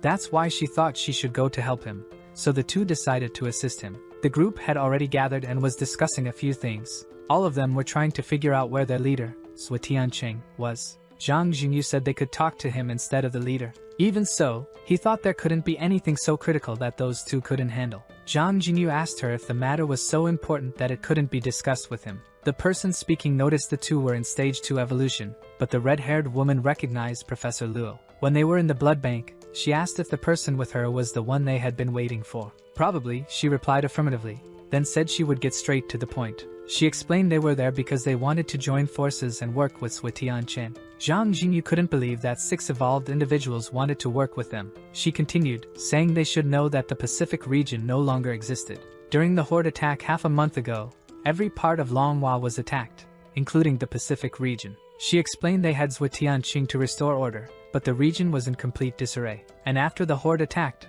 the Pacific region was destroyed, which is when Hu Feng approached them. He took his men to the Pacific region, secretly recruiting many people and rebuilding the area. Now, he had a lot of strong individuals in the Pacific region, and his force was stronger than ever. Luo Lancha questioned how, while they were fighting a giant and a horde of zombies, that scoundrel Hu Feng had been taking advantage of the situation to grow stronger. Neither of them liked the conversation, but Professor Luo asked her to sit down and calm herself. Zhang Jinyu asked Lin Lin to continue her explanation for everyone. It was explained that the people from the Pacific region following Hu Feng was not necessarily a good thing. Then why had they chosen to come here? At this moment, there was a tense reaction. It was said they knew Chief Hu Feng wasn't a leader worth following. He was very cunning, and whenever there was discontent or complaints in the camp, he would send the dissatisfied group to the most dangerous places, essentially sending them to their deaths. The group present had all come together after escaping from him, so going to Maple Nest was complicated. And also because they had heard that Suetian Cheng had fought against the Horde, and they deeply respected him for that. Zhang Jinyu said he was more than happy to have more evolved individuals in the group but would need to explain a few things. The camp, at that moment, was in development, so it couldn't afford to engage in a fight with them. Lin Lin said she already knew the response would be like that. They weren't as simple as they appeared. Then, one of them, who was still hooded, removed the hood and revealed himself. It was Bruce, from the Zhao family. Immediately, Zhang Jinyu noticed his presence, and knew he followed Zhao Yunxing. It was said that his leader had died, and it was Chief Hu Feng himself who had done it. Zhang Jinyu was confused because it had been said before that Hu Feng wanted to rebuild the peaceful region. It was explained that he was after something. This piqued Zhang Jinyu's curiosity. However, the redhead warned she would explain everything. She began by saying that after Zhao Yunxing's family was destroyed, some of their assets went to the peaceful region, and of course, Bruce went with them. However, there was a box, Zhao Yunxing's wildcard. Bruce said the leader never let anyone touch it. Only when they reached the peaceful region did they realize the situation was far from good. Additionally, Chief Hu Feng was also in the peaceful region, and their location had been revealed.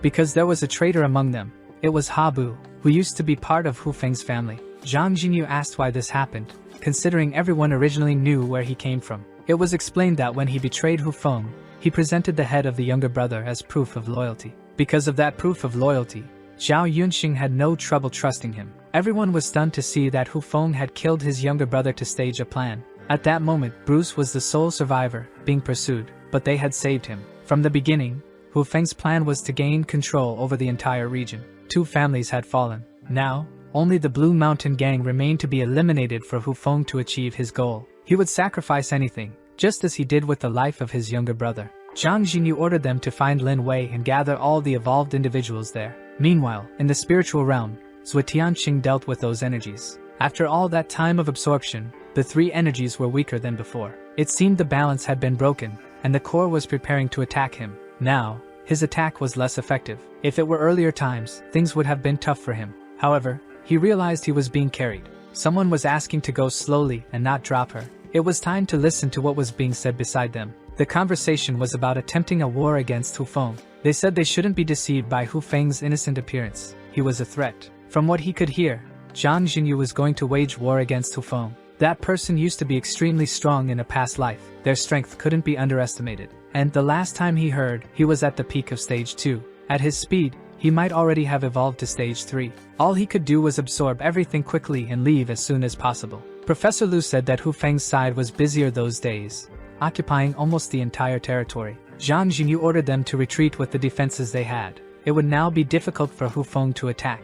Lu Lancha thought they couldn't just stay on the defensive, as they lacked resources to maintain it for long. Professor Luo said there was no need because she observed Zhuetian Cheng's energy, and he was about to wake up. Xiao Shui also wanted to fight, saying he was evolved and had power too. However, Professor Luo told her she was just a child and should leave the fighting to the adults. She also said there was another mission for her, to take care of the warehouse and keep watch over her big brother. Zhang Jinyu received information via communicator that they were under attack. However, at first, he saw that only one person had come to talk. The individual arrived very confident, and as soon as he spoke, Zhang Jinyu became dissatisfied. It was Ha Bu, who was looking for Hero Ching, asking if he had died. Zhang Jinyu said there was no need to worry because he was doing great and wouldn't bother him. Ha Bu, very ironic, remarked that this was Zhang Jinyu from the Blue Mountain Gang. However, he didn't want any conversation with that kind of person. Then his opponent said he had two pieces of news, one bad and the other terrible,